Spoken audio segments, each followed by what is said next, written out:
What if the weakest army in history became completely unstoppable just by eating plain porridge? This is the story of Zhang Yang, a modern man who suddenly traveled back in time, straight into the chaos of the Three Kingdoms period. No power, no army, no resources, just one identity, a lowly county magistrate in Jingzhou. And right from the start, he was surrounded by disaster. The Yellow Turban Rebellion was closing in. Food supplies were almost gone. His soldiers were starving, and his forces were so weak, they could collapse at any moment. It was a dead end. Zhang Yang was on the verge of despair, until suddenly, a voice echoed in his mind. Ding! The working class system has been linked. His starting reward? Unlimited white porridge and pickled vegetables. That's it. No legendary weapons. No divine skills. Just porridge. Anyone else would have given up. But Zhang Yang made a bold decision. Standing atop the city walls, he shouted, "Brothers, hold the line. There's plenty of porridge for everyone." For starving soldiers, those words meant everything. One bowl, then another, then another. Slowly, morale began to rise. The soldiers who once had no hope, now stood firm with burning determination. "I am willing to die for my lord. I am willing to die for my lord." And somehow, something incredible began to happen. This ragtag army, fueled by nothing but simple food and unbreakable spirit, started winning battles. Again, and again, and again. Their reputation spread like wildfire. Even the greatest warlords of the era took notice. CAO declared, "The only heroes in the world today are Zhang Yang and I." Liu Biao could only regret. "The greatest mistake of my life was appointing Zhang Yang as magistrate." And even Liu Bei admitted, "To save the people from suffering, we cannot do without Zhang Yang." From a desperate beginning, with nothing but plain porridge, Zhang Yang built an army that shook the entire era. This is the unbelievable story of the man who turned the simplest food into the strongest force in history. He fed his army plain porridge. Now they're unstoppable. Only on Manhwa Recap Haven. At the end of the Eastern Han Dynasty, the court was corrupt, and the people suffered greatly.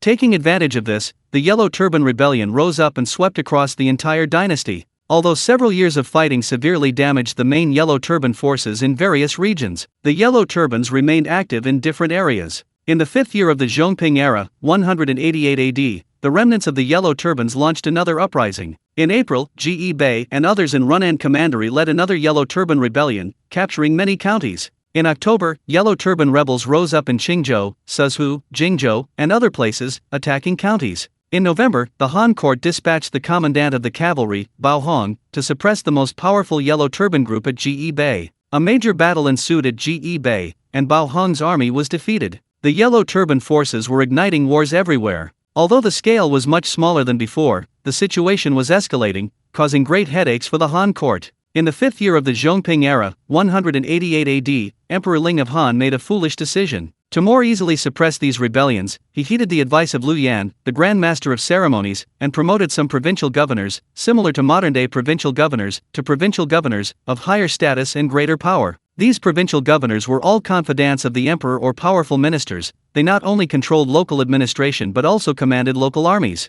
This greatly strengthened local governments, which Emperor Ling believed would allow for better control and more effective suppression of the Yellow Turban remnants. However, this decision unexpectedly brought huge side effects. With greater power, the provincial governors began to act independently, with some even attempting to expand their own territories and influence. This led to infighting among the provincial governors, but that's a story for later. Our protagonist is one of the biggest beneficiaries of the Yellow Turban Rebellion, Liu Biao of Jingzhou. Among his subordinates was a minor official named Zhang Yang, a county magistrate in Sui County, Jiangxia Commandery. Zhang Yang, by a twist of fate, ended up in the body of the county magistrate of Sui County. Fortunately, he retained the memories of the original owner, Zhang Yang, preventing him from causing any major trouble. Zhang Yang was originally from Luoyang, and his family had been scholars for generations. However, the Yellow Turban Rebellion led to the death of his parents and the decline of his family. Zhang Yang spent all his wealth to obtain a minor official position as a county magistrate in Jiangxia County. Under his original life trajectory, even with a low rank, he could have lived a comfortable life. However, Sui County was in a difficult situation. It was not only far from Xiangyang and Nanyang, but also had a large population and was mountainous. This made it an ideal location for the Yellow Turban Army to attack. The Yellow Turban Army had gathered 5,000 men here. Although a ragtag group, their numbers were considerable and not to be underestimated. Sui County was a small place, less than 2,000 men could easily surround it. Now, Sui County has been besieged by the Yellow Turban Army for over 3 months, with only a few hundred soldiers remaining to desperately hold the city. Even more tragically, the county magistrate was accidentally killed by a hail of arrows. The county clerk led a breakout to seek reinforcements, but after more than a month, there has been no news of him, and he is feared to have met with misfortune. According to the laws of the Han Dynasty, the county commandant is the third highest ranking official in a county. With both the magistrate and the county clerk absent, John Yang is temporarily acting as magistrate. He has only been in office for a few years, and now he has encountered the Yellow Turban Army. It can only be said that he is destined to be antagonistic towards them. At this moment, John Yang faced two major problems. First, the city was nearly starving. If this continued, everyone would likely starve to death. Second, the defending soldiers might rebel, because they knew there was no food left. John Yang could almost imagine what would happen after the city fell. As the magistrate of Sui County, he knew the Yellow Turban Army's favorite pastime was to behead county officials and then incite the people to follow them. In my past life, I was a miserable laborer. In this life, I'm an even more miserable laborer. Heaven, are you playing a cruel joke on me? John Yang could only sigh to the heavens. After racking his brains for half a day, John Yang realized there was no way to break the deadlock. He had reached a dead end. Rather than be killed by the Yellow Turban Army, he would rather hang himself. Ding! The laborer's system has been bound. Ding! The reputation shop has been opened. Ding! Please click to open. Just as John Yang was sinking into despair, a familiar system notification sound rang in his mind, a clear, melodious female voice. Was this a hallucination? No way. He was still in Sui County. How could there be a system voice? Then this must be real. The legendary cheat code had finally arrived. This was something John Yang had been dreaming of. At this moment, John Yang felt as if he were wearing VR glasses, an icon appearing before his eyes. He clicked it without hesitation, and instantly a window appeared before him, clearly displaying his personal information. Host, John Yang. Intelligence, 70, average. Strength, 66, slightly weak. Agility, 60, slightly weak. Reputation, 0. John Yang was speechless upon seeing this. What was the point of this system? It didn't even give him a single point of reputation. He then opened the reputation shop, which only contained 2 items. Porridge, level 1, 1 bowl requires 1 reputation. Pickled vegetables, level 1, 1 pack requires 1 reputation. Porridge and pickled vegetables only cost 1 reputation each, which seemed reasonable. No wonder he was the most miserable working person. This was all he could eat. John Yang immediately perked up. Now, all he had to do was figure out how to gain reputation. He clicked on the system instructions again. Apparently, reputation needed to be actively acquired. By collecting praise, admiration, and respect from others, he could gain reputation points. This didn't seem too difficult. However, the situation in Sui County was critical. The soldiers were starving, and the people had been exploited by the previous magistrate to the point of destitution, their resentment widespread. They were now on the verge of collapse. How could he possibly gain any prestige? Just as John Yang was deep in worry, a spirited young soldier stormed into the county office, found John Yang, and loudly proclaimed, "Lord County Commandant, how can you still have the leisure to sit here? The soldiers haven't seen a single grain of rice for 3 days. This city is probably beyond our defense." John Yang, interrupted from his reverie, looked up at the newcomer. The newcomer was none other than Huang Zhong, the garrison commander of Jianxia Commandery, whose given name was Hanzhong, a native of Nanyang. In the Eastern Han military system, there was a 7-tiered system of officers, soldiers, and platoons. Huang Zhong was the head of a platoon, commanding 200 soldiers. Originally, he had been stationed with his superior, Sima Cai, at a camp 30 li outside the city. 3 months ago, after being defeated by the Yellow Turban rebels, he came to defend the city. His superior had also been captured by the Yellow Turbans and met a tragic end. The young Huang Zhong appeared robust, with a resolute face and a pair of fierce eyes that gleamed with unwavering determination. His skin was tanned dark from years of battlefield exposure, but this did not diminish his indomitable spirit. His beard was neatly trimmed, giving him an impression of meticulousness and competence. More importantly, this was Huang Zhong, who later famously beheaded Xia Yuan, a renowned general under Cao, in the Battle of Dingjun Mountain, earning him the title of general who conquers the west from Liu Bei. After Liu Bei entered Shu and declared himself king of Hanzhong, Huang Zhong was further promoted to general of the rear and granted the title of marquis within the passes. He was one of the 5 tiger generals. Therefore, John Yang was quite polite to him. So he replied, "General Huang, come. If you had come earlier, I wouldn't have had a solution yet, but now I do." Huang Zhong pursed his lips. Scholars always like to beat around the bush. Even with the situation urgent, he was still keeping everyone in suspense. Seeing that John Yang had a solution, Huang Zhong calmed down and asked, "What's your good plan?"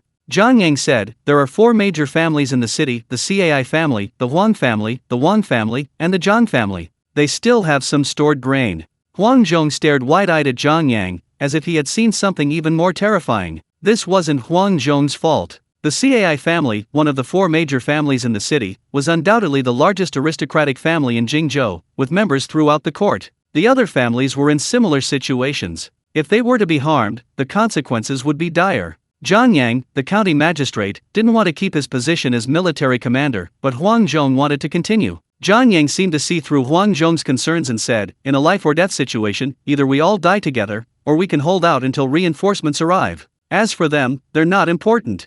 Huang Zhong understood. Survival was the most important thing, so he quickly said, I'll send 50 soldiers. Which family should we go to? Jiang Yang smiled and said, the Cai family. Huang Zhong hissed. Jiang Yang, let's go big. Most of the grain shops in the city belong to them. If we don't ask them, who else should we ask? Huang Zhong couldn't care less. Jiang Yang knew the city better than he did, and besides, he was the city's chief official. Jiang Yang bore the main responsibility for this incident. Huang Zhong was just an assistant. The city wasn't large, and Jiang Yang and Huang Zhong quickly arrived at the Cai family's residence. Seeing the large number of soldiers, the gatekeeper immediately closed the gate and ran inside to announce their arrival. Upon receiving the news, Cai Shan, the head of the Cai family, knew something was terribly wrong and rushed to the gate. Cai Shan was of medium build and slightly plump, dressed in a magnificent silk robe with an exquisite jade belt around his waist. As a wealthy landowner in Sui County, he showed no fear of Jiang Yang. Upon opening the gate, he saw Jiang Yang standing there, looking righteous.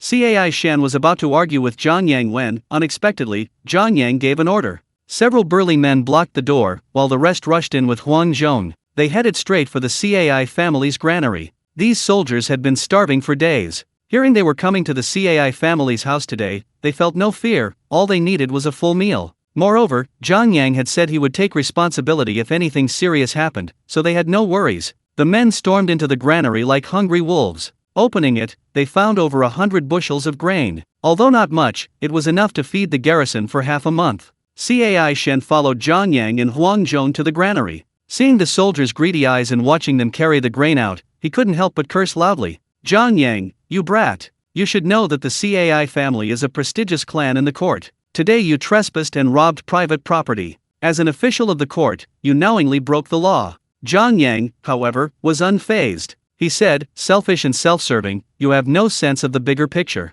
I borrowed your grain for the sake of the 500 soldiers guarding the city. If they abandon the city, how can the Cai family survive in Sui County?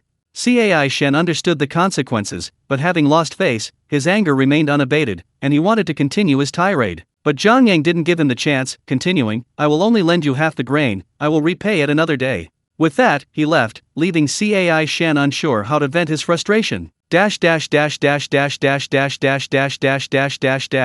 soldiers guarding the city stood slumped on the city wall, their eyes reflecting hunger and exhaustion. Their mouths were cracked, their faces sallow from hunger, they looked utterly incapable of fighting. The yellow turban army below the city wasn't in much better shape. They were numerous, and the food they had looted nearby had long been consumed. Therefore, they didn't have much strength to build siege equipment, nor the strength for a direct assault. Now, both sides were more like locked in a stalemate, seeing who would give way first. Go Sheng, a burly soldier, was now incredibly thin. People often lose their minds when they're extremely hungry. He spat fiercely in the direction of the county government office, muttering curses under his breath. Those corrupt officials who embezzle military pay. I've been starving for days. What's the point of defending this city? Dan and Wang Mao exchanged a helpless glance. Erden scratched his head and sighed, Brother Goes Hung, we don't even have the energy to complain anymore. It's boiled vegetables every day, no oil at all, not even a grain of rice.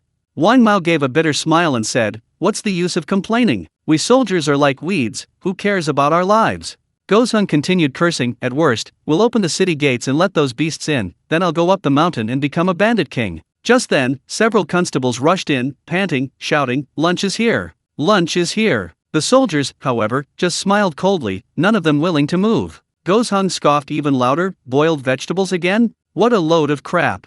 The constables ignored him and carried the steaming pot straight to the foot of the city wall. An enticing aroma wafted on the wind, and the soldiers couldn't help but sniff, their faces showing surprise. The soldiers, half believing, half doubting, descended the city wall. There, they saw a large pot filled with white porridge, several large plates of pickled vegetables beside it. Go Sheng hurried forward, scooped a spoonful of porridge with a wooden ladle, and cautiously tasted it. His eyes immediately lit up. White porridge! It smells so good. Could this be our last meal? Go Sheng asked in surprise. The soldiers had been starving for days, and they didn't care about anything else. They rushed forward, surrounding the porridge, shouting that they wanted some. The constables told them to take their bowls and line up. Zhang Yang and Huang Zhong also rushed over, hoping the pot of porridge would calm the agitated soldiers. Ding! Congratulations to the host for completing the newbie mission. Ding! Congratulations to the host for receiving a newbie gift pack. Ding! Congratulations to the host for obtaining unlimited use of a level 1 item. Zhang Yang, holy crap! Zhang Yang was overjoyed. As expected of the worker system, it really did have a newbie gift pack. This is amazing. Meanwhile, over 100 people were already enjoying their plain porridge, each with a generous portion of pickled vegetables. Ugh, plain porridge. The last time I had porridge was ages ago. I can't even remember when. This is fine rice. Not a speck of bran. After being a soldier for so long, this is the first time I've ever had such smooth porridge. I've never had such fragrant porridge even at the landlord's house. Maybe you're just starving. Ha ha. Go Sheng wolfed down his porridge and ate a few small pieces of vegetables, then his face changed. He lost control and exclaimed loudly, "Ah, Magistrate Zhang, you've gone too far." Everyone looked at him, even Zhang Yang. Thinking to himself, this troublemaker, is he up to something again? He continued loudly, "This pickled vegetable is way too salty. Even the ones I ate at the Sima family's house weren't this salty. More importantly, it's made with refined salt. Using refined salt in pickled vegetables is too extravagant, too much." Everyone burst into laughter. Not only was refined rice used for the porridge, but refined salt was also used in the pickled vegetables. It was indeed excessive. You should know that even wealthy families couldn't afford refined rice every day, let alone refined salt. Most people used coarse salt. For soldiers like these, coarse salt was rationed monthly and couldn't be used excessively. Which soldier had ever eaten such fine white porridge and such fine pickled vegetables? Ding! Reputation +1. Ding! Reputation +1. Ding! Reputation +1. Zhang Yang, seeing his reputation rising, couldn't suppress a smile. He knew he'd made the right gamble. First, he raided the landlord's house to steal some grain to cook porridge. Then, he gained the reputation of the soldiers present and exchanged it for a small amount of pickled vegetables. Clearly, the soldiers, starving for a long time, couldn't withstand the magical attack of plain porridge. You see, the Yellow Turban Rebellion at the end of the Eastern Han Dynasty was caused by famine. Famine led to peasant uprisings, and the more uprisings there were, the less people farmed, leading to even more famine. It formed a perfect closed loop. These soldiers defending the city were partly local troops from Jingzhou and partly county soldiers from Sui County. Frankly, they weren't elite troops, and their regular pay was meager, barely enough to survive. They rarely ate plain porridge, they mostly ate a pot of porridge made from various grains and vegetables. Inevitably, it contained small stones and grains of sand, making it difficult to swallow. Only during festivals like New Year's might they get a bowl of millet porridge with some pickled vegetables. The pickled vegetables were made with coarse salt, which still had an unpleasant, gritty feel. Refined salt was reserved for the wealthy and powerful landlords who used it to cook mutton and chicken. Of the hundreds of people present, probably only a handful had ever eaten meat from a landlord's house. So, this porridge was even more lavish for them than a New Year's feast. Go Sheng quickly finished a bowl of porridge, looking at the pot with lingering satisfaction. Clearly, he wanted another bowl. But seeing how little was left in the pot, he knew his request was a bit unreasonable. Everyone else was only eating one bowl, why should he eat two? But alas, with only a small portion in his stomach, he still didn't feel full. Driven by intense hunger, he raised his hand again and asked, "Magistrate Zhang, after this meal, when is the next one?" Clearly, everyone was equally curious. They'd heard Zhang Yang had gone to the Cai family today and hauled a cartload of grain enough to feed hundreds of people. A cartload of grain probably wouldn't last long, and they all assumed this meal was just to appease them, and the next meal would be boiled vegetables again. Zhang Yang laughed and replied, "Porridge and pickled vegetables. We'll provide plenty from now on. 3 meals a day, every single one." Hiss. Magistrate Zhang, you're my second father. I never imagined I could eat porridge like this in my life, so luxurious, so incredibly luxurious. Go Sheng shouted, "Magistrate Zhang, just give the order, and we'll rush out of the city and fight those yellow turban rebels." Ding. Reputation +1. Ding. Reputation +1. Ding. Reputation +1. In the time it takes to eat a meal, over 500 reputation points have been credited to his account. Although he can't buy anything right now, Zhang Yang is already quite satisfied. After Go Sheng said that, everyone's eyes hardened considerably, because they simply couldn't believe that Zhang Yang could eat this 3 times a day, every single meal. Even a wealthy family would become poor no matter how much they ate. Moreover, in Sui County, which is severely lacking in food, where would a newly appointed magistrate get so much grain? Let me lick the bowl clean, this is my last meal. Even if I die after drinking plain white porridge, it's worth it. Cheers! This bandit is even hungrier than us. He definitely doesn't have the strength left.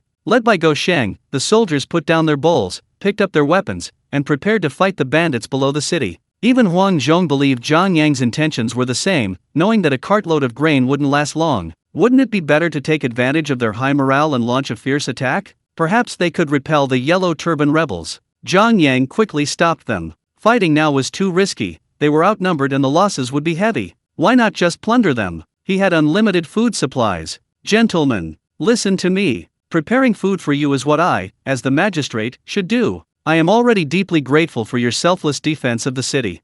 Huang Zhong and the other soldiers were all deeply moved. Life was indeed incredibly difficult these days. They had come to Sui County to serve in the army just to get food, otherwise, they might have starved to death long ago. Whoever feeds them, they'll fight to the death for. This is the most genuine of emotions. Go Sheng hurriedly asked Huang Zhong, Lord General, is this meal really not a send-off?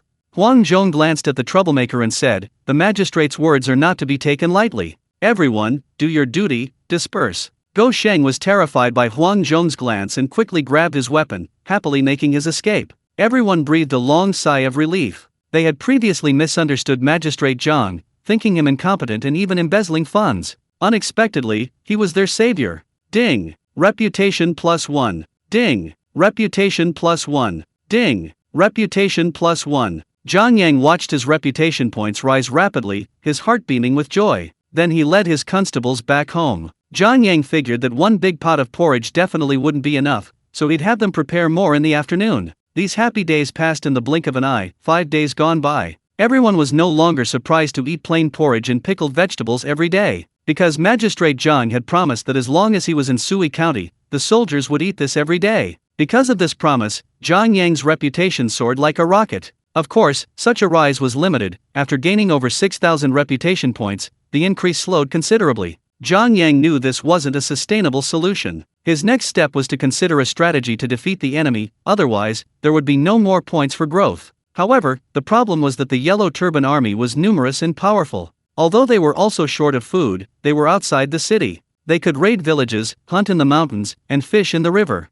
Sui County, on the other hand, was very cramped. The city had a population of less than 10,000, and the defending soldiers numbered only 500, leaving little room for maneuver. Moreover, if his own soldiers were killed in battle, it would be difficult to find replacements. The city gates will be indefensible by then. Therefore, a clever strategy is necessary. However, Zhang Yang believes that without a particularly good opportunity, the only option is to recruit soldiers within the city. But there's a major problem, there aren't actually many able-bodied men in the city. These 4 major families are all pragmatic people. Before they learned of the Yellow Turban Army's arrival, they moved all their able-bodied men, women, and children away. What remained were mostly the elderly and weak. Family heads like Cai Shan who stayed behind did so to protect their property. They knew the government wouldn't dare touch them, and while the Yellow Turban Army might seize their supplies, they probably wouldn't dare kill them. If they died, their families would certainly seek revenge, and the Yellow Turban Army would be wary. Because family unity is so effective in resisting external forces.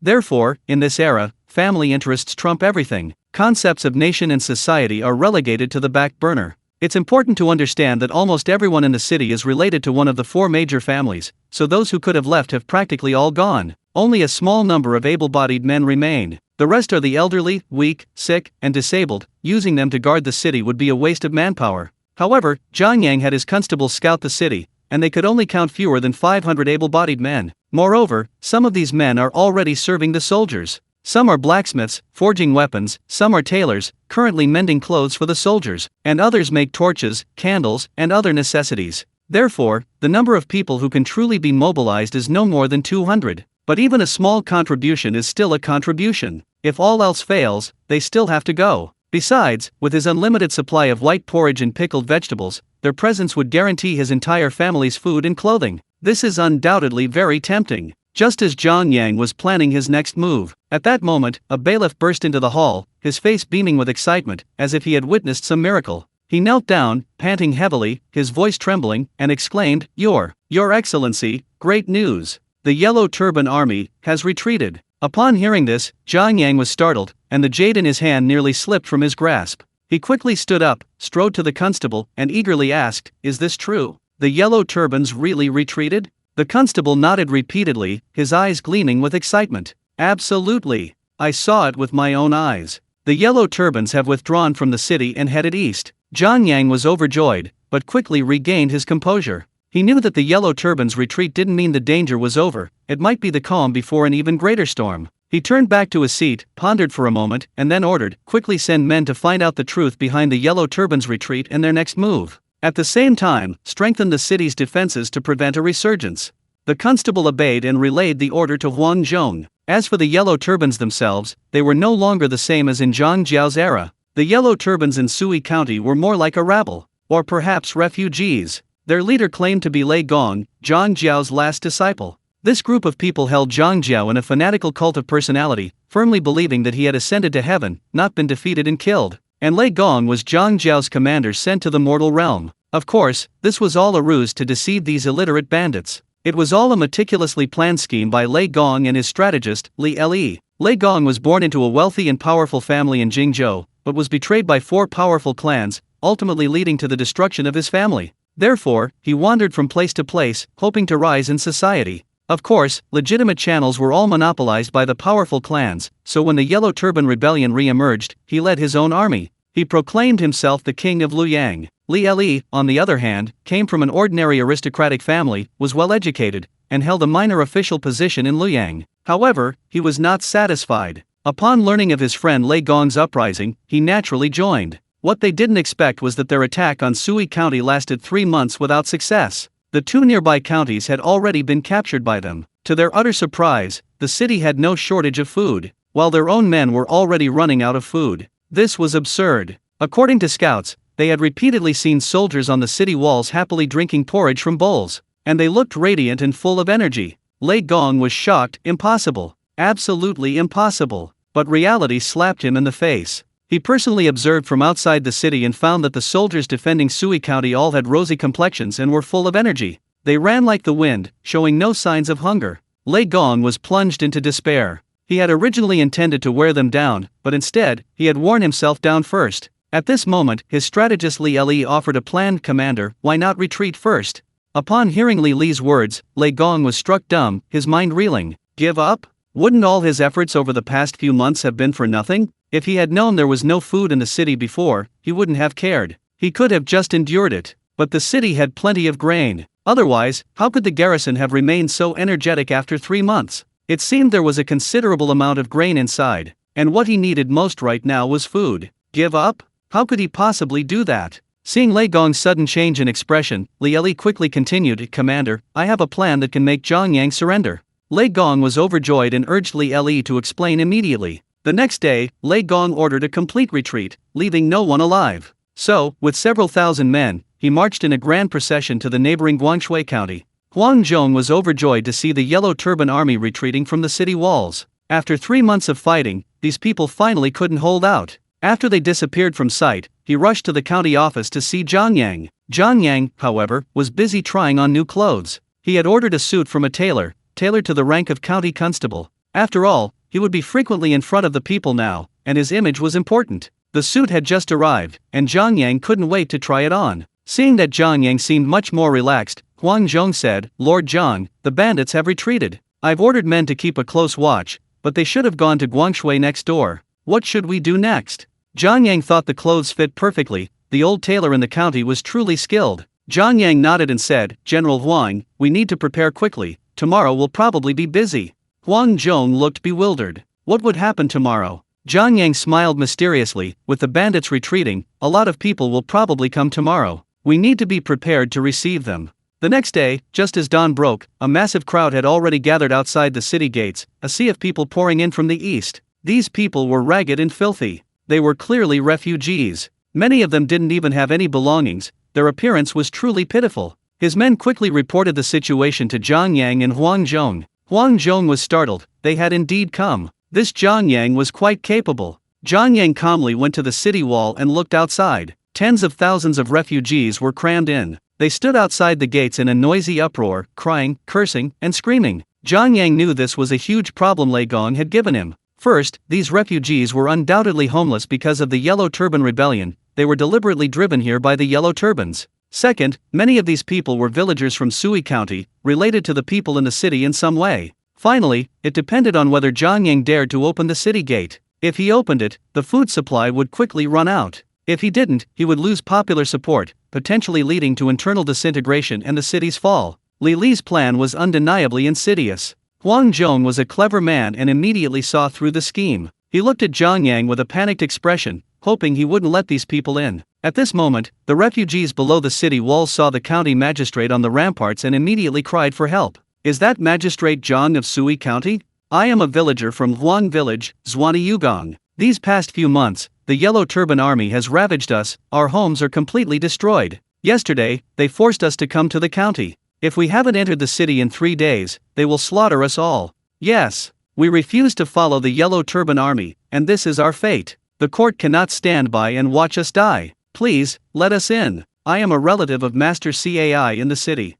Magistrate, please save us." A chorus of pitiful cries erupted below the city walls, a truly heartbreaking sight. But the guards on the city walls didn't see it that way. So many people pouring in was even more terrifying than a Yellow Turban siege. With them inside, spies were bound to infiltrate, and that would be disastrous. Line up.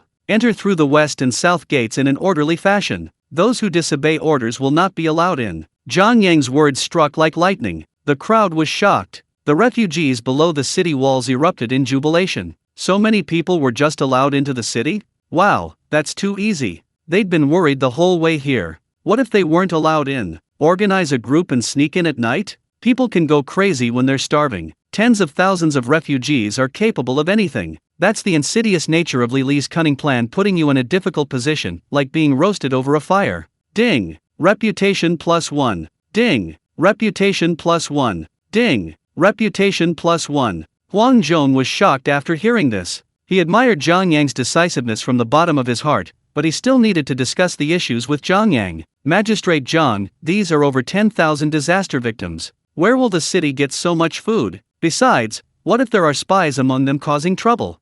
Jiang Yang smiled slightly, confidently replying, "How could I not know this is a treacherous plot by the bandits? But their methods suit me perfectly. Don't worry about the food, I have a plan. General Huang, I need you to send men to take them to the wasteland west of the city to settle down. Remember, no one is allowed to leave once they go." Huang Zhong naturally obeyed and left. Within half a day, all 10,000 disaster victims had entered the city, with only a few non-locals being screened out. This method was simple, they only needed to test their accents to see if they were from the local area. The news quickly reached Lei Gong's ears. He slapped his forehead and muttered to himself, "This Jiang Yang is interesting. Over 10,000 people entered the city just like that. Let's see what he does." Li frowned. He had a bad feeling. Jiang Yang didn't seem like a fool. Why did he let them into the city so easily? However, the entry of more than 10,000 people into the city is a good thing for them. They believe that in a few days, chaos will break out in the city.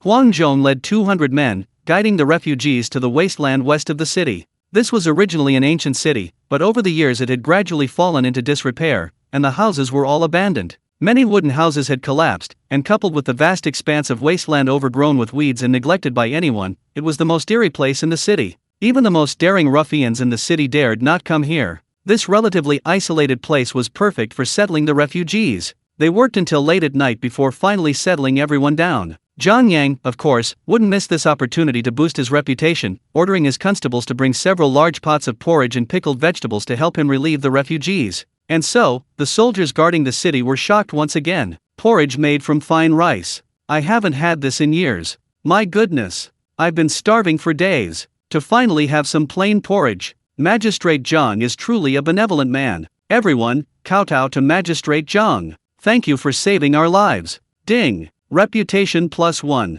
Ding. Reputation +1. Ding. Reputation +1. This round, he gained over 10,000 reputation points. Jiang Yang said some comforting words and then left. Since he already had an unlimited supply of plain porridge, he might as well use it. Of course, it was tough on the Yamen runners. Preparing porridge for tens of thousands of people every day was quite a task. But the people's admiration and gratitude towards Jiang Yang grew daily. What is virtue and ability? Isn't this virtue and ability? The next day at noon, Zhang Yang, accompanied by Huang Zhong, returned to the West City. This time, the purpose was clear: to select men to join the army. Zhang Yang brought several large pots of plain white porridge and pickled vegetables. This porridge was just enough to make the people feel half full, giving them a sense of hunger, but not much. The people were shocked to see Zhang Yang bring more plain white porridge. It was one meal of plain white porridge, but why was it the next day? That's too extravagant. Where did the county get so much food? Zhang Yang ignored the disaster victims' questions and stood smiling on higher ground.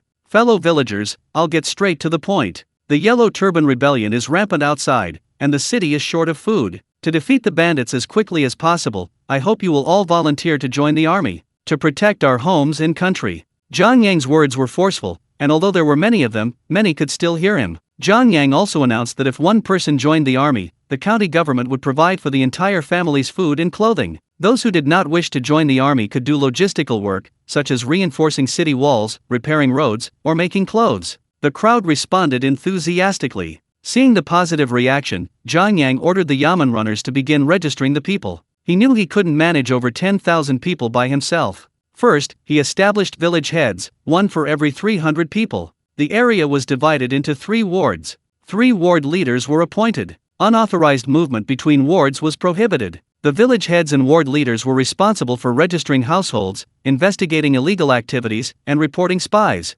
Zhang Yang's method was very effective. Over 500 people signed up for the army that very day. They had heard that soldiers ate 3 meals a day of plain porridge. Most of them were poor villagers, used to poverty. When had they ever heard of eating plain porridge for every meal? This primal temptation was simply irresistible. Of course, the recruitment work was entrusted to Huang Zhong. Although Huang Zhong was very worried about the food situation, Zhang Yang seemed to have unlimited supplies, so he temporarily put aside his concerns and began the recruitment work. He was naturally overjoyed. He had originally been just a military commander, but now he had over 1,000 men under his command. That was a privilege reserved for a Sima, and it seemed the number would continue to grow, thus increasing his own status. Huang Zhong even felt a little uneasy. Magistrate Zhang is both providing disaster relief and expanding his army. Does he have rebellious intentions? But Zhang Yang seemed perfectly normal, busy dealing with the disaster victims. He wanted to personally meet with the village heads and personally select the neighborhood leaders, to prevent any slip ups, as infiltration by spies would be disastrous.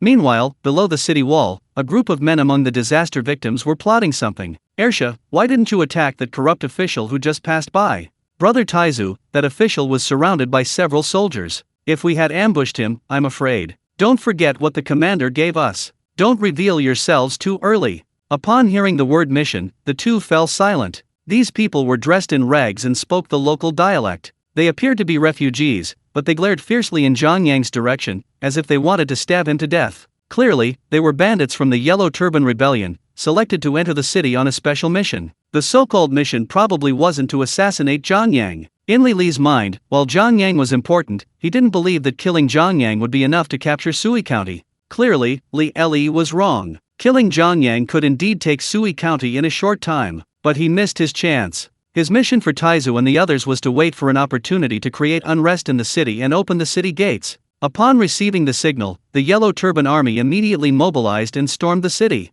The agreed-upon date was 3 days later. Therefore, they couldn't act rashly now. Instead, they had to conceal themselves and not arouse suspicion. While they were discussing their plan, several refugees suddenly ran in. They were all smiles, excited, and carrying bowls of plain porridge. Aren't you going to get your porridge? Magistrate Zhang has brought porridge again. Magistrate Zhang said that if you join the army, you'll get 3 meals of plain porridge, unlimited pickled vegetables. They'll even provide uniforms, and your families will take care of your basic needs. You're all young and strong lads. Joining the army will bring you many benefits. Enlisting means you'll be well fed. Should we join too? Ersha's eyes lit up at the mention of 3 meals of plain porridge. Who could resist such temptation?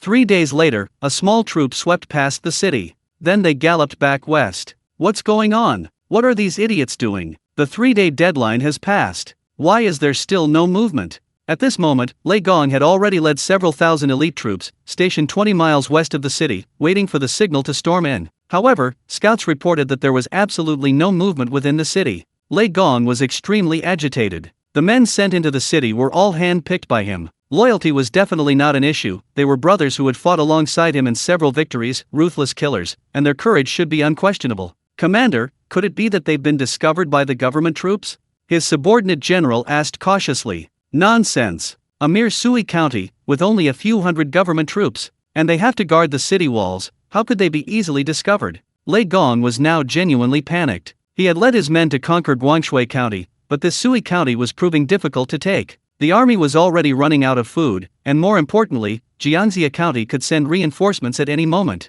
Being attacked from both sides was a terrifying prospect. Lei Gong could only curse, "Damn useless fools, why aren't you lighting the fire and opening the city gates?" Tai Zu and the others were already waiting for their chance, but unfortunately, Zhang Yang had ordered that no one was allowed to leave the western city. All the important passes were guarded, making it difficult for them to slip away. This was why they couldn't complete their mission. Currently, most of the able-bodied men in the disaster relief camps had joined the army, and those remaining had special reasons, such as caring for elderly or sick families. After this round of screening, the village had easily understood the situation of each family. Everyone was able to settle down in the city, and more importantly, they weren't going hungry. Who wouldn't be grateful to Magistrate Zhang? Zhang Yang's image had become incredibly lofty and noble. Those who didn't feel gratitude were definitely problematic. Inside a dilapidated hut, a dozen or so men were gathered. It was Tai Zu and Sha. You guys better think of something. Stop drinking like that. Mission.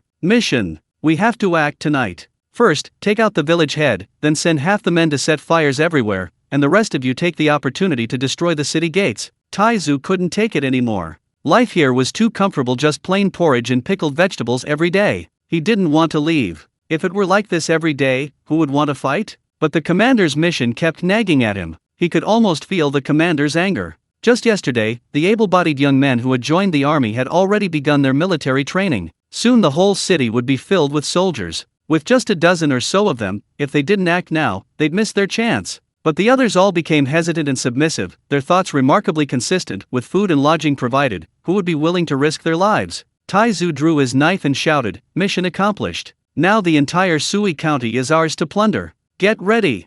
Brother, keep your voice down. If someone hears us, we're done for." "Yeah, keep it down, okay? We'll go." They were clearly terrified. Although the place was remote, walls have ears. Speaking of ears, there really were their village head. An elderly man with white hair had been watching this group of people for days. They were acting strangely, often gathering together, verbally expressing gratitude to Lord Zhang, yet refusing to join the army. Today, he overheard their conversation and confirmed they were indeed spies. So he hurried off to find Zhang Yang. Zhang Yang was busy with city affairs, anxiously awaiting the lifting of the ban on level 2 supplies. He had a feeling that even plain porridge would soon be insufficient, not in quantity, but simply on a diet of porridge. Supplementing only with carbohydrates, without protein, would prevent the training of a strong army. It would only maintain the current situation. At that moment, a yamen runner announced that a village head had come to see him. Zhang Yang quickly rose to greet him. "Your Excellency, I am the village head of number 20. There is a spy in our camp." The village head then recounted the conversation he had overheard. Zhang Yang raised an eyebrow after listening. This was all expected. It would be foolish for Lei Gong not to have a spy. So Zhang Yang smiled and said, "All right, I understand. You've worked hard." Zhang Yang then gave the village head a small gift, telling him to keep quiet after returning home. Night fell quickly, and the sky gradually darkened. Tai Zu led his men stealthily towards the village head's location. Their plan for the night was to kill him, obtain his token, and then leave the western city after getting past the defenses. One group set fires in various locations, while another group took advantage of the chaos to open and destroy the city gates. As long as Lei Gong saw the fires, he would naturally come to attack. If the plan proceeded as planned, Sui County would become a living hell tonight. The village head's family lived in a dilapidated abandoned house not far away. Roof tiles were scattered on the ground, and several rooms had collapsed. Tai Zu and his men crept in quietly, finding the place pitch black. This was to be expected. The refugees had no oil lamps or candles and went to bed early. But once they were all inside, suddenly flames erupted, blindingly bright. Bright torches lit up the surroundings, and a group of armed soldiers surrounded them. Tai Zu cried out in alarm. "You traitors! Magistrate Zhang feeds you, and you plot to murder him." The village head and several others shouted, pointing at them. In the village head's mind, Zhang Yang was a righteous official, even better to him than the emperor. These spies deserved to be torn to pieces. Zhang Yang also emerged. To be safe, he hadn't acted during the day, but instead planned an ambush at night to capture them all. Meanwhile, other refugees who had heard the commotion also came running to see what was happening. Upon seeing that a spy had been caught, they immediately flew into a rage. Magistrate Zhang opened the city gates to welcome everyone, providing food and drink and trying his best to meet their needs. What a great favor this was! A truly good official, hard to find even with a lantern, and you actually tried to murder him. Many pointed at them and cursed. You dogs, yellow turban rebels, you deserve to die. I, Wang the butcher, want to cut open your hearts to see how black they are. You've ruined our peaceful lives. The crowd was furious. Zhang Yang calmed the crowd down for a few moments, then shouted at Taizu and the others, "Why haven't you laid down your weapons and surrendered at once?" Surrounded and verbally abused by a group of people, Taizu and the others lowered their heads, realizing their shame upon reflection. Huang Zhong was also present. He drew his sword and shouted, "Want to taste the sharpness of my blade?" Sha and the others could no longer hold back, collapsing to the ground, their weapons discarded. How could they possibly resist? Outnumbered and outgunned, this sword-wielding general looked incredibly brave. The chance of survival was 50% if they didn't fight, 0% if they did. Even a fool would know the choice. Zhang Yang, knowing they had lost all will to resist, said, "Take them back to the county office. I want to interrogate them personally."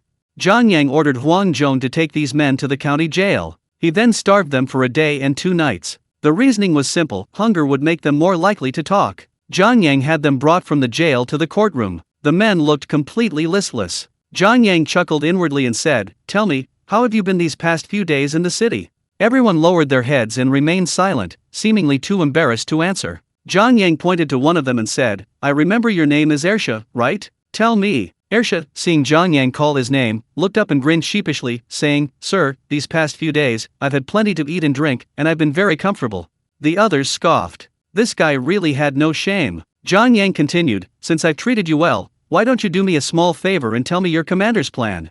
Taizu couldn't hold back any longer. He shouted, "Sir, I can tell you, but I don't know what will happen to us afterward." Everyone was startled. That's right. This was the crucial question. Who isn't afraid of death? Who here would give up their life for their commander? If they could save their lives, what did betraying their commander matter? Once you understand this, it's nothing. Zhang Yang smiled and said, "You should know my character, otherwise, I wouldn't have let the refugees into the city. I also know that although you are rebels, you may have been misled and coerced. So, as long as you atone for your crimes with meritorious service, I can let you join my army. How about it? The key is that you'll have unlimited plain porridge and pickled vegetables from now on." Gulp. Sha and Taizu swallowed hard. Porridge. Who could refuse that? Why did he follow the Yellow Turban Army? Wasn't it just for a full meal? If you can eat your fill, who would rebel? Ersha tentatively asked, "Is what you say true, sir?"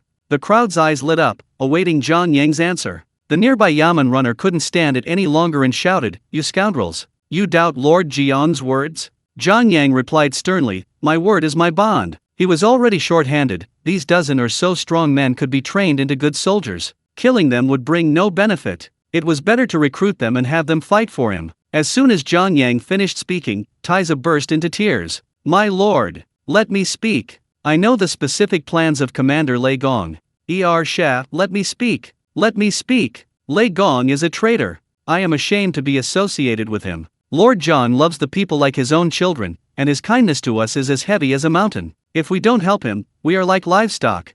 Taizu froze on the spot, cursing inwardly, "You're using my words, you bastard." Everyone was shocked. This Sha was anything but stupid. At crucial moments, he was truly willing to risk everything. Then the other clever yellow turban soldiers also began to speak. "My lord, my name is Wang Er. From now on, my life belongs to you. If you ask us to go through fire and water, we will not hesitate. That's right. As long as you give us food, we will entrust our lives to you." The remaining yellow turban bandits were dumbfounded. One second you were yellow turban rebels, and the next you're the court's lackeys? Don't you have any principles? No shame? Ersha spouted various heroic words of sacrifice, so it seemed this kid was educated. Taizu only regretted not studying harder in his youth and not knowing many words, otherwise, he would have been useful now. Zhang Yang signaled for everyone to stop and said, "I'm glad you've returned to the light. Tell me, what exactly is Lei Gong's plan?" Ersha immediately raised his hand and said, "Sir, Lei Gong sent us in to create chaos in the city. We plan to set fires and then open the city gates. The simpler the plan, the easier it is to implement." Soli Li's order was correct. Zhang Yang was deeply impressed by Ersha. This kid was truly clever, and also quite cunning. His name was Ersha, but he wasn't stupid at all. Zhang Yang then asked, "Did you agree on a time?" Ersha replied, It should have been the night before last." Zhang Yang slapped his forehead. He'd missed it, but it shouldn't matter. A 2-day delay wouldn't be enough to deter Lei Gong, right? Zhang Yang beckoned Ersha over and said, "I have an important task for you. Ersha's mouth practically split with a grin. He'd only just surrendered and already had an important task. It was clear how much Magistrate Zhang valued him. Taizu was dumbfounded. He was clearly the leader of this group. How come Ersha was now the one showing off in front of the magistrate? He blamed himself for being too clumsy with words, not well educated, and unable to speak properly. The rest of the group were even more disdainful. This kid had tried to assassinate Magistrate Zhang the day before yesterday, and now he was accepting the magistrate's assignment? Are you some kind of face-changing acrobatic performer? After hearing Zhang Yang's task, Ersha glanced at the crowd below, showing no shame whatsoever, but rather immense pride. He pointed to a few men and said, "Tonight, you few will follow me. Lord Zhang has entrusted us with a momentous task." Ersha already considered himself the leader, completely ignoring the gazes of the others, his expression unchanging. You see, in the Yellow Turban Army, he was just a lowly henchman, forced to take orders from a roughneck like Taizu. More importantly, as a bandit, he was forced to eat meager rations. Who could stand that? On the other hand, Lord Zhang here. He drinks plain porridge. He eats pickled vegetables. Even more importantly, he's a regular soldier, no longer facing execution. The comparison is like heaven and earth. Even a fool would know which to choose. These people still look down on him, they're just slow-wit and haven't grasped the advantages yet. In the time it takes for an incense stick to burn, once they realize what's happening, they'll be vying with him for the leader's position. This is called striking first. Zhang Yang was quite satisfied. Since they were willing to cooperate, the rest would be much easier. The next day, Zhang Yang went to comfort the people as usual. Today, in addition to the residents of the West City, those in the East City could also receive free white porridge. Many families had long since run out of food, and their eyes lit up at the mention of free porridge. Even white porridge was something they couldn't afford on ordinary days. To be able to eat free white porridge today was truly a rare treat. So the residents of the East City began to praise Zhang Yang. Even in these times of war, we can still eat this, it's all thanks to the magistrate's kindness. If only there were more Magistrate Zhangs in the world. Magistrate Zhang is a good official, this city must not be taken over by bandits. Zhang Yang enjoyed the continuous rise in his reputation, it was so satisfying. Ding! The working people system has detected that the host's reputation value has reached 200,000. Ding! Congratulations! Level 2 items in the reputation shop have been unlocked. Ding! Congratulations on obtaining level 2 items, pickled cabbage beef noodles and braised egg. Pickled cabbage beef noodles, 2 reputation points / pack. Braised egg, 2 reputation points / each. Zhang Yang was a little overwhelmed by the sudden upgrade, feeling as if dopamine had been injected into his brain. He was extremely happy. Porridge and pickled vegetables could satisfy the basic needs of ordinary people and also help him gain reputation. But for an army, that wasn't enough. Because of his remote location and the Yellow Turban Rebellion, everyone was almost starving, which was why it was so effective. If this were a regular army, such as the main force of the Jingzhou army, they would definitely eat much more than just porridge every day. Plain porridge is all carbohydrates, barely enough to sustain basic life.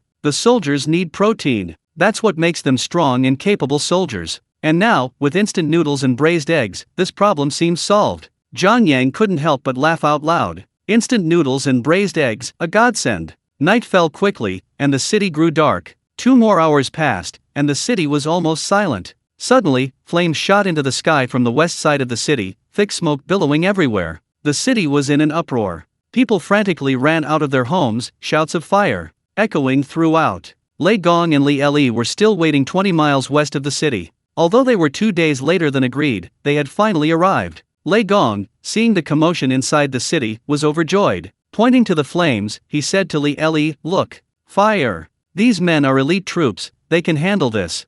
Brothers, get ready. We'll break through the city. I heard there's plenty of food in the city. Once inside, don't hold back. Kill the corrupt officials and loot the grain." The men were excited. They had been eating meager rations for days. If they could get into the city and have a good meal, what a treat. Tisk tisk. Morale was quickly boosted. Forgetting their worn-out shoes, they charged forward with the column. Driven by hunger, they reached the west gate in less than an hour. Lei Gong and Li Li exchanged a glance and immediately sent men to check. They found the city gate was indeed open. However, the gap wasn't large, just enough for 2 people to pass through. Li Li's intuition told him something was wrong, and he quickly whispered to Lei Gong, "I'm afraid it's a trap." Lei Gong was also worried. Where were the people who were supposed to meet them? Could it really be a trap? Before they could even finish their hesitation, Taizu and Ersha poked their heads out from inside the city gate. They grinned and said, "Congratulations, Commander. We've turned the city upside down, and we've taken care of the gate guards. Hurry in. Although he saw the inside man, Li Eli still felt something was wrong. Lei Gong wasn't so patient. Since the deed was done, he immediately ordered his men to rush in. Lei Gong was a seasoned veteran. He knew the first wave to rush in would be the most dangerous, so he didn't lead the charge himself. Instead, he urged everyone to squeeze in from outside the city. In a short while, several hundred people had squeezed in, but something was wrong inside. It was eerily quiet. Even more eerie, the city gate had closed. Was this a ghost? Where had everyone gone? The scene inside the city was extremely strange. A group of yellow turban rebels sat around several large pots, munching on the plain white porridge prepared by Zhang Yang. On the other side stood the county government troops, some holding torches, others bows and arrows, and still others swords, ready for battle. They were terrified the rebels would attack. Ersha, meanwhile, was quite pleased with himself. Under his persuasion, the rebels had dropped their weapons and chosen to eat the porridge. Brothers, you've been starving for days. Rather than eating chaff and wild vegetables, it's better to eat porridge here every day. Who wants to be a rebel? It's just to avoid starvation. Don't blame me for being harsh, but we were all originally lowly people. Getting food wasn't easy. Now, Lord John provides food and lodging. What choice do you have? Look at your brothers around you. Would you rather die under arrows or have a full meal? Ersha, originally a yellow turban himself, understood the mentality of these people. With just a few words, he persuaded them to surrender. In reality, they didn't have much of a choice. From the moment they entered the city, they were surrounded. With a single order from Zhang Yang, they would all die by arrows. Zhang Yang chose to spare them to bolster his own strength. A meal of plain porridge was the perfect temptation. Having been starved for months, who wouldn't be tempted by plain porridge? Naturally, they dropped their weapons and chose the porridge.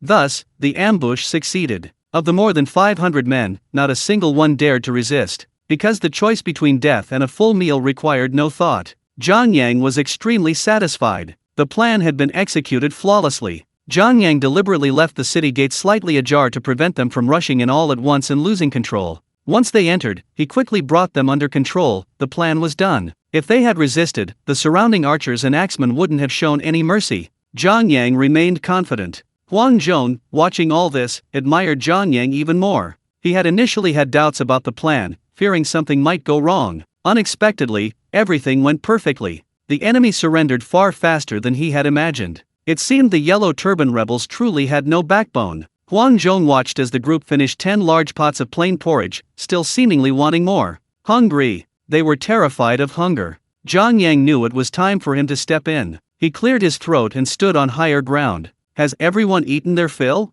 Wah! I'm still hungry. This porridge is so delicious, I want more. What kind of life did we have following Commander Chu? After this satisfying meal, will you send us on our way, sir?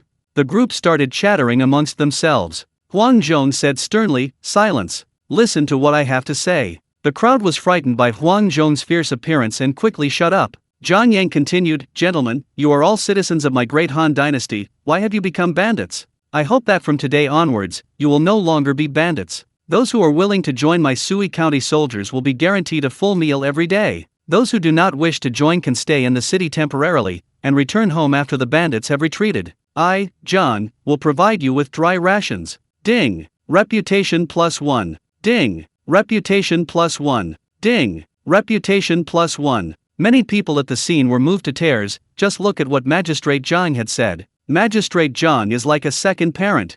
Your Excellency's kindness is immense. I'm willing to serve in the army in Sui County. Who would want to be a thief if they could have enough to eat? Zhang Yang nodded with satisfaction, instructing Huang Zhong to take these people to settle in the west of the city. Their identities would be verified tomorrow, and some capable young men would be selected for enlistment. Seeing that the city gate was closed, Lei Gong knew that there were ghosts inside, so he retreated back to the camp with the rest of the people. The spies came to report the next day, and the guards on the city wall were still patrolling, without any abnormalities. Lei Gong patted his forehead and cursed loudly, Did you really see a ghost last night? I clearly saw the iron pillar and Urxu showing their heads. After hundreds of people entered, they seemed to have disappeared, puzzled. Li Eli obviously had his own thoughts on this matter. He said, I'm afraid Taizu has already mutinied. Last night was just a trick to lure the enemy. Those hundreds of people may have already died on the spot. Lei Gong was furious, smashed the table in front of him, and said sharply, This thief dares to rebel against me, I will smash into pieces. Li Eli persuaded Chu Shui, Please calm down. Now is not the time for revenge. It's better to return to the mountains and wait for the grain to be harvested in the coming year before going down the mountain.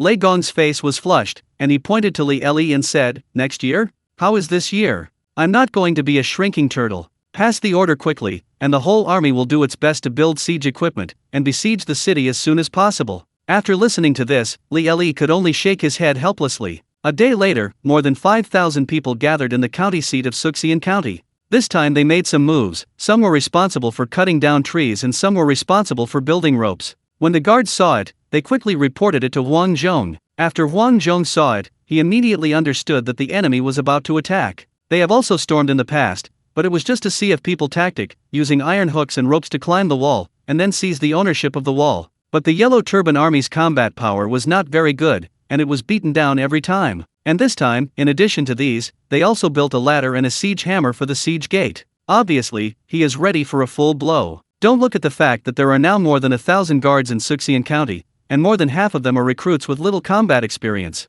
And there are 5,000 people on the other side, and they are menacing. I'm afraid it's not good. Zhang Yang soon learned of the news, and secretly thought that Lei Gong was also a ruthless gambler. Now Lei Gongfang's morale is low, and his morale is high. If he were himself, he would have shrunk to one place and developed well. Zhang Yang told Huang Zhong that just practice the recruits well, and the soldiers will block the water and cover the soil, not afraid of the battle that they can naturally win. It's time for lunch again, and in order to improve morale, Zhang Yang brought a few more cauldrons to the city wall. This time he wants to see if Lao Tan's sauerkraut beef noodles with braised eggs can shock this group of soldiers. Sure enough, the soldiers smelled it from a distance. It smells so good. What is this smell? It should be the smell of meat. I haven't eaten meat for a long time. I almost forgot what meat tastes like. Meat? We have all eaten up the food in the city. Where does the meat come from? Zhang Yang looked at the soldiers with a grin and said loudly, "Everyone has worked hard. Let's stop drinking porridge today and change to something to eat." Everyone had already started queuing for food, but after listening to it, their faces were blank, and what they immediately thought was that the porridge was gone.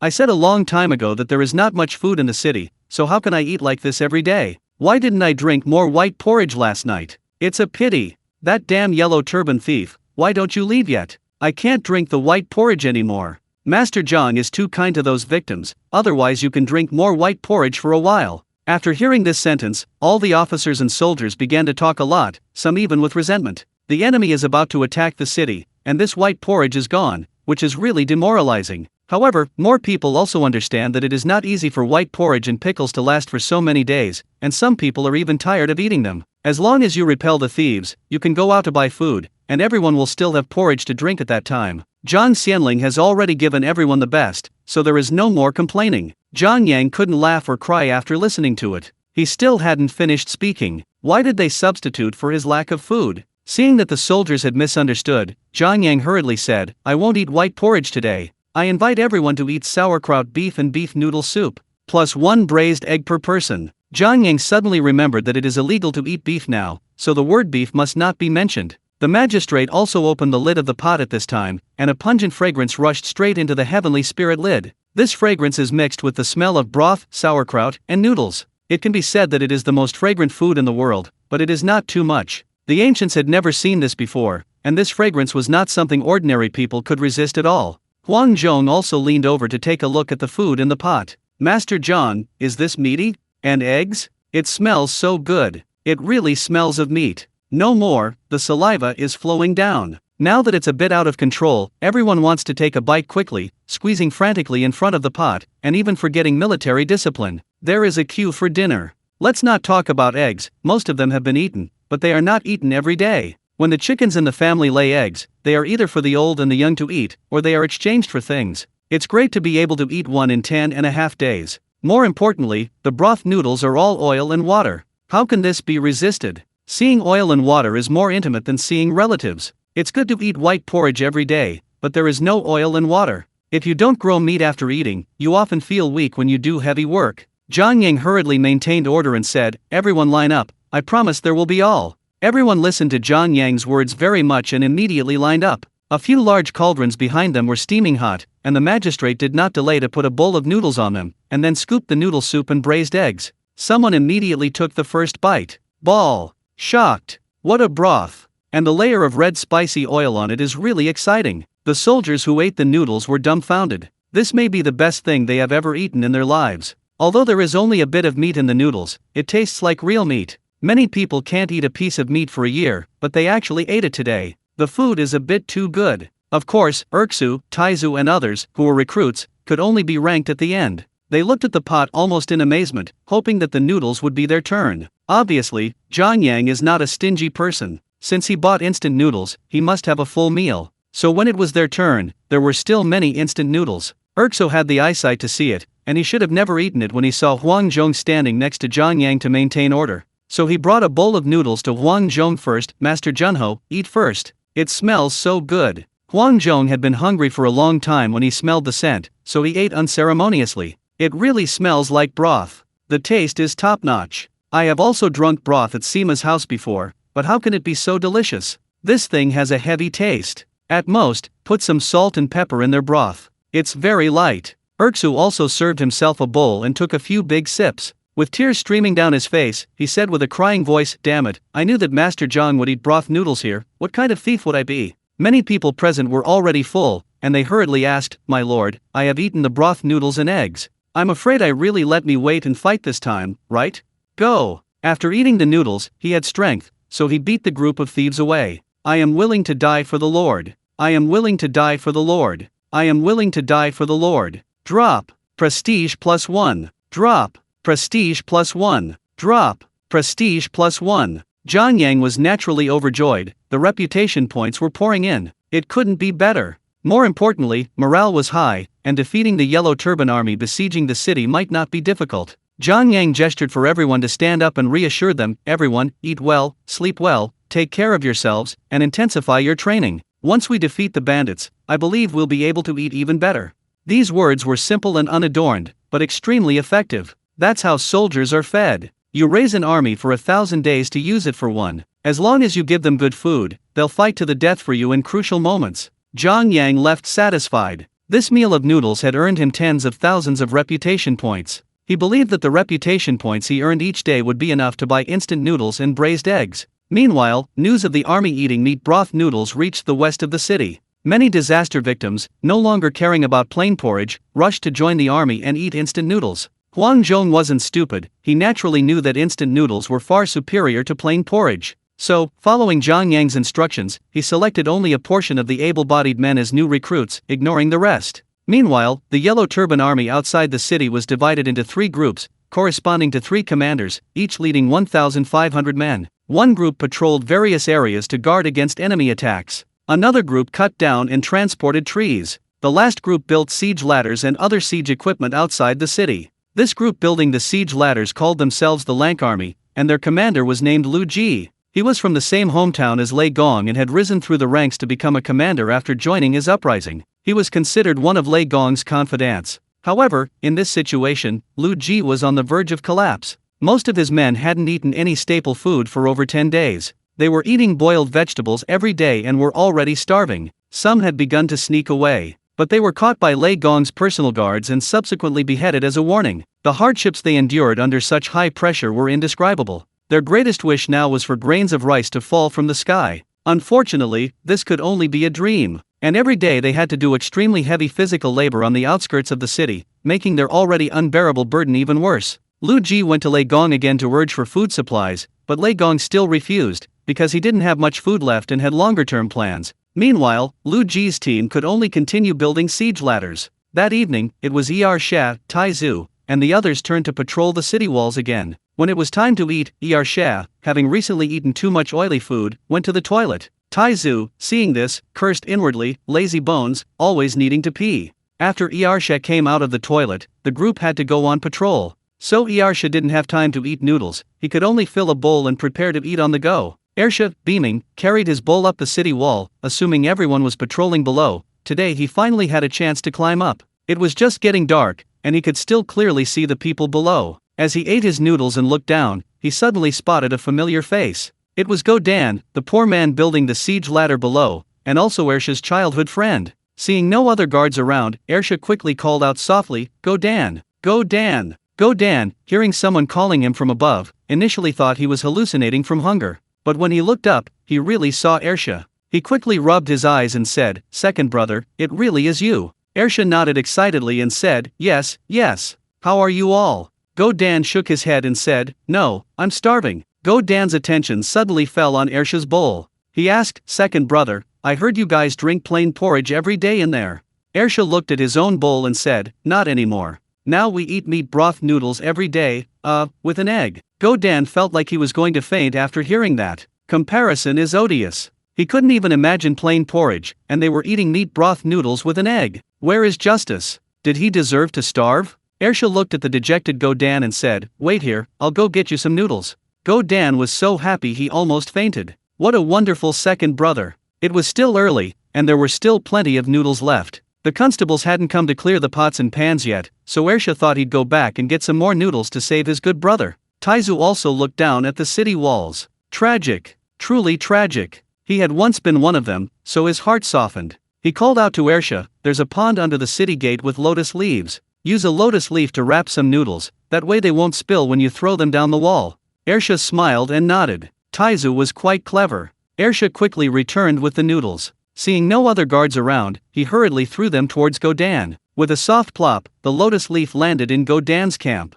Go Dan eagerly unwrapped the lotus leaf, and a rich aroma of meat wafted out. He didn't even have time to use chopsticks. He grabbed them with his hands and started eating. He immediately began wolfing them down. The noise of eating was so loud that those nearby immediately sensed something was wrong. Where was that sound of eating noodles coming from? Everyone turned to look and saw someone eating noodles. Noodles were still hanging from the corner of his mouth, not yet slurped up. It looked incredibly tempting. The burly men were more excited than if they'd seen a beautiful woman. A dozen of them pounced, determined to get their hands on the noodles. Chaos ensued, and everyone started fighting over a mouthful of noodles. "Give it to me. I got it first." "Bullshit, whoever grabs it gets it." "Egg, you dare eat my egg? I'll kill you today." "Hey, you guys are eating lotus leaves too. Leave some for me." "Wang you're even trying to steal the soup from the ground? Are you even human?" Go Dan, seeing the situation, quickly hid. Luckily, he managed to get several bites, otherwise he would have been at a huge loss.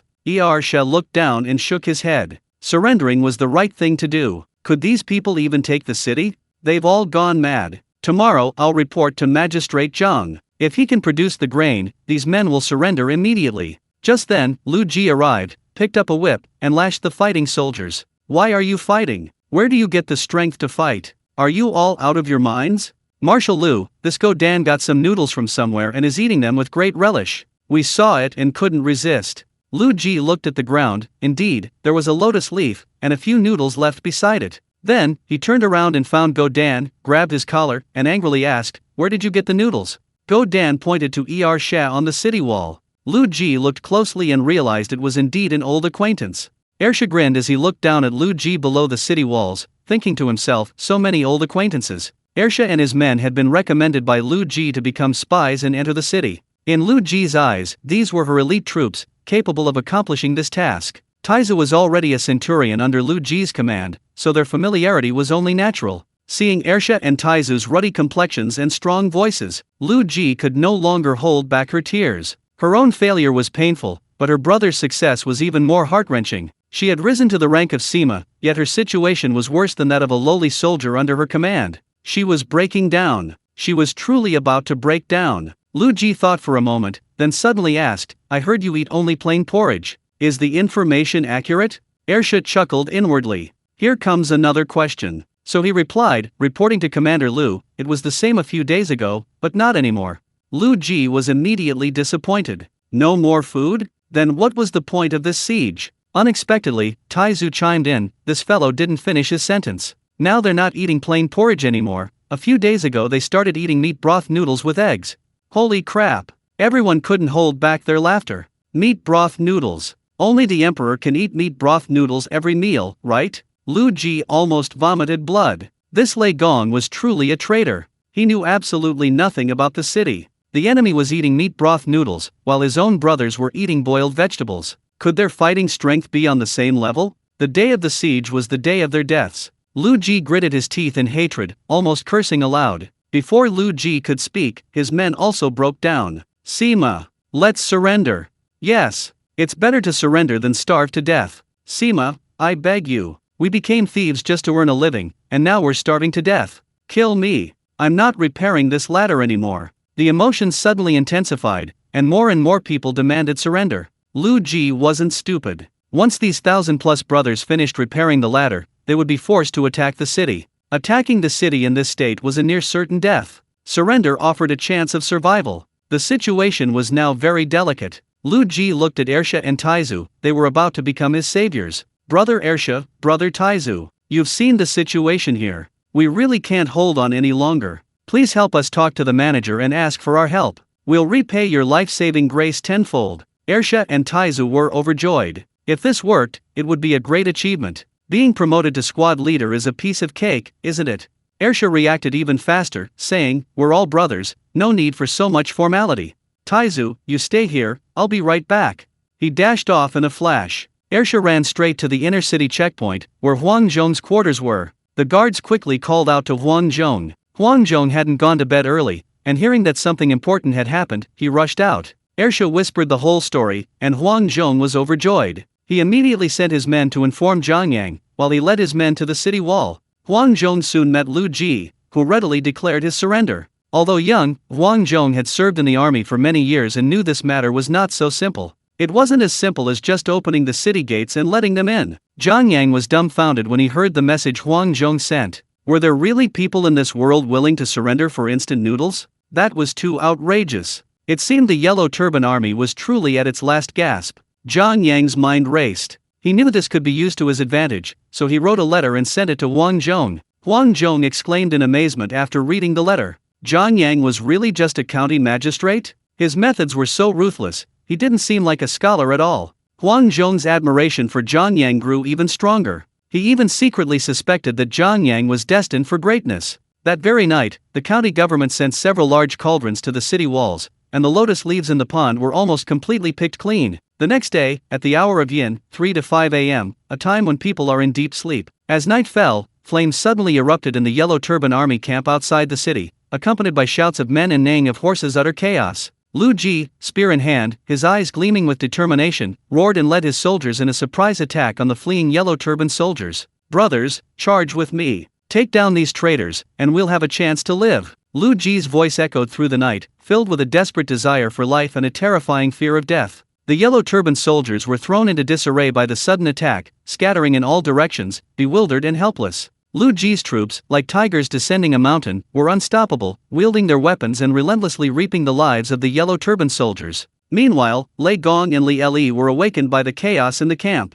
Startled, they immediately realized something was amiss. Lei Gong's face darkened, his brow furrowed. He grabbed his weapon and roared, "Follow me out of the camp. Let's see who dares to cause trouble." Li Li followed closely behind, and the two led 500 elite soldiers, rushing out of the camp gates. Outside the camp, they saw flames soaring, figures moving about, and utter chaos. Lei Gong, burning with rage, stared intently, searching for the truth. Just then, a small, disheveled group of men approached Lei Gong, pleading for help. "Lu Sima, he's gone mad. He's leading his men to slaughter our brothers everywhere." Before they could react, they were. "Lu Ji, you traitor! How dare you betray me!" Lei Gong roared, his voice echoing through the night, sending chills down the spines of the surrounding soldiers. Lu Ji's heart tightened upon hearing Lei Gong's roar, but he didn't stop. He brandished his spear, continuing to charge through the Yellow Turban soldiers. He knew that only by fighting his way out could he have a chance of survival. "Lei Gong, it's not that I betrayed you, but you treated us like pigs and dogs, we simply couldn't bear it." Lu Ji shouted back, his voice filled with grief and helplessness.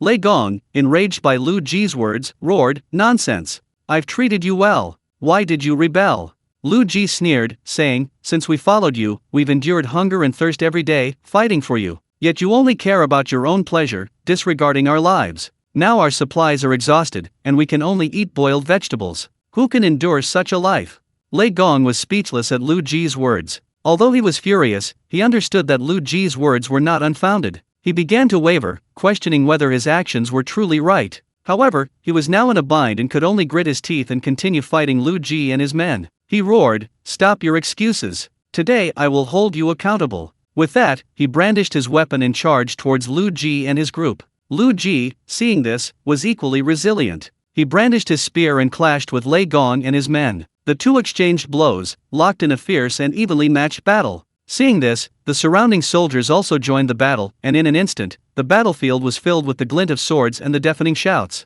The entire Yellow Turban Army was in complete chaos. No one expected that infighting would erupt within the Yellow Turban Army, especially since it was Lei Gong's confidants who instigated the rebellion. Even more unexpected was that the cause of this whole mess was a bowl of instant noodles. The instant noodles, like the final straw, became incredibly important. Jiang Yang, watching from the city wall, saw that the fighting outside was nearly over and ordered Huang Zhong to make his move. This was his agreement with Lu Ji. To recap this, we need to go back to last night. How could the surrender of a group of yellow turban rebels be so simple? If they were simply let into the city, what if they ate and drank their fill and then rebelled again? The Yellow Turban Army had a terrible reputation. They were a bunch of desperate outlaws and destitute farmers. Therefore, it would be foolish to talk about morality and rules when they were starving. They didn't even respect the laws of the land. How could they possibly talk about morality? So Jiang Yang demanded that Lu Ji cut off her own escape route. Since you're surrendering, you must show some sincerity. You can't come empty-handed. Lu Ji gritted his teeth, knowing Jiang Yang wouldn't easily trust him. To demonstrate his sincerity, he publicly informed Huang Zhong that he would launch a surprise attack on the Yellow Turban leader, Lei Gong in the dead of night. Jiang Yang was overjoyed upon hearing this and immediately brought him instant noodles and braised eggs. A full stomach is essential for fighting well. This was also Jiang Yang's way of showing sincerity. So, they agreed on a time Lu Ji would launch a surprise attack on Lei Gong, and regardless of victory or defeat, Huang Zhong was to lead troops to provide support. Meanwhile, Huang Zhong was extremely excited upon seeing the situation below the city. How could an excellent general not be excited to witness battle? The night was as dark as ink. On the city wall, Jiang Yang's eyes burned like torches, fixed intently on the distant Yellow Turban Army camp. He was calculating his next move. The fierce battle between Lu Ji and Lei Gong had been going on for some time. It was time for Huang Zhong to intervene. Upon receiving the order, Huang Zhong quickly mustered 500 elite troops, opened the city gates, and charged out like tigers descending a mountain. The hooves thundered, dust billowed. Their target was singular Lei Gong. On the battlefield, Lu Ji and Lei Gong were locked in fierce combat.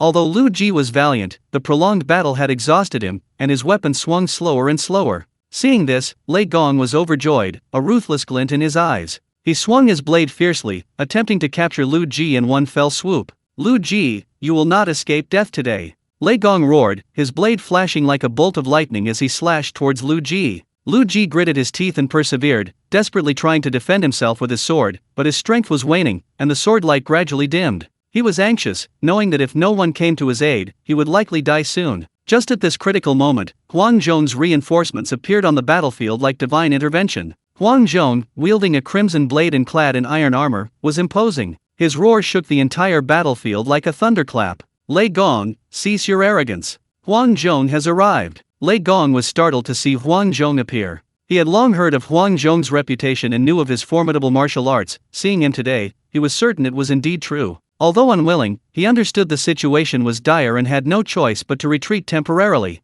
Seeing Lei Gong retreat, Huang Zhong sneered inwardly. He knocked an arrow and aimed at Lei Gong's back. The bowstring was released, and the arrow shot out like a meteor, instantly piercing Lei Gong's armor and knocking him from his horse. Ah! Lei Gong cried out in pain, falling to the ground. His men were terrified and rushed forward to rescue their leader. But Huang Zhong had already led his elite troops in a charge, unstoppable like tigers descending a mountain. Kill! Huang Zhong roared, his crimson blade flashing like the wind, instantly slaying several yellow turban soldiers. His iron-framed bow was equally effective, sometimes firing arrows, sometimes wielding it in close combat, keeping the yellow turban soldiers constantly on their toes. Under Huang Zhong's fierce attack, the yellow turban soldiers retreated in disarray. Exhausted and hungry, they were no match for Huang Zhong and his men. Soon, Lei Gong was captured by Huang Zhong's men. When Huang Zhong brought Lei Gong, bound hand and foot, back into the city, Jiang Yang was already waiting at the city gate. He was overjoyed to see Huang Zhong return in triumph. General Huang Zhong is indeed incredibly brave and invincible.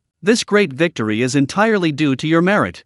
Jiang Yang praised as he stepped forward to greet Huang Zhong. Huang Zhong modestly waved his hand and said, "My lord, you flatter me. This victory is entirely due to the bravery of my soldiers and your brilliant command. I only contributed my meager strength." Jiang Yang laughed heartily and patted Huang Zhong on the shoulder, saying, "General, you are too modest." But speaking of which, successfully capturing Lei Gong was indeed an unexpected delight. We can now take this opportunity to gather the surrendered troops and recuperate. Huang Zhong nodded in agreement. My lord is absolutely right. Now we can properly train these scattered soldiers. Inside the tent, the lights were bright. Huang Zhong sat upright before his command desk, his face calm, his eyes flashing with a sharp light. Behind him, hundreds of soldiers stood at attention, awaiting orders. General, Li has escaped. The remaining bandits have either scattered or surrendered. What should be done with them? A lieutenant stepped forward, bowing and asking. Huang Zhong nodded slightly, his gaze sweeping over the crowd, and slowly said, "Those who fled, let them go. The net of heaven is vast, and though its meshes are wide, nothing escapes it.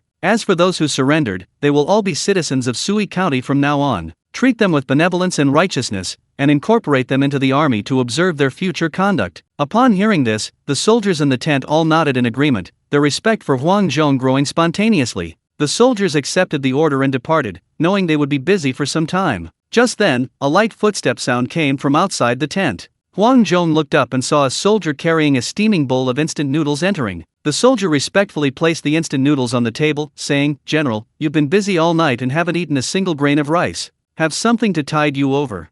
Huang Zhong smiled slightly, a warm feeling welling up inside him as he looked at the instant noodles. He suddenly remembered Zhang Yang's earlier comment, "The allure of instant noodles is simply irresistible," and couldn't help but chuckle. He picked up the noodles and began to eat heartily. Huang Zhong smiled, straightened his back, and said in a deep voice to the personal guard standing outside the tent, "Pass down the order, all units will take turns resting and remain vigilant. The surrendered soldiers' battalion must strengthen its patrols. Starting tomorrow, as the Lord has instructed, reorganize the surrendered troops." "Yes, sir." The personal guard responded loudly, their footsteps fading into the distance. 7 days later, in Xiling County, Jianxia Commandery, Jingzhou. Jianxia Commandery governs 14 counties, and Xiling County is the heart of the commandery, where the governor resides. Governor Huang Ziyu of Jianxia Commandery is stationed here. How could he not know that Sui County and Guanshui County were besieged by the Yellow Turban Army? However, he has been slow to send reinforcements. First, Guan Hu of Lingling rebelled against the Han dynasty, proclaiming himself general who pacifies heaven, and attacked Lingling and Guiyang commanderies. Emperor Ling of Han then ordered Wang Rui, the governor of Jingzhou, and Sun Jian, the prefect of Changsha, to quell the rebellion. Wang Rui diverted a large number of elite troops from Jingzhou to Lingling, leaving few elite troops available for Sui County. Facing 5,000 Yellow Turban soldiers, Huang Ziyu was uncertain of his chances. Secondly, Huang Ziyu believed that Sui County and Guanshui were remote areas, and sending a large army there would require a significant amount of provisions. So he simply stalled, waiting for Wang Rui's army to return, which would naturally save him the trouble of spending money and manpower. What? The Yellow Turban rebels suffered a crushing defeat? The siege of Sui County has been lifted? The speaker was Huang Ziyu. The Huang family was a prominent clan in Jingzhou, and as the eldest son, Huang Ziyu naturally held a very important position. During the constant warfare at the end of the Eastern Han dynasty, Huang Ziyu had participated in many battles. He had always been pessimistic about the situation in Sui County, mainly because it was a disparity of 500 ragtag troops against over 5,000 Yellow Turban soldiers, a tenfold difference. Moreover, he knew that the magistrate of Sui County was dead, and the county clerk had been seriously wounded and died after a surprise attack. Without a leader, the city shouldn't have been able to hold out for long. But what was most surprising was that 3 months had passed. Guanshui County had already fallen, but Sui County had held out. Even more crucially, Sui County had actually repelled the Yellow Turban Army. The Yellow Turban leader, Lei Gong, had been captured alive. This is unbelievable. Huang Ziyu frowned as he looked at the letter before him. "This is strange," he said. "Could it be a false report?" His subordinate replied, "Sir, it's probably true. The letter was delivered by a yamen runner from Sui County, and it bears the county seal. The scouts also reported that the Yellow Turban rebels in Sui County have vanished without a trace." Huang Ziyu asked again, "Who is in charge of Sui County now?" The clerk replied, "County Commandant Zhang Yang."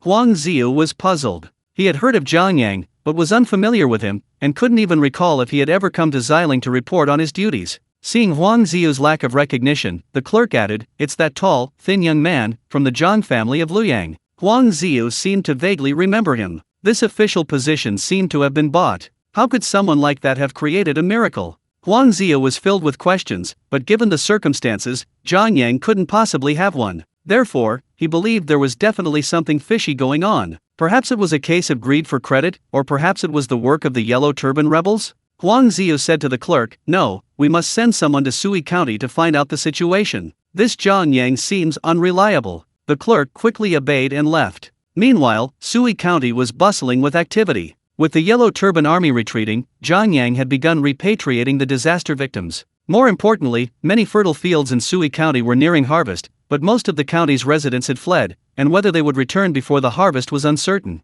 Therefore, Zhang Yang issued an order that the disaster victims return to their hometowns to harvest their grain. The county would distribute enough food to last about a month. If the landowner was not home, after the harvest, after taxes, the harvester and the landowner would split the harvest equally. With this move, there was no longer any need for anyone to remain in the city, and many people returned to their hometowns in recent days. John Yang kept his promise, ensuring that each family prepared enough food to take back. Meanwhile, many things were busy within the city, the first being the expansion of the army by over 2,000 soldiers. The task of training and managing them naturally fell to Huang Zhong. However, there was nowhere for so many soldiers to live. So, a new military camp began to be built in the west of the city. Fortunately, the Yellow Turban Army had brought a large amount of timber, readily available materials that would save a lot of trouble. Zhang Yang, as usual, came to inspect the camp, fearing that these former Yellow Turban bandits might become unruly and cause trouble. Soldiers, work hard. If we finish repairing the barracks soon, we won't have to sleep outside.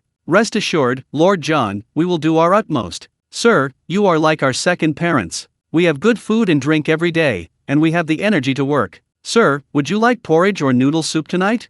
Noodle soup is never enough. Although Zhang Yang's current prestige is enough to cover these people's instant noodle expenses, he only provides one meal of meat broth noodles a day to motivate these Yellow Turban soldiers. The rest of the time they eat porridge. Of course, the generals led by Lu Ji can still get instant noodles with braised eggs. The group was working enthusiastically, and Zhang Yang couldn't dampen their spirits, so he said with a smile, "Extra food tonight, instant noodles and 2 braised eggs for everyone." Good heavens! We usually only get 1 egg. I knew it. Living in Sui County, we'd be living the life of a rich man every day. Lord Lin is like a god in Sui County. Wah! Knowing that coming to Lord John would bring such good fortune, why did we become bandits?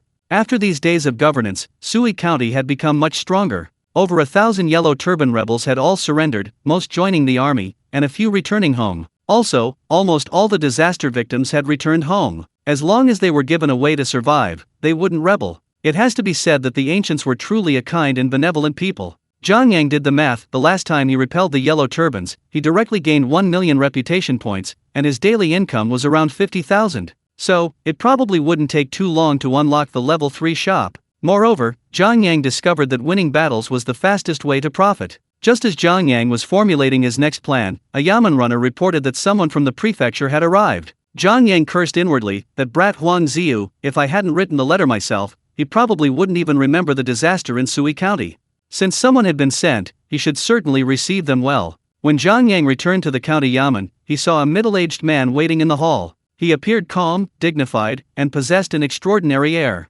Zhang Yang quickly went to greet him, saying, "This humble official, Zhang Yang, the county magistrate of Sui County, greets your excellency." The man didn't show much emotion, but replied, "I am Zudge Xian, the registrar of Jiangxia Prefecture, sent to Sui County to assist your excellency."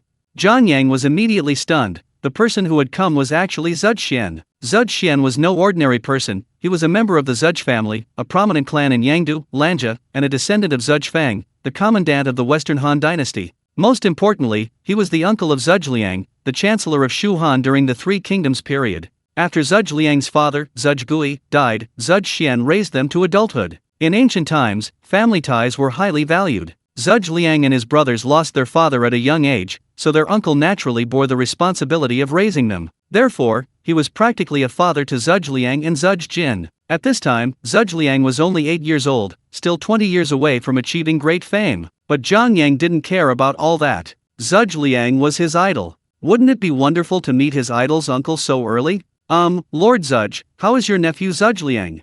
Zudge Xian was momentarily stunned. How did he know his nephew's name was Zudge Liang? Zudge Liang was currently in Taishan County, Yanzhou, with his father, Zudge Gui. He had never been to Jingzhou. How did Lord Zhang know about my nephew?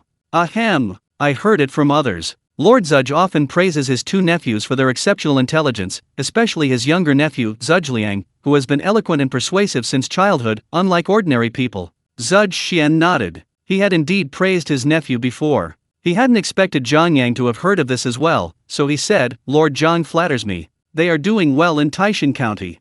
Zhang Yang thought to himself, this is bad news. Zudge Liang's father, Zudge Gui, will pass away in a year. And Zudge Xian is about to resign and take them back to their hometown. He definitely couldn't tell him this, otherwise he wouldn't be able to explain his supposed precognitive abilities. However, Zhang Yang believed that Zudge Xian was no ordinary person. Since he could cultivate talents like Zudge Liang and Zudge Jin, he himself was an invaluable individual. Therefore, Jiang Yang very much wanted to cultivate a good relationship with him. Lord Zudge, haven't you eaten yet?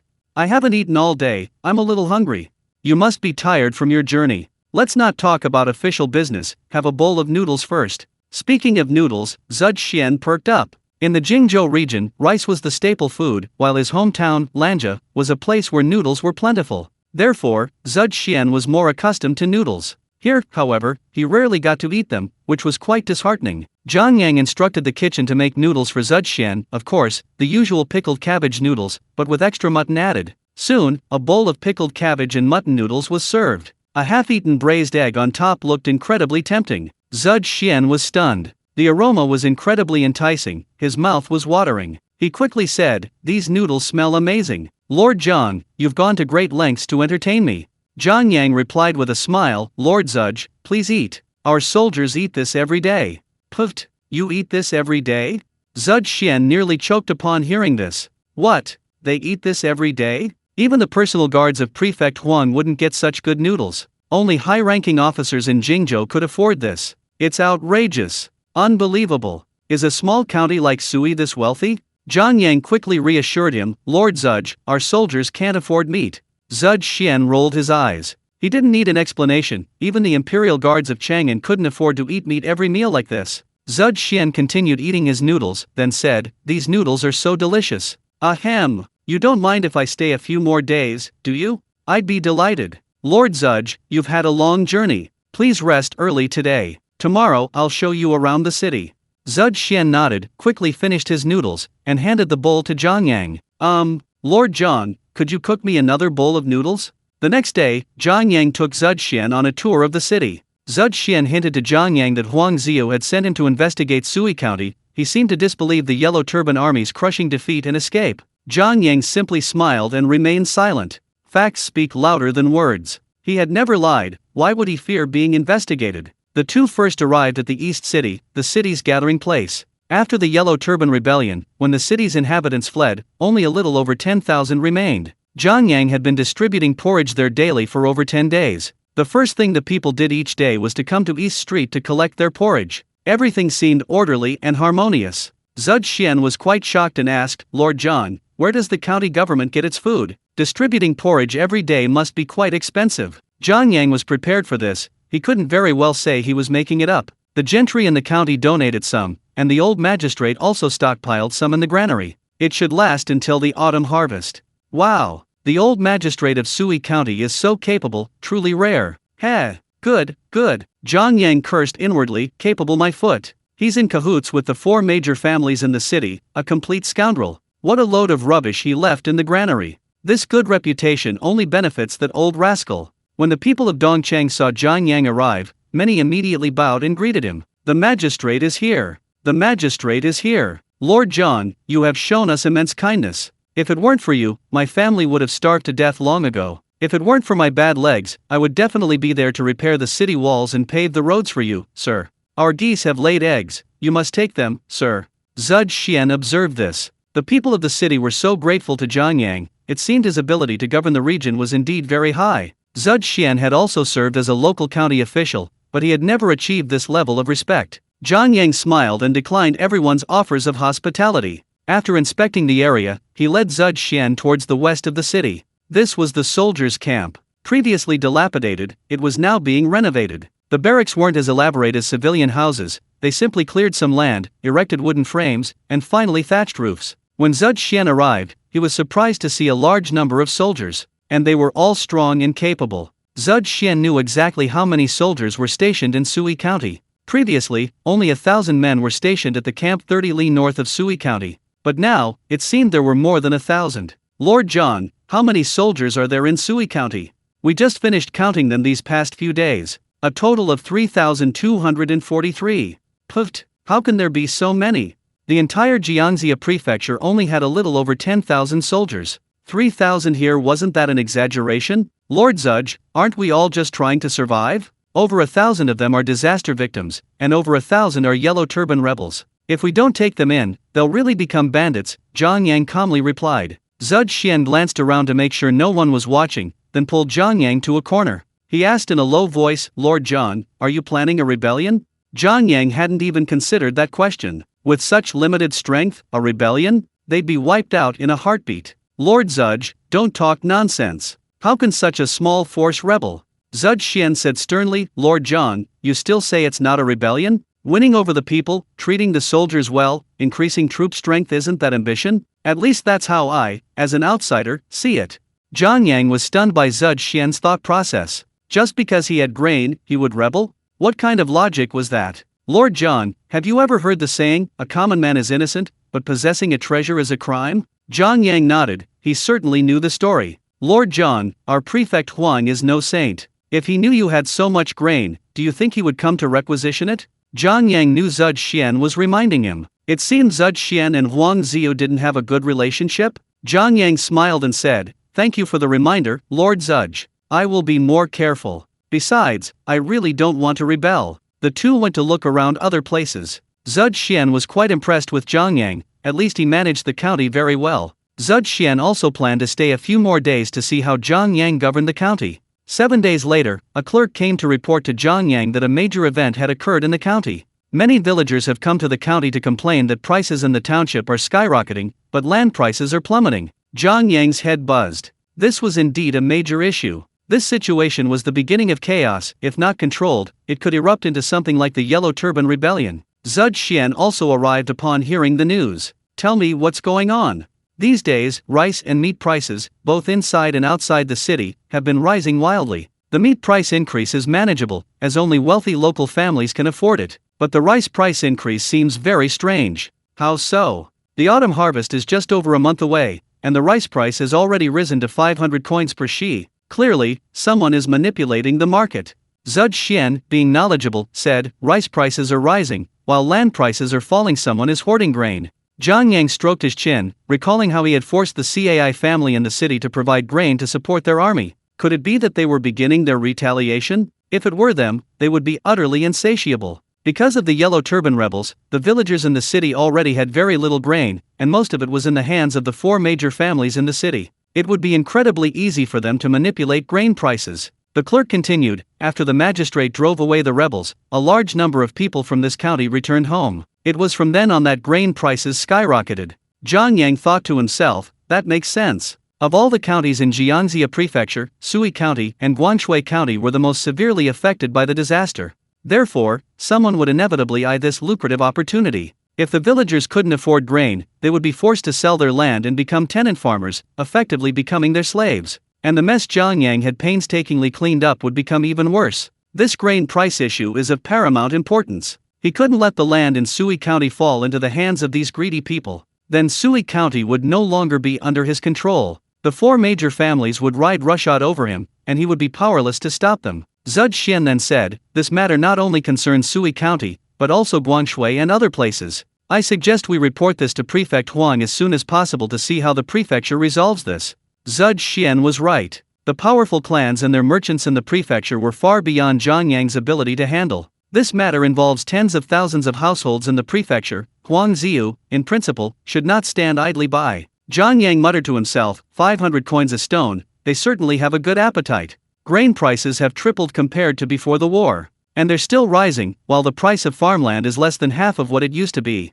Their goal is simply to drive the starving farmers to desperation in just over a month. The imperial court has been suppressing rebellions for years, but the rebellions are like trying to suppress a gourd only to have it float up again. This is because some people are insatiably greedy. This world has truly gone mad. Jiang Yang continued, Lord Zudge, perhaps you should write a letter to Prefect Huang, but by the time the prefecture responds, it will probably be too late. Zudge Xian nodded. Huang Ziyu comes from a prominent family in Jingzhou. Asking him to stop this harvest is tantamount to asking him to cut off his own family's interests. He'll likely make excuses and only put on a show in the end. Zudge Xian, then what should we do? We can't just sit here and wait to die. Jiang Yang's lips curled into a mysterious smile. He said, why not fight them and see who the final winner is? Zudge Xian was shocked and quickly advised, you want to use the city's grain to stabilize grain prices? Do you know that if you lose, you'll be in dire straits?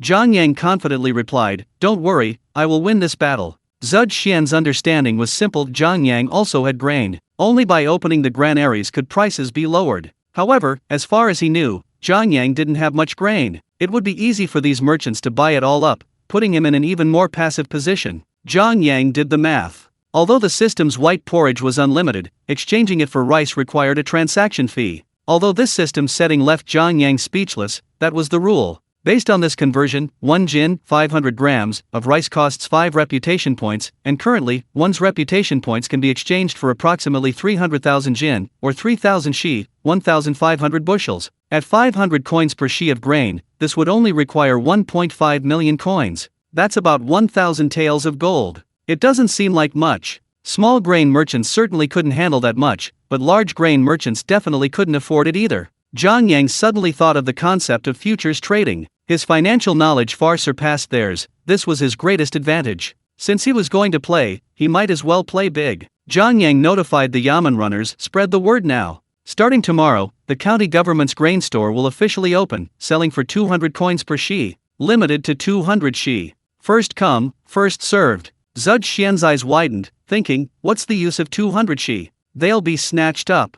Zhou Xian, Lord Zhang, 200 shi, a unit of dry measure, is probably just a drop in the bucket. There's no other way. A new shop opening requires some discounts.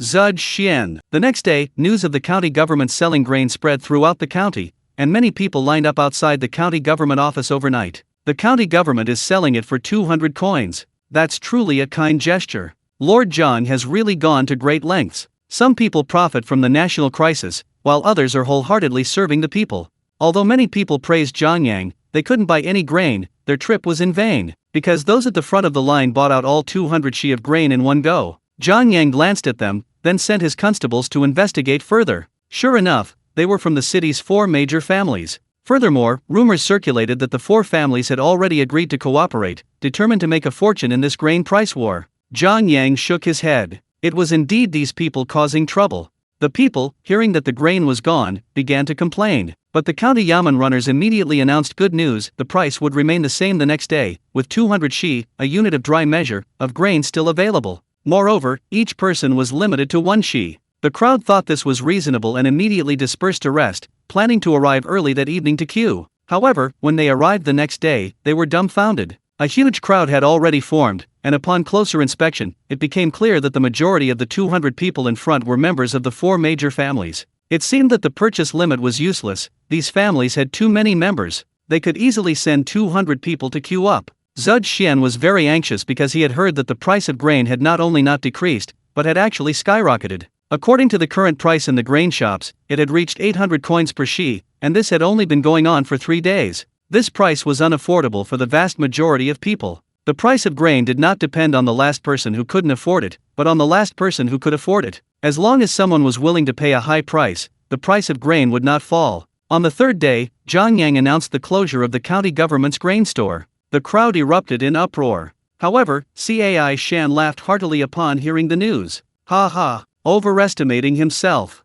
Zhang Yang is now in a dilemma. If he continues to sell grain, his granaries probably won't last until the autumn harvest. Won't the soldiers rebel? If he doesn't sell, seeing grain prices soaring and people starving everywhere, all I have to do is impeach him to the prefect, and he'll likely lose his post.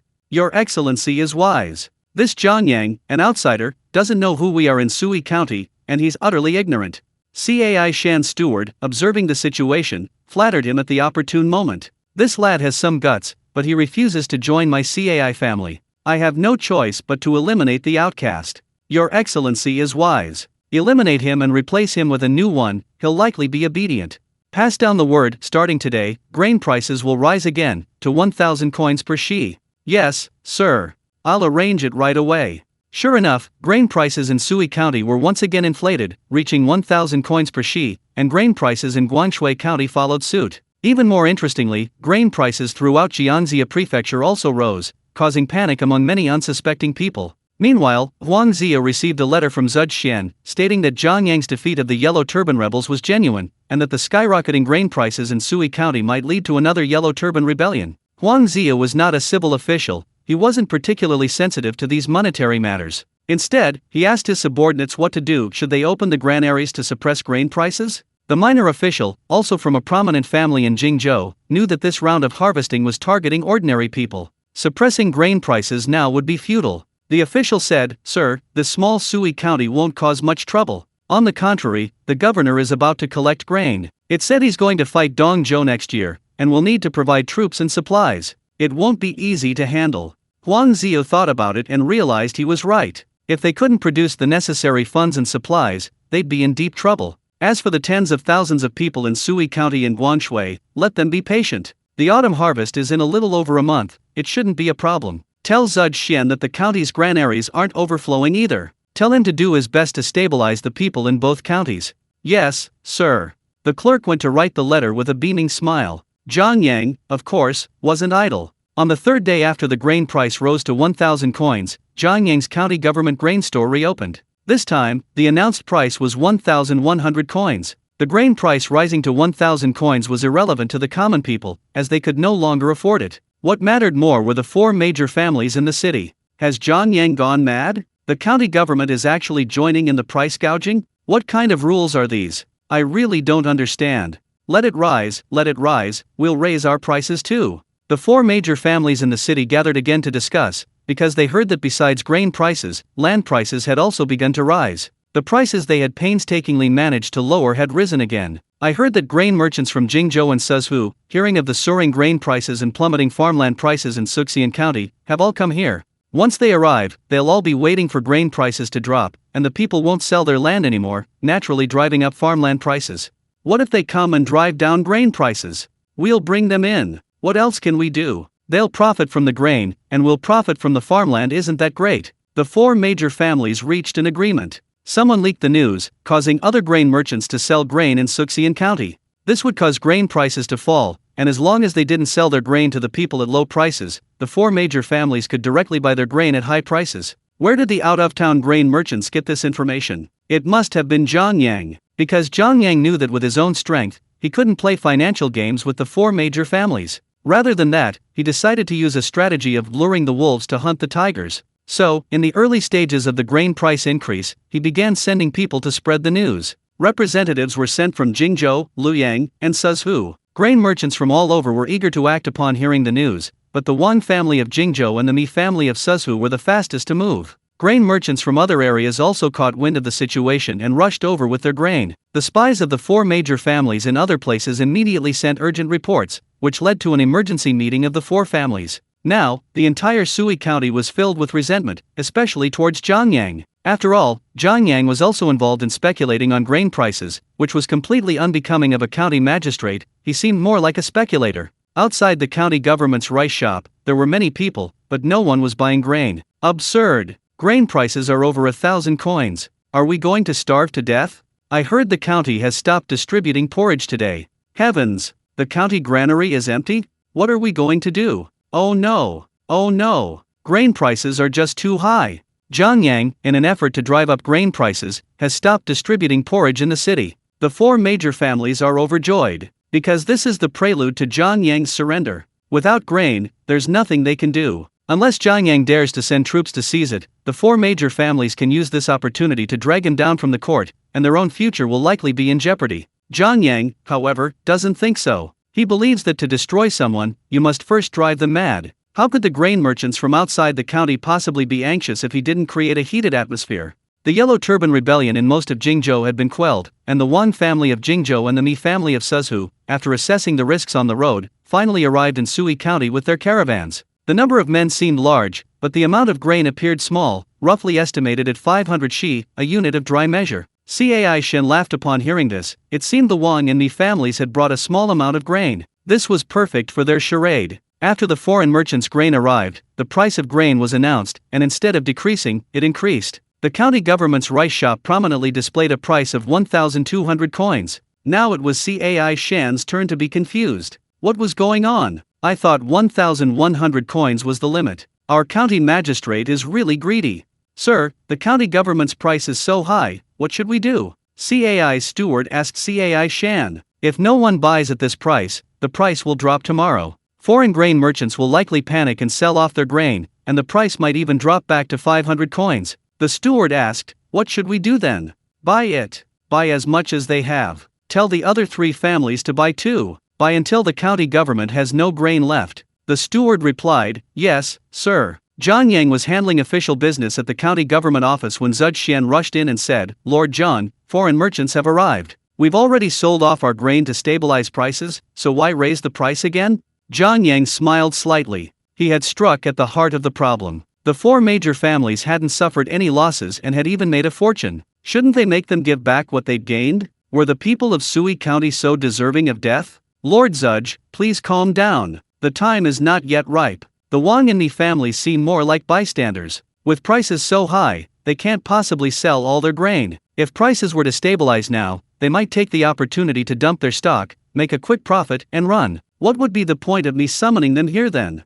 Zudge Xian was somewhat bewildered. Was John Yang trying to escalate things? Lord Zhang was indeed unfathomable. At this moment, Huang Zhong also came to see him. Zhang Yang quickly let him in. Huang Zhong had previously trusted Zhang Yang implicitly, but now he was beginning to doubt him. Lord Zhang, grain prices have skyrocketed recently, and farmland is being sold off cheaply. This could incite a peasant uprising, and there are many dissenting voices within the army as well. This could negatively impact morale. Zhang Yang nodded and said, I know many soldiers or villagers from this county who own land. Tell them to remain calm and, most importantly, not to sell their land. Huang Zhong was no longer anxious. Zhang Yang seemed to have other plans. He could only ask one more question: if a peasant uprising breaks out, should we suppress it?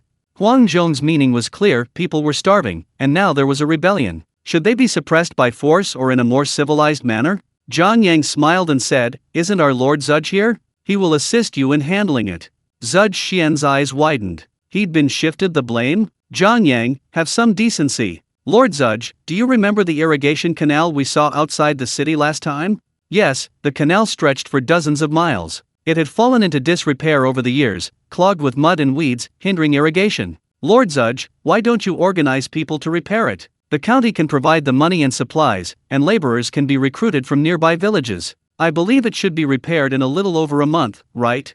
Hiss. Lord Zhang, you're a genius. Ha ha. Zudge Xian laughed heartily upon hearing this. Only those in officialdom could understand the intricacies of this. Huang Zhong, however, looked completely bewildered. Zudge Xian continued, Lord Jiang's move not only repairs the irrigation canal but also distributes grain to the county's disaster victims. More importantly, the grain merchants might not even notice, preventing them from scattering. Huang Zhong suddenly understood. Grain was expensive now, and since everyone couldn't afford it anyway, those without grain could participate in the canal repair work. Providing grain and money for canal repair seemed reasonable, ensuring no one starved. This was undeniably a brilliant move. 10 days later, Zhang Yang was still selling grain for 1,200 coins, while the four major families were starting to have doubts. Yesterday they had bought 200 shi, a unit of dry measure, of grain from the county government, and today there was still some left. How could there be so much? This meant they had already bought 2,000 shi from the county government, spending enough to equal half their net worth. Besides the Wang and Mi families, other grain merchants also arrived in Sui County.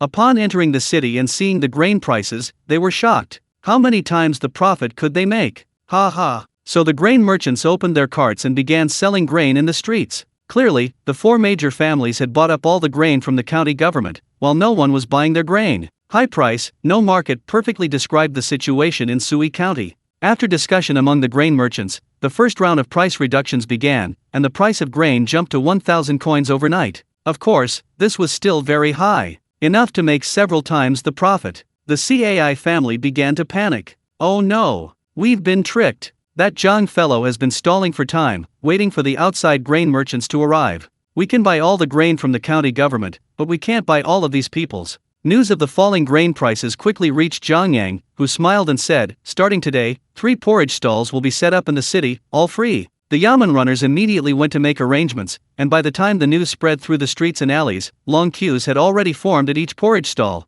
Lord Zhang still cares for the people like his own children. He won't let us go hungry. This free porridge, is it only for one day? How could it be? I just heard it's open until after the autumn harvest. Why didn't you say so earlier? I spent 800 coins to buy a load of grain. Wah! Now Zhang Yang finally dared to swagger into the streets. His reputation had almost been ruined recently. What could he do if the common people threw eggs at him? This earned him the support of the city's residents, and his reputation soared. Meanwhile, Mi Zhu, who had been in the city for over 10 days, now realized he'd been tricked. The so-called grain shortage and skyrocketing prices in Sui County were all the work of the county magistrate. He hadn't sold any of his grain at all. He should have known better than to listen to Cai Shan and instead sell off his grain when prices were high. At least he could have made some profit. Now he'd be losing money on his travel expenses. so Mizu decided to sell his grain today for 400 coins. Mizu sat in his room, his fingers tapping unconsciously on the table. Outside, the bustling market of Sui County remained unchanged, but the exorbitant grain price of 1,200 coins on the sign now seemed like a glaring joke to him. Mi Zizhong was a prominent figure in Suzhu's business world, shrewd and astute. How could he have plunged headlong into this bottomless quagmire? Looking back, he had been approached by the CAI family of Sui County upon his arrival, their words implying that joining forces to maintain high prices would yield huge profits. At the time, grain prices were soaring, and he was blinded by the alluring prospect of exorbitant profits, believing that joining this game was a sure thing. Now, upon reflection, he realized he was like a fat sheep walking into a trap. Grain prices were indeed high, but the people of Sui County had already been squeezed dry. Apart from a few local powerful families, no one could afford the grain he transported. He had stayed at the inn for over 10 days, watching helplessly as the grain he had transported from afar gathered dust, his heart bleeding. I've been tricked by that nouveau riche of Sui County and that clueless magistrate. A surge of shame and anger at being fooled surged through him. Mizu slammed his hand on the table, the teacup bouncing and then falling, splashing water everywhere. After the anger subsided, the cold reality set in. Continuing to wait would not only result in a complete loss, but also the enormous transportation costs and the expenses of the past few days' lodging would be wasted.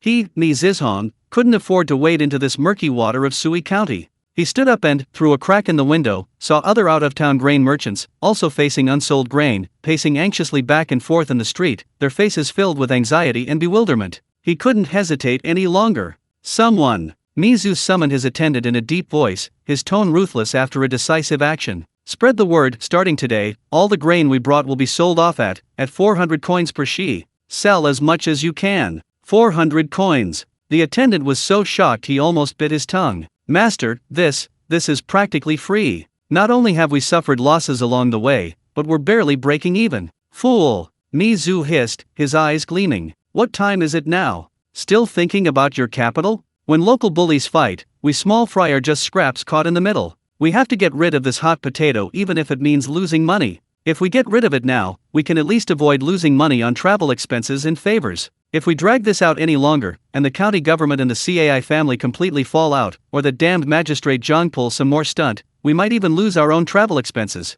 Go now! Mizu's decision was like pouring a bucket of cold water into a boiling oil pan. The other stranded grain merchants were already in a state of panic, and when they heard that the prestigious Mi family of Suzhu was selling off their grain at a near-collapse price of 400 coins, they instantly erupted into chaos. Has the Mi family gone mad? 400 coins. That's a huge loss.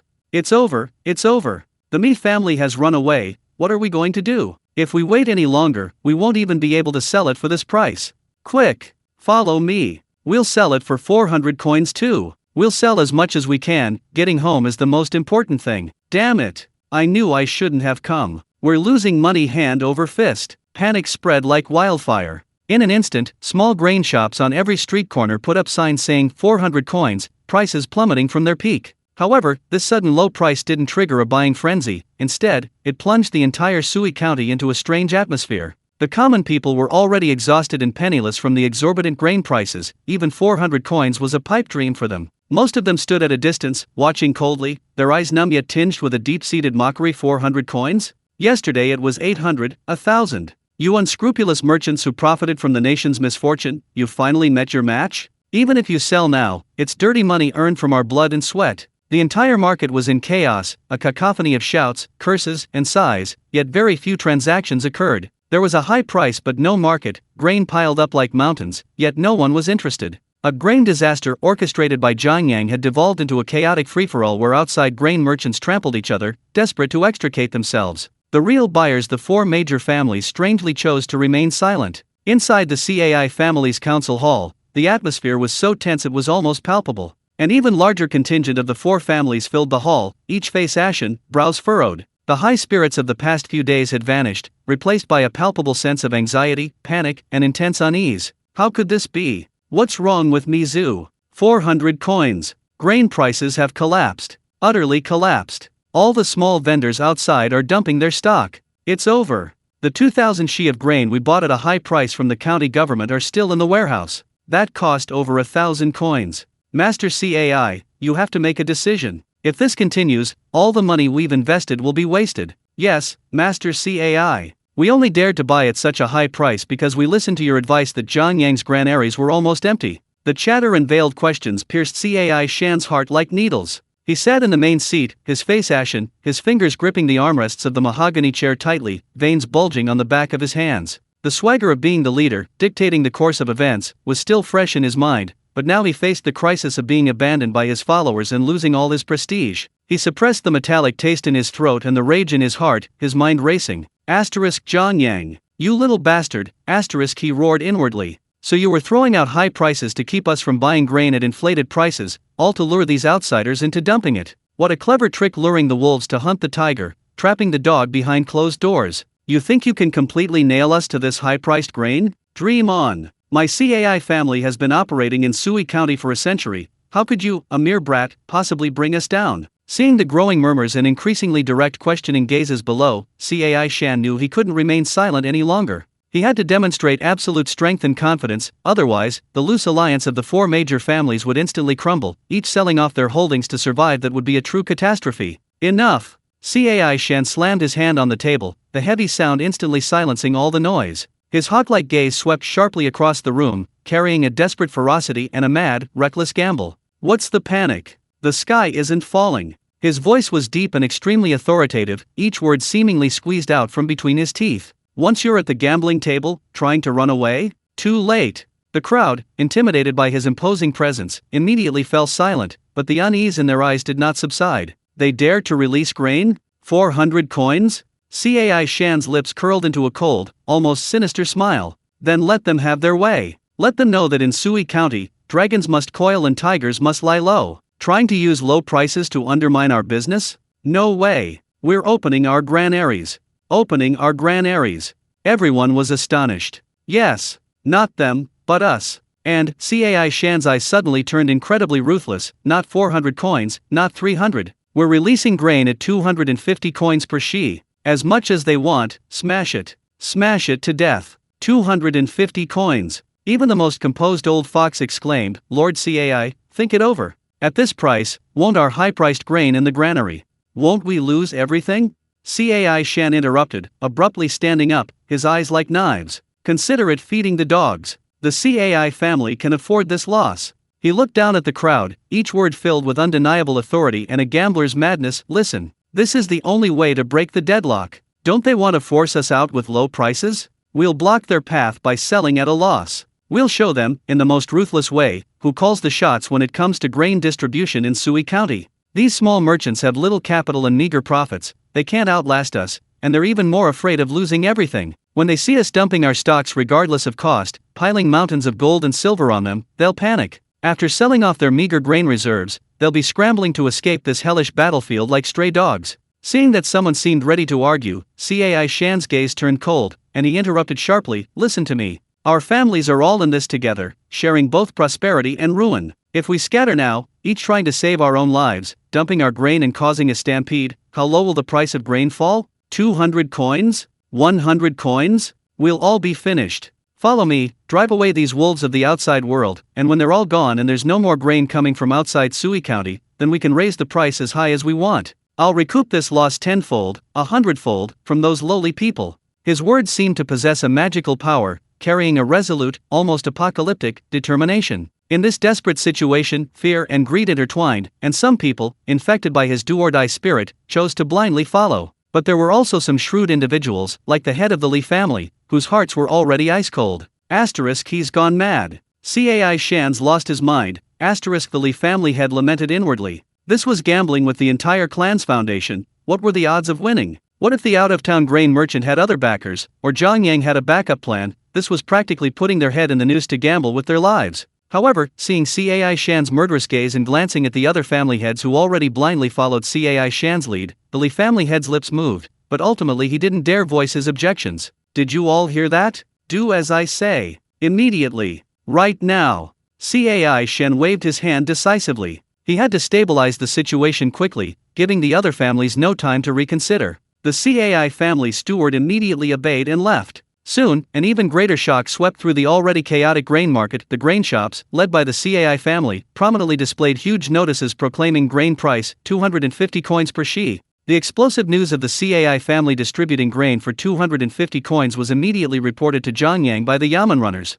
At the time, Zhang Yang was discussing the specific arrangements for repairing the irrigation canal with Zhuge Xian and Huang Zhong. Upon hearing the news, his hand holding the pen paused slightly, and then the corners of his mouth couldn't help but turn upwards, a smile filled with the ecstatic joy of a hunter finally waiting for his prey to step into the trap. Good! What a desperate act, a complete recklessness. CAI Shan, you've finally gone this far.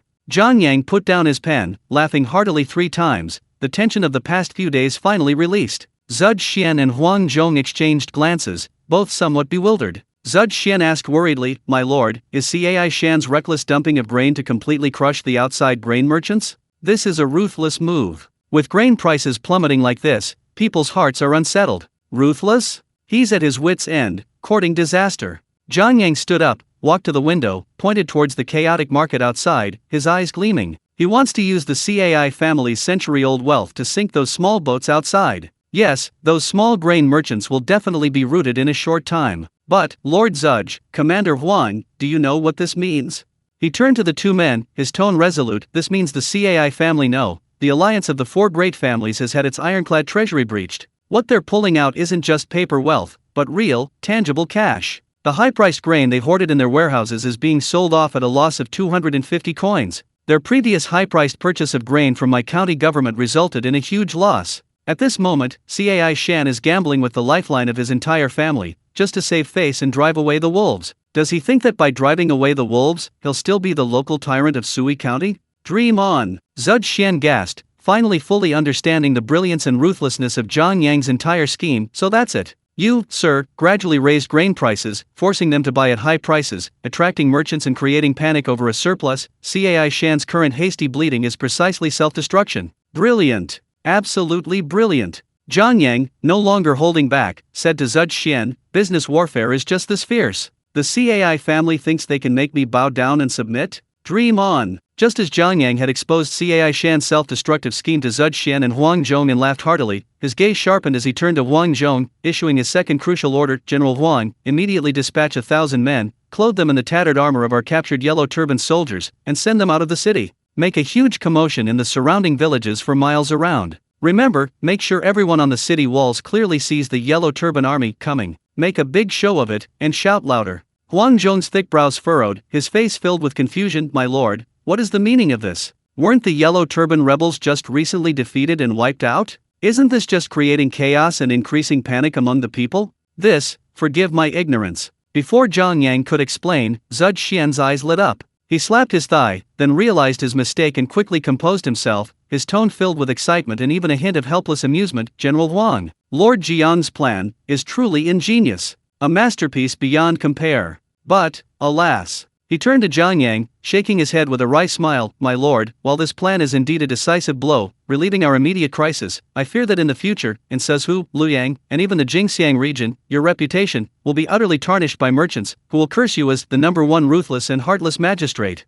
Upon hearing this, Zhang Yang laughed heartily, a laugh tinged with mischief, his face devoid of any remorse. Lord Zhuge, you are overthinking it. Merchants are driven by profit, it's in their nature. If they didn't harbor the greed for tenfold profits, how could I have lured them from so far away into this trap? It's a case of willing to take the bait. Besides, his smile faded slightly, a glint of shrewdness flashing in his eyes. It was the CAI family who swindled them, throwing money at them and cutting off their source of income. As for me, at most, I merely, gently pushed a ripple in this situation. CAI Shan is more deserving of the blame than I am. Although Huang Zhong still didn't fully grasp the intricacies of politics and economics, seeing even the learned Zhuge Xian applaud so highly, and seeing Zhang Yang always managing to create miracles in the impossible, his admiration for the young magistrate deepened. A soldier's duty is to obey, especially to obey a commander he truly respects. Without asking further questions, he bowed respectfully and said, My lord, your wisdom and strategy are truly remarkable. I am completely convinced. I will immediately make the arrangements to ensure that the grand show outside the city is as spectacular as it gets, so that those on the city gate tower can see it all clearly.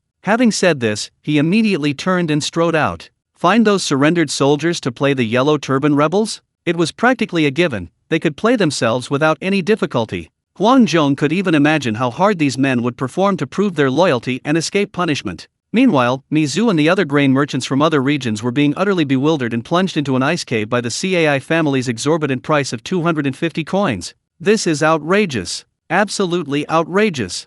A grain merchant from Luoyang, his face ashen, veins bulging on his forehead, slammed his fist on the wooden table of the inn, making the cups and saucers clang. That old scoundrel Cai Shan. What is he trying to do? Is he treating us like monkeys? We went through all the trouble of transporting grain here, and he's smashing the market so viciously. Isn't this cutting off everyone's livelihood? Another small grain merchant from Jingzhou, his face contorted with grief, cried out, his voice trembling, "It's over, all over. Has the Cai family decided to give up? This Sui County is too strange. The local powerful families have joined forces to smash the market. Isn't this trying to take us outsiders down with them? We can't stay here any longer. Not even a moment longer." Panic and anger spread like a plague. Everyone turned to look at Mizu, who had been silently contemplating by the window. This wealthy merchant from Suzhou was now their only source of support and guidance. Mizu slowly turned around, the resentment and chill of being fooled almost tangible on his face. He took a deep breath and finally made his decision, his voice soft but resolute, "Go. Immediately.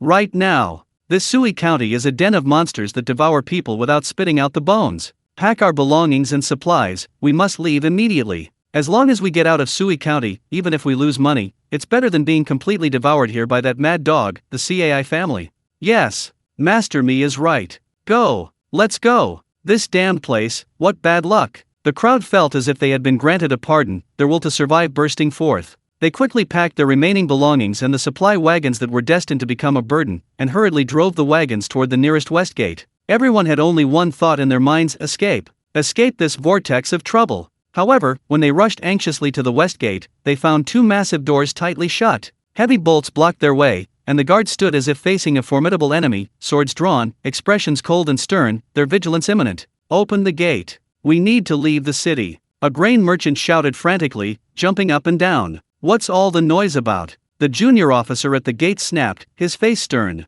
"Didn't you see the warning signs? Yellow Turban rebels have suddenly broken out outside the city, and their advance is overwhelming. To ensure the safety of the county, from this day forward, all 4 gates are closed, and no one is allowed to enter or leave. Anyone who disobeys will be treated as a traitor. Go back. If you dare approach the city gate again, don't blame the swords and arrows for their indiscriminate attacks." A nearby soldier brandished his spear menacingly. This scene was like a bucket of ice water being poured over their heads. The grain merchants were instantly stunned, their last hope of escape ruthlessly extinguished. Yellow Turban Army? Outside the city? Miju's heart trembled violently, a powerful feeling of being manipulated suddenly washing over him. He suppressed the turmoil in his heart, parted the crowd, and shouted to the guards on the city wall, "Sir, let us go up and take a look. We are also anxious about the safety of the city." Perhaps it was his extraordinary demeanor, or perhaps the garrison officer had been given special permission to give him the green light. Mizu and several other wealthy merchants were allowed to ascend the city wall. The group strained their eyes to see, and sure enough, about a mile from the city, dust billowed, a group of men dressed in coarse linen and wrapped in yellow turbans were shouting and cursing, numbering nearly 1,000. A burly man with a face full of scars, brandishing a large, ring-pommel sword, roared at the city wall, spitting as he spoke, "Listen up, officials in the city. Quickly hand over your gold, silver, and grain. Otherwise, when my army breaches the city, not a soul will be spared." His barbaric demeanor, his tattered yet fierce attire, and his thick-accented cursing, he looked every bit the part of a genuine yellow turban remnant. The grain merchants, who had just harbored a sliver of doubt, thinking it was Zhang Yang acting, were now utterly disheartened. Damn it! They said the yellow turbans in Jingbei had been wiped out. From which corner did these bandits crawl out?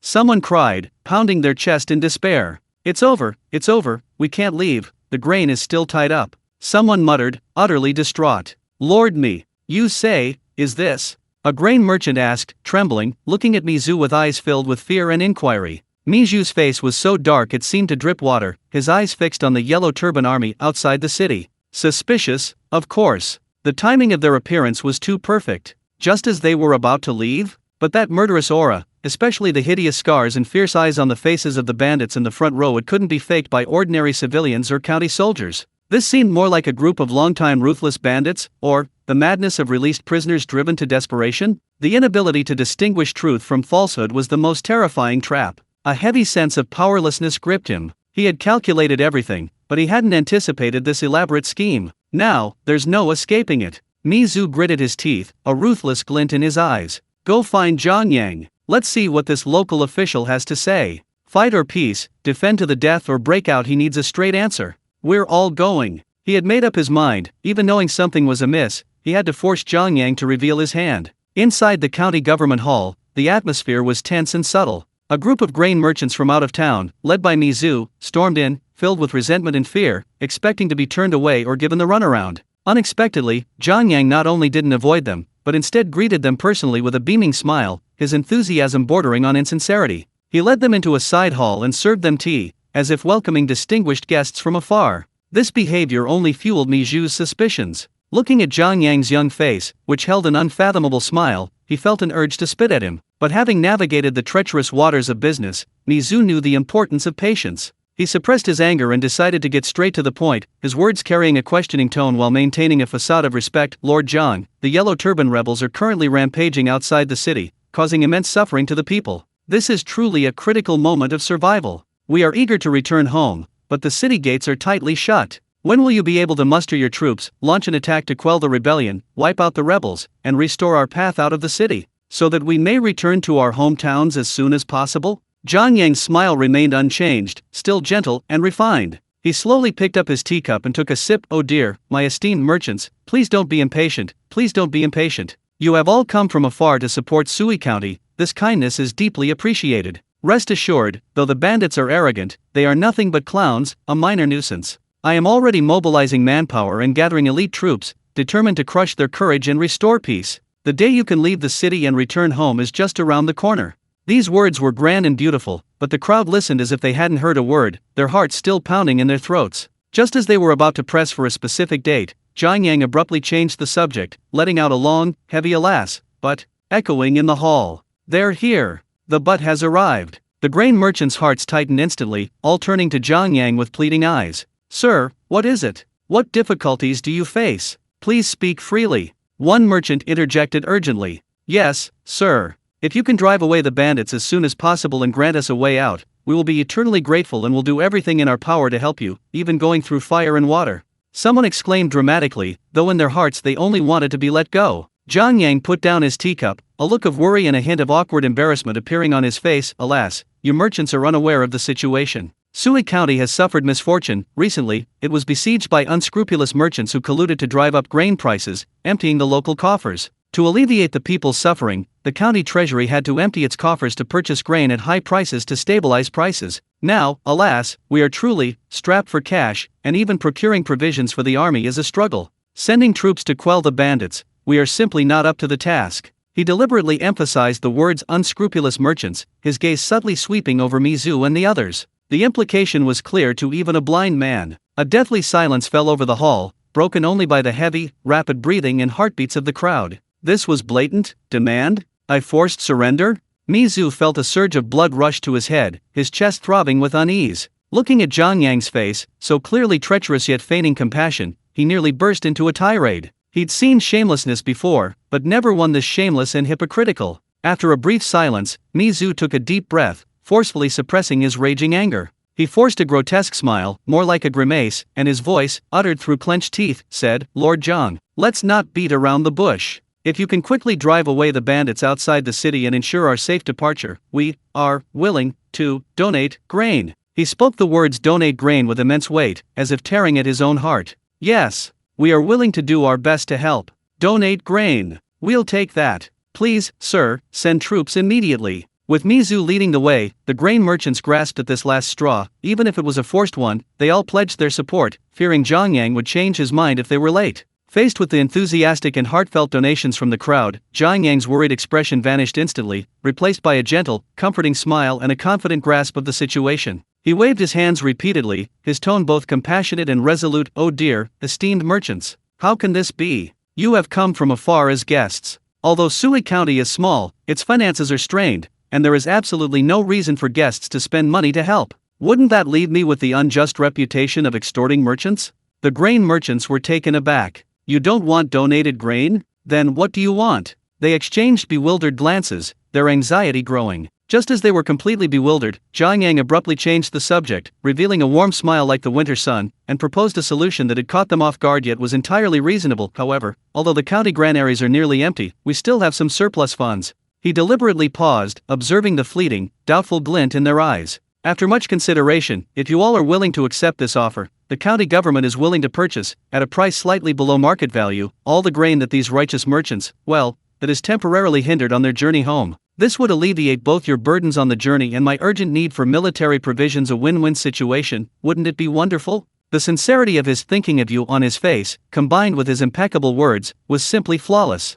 Before anyone could react, he dropped the pre-planned final price, disguised as profiteering as a fair trade. As for the price, as you all know, the grain price in Sui County, alas, affected by both unscrupulous merchants and the war, has collapsed to 250 coins per shi. I understand your difficult journey and the numerous risks you face, and I also appreciate your commendable deeds, so how about this? I'll buy everything at 200 coins per shi, in full. No cheating, young or old. 200 coins. Someone exclaimed, their voice trembling. This price, let alone making a profit, wouldn't even cover the cost of purchasing the grain plus the transportation costs across thousands of miles. What was the difference between this and outright robbery? John Yang seemed oblivious to the scream, continuing his seemingly empathetic analysis, his gentle demeanor carrying an undeniable air of authority. Gentlemen, think about this carefully. Right now, outside the city, there are thousands of ruthless bandits eyeing us. You're all dragging so many grain carts, a huge target, like children carrying gold through a bustling marketplace. Beyond the city gates, the roads to Jingyang and other places are long and arduous, rife with bandits and war. Who can guarantee a safe journey? He gently set down his teacup, the bottom clinking softly against the table, yet the sound struck everyone like a hammer blow. If we encounter bandits and thieves, or if the grain carts are destroyed by natural disasters or man-made calamities, then we'll lose everything, without even a sound. Tisk tisk, the consequences are truly unimaginable. These words, like a cold dagger, pierced precisely into the grain merchants' most vulnerable and fearful hearts. It was no longer mere empty threats, but a stark reminder of their worst fear, losing both their goods and their people. John Yang's words, like invisible ice, froze all voices in the hall that attempted to object. No one dared to question him further. The cruel reality was far more damaging than his words themselves. Not selling meant certain death and the loss of all their grain. A complete loss. Selling, though a huge loss, at least offered a chance to survive and escape this den of tigers. The CAI family blocked their gates. The government sealed off the roads. Bandits lurked everywhere. These merchants, who had transported grain from afar, were already fish on a chopping block. What choice did they have but to accept the humiliating price of 200 coins per shi, a unit of dry measure? The grain merchants' faces were ashen, their eyes vacant, their lips moving but no sound escaping, as if all their strength had been drained, leaving only despair. Some people stared down at their toes, as if trying to see through the ground. Others slumped back in their chairs, their eyes blankly staring at the ceiling. The heavy, leaden atmosphere made it hard for everyone to breathe. Mizu stood frozen in place, like a statue. His chest heaved violently, and the rage within him surged like a raging torrent, the humiliation and resentment threatening to tear him apart. Having navigated the treacherous waters of commerce for years, he had never suffered such humiliation. 200 coins per shi, a unit of dry measure, was a resounding slap in the face to Mi Zizhong. However, reason, like cold chains, firmly bound him from the urge to overturn the table and unleash a torrent of curses. Looking at the young magistrate's sincere smile and the fleeting glint of shrewd calculation in his eyes, Mizu felt an unprecedented chill run from the solace of his feet to the top of his head. This wasn't bargaining, it was ruthless exploitation. And after the exploitation, he would put on a sanctimonious, compassionate face. Zhang Yang, you little brat. What a hypocrite. Such methods. Mizu gritted his teeth, nearly shattering them, and could only roar inwardly, wishing he could unleash the most vicious curses upon that seemingly gentle and harmless face. Faced with these blatantly unfair terms, Mizu and his associates had no choice but to sign them in humiliation. They had absolutely no room for negotiation. Zhang Yang looked at the deathly silence in the hall, a silence tinged with despair and submission. His smile deepened the satisfied grin of a hunter seeing all his prey fall into his trap. The shop assistant Cai Shan had sent to inquire about the situation returned, panting heavily, his voice trembling with sobs. Master, it's terrible. Those Suzhu people, those Luyang people, they're all selling grain at rock-bottom prices in the west of the city. Only 200 coins a shi. The shop assistant swallowed hard, adding with an incredulous expression, what's even stranger is, the large quantities of grain that were always stored away in our shop, and in the Li, Wang, and Sun families' shops, were all looted in just the last hour. What? Cai Shin felt dizzy, his legs feeling like they were walking on cotton. He grabbed the corner of the 8 immortal table beside him to steady himself, the hardwood creaking under his grip. His voice shrill and distorted. Who did it? Who? The shop assistant, terrified by his master's murderous look, knelt down with a thud, his voice trembling. I don't know the details. I only heard that the county government sent people in carts, with boxes of money, loading grain one cart after another. They were moving so fast. Like they were fighting with starving ghosts for food. John Yang brat. Cai Shen gritted his teeth, spitting out these 4 words, each one like a poison knife. After the extreme anger subsided, a chilling feeling gripped him completely, and his body began to tremble uncontrollably. He finally saw it clearly. He saw it completely. In this grand scheme, he had been the fool, lured step by step into a deadly trap by John Yang using the bait of high-priced grain. First, he sold the stones in his own granary to the 4 major families at an exorbitant price, 1,200 coins, treating them like gold and draining them of all the hard-earned savings. Now, taking advantage of the plummeting grain price of 250 coins, he used his high-priced profits to buy back the last remaining grain from the 4 families' granaries like bargain hunters. This back and forth. Cai Shan's mind went blank, only a few cold numbers spinning wildly. He, John Yang, sold 1 shi, a unit of dry measure, making a net profit of nearly 1,000 coins. Now he bought back 1 shi for a mere 250 coins. In short, not a single shi of grain was missing from the county government granary. Instead, he made a fortune out of thin air. And this enormous windfall was precisely what Cai Shan and the 4 major families had personally handed over in silver notes, only to watch helplessly as he used it to buy up their own empty granaries. Free money, this is pure, unadulterated profit from our grain purchase. Cai Shan felt a sharp pain in his chest, as if gripped tightly by an invisible giant hand. A metallic taste filled his mouth, and with a puff, a small mouthful of blood gushed out. Master! Master! The steward and servants were terrified, rushing forward in a flurry of panic to help him up, calling out in disarray. Ha ha! Well done! Inside the county government study, John Yang, after listening to his subordinate's detailed report on the grain purchase, couldn't help but clap his hands and laugh heartily, leaning back in his chair, completely relaxed. Reporting to you, sir. The clerk suppressed a smile, but his tone remained respectful. Thanks to you, today we bought a total of 5,000 shi of grain from the Cai, Li, Wang, and Sun shops.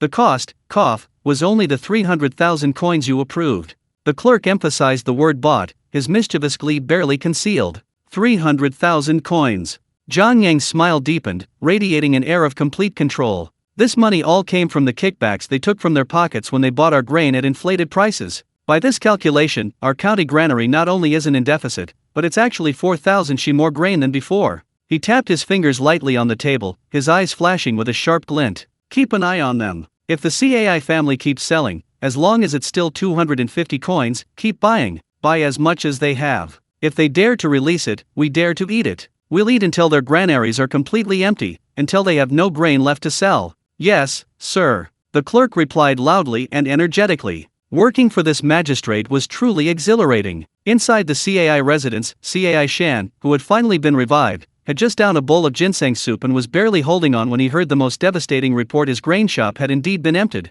Several old employees described the scene of the county officials arriving. They had dozens of strong men, driving over a dozen large horse-drawn carts, with heavy wooden chests strapped to the shafts. It was clearly money, sir. They were just blatantly parked at the gate. Yes, sir. That clerk-like man in charge didn't say a word, just counted the money. He said he'd buy it at the market price of 250. Once the money was counted, he waved his hand. And those laborers, like ants carrying food, tossed bags of grain onto the cart, their movements incredibly swift. In the blink of an eye, sir, all the grain stored in our several large granaries was gone, as if swept away by a gust of wind. Not even a single grain of husk was left. They did a cash and grain transaction. Their hands and feet were so fast you couldn't get a word in edgewise. Puff. Cai Shan, who had barely managed to suppress his anger, felt the blood surge up in his throat again. This time even the ginseng soup couldn't stop it. He felt stars flashing before his eyes, as if he could see John Yang's young but calculating and mocking face. John Yang. Cai Shan let out a guttural roar, his face contorted in agony, his eyes bloodshot. You dare to humiliate my Cai family like this. Destroy my family business. Disgrace my reputation. If I don't avenge this, Cai Shan, I swear I'm not human. At the same time, another person arrived at the county government office. Zud Xian hurried into the study, a hint of worry on his face. Lord Zhang, I just returned from the grain market in the west of the city. Oh, how did it go? Have the grain merchants settled in? Zhang Yang was in a good mood and asked casually. He had indeed cheated the out-of-town grain merchants this time, but he had also given them a way to quickly clear their inventory and leave. It wasn't exactly a complete annihilation. The arrangements are settled. Zud Xian frowned slightly, but the price is a bit too low. They're selling it off at 200 coins per shi, a unit of dry measure, and it's selling quite quickly. My concern is that wealthy households in the city, and even ordinary people with a little extra money, are rushing to buy their cheap grain. If the county government tries to collect it later, I'm afraid they won't be able to collect it all. This is normal business practice, but he worried that it would affect the county government's subsequent plans to stabilize grain prices. Haha, brother Zudge, you're overthinking it. John Yang waved his hand dismissively, his smile as bright as the sun breaking through the clouds. My fundamental goal is simply to suppress the ridiculously high grain prices so that the common people can afford to eat. They sell, the people buy. Isn't that exactly what I want? He picked up his teacup and leisurely took a sip. The county government doesn't lack this much grain. If they want to buy it all, let them. As long as the grain is truly in the people's pots and pans, our battle will be a complete success.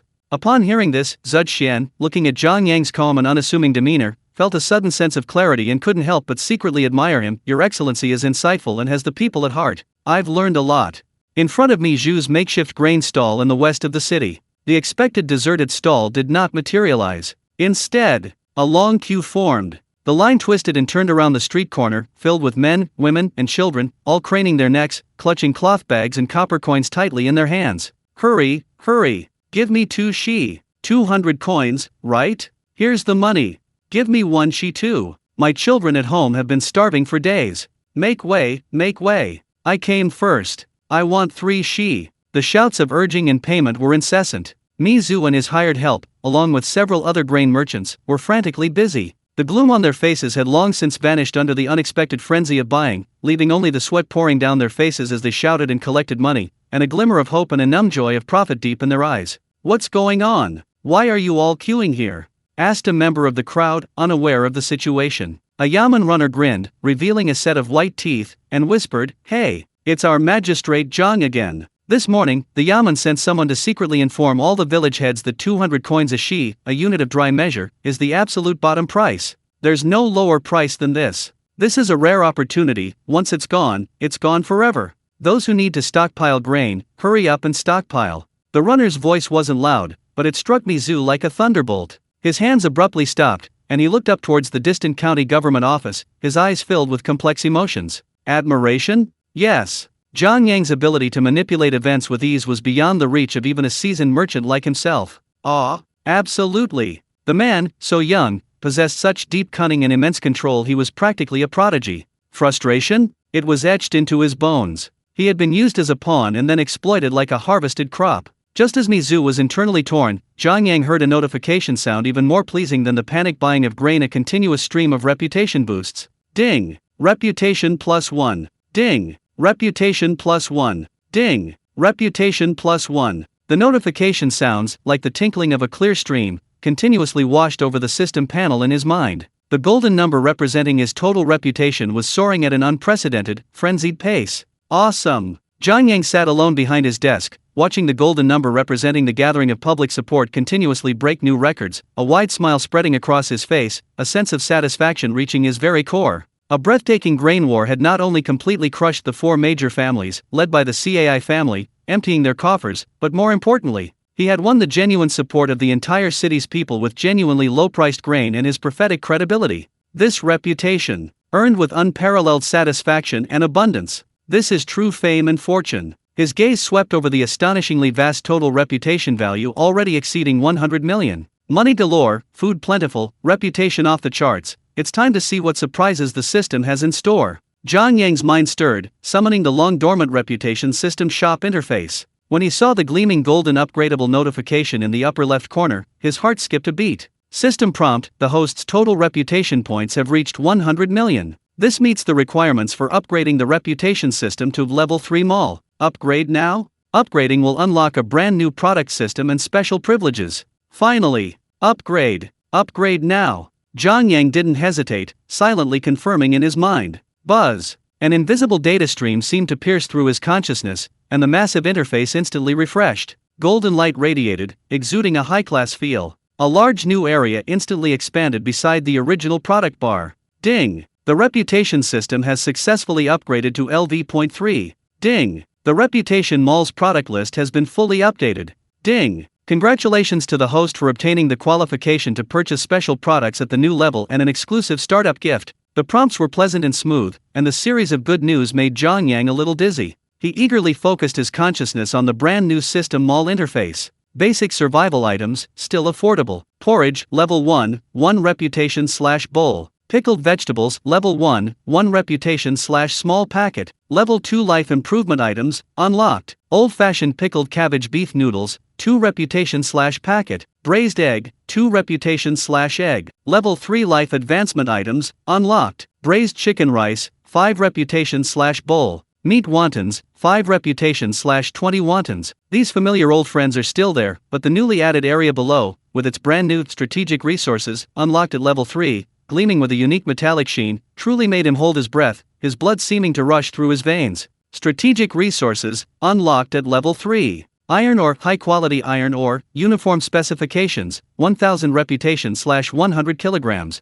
This item is an exclusive strategic resource unlocked at the start of the level 3 shop. More special manufacturing blueprints, refined weapons, semi-finished products, rare strategic materials, await unlocking after the host's reputation surpasses 1 billion points. Iron ore. Zhang Yang felt a surge of hot blood rush to his head. His eyes gleamed. Heaven is helping me. It's like a pillow being delivered just when I'm sleepy. The biggest problem that had plagued him for so long, the lack of weapons for his army. Of the more than 2,000 combat-ready soldiers in the city, less than half could be equipped with decent swords, spears, shields, and lances. Most soldiers were still carrying sharpened wooden clubs. This situation, in the face of the impending chaos, was tantamount to driving sheep into the tiger's den. But now, everything is different. What does a continuous supply of high-quality iron ore mean? It means he can establish his own weapons workshop. He can forge truly sharp swords, spears, halberds, and sturdy shields and armor. Does city defense need powerful crossbows? Do arrowheads need refined iron? Do cavalry need sabers? Do infantry need spears? The foundation for everything is there. Outside the window, houses stretched out across Sui County, wisps of smoke rising from chimneys, a scene of prosperity and vitality. But his gaze had already crossed over the small county town before him, settling on a far more expansive and turbulent future. Exchange. 100,000 jin of iron ore. Zhang Yang didn't hesitate for a moment after giving the order. The dizzying 9-figure reputation points on the system panel plummeted instantly, disappearing completely. Did it hurt? Of course, a little. This was months of hard work, but that pain was fleeting, replaced by immense excitement. Steel. Weapons. This was the true foundation for survival and expansion in this chaotic world. Worth it. Absolutely worth it. Ding. Exchange successful. 100,000 jin of high-quality iron ore has been generated. Please select the specific delivery location coordinates. The system notification was cold and clear. Zhang Yang's mind raced.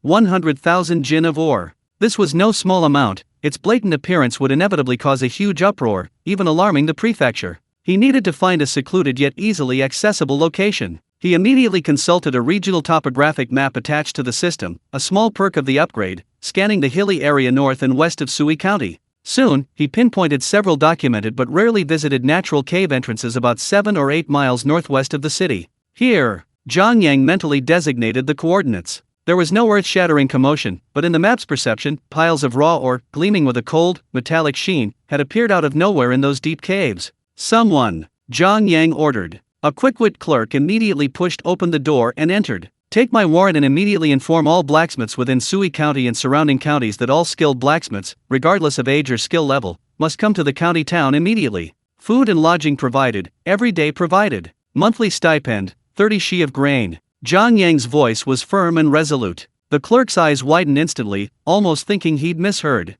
30 shi, a unit of dry measure, of grain. He suppressed his gasp and replied, "Yes, sir." His voice trembled with excitement as he practically scrambled out to deliver this incredible news. This news was like a boulder thrown into a calm lake, creating ripples far beyond imagination. 30 shi of grain. That was enough to feed a family of 5 for a year. This wasn't just hiring craftsmen, it was inviting the god of wealth. Blacksmith shops everywhere were in an uproar. Blacksmiths didn't even have time to explain to their families. They grabbed their tools, hammers, tongs and, without even bothering to grab a change of clothes, sprinted towards Sui County. In an instant, the official road leading to Sui County was filled with burly men, covered in soot, hurrying along, afraid that if they were too slow, this dream job would be gone. General Huang. After dealing with the blacksmith's matter, Zhang Yang immediately sent a guard to fetch Huang Zhong. A moment later, Huang Zhong strode into the study, looking energetic and efficient. "My lord, what are your orders?" Huang Zhong bowed, his voice booming, a hint of weariness in his eyes. For days, he and his soldiers had been on edge, guarding against the Cai family, preventing the Yellow Turbans, and maintaining order in the city. There's a grand plan, Zhang Yang said, pointing to a newly drawn sketch on the table. I want to designate an area in the south of the city and build our own weapons factory. An armory? Huang Zhong raised a thick eyebrow, then a deep sense of doubt almost overwhelmed his resolute face. My lord, forging weapons is no small matter. This first hurdle is pig iron. As far as I know, there isn't a single decent iron mine in Sui County or even Jiangxia Prefecture. Even a skilled cook can't cook without rice. How can an armory be built? Without iron, what's the point of talking about swords, spears, and halberds? Huang Zhong felt Zhang Yang's plan was a pipe dream. Seeing Huang Zhong's bewildered expression, as if to say, "Are you kidding me?" Zhang Yang couldn't help but laugh, his smile brimming with absolute confidence. General Huang, rest assured, I've solved the biggest problem: the raw material for pig iron. The specific source is a secret, and I can't reveal it for now. General, you only need to go to the south of the city to select a site. Once chosen, immediately dispatch reliable and elite soldiers to tightly guard the entire arsenal area. Not even a fly can easily get into peak. Leave the rest to me. Solved? The pig iron is secured? Huang Zhong's immense bewilderment was replaced by even greater joy. Although he truly couldn't fathom where Zhang Yang had obtained so much precious iron, he was completely convinced of the young magistrate's methods and credibility. Since Zhang Yang said he had a way, then he definitely did. Very well. I guarantee with my life that this matter will be handled flawlessly. But a new question immediately arose, his anticipation barely concealed. I wonder how many weapons and armor Your Excellency plans to forge. He mentally calculated the number of craftsmen in the city, even the best are needed forging. Zhang Yang didn't waste any words, counting on his fingers one by one, his eyes gleaming. The foundation must be solid. 2,000 soldiers, each with a sturdy 12-foot spear. This must be guaranteed. This is the foundation of the army.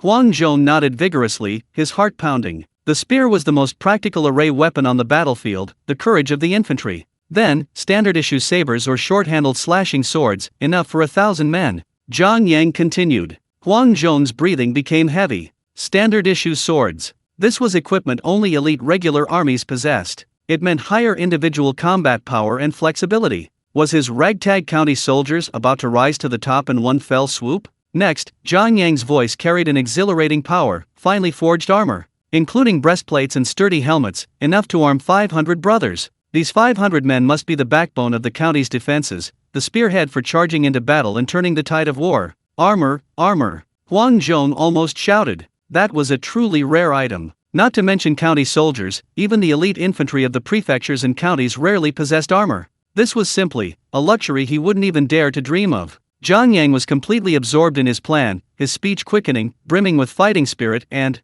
if we have the resources, we also need to forge a batch of horse armor, especially the chest armor, to give our cavalry wings. This is a mobile fortress. Of course, arrowheads must be mass-produced. Without enough arrows, powerful crossbows are useless. And he quickly calculated in his mind 100,000 jin of ore, after rough refining, would yield about 70,000 jin of pig iron. Distributed among these military supplies, it was a bit tight, but core equipment was fine. Higher grade vests or more full suits of armor could wait for the next batch. This should be the maximum that 100,000 jin of iron ore can support right now. But it's alright, new iron ore will be replenished in a while. With each item Zhang Yang mentioned, the flame in Huang Zhong's eyes burned even brighter. When he heard the complete list of equipment, he felt as if he had been punched hard in the chest, his blood surging, and his resolute face flushed red with excitement. He suddenly knelt on one knee, his voice booming like thunder, filled with indescribable gratitude and fervor. My lord, on behalf of the 2,000 soldiers of Sui County, I count out a thank you for your life-saving grace.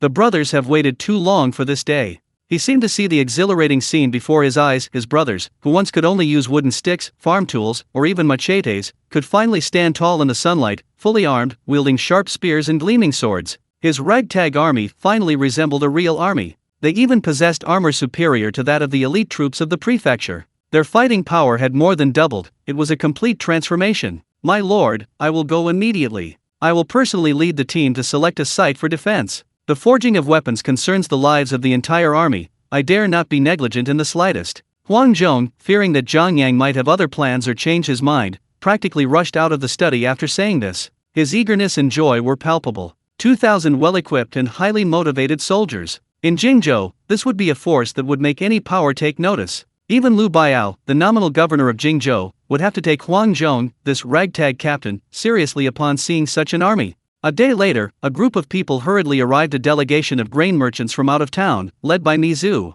They had completed their clearance sale of grain and now came to plead with Zhang Yang to honor his promise and open the city gates, allowing them to leave Sui County, a place steeped in nightmares. Miju's face still bore traces of lingering fear and resentment at being tricked, but his tone remained respectful. Lord Zhang, we are deeply grateful for your assistance. Our grain has been completely sold. The city gates have been closed for some time, and the bandits outside remain rampant, causing widespread fear. We implore you to have mercy, sir, and quickly send troops to wipe them out and restore our path home. He emphasized the word bandits, his gaze fixed intently on Zhang Yang's eyes, trying to glean any clue. Zhang Yang stood up with a smile, looking confident and assured of victory. He reassured everyone, managers, please don't be impatient. Stay calm. I've already made arrangements for those clowns outside the city. We're just waiting for you all to finish handing over the grain so we can deal with them properly. Judging by the time, it should be about time.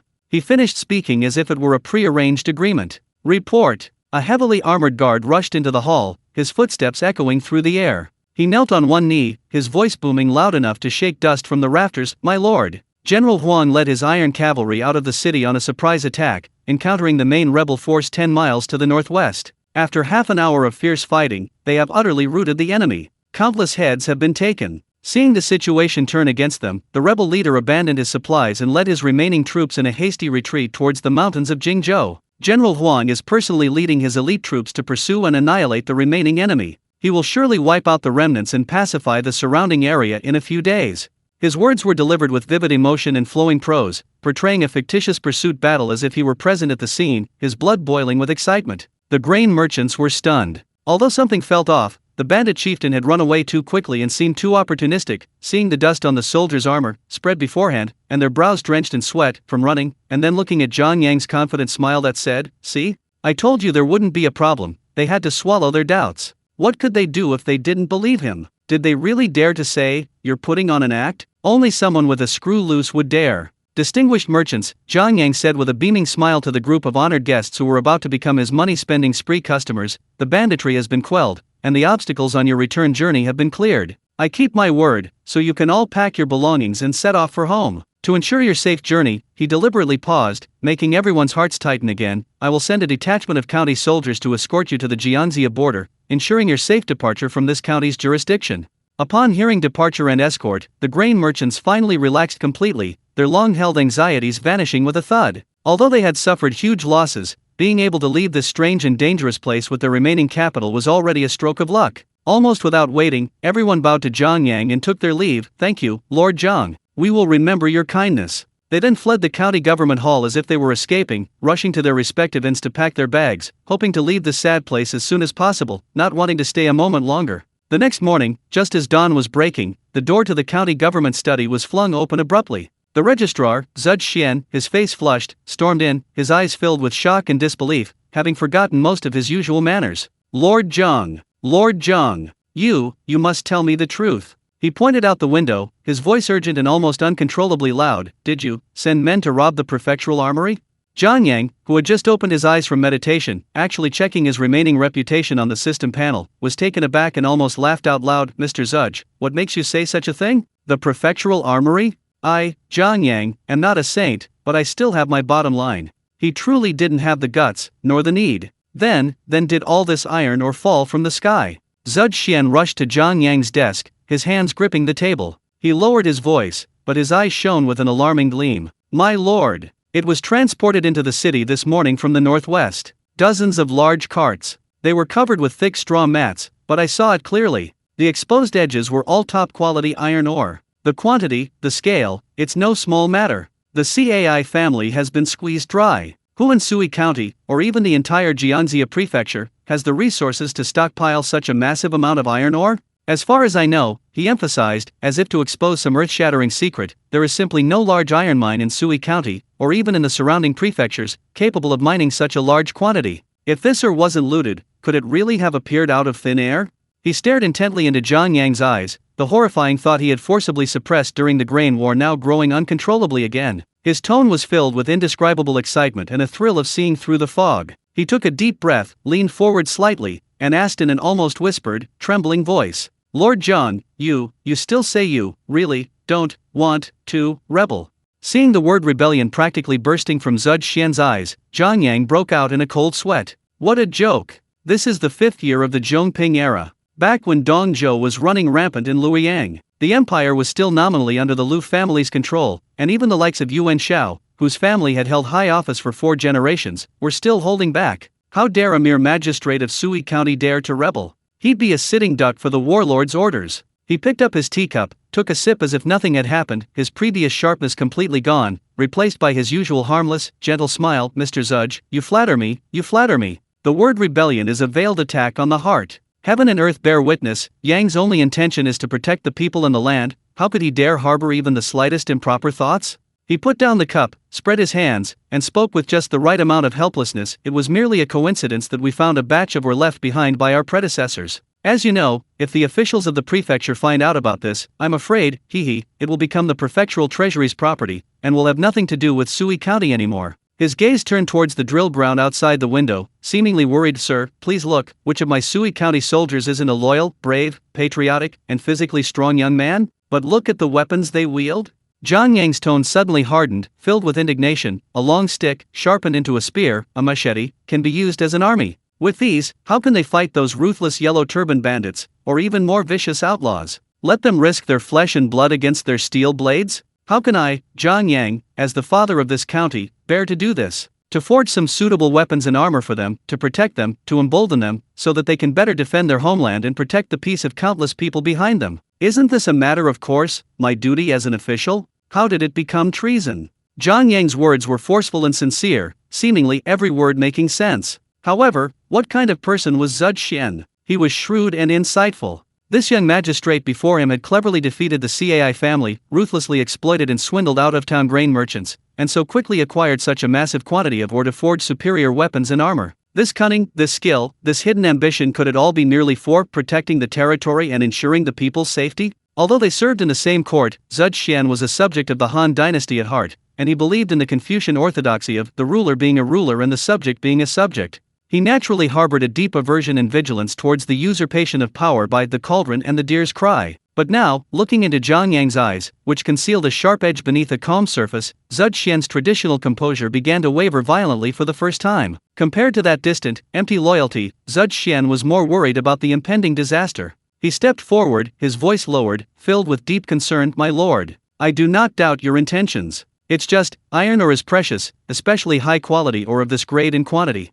Even in Jingzhou, it's a treasure coveted by all sides. The Cai family is deeply entrenched in Sui County, with spies throughout the city and beyond. Having suffered such a great loss, how could they let it go? Once the news leaks out and reaches Lord Cai Mao's ears. Zudge Xian stared intently into Zhang Yang's eyes, his tone becoming more serious. The Cai family has deep roots in the state army, and Cai Mao enjoys Lu Mu's deep trust. If he thinks he has an opportunity and uses the pretext of the state's military preparations or conscription to forcibly demand this batch of ore, sir, how will you deal with it?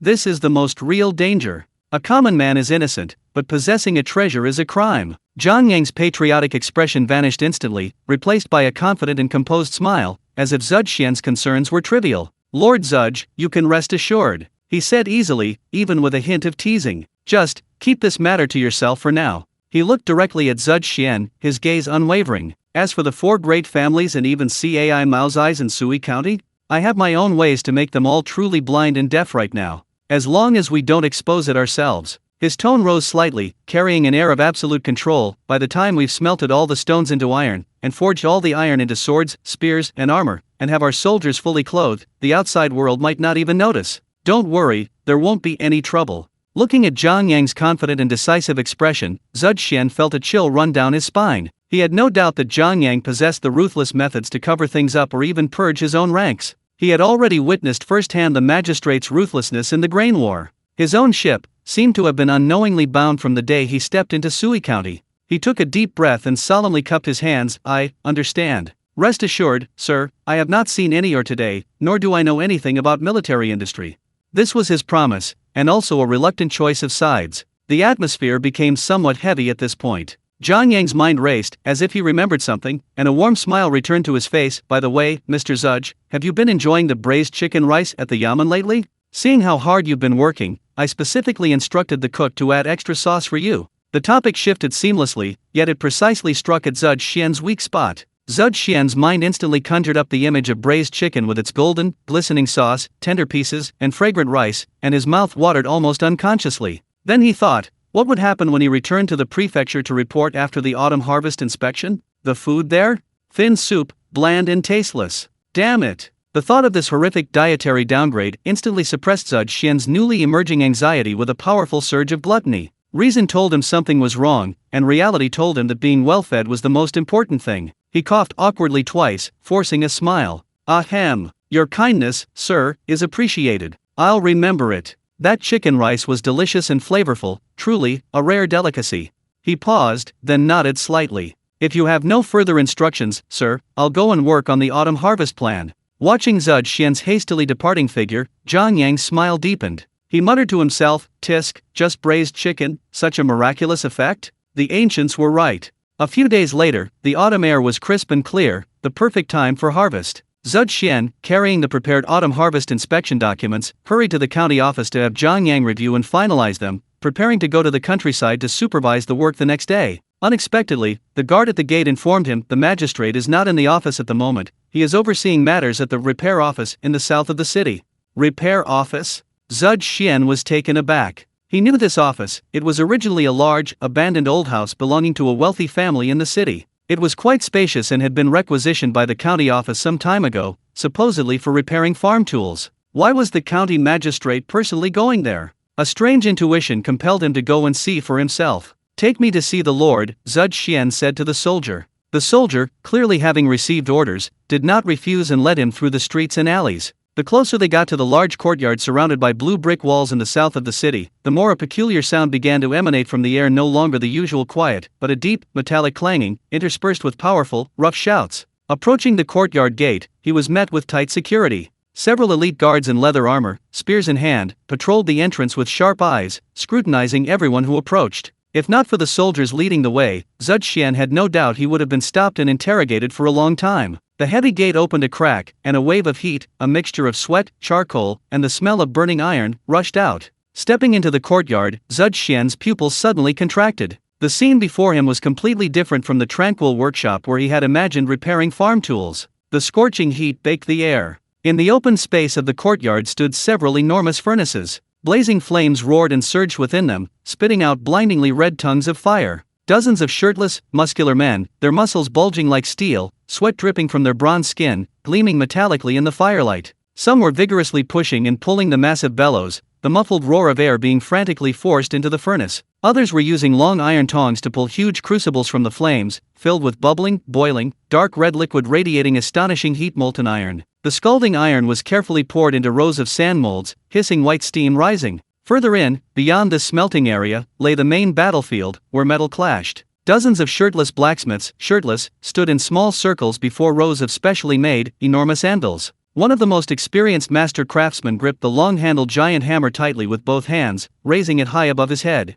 He exhaled and roared like thunder, HOH. With this thunderous roar, the heavy hammer, carrying immense force, crashed down. Clang! A deafening, ear-piercing explosion erupted. The hammerhead slammed heavily onto the red-hot, gleaming iron blank. Sparks flew like the most dazzling fireworks in a festival. With this single blow, the scorching iron block compressed, deformed, and stretched at a visible speed. The two young apprentices beside him immediately coordinated perfectly, their smaller hammers falling like a whirlwind, a rapid clang, clang, clang of hammering following closely behind, constantly correcting the shape of the iron blank, the prototype of the spearhead. The furnace roared, the hammers struck deafeningly, sweat and sparks mingled, a raw, powerful industrial symphony unfolded here. Zud Xian was stunned by the breathtaking scene, standing there dumbfounded. Surrounded by several core craftsmen working feverishly, he saw that familiar figure Zhang Yang. Zhang Yang at this moment was a far cry from the refined scholar he once was in the county office. His sleeves were rolled up, his hands resting on a specially made stone workbench, his body slightly leaning forward,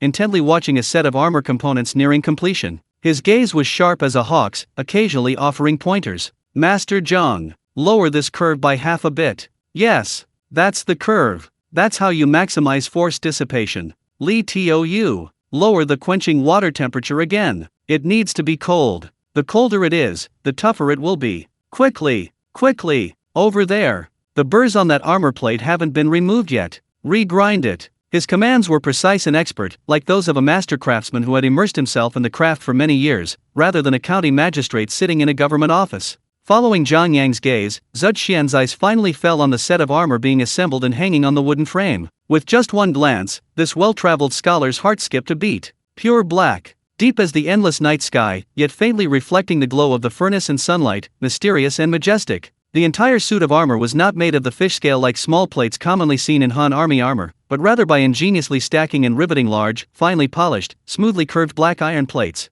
At the vital points of the chest and abdomen, there was a single, thickened, prominently protruding, curved breastplate, seamlessly integrated. The back armor consisted of several long, thick plates vertically joined together, exceptionally sturdy. The shoulder and arm armor were designed to provide heavy protection without hindering mobility. The matching helmet resembled the skull of a ferocious beast, with an extremely wide forehead guard and an extended visor hanging down at the back of the neck. This ferocious, austere armor, possessing a cold metallic beauty, was completely different from the standard armor of any dynasty that Zuxian knew. It was more robust, more complete, more awe-inspiring. It seemed like a masterpiece that should only exist in imagination or in divine weapon illustrations.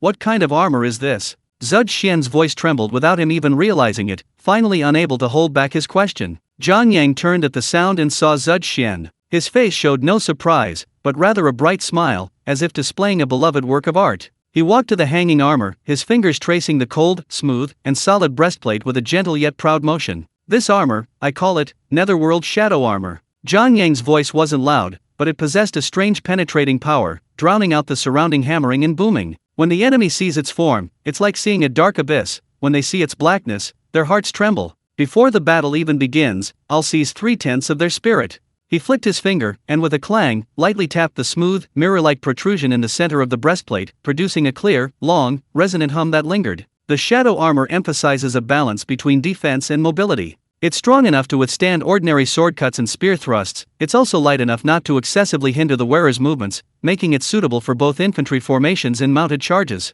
This is the foundation for survival and killing the enemy. Gazing upon this exquisitely crafted heavy armor that defied conventional wisdom, and listening to Zhang Yang's ambitious naming and clear tactical positioning, Zuxian's last vestige of struggle regarding usurpation was utterly crushed. Shock, admiration, and even a hint of fear intertwined within him. He instinctively took a half-step back, straightened his sleeves, and bowed deeply to Zhang Yang, his waist almost bent at a 90-degree angle. His tone was utterly sincere, devoid of any of his previous hesitation or probing. Lord Zhang, today, witnessing this netherworld shadow armor and hearing your insightful observations, I now understand what true strategic brilliance is. Seeing this armor, I know your ambition lies in the world. My past knowledge was shallow, and I had many doubts. I am deeply ashamed. This praise came from the bottom of his heart. In chaotic times, strength is truth. How could someone capable of forging such futuristic military power be an ordinary person? Zuxian was now completely convinced. Zhang Yang accepted the salute without hesitation. Looking at the excited Zuxian, he knew that his true core team had gained another important pillar. He smiled and helped Zuxian up, his gaze passing over the armor before him to the outline of a batch of heavy armor plates being forged in the distance. His voice, though not loud, was firm and resolute, burning with burning ambition. Mr. Zudge, there's no need for such formality. The shadow armor is just the beginning. He pointed to the rough, heavy armor plates in the distance, exuding a terrifying aura. The Netherworld shadow armor focuses on battlefield survival and mobility. My next step is the Netherworld heavy armor. Zuxian followed his gaze and gasped. Those armor plates were not only thicker, but their coverage was also designed to be far more exaggerated, almost leaving only slits for the eyes. If one were to wear this, from head to toe, only the eyes are exposed. Zhang Yang's voice carried a chilling, iron-blooded edge. The weight of a single suit of armor must exceed 60 jin. 60 jin? Zuxian's vision blurred. How could he possibly move in that? I know what you're thinking, sir. Zhang Yang's sharp gaze seemed to pierce through Zuxian's heart. Too heavy? Inflexible? Excessive cost, hindering movement? A haughty smile curved his lips. Indeed, nothing a truly skilled warrior can bear. Therefore, I will not equip all soldiers with this. We will select. Zhang Yang's eyes were like those of a craftsman who had discovered a rough gem. We will select the strongest, most powerful warriors in the army. Their bones and muscles must be as hard as ironwood, their stamina as fast as an egg. They will be clad in this 60 jin suit of heavy armor. The armor itself is the ultimate selection. Not just men. Zhang Yang's blueprint expanded. He pointed to another stable, where several craftsmen were outlining the design of a specially made breastplate. And the war horses. Ordinary horses won't do, they must be the finest horses from the Hintao region or the western regions. Clad in specially made, heavy armor, especially the chest and abdomen, it must be impenetrable. One horse can hold off an entire pass. Zhuge Xian stared in disbelief. My lord, you mean, heavy cavalry?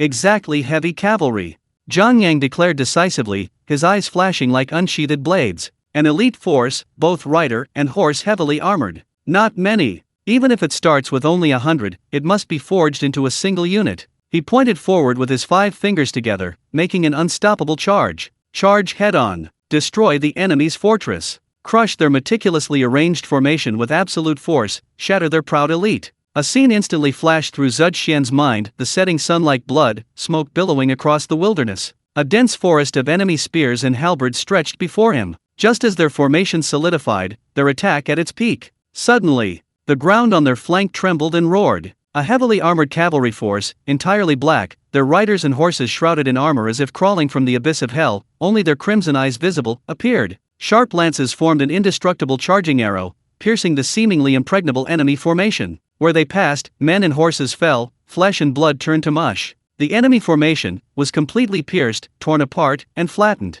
A chill ran through Zhuge Xian, accompanied by an indescribable surge of adrenaline, instantly shooting from the soles of his feet to the top of his head. Every hair on his body stood on end. Heavy cavalry. What an astonishing concept. In this chaotic world where light cavalry harassment and infantry counterattacks were the norm, this was practically forging an unprecedented path to hegemony. Zhang Yang's voice pulled Zhuge Xian back from his stunned state, brimming with unparalleled confidence and power. Light cavalry, others can do it, and so can I. But at most, we can compete with them. Only this heavily armored, decisive iron torrent of heavy cavalry. He clenched his fist, his knuckles cracking as if he were shattering some invisible shackle. Is the ultimate deterrent that transcends this era, utterly chilling and despairing all enemies who dare to covet Sui County, who covet my Zhang Yang's power, and dare not act rashly. Zhuge Xian stood frozen, speechless for a long time. The furnace in the courtyard roared, the hammering deafeningly loud, and the flying sparks mirrored his boiling emotions. Fear dissipated, replaced by an irrepressible excitement and fervor. This was no mere act of seeking comfort in a corner.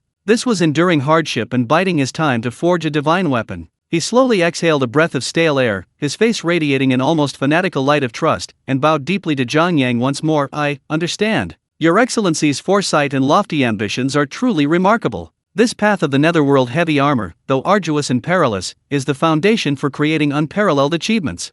A golden wind swept across the banks of the Han River, rippling through the vast fields of Sui County. Heavy ears of grain bent the stalks, and the air was filled with the dry, sweet fragrance of new rice and the salty sweat of farmers weeping with joy. During the busy autumn harvest, almost all the able-bodied men in Sui County were toiling in the fields and ditches, wielding sickles despite the lingering heat of late summer, their sweat pouring down like raindrops onto the warm, yellow earth. Hurry, hurry, don't dawdle. Get your hands and feet moving faster. On the ridge of the field, the village head, waving his sweat-drenched straw hat, his voice hoarse from shouting, but his face beaming with elation, yelled, "Haven't you suffered enough from skyrocketing grain prices? If this year's harvest isn't enough to store, next year we won't even have anywhere to cry over, we'll be eating tree bark." His shout was like a whip, lashing the backs of every farmer bent over in their labor. The memory of starving people everywhere is too vivid and painful. The sound of the gongs from the county government distributing grain and providing relief still seems to echo in my ears. The young Lord Zhang snatched everyone's rations from the jaws of death. Everyone was gripped by a fierce determination, their sickles swung relentlessly. Only with food could they survive. Zhang Yang stood atop the city wall, gazing at the golden waves of grain, his nose seemingly catching the fresh scent of new rice. Grain was essential. But even with grain, in this chaotic world, life was as fragile as a reed. Just then, a minor official hurried forward, whispering, "Sir, Registrar Zhuge just received a document from the prefectural government requiring him to return to Jiangxia to assist with the autumn tax collection. Lord Cai personally urged him to return. He is already packing and will come to take his leave shortly." Zhang Yang's gaze sharpened slightly, a barely perceptible coldness flickering at the corner of his mouth. That old fox Cai Mao had finally decided to act. With the grain tax in place, he was determined to probe Zhuge Xian's true intentions again. He nodded, understood. Inside the study, Zhuge Xian, looking slightly flustered, bowed deeply to Zhang Yang. "Lord Zhang, the affairs of the prefecture are urgent. Lord Cai Mao personally issued a decree, and I dared not disobey. I must take my leave now." He paused, looking at Zhang Yang's calm face, and finally lowered his voice, carrying a hint of confiding, "My Lord Cai Mao, this time he must be using this opportunity to exert pressure and probe our strength. The iron mines and the arsenal, my lord must be extremely cautious. While I am in the prefecture, I will pay close attention, and if he intends to make things difficult, I will do my utmost to mediate.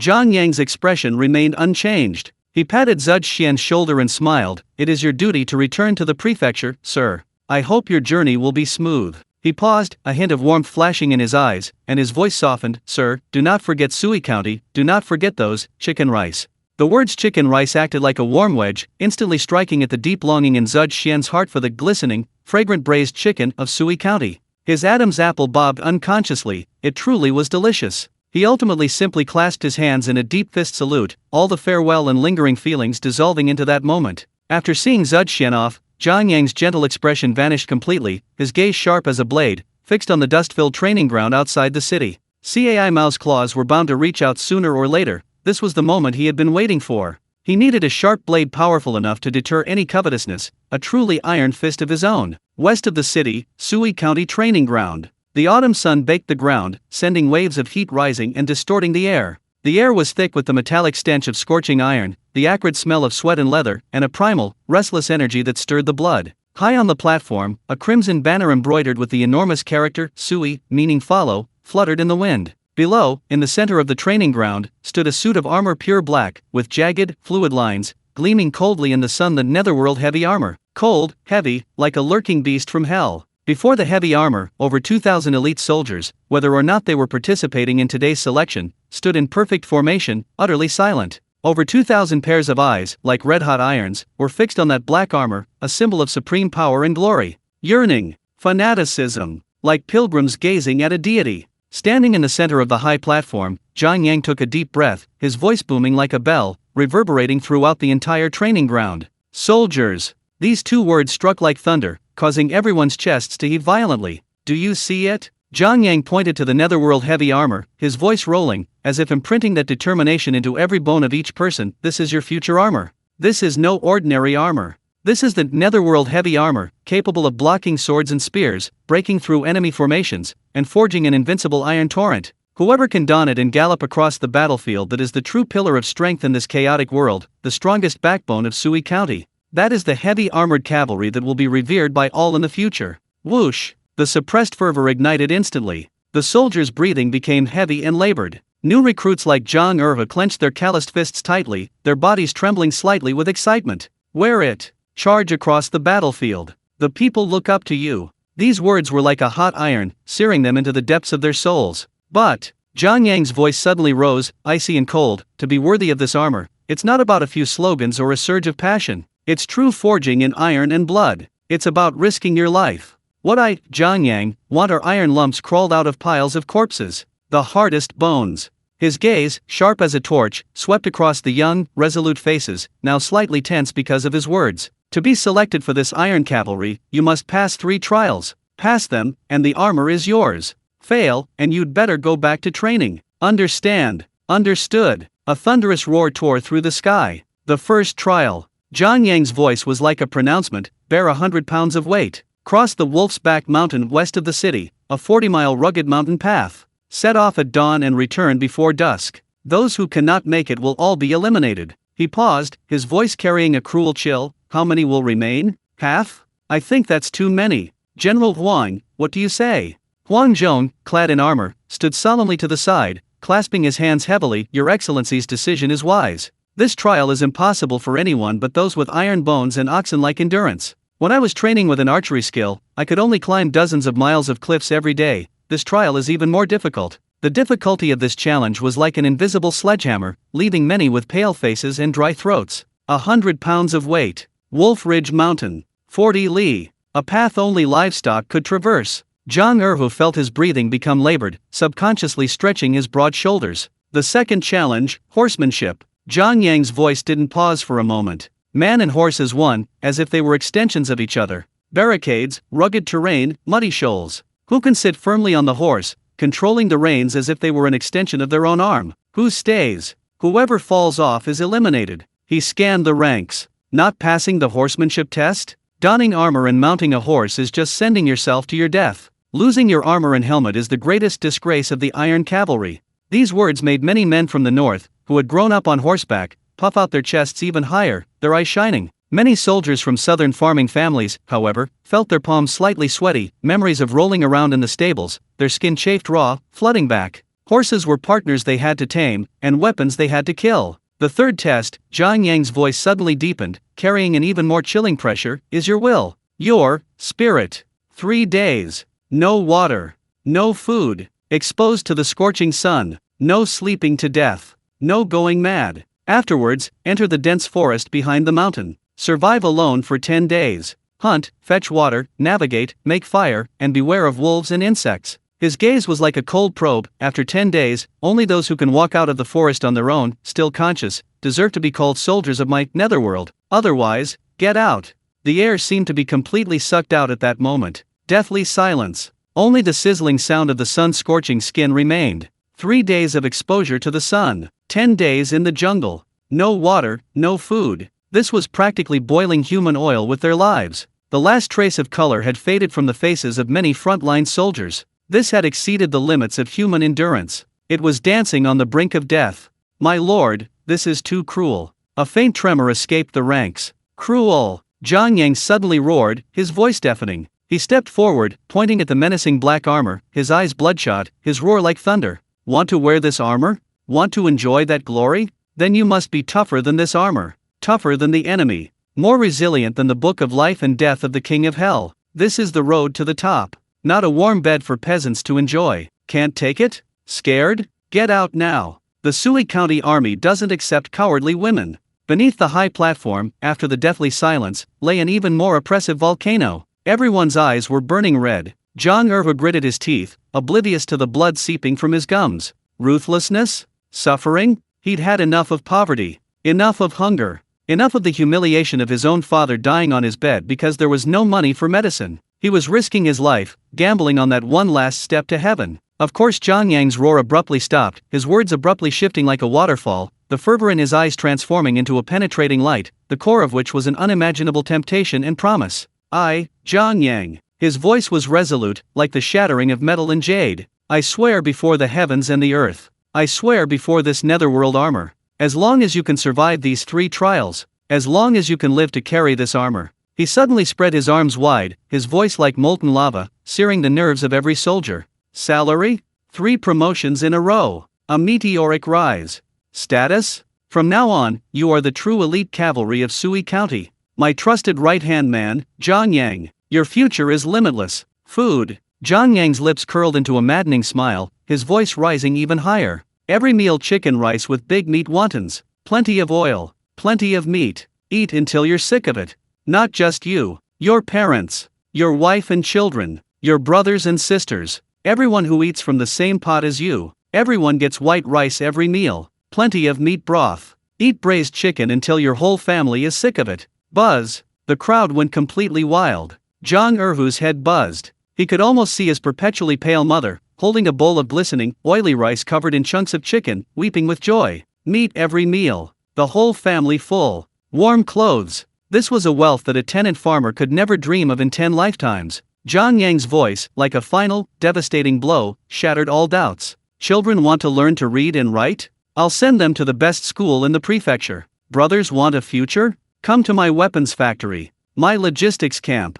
One man dons armor, the whole family rises. From now on you, Zhang Erhu, Li Sunyu, and Wang Lao, are no longer peasant tenants. You are a powerful family who can stand tall and be respected in Sui County. This is the highest reward and the greatest future ever bestowed upon soldiers in history. Boom! The blood of over 2,000 men was like boiling oil poured into a pot. It exploded completely. Roars. Howls. Zhang Erhu and several young men from his hometown had bloodshot eyes, veins bulging on their necks like writhing earthworms. What of a lifetime of toil? What of generations of poverty? They were risking their lives, breaking through these 3 gates of hell. Survive. Their entire family's fate would be turned upside down. From starving to powerful, their ancestral graves would emit auspicious smoke. Below the platform, the lingering fear and resentment that had just arisen from the rigorous selection process were instantly burned to ashes by this overwhelming wealth and burning hope, replaced by an almost religious fervor and frenzy. All eyes were fixed on the cold, dark, ghostly heavy armor. To them, the armor was no longer a burden crushing their bodies, but the only ladder to a golden paradise. Fuck them. For chicken rice. For our parents. We'll fight to the death.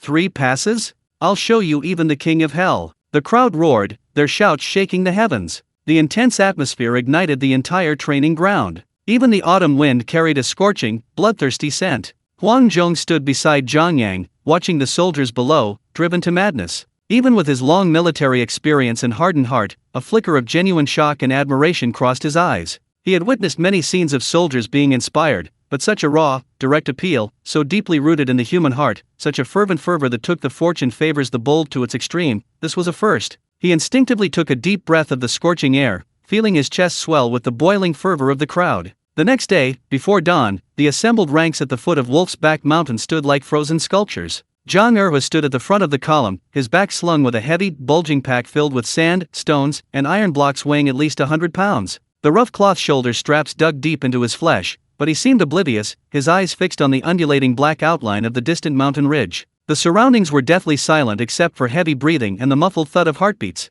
Beside him, a similarly burly companion, Wang Dazhuang, was pale, his Adam's apple bobbing involuntarily. "Brother Hu, 100 pounds, 40 li of mountain road." Wang Dazhuang's voice was hoarse. Can you really carry that?" Zhang Erhua didn't even turn his head, his gaze still fixed on the mountain path. He forced out a low, yet sharp, reply through clenched teeth. "If we can't make it, the whole family will go back to eat thin porridge and watch the landlord in the neighboring village feast." He cracked his neck, the bones making a crisp snapping sound. Think of mother holding that bowl of braised chicken. The bowl full of glistening, fatty chicken pieces, and the aroma that carried for miles. Thump, thump, thump. The heavy thud of military boots grew louder as the messenger's voice ripped through the tense silence. "The Lord has ordered. First hurdle, advance. Deadline, dusk. Those who don't arrive by then abandon. Charge." Boom, like a floodgate bursting open. The suppressed power erupted instantly. The dark mass of people transformed into countless surging streams, carrying scalding sweat and deep roars, charging towards the mountain path, which resembled the fangs of a giant beast. Zhang Erhu and Wang Dazhuang dashed off like arrows released from a bow. At first, it was relatively easy, their steps steady. The heavy burden seemed to transform into power in their feet, each step kicking up dust.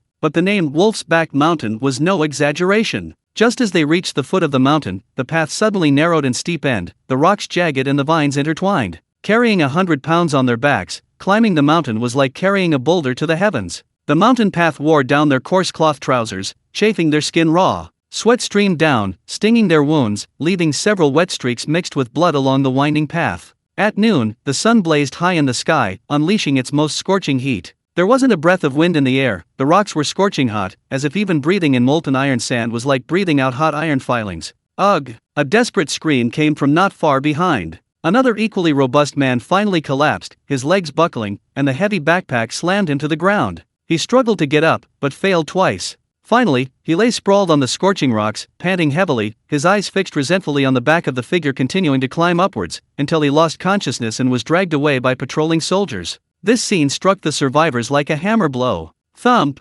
thump, one figure after another fell. Each dull thud was accompanied by a painful or resentful whimper. Those who fell were quickly dragged away, eliminated, leaving only those who gritted their teeth to endure the dual torment of body and will. Zhang Erhu's teeth chattered, his vision blurred, and sweat streamed into his eyes, stinging and painful. With each step, countless blisters on the soleace of his feet, chafed by the rocks, sent piercing pain through him. It felt as if an entire mountain was pressing down on his back. With each breath, his lungs felt like they were being rubbed raw by rough sandpaper. It can only be said that the selection process was extremely cruel. Absolutely cruel. Faced with such a brutal selection process, Zhang Yang was well prepared. He set up several medical stations along the way and trained the soldiers in first aid to reduce casualties. With Huang Zhong overseeing the soldier selection, Zhang Yang didn't need to constantly monitor it. Moreover, Zhang Yang could see that these men were capable, because they had desire and determination. Selecting 100 from among them shouldn't be a problem. However, after Zhud Xian left, Zhang Yang immediately felt real pressure.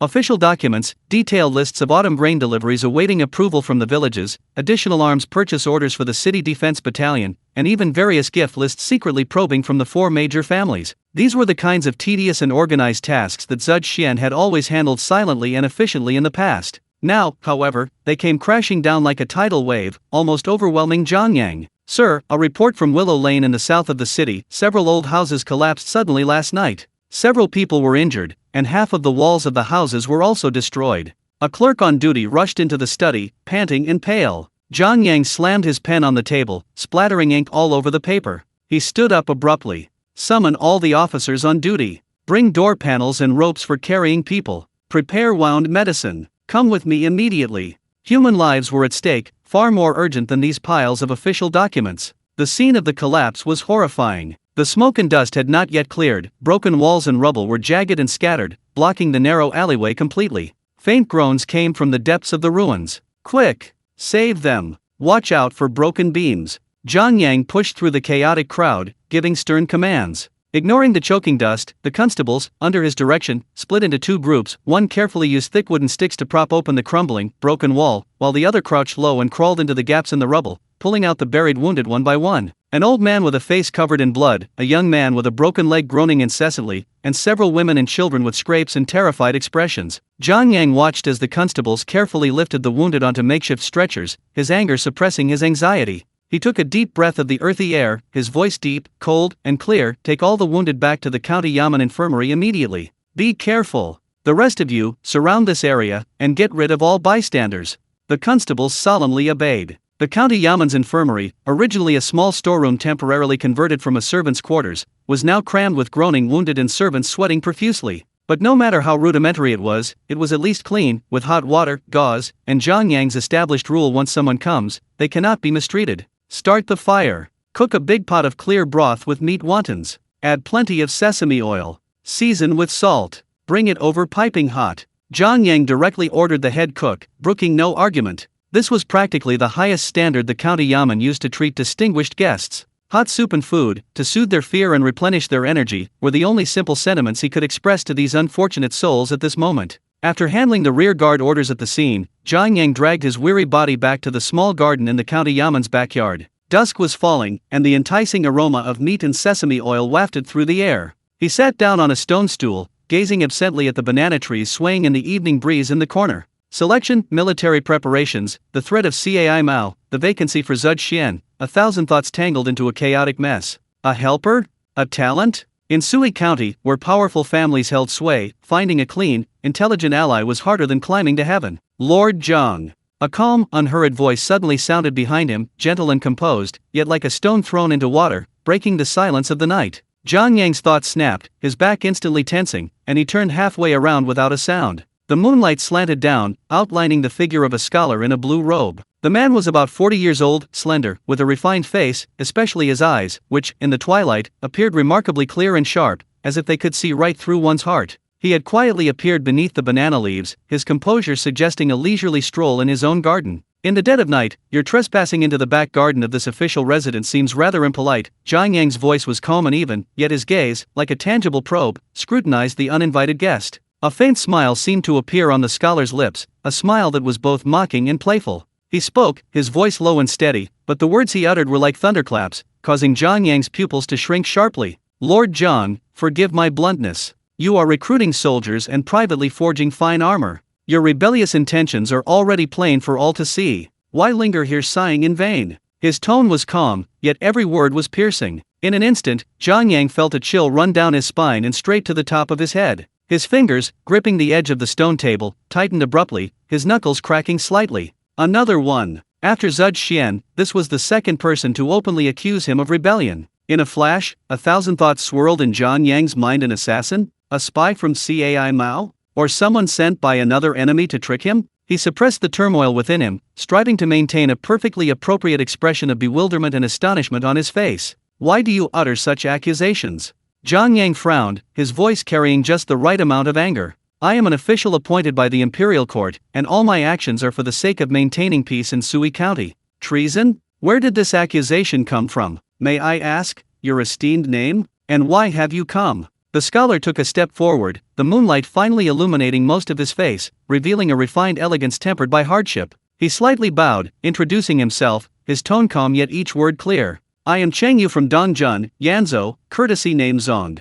He paused, his gaze meeting Zhang Yang's sharp scrutiny with composure. I was visiting a friend on the way, but unexpectedly, he was recuperating at the county office.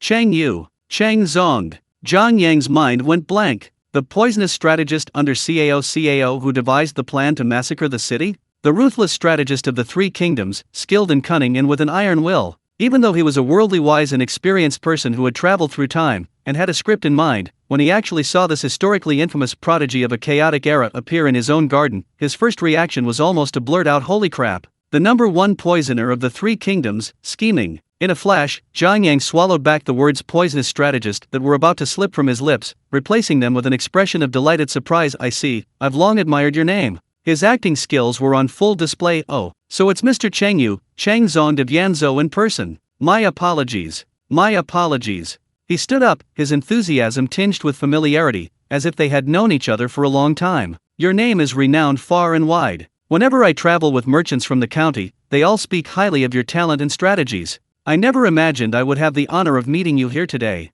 How fortunate! How fortunate!" This flattery, seemingly based on prior knowledge, came so naturally that Cheng Yu raised an eyebrow slightly, the sharp glint of scrutiny in his eyes not fading. He followed Jiang Yang's words, slightly puzzled. "My name is so humble, how could it have reached this remote border region of Jingchu?" "You flatter me, sir." Jiang Yang smiled broadly, gesturing with his hand. "Sir, you've come to visit a friend and suffered this undeserved misfortune. It's my fault. Please, have a seat. The county office has prepared some simple food for the injured today. If you don't mind, please join us." While warmly gesturing, his mind raced. Why is Cheng Yu here? Is he truly just visiting a friend and encountering a collapsed house? Or is he using the guise of visiting a friend to spy on me? Was his earlier mention of treason just a casual remark to trick me, or has he truly seen something? Cheng Yu didn't refuse, following Jiang Yang's lead to sit down at the stone table in the garden. Almost simultaneously, a kitchen maid rushed over carrying a steaming bowl. The rich, fragrant aroma instantly filled the small garden.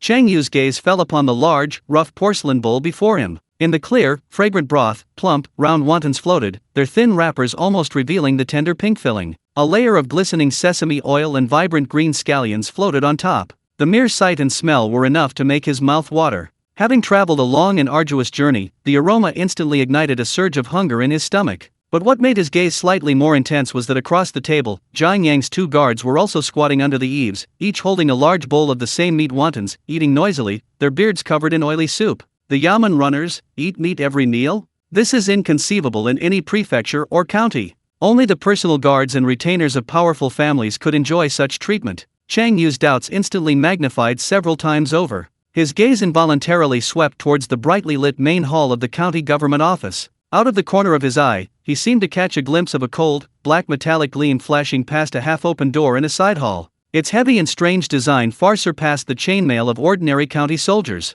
Meat, fine armor, and the faint sounds of drills and battles coming from the training ground, far exceeding the scale of county soldiers. Cheng Yu's fingers, gripping the rough porcelain spoon, unconsciously tightened. His heart trembled. This Jiang Yang, he secretly hoards armor. He raises assassins. His ambitions are no small matter. More than just rebellion. He practically intends to establish a separatist regime. Cheng Yu scooped up a piping hot wonton, using the gesture of blowing on it to conceal the sudden glint of sharpness in his eyes. When he looked up again, his face had returned to normal, and he asked as if in casual conversation, "Lord Zhang, I was abrupt and offended you earlier. However, I wonder what kind of armor those unfamiliar heavy iron weapons in your side hall are. Their design seems quite extraordinary." He noticed it after all. This old fox has a sharp eye. Jiang Yang's mind raced, but his face smiled like an innocent fox, casually scooping up a wonton as well. "Oh, which one are you referring to, sir?" He spoke with an air of self-assurance bordering on righteousness. "They're just a couple of new items devised by the county craftsmen based on ancient methods. They're just for show. Speaking of which, sir, you are very knowledgeable. In your opinion, how does the armor in the residence of Prefect Cai Mao of Jiangxia compare to these few pieces of scrap metal here?" He abruptly changed the subject, directly shifting the blame and accusing Cai Mao of raising his armor in a grand manner. Cheng Yu chewed the savory, chewy mincemeat, the lingering aroma almost calming the turmoil churning within him. He swallowed slowly, raising his head, a near absurd, ambiguous smile on his face, his eyes sharp as daggers, piercing Jiang Yang's gaze. A prefect's possession of armor is governed by laws and regulations. Even if it's overstepped, it's merely the arrogance of a powerful minister, which might be debatable. He gave a light snort, the mocking curve of his lips growing more pronounced. "But you, sir, a mere county magistrate, actually have a place under your jurisdiction that requires such elite armored soldiers? Possessing armor is tantamount to treason. This is stipulated by the mighty law. Why argue?" He paused, slowing his speech further, his gaze fixed on the subtle change deep within Jiang Yang's eyes, his voice carrying an all-knowing understanding, and a naked provocation. "The matter is now clear, the facts are obvious. Lord John, we are both discerning people, why bother with pretense and bury our heads in the sand? Treason is common in chaotic times, what is there to be afraid of admitting it openly? Jiang Yang's eye twitched violently, almost spitting out the wonton soup he had just swallowed. He had seen bold people before, but never anyone so righteously encouraging someone to admit to treason. What kind of trick is this old poisoner Cheng? A test? A threat? Or a provocation? He forcibly suppressed the eye roll that almost reached the sky, striving to maintain the dignity of a county magistrate, although this dignity was already crumbling, and said solemnly, Mr. Cheng, be careful what you say. These are words that could lead to your death and the extermination of your clan. He wanted to retort, but Cheng Yu's next words completely shut him down. Suddenly, Cheng Yu put down his spoon. His previous sharp, intimidating, and accusatory interrogation posture, which had been so intense just moments before, vanished without warning. As if nothing had happened, he reached for a grain pancake from a nearby plate, casually broke it open, dipped it in a generous spoonful of the fragrant, red chili oil, took a large, satisfied bite, and then looked up, his face displaying an almost earnest, pleading tone. The food at Lord Jiang's residence is indeed unforgettable. I wonder if Your Excellency would allow me to stay a few more days. Cheng Yu spoke with nonchalance, as if his previous scathing remarks had never occurred. And I'd like to learn more about the ordinary things here, what makes them so exquisite.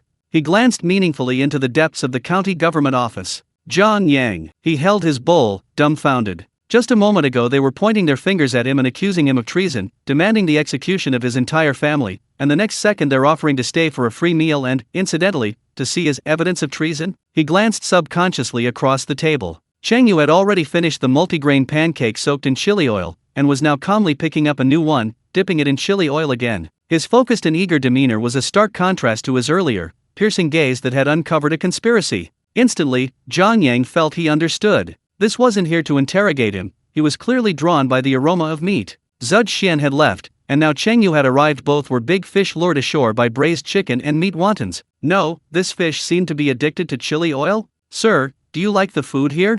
Jiang Yang asked tentatively. Cheng Yu, carefully pressing the pancake into the glistening, tempting depths of chili oil for the third time, paused upon hearing this, finally looking up at Jiang Yang. Under the lamplight, a fleeting, almost imperceptible hint of satisfaction, a touch of embarrassment, appeared on the face of this historically renowned poisonous strategist. But he quickly composed himself, regaining his serious and dignified demeanor, though his eyes were noticeably softer than when he first arrived. Indeed, Lord Jiang's rule is prosperous, and his culinary traditions are quite ancient. I am lingering, captivated by the flavors.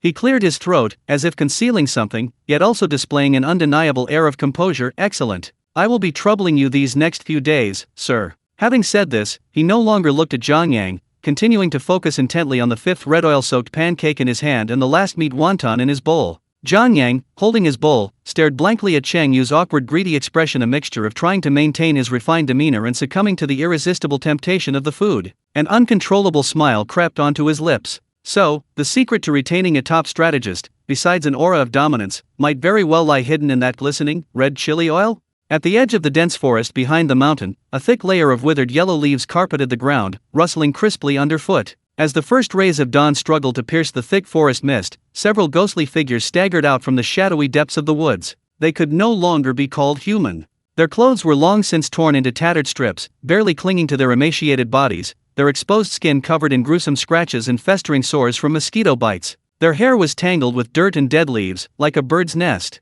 Their cheeks were deeply sunken, their cheekbones high and prominent, their lips cracked and peeling, seeping dark red blood. Only their eyes, deeply sunken in their sockets, yet burning with two dark but incredibly stubborn flames. Those were the eyes of a ferocious beast, crawled out from the deepest depths of hell, its flesh and blood dried up, yet its soul remained undying. 1, 2, 3, one after another, hundreds of swaying figures, supporting each other or leaning on hastily made wooden sticks, appeared step by step in the clearing at the edge of the forest. They stopped, straightening their backs that had been almost completely crushed, silently gazing towards the training ground, like lone wolves returning to their den. Huang Zhong, who had been waiting for a long time, stood at attention, clad in military uniform, his hand on his sword. When he saw these hundreds of figures, as if they had rolled out of a mountain of corpses and a sea of blood, his hand holding the hilt of his sword trembled slightly involuntarily. He strode forward, his gaze sharp as lightning, sweeping over every almost unrecognizable face, his voice loud but with a barely perceptible hoarseness. Zhang Erhu, here! A man, almost entirely supported by his skeleton, suddenly straightened his chest, his hoarse echo like a broken gong. Wang Taizu, here!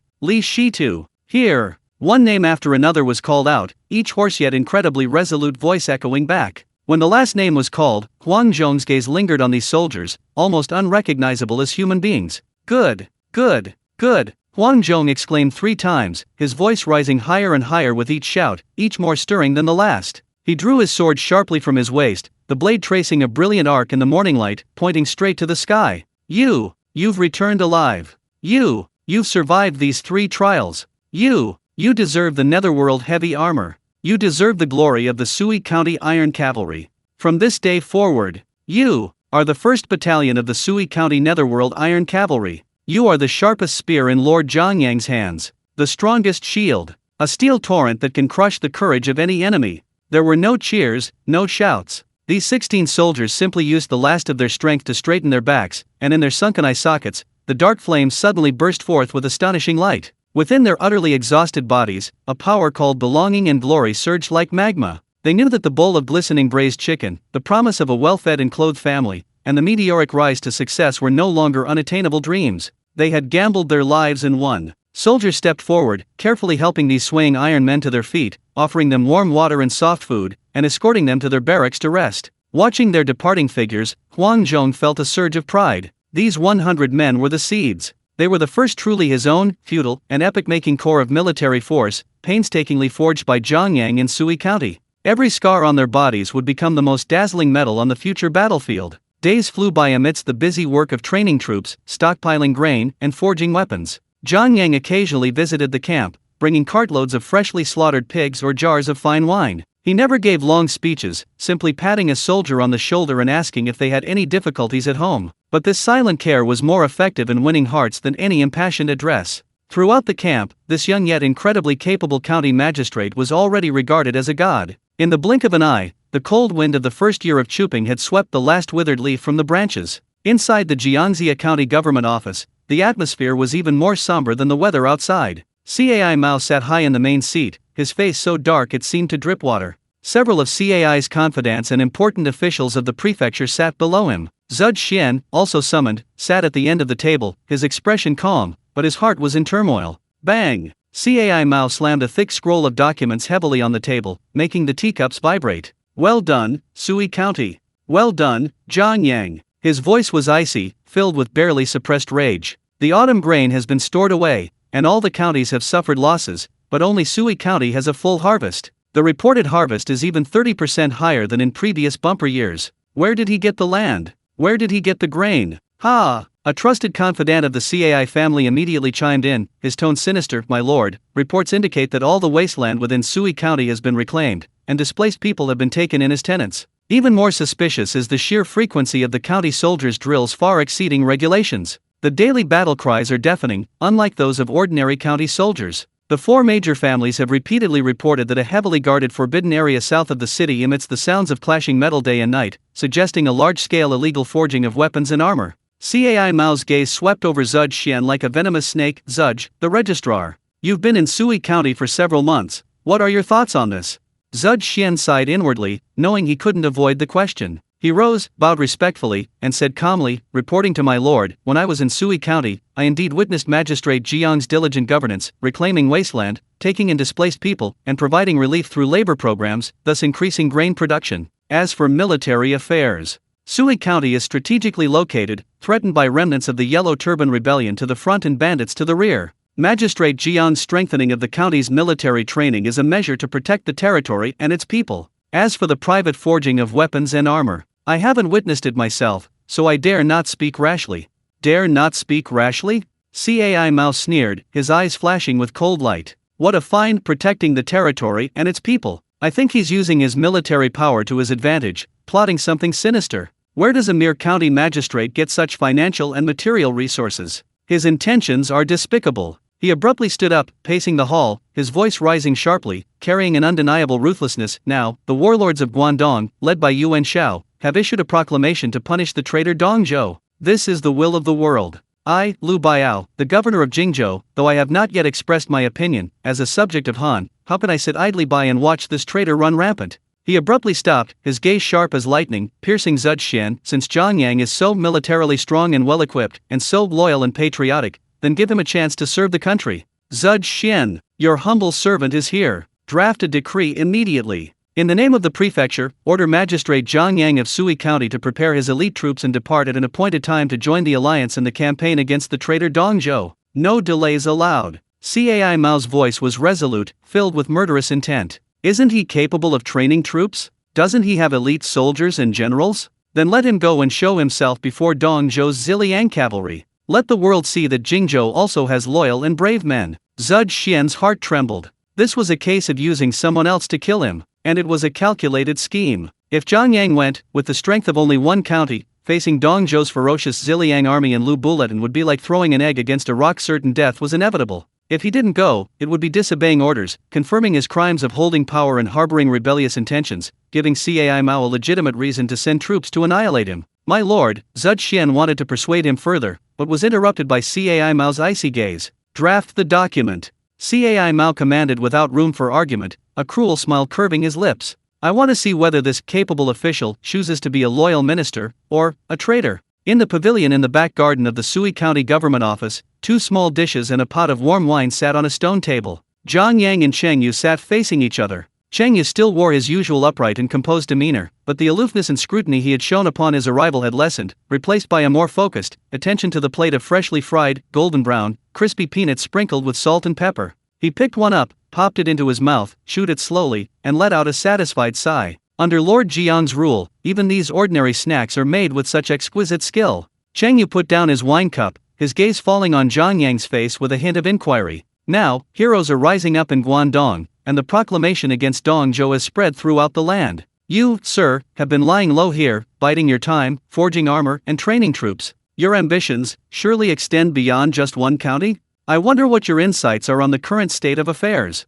Zhang Yang smiled slightly, about to speak, when a personal guard rushed in with 2 letters, sir. Urgent dispatch from the Jiangxia prefecture. And a secret letter. Zhang Yang took them, first opening the official document bearing the prefectural seal. His gaze swept over it, and the smile on his face instantly froze. Then, an extremely strange expression appeared, a mixture of astonishment, mockery, and a long-suppressed excitement. He put down the official documents and opened the secret letter. It was in Xian's handwriting, filled with anxiety and admonition. Cai Mao is plotting to kill me with a borrowed knife. My lord, you must not fall for his scheme. Dong Zhou's power is immense, and the Ziliang cavalry are incredibly fierce. If you go, you may not return. You should firmly decline, citing illness. The foundation of Sui County is paramount. Zhang Yang finished reading, remained silent for a moment, then suddenly burst into laughter. His laughter was hearty, even carrying a hint of unrestrained wildness. Cheng Yu put down the peanuts in his hand, his brows furrowing slightly, a glint of shrewdness flashing in his eyes. Why do you laugh, sir? Could it be that the prefectural order holds some hidden meaning? Zhang Yang stopped laughing, casually handing Xian's secret letter to Cheng Yu, while he himself picked up the prefectural document. His finger heavily tapped the lines, order you to prepare your elite troops, depart immediately, and proceed to the Suanzhou alliance to punish the traitor Dong Zhou. His eyes flashed with an unprecedented sharpness, like a sleeping dragon opening its eyes. Hidden meaning? Ha ha ha. Zhang Yang's voice carried in barely suppressed excitement and fighting spirit. Mr. Cheng, do you know how long I've waited for this day? He abruptly stood up, an invisible aura suddenly spreading out, no longer the gentle county magistrate, but a sword about to be drawn. His gaze burned as he looked directly at Cheng Yu. To punish Dong Zhou. This is a matter of righteousness. It's also the perfect stage to make a name for ourselves and befriend heroes from all over the land. My netherworld iron cavalry is newly formed and needs a tough battle to temper it. Let the world see the brilliance of the men of Sui County. He grew more and more excited as he spoke, slamming his hand on the stone table. Go! We must go! To beat the old traitor Dong Zhou and restore the Han dynasty. How could such a glorious event be missed by Zhang Yang? Cheng Yu quickly glanced at Xian's secret letter, then looked up at the spirited young magistrate before him. The scrutiny in his eyes completely transformed into admiration and understanding. He slowly put down the secret letter, a broad smile spreading across his face. He clapped his hands in praise. Excellent. A truly brilliant dragon's roar. I, Cheng, was right about you. My lord, though lying low, your ambitions are far-reaching. Your journey to Suanzhou is not to die, but to unsheathe your sword. To proclaim your name, Zhang Yang, to the world. He stood up and bowed solemnly to Zhang Yang. My lord, your ambition and aspirations are admirable. I am willing to lend you a hand. Zhang Yang's excitement instantly turned to delight. He quickly stepped forward to support Cheng Yu. Sir, is this truly true? You are willing to help me? Cheng Yu straightened up, his gaze steady and resolute. Indeed, my lord, your journey marks the beginning of your rise to great heights. However, Sui County is your foundation, and its loss is unacceptable. If my lord trusts me, he paused, his voice carrying an undeniable authority, I will stand guard in the rear for you. I will ensure your peace of mind. Sir, Zhang Yang exclaimed with delight, grasping Cheng Yu's hand tightly. With your words, sir, I have nothing to worry about. The entire county, from provisions and weaponry to official duties, is entrusted to you. You are my Xiao He. Cheng Yu accepted the offer readily, a composed smile on his face. However, in this solemn moment of impassioned entrustment, Cheng Yu's gaze involuntarily and naturally drifted to the half-eaten plate of golden, crispy salted peanuts on the stone table, his Adam's apple seemingly bobbing almost imperceptibly. He coughed lightly, striving to maintain his scholarly demeanor, but his tone carried a subtle hint of hesitation and expectation, utterly incongruous with his status and bearing. Sir, I have another question to ask. Please speak freely, sir. Zhang Yang declared with boundless enthusiasm. Cheng Yu pointed to the plate of peanuts, then seemed to think it wasn't enough. His gaze swept across the entire county government office, finally settling on the kitchen. A rare, almost shy, smirk appeared on his face. But, after you lead your troops into battle, will the county government office, especially the kitchen, still offer those fragrant, crispy peanuts, and that oily, spicy, and unforgettable, braised chicken rice? Zhang Yang, his heroic spirit froze instantly. He stared at Cheng Yu's conflicted expression, trying to maintain a serious demeanor while simultaneously craving his food for a full 3 breaths. Then, an even louder, more unrestrained, even slightly absurd, laugh suddenly erupted from the pavilion, startling another flock of birds that had just landed. Ha ha ha. Yes. Everything. Zhang Yang laughed until tears almost streamed down his face, patting Cheng Yu's shoulder forcefully. Rest assured, sir. As long as you protect this foundation of Sui County for me, let alone peanuts and braised chicken, even if you wanted dragon liver and phoenix marrow, I'd find a way to get them for you. From this day forward, you are my chief advisor of Sui County. This county kitchen is under your control. Upon hearing this, the slight smirk on Cheng Yu's face vanished instantly, replaced by the composed and confident demeanor of a strategist, though a fleeting glint of satisfaction flashed deep in his eyes. He bowed respectfully to Zhang Yang again, his voice firm and resonant. In that case, Cheng Yu accepts the order. My lord, you may focus on preparing the army and marching north. With me here, Sui County will be impregnable. We await your triumphant return. The chilly winds of late spring, still carrying the lingering effects of a sudden cold snap, hauled across the empty drill ground outside Sui County. Over 1,500 soldiers, like a black iron torrent, stood in perfect formation in the center of the drill ground. At the very front of the column, 100 knights stood motionless. Men like iron towers, horses like dragon steeds. The heavy black armor covering their entire bodies gleamed with a cold, metallic sheen in the hazy sunlight. Their visors were lowered, leaving only 2 slits gleaming with a scarlet fighting spirit. Not a sound, not a superfluous movement. Heavy swords or lances pointed diagonally to the ground, man and horse were one, perfectly still. On the command platform in the drill ground, Zhang Yang, clad in black leather armor and a dark cloak, surveyed the army beneath him, an army that embodied all his ambition and was ahead of its time. Dozens of supply wagons, covered with oilcloth, were loaded with enough fine rice, cured meat, and dried vegetables for 3 months. Brand new spare armor plates, bundles of arrows and spears, and gleaming sword rings were neatly piled on the cart. Even more striking were the mountains of black armor, spare heavy armor prepared for the netherworld iron cavalry. This was true strength built with money, provisions, and molten iron. It was the source of Zhang Yang's confidence to challenge the world. Beside him stood his strategist, Cheng Yu. Cheng Yu, also dressed in simple plain clothes, was solemn, but his gaze towards Zhang Yang held a deeper, unspoken understanding and complexity. From being drawn in by a bowl of wontons to now ruling a region, what did he seek in this chaotic world? Nothing more than a wise ruler. Sir, this legacy is entrusted to you. Zhang Yang's voice was not loud, but each word was clear and resounding throughout the training ground. Home cannot be lost. Cheng Yu bowed deeply, his voice as steady as a rock. As long as I am here, the home is here. My lord, please go. Every grain of rice, every piece of armor, every soldier in Sui County awaits your triumphant return. I, Cheng, will not fail you. Zhang Yang patted Cheng Yu's shoulder forcefully, then whirled around, drawing his sword from his waist, its blade flashing like lightning through the hazy air. Move out. The order was as firm as a mountain. Heavy cavalry led the way, their iron hooves thundering on the ground, followed closely by light cavalry in shadow armor, their streamlined armor almost invisible as they moved, swift as phantoms. Elite infantry brought up the rear, their steps perfectly synchronized.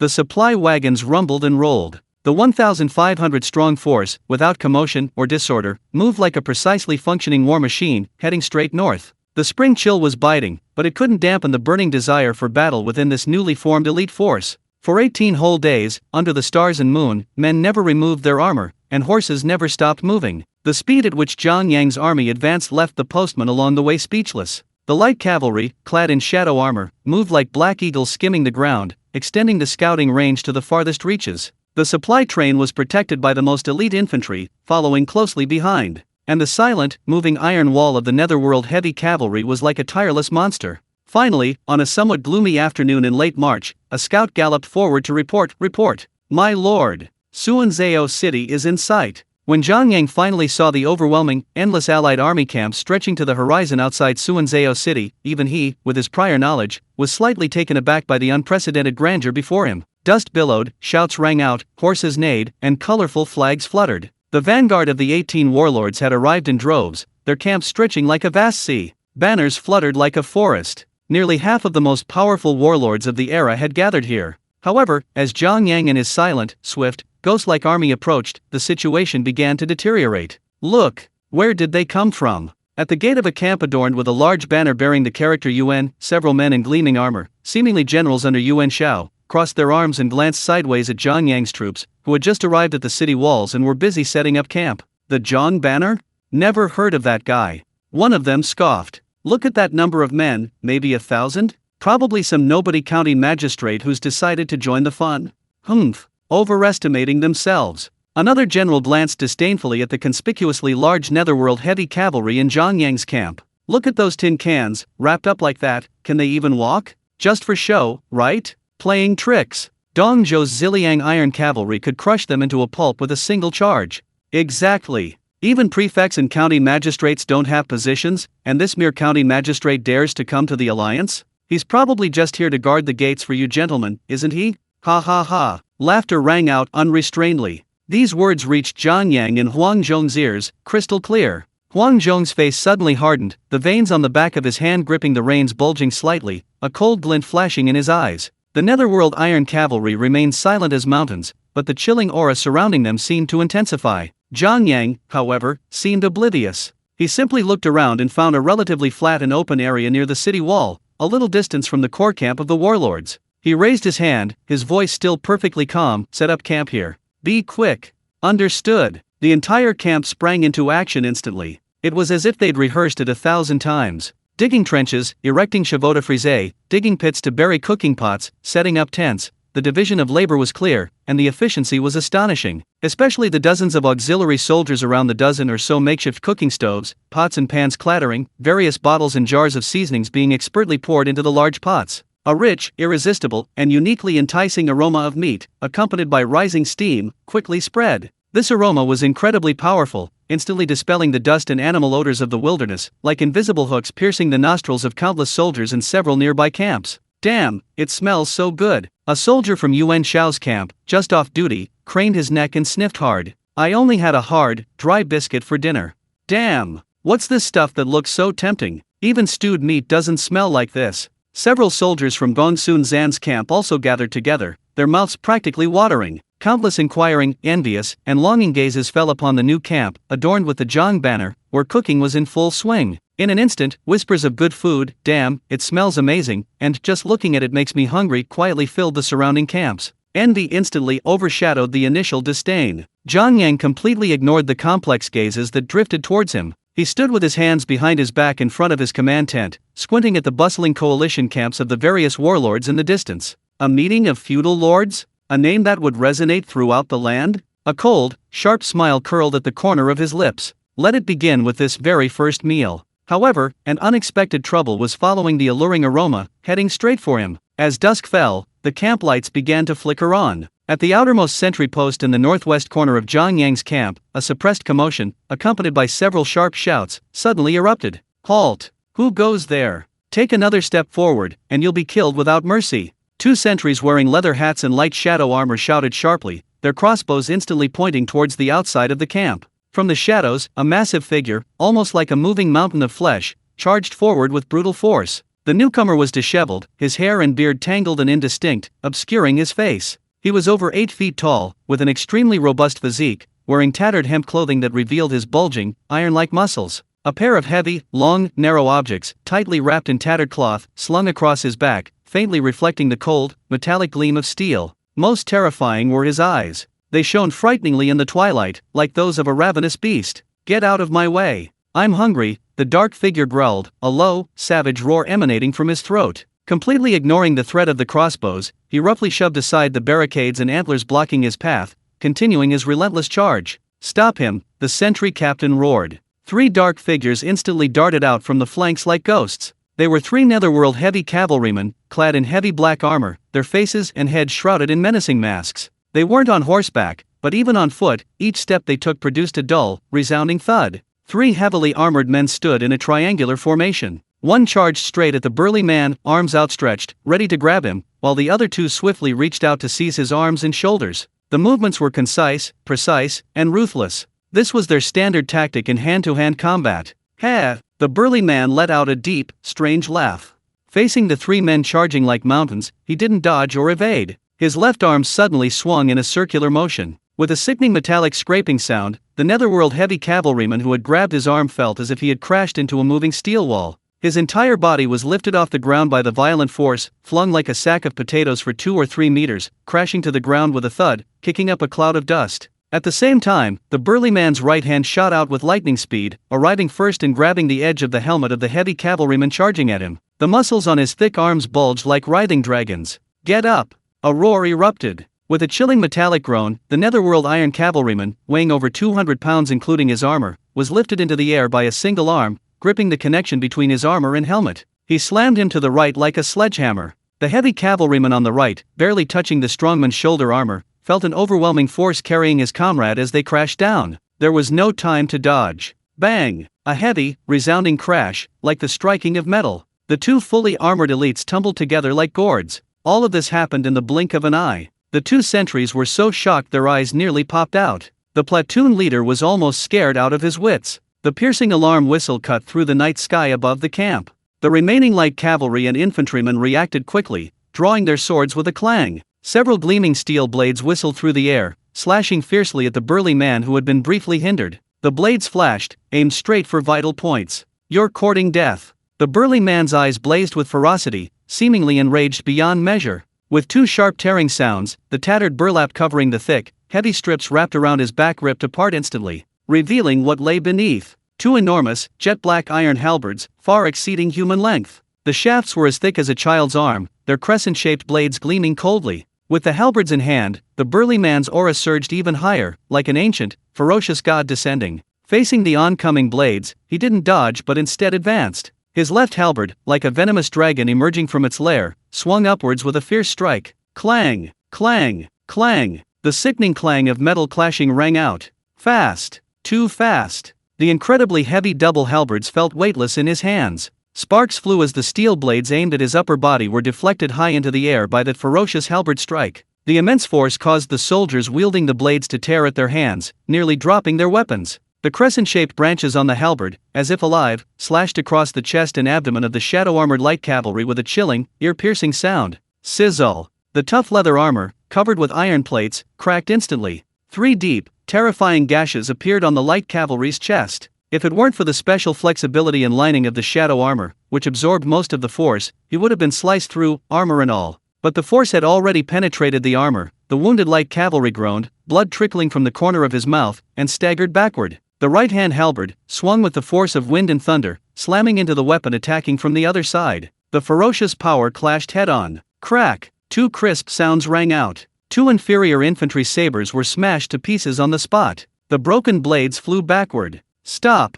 A deep, cold, and authoritative shout, carrying an unquestionable authority, suddenly came from the depths of the camp, instantly drowning out all the sounds of clashing swords and cries of alarm. The burly man, who was about to unleash a massacre, paused, his fierce, leopard-like eyes sweeping sharply towards the source of the voice. There, a young figure draped in a black cloak, surrounded by Huang Zhong and others, strode confidently through the crowd. Jiang Yang's gaze didn't linger on the fallen heavy cavalry and wounded light cavalry, but sharp as a knife, fixed on the face of the burly man standing with halberds, his face contorted with ferocity. Especially upon recognizing his signature double halberds, his heart skipped a beat. It really was him, the ancient villain, Dian Wei. "This is my Suizhu military camp. Trespassing and wounding soldiers. What brings you here?" Zhang Yang's voice was icy, his gaze fixed on Dian Wei. Despite knowing the man's identity, military law was inviolable. The torches at the camp gate crackled, illuminating Dian Wei's grotesque, dark face, making him appear like a malevolent warrior in a temple. The frenzied killing intent in his eyes quickly subsided upon seeing Zhang Yang and the even stronger aroma wafting from the depths of the camp behind him, replaced by initial hunger and a slight sense of guilt.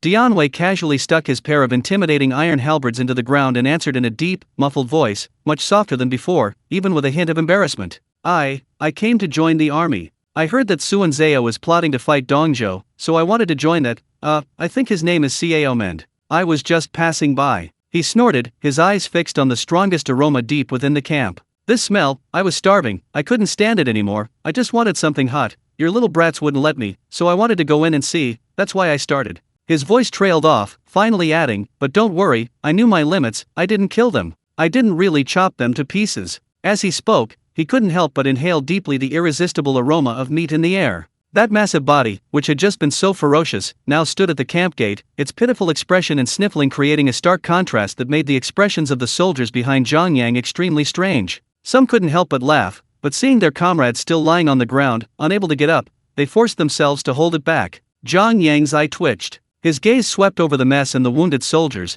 then at Dian Wei's aggrieved expression, as if saying, I just want some food. He couldn't help but laugh and cry at the same time. Damn it, a top-tier fighter turned out to be a starving glutton? This development was utterly absurd, but he reacted quickly. The coldness on his face instantly melted away, replaced by a warm smile. He waved his hand and called out loudly, so that's how it is. Brave warrior, you've come from afar, ravenously hungry. This was my oversight. Men! His voice boomed, prepare meat. Let this brave warrior have a good meal, and give the wounded brothers an extra meal too. Put it on my tab. Yes, sir. A personal guard immediately responded loudly. The cooks were already prepared. Soon, 2 large bowls of steaming, richly flavored braised chicken rice, glistening with oil and topped with vibrant green scallions, along with several bowls of thin-skinned, generously filled meat wontons in a clear broth, glistening with oil and scallions, were swiftly placed on a makeshift table beside the camp. The overpowering, intense, and mouth-watering aroma exploded forth,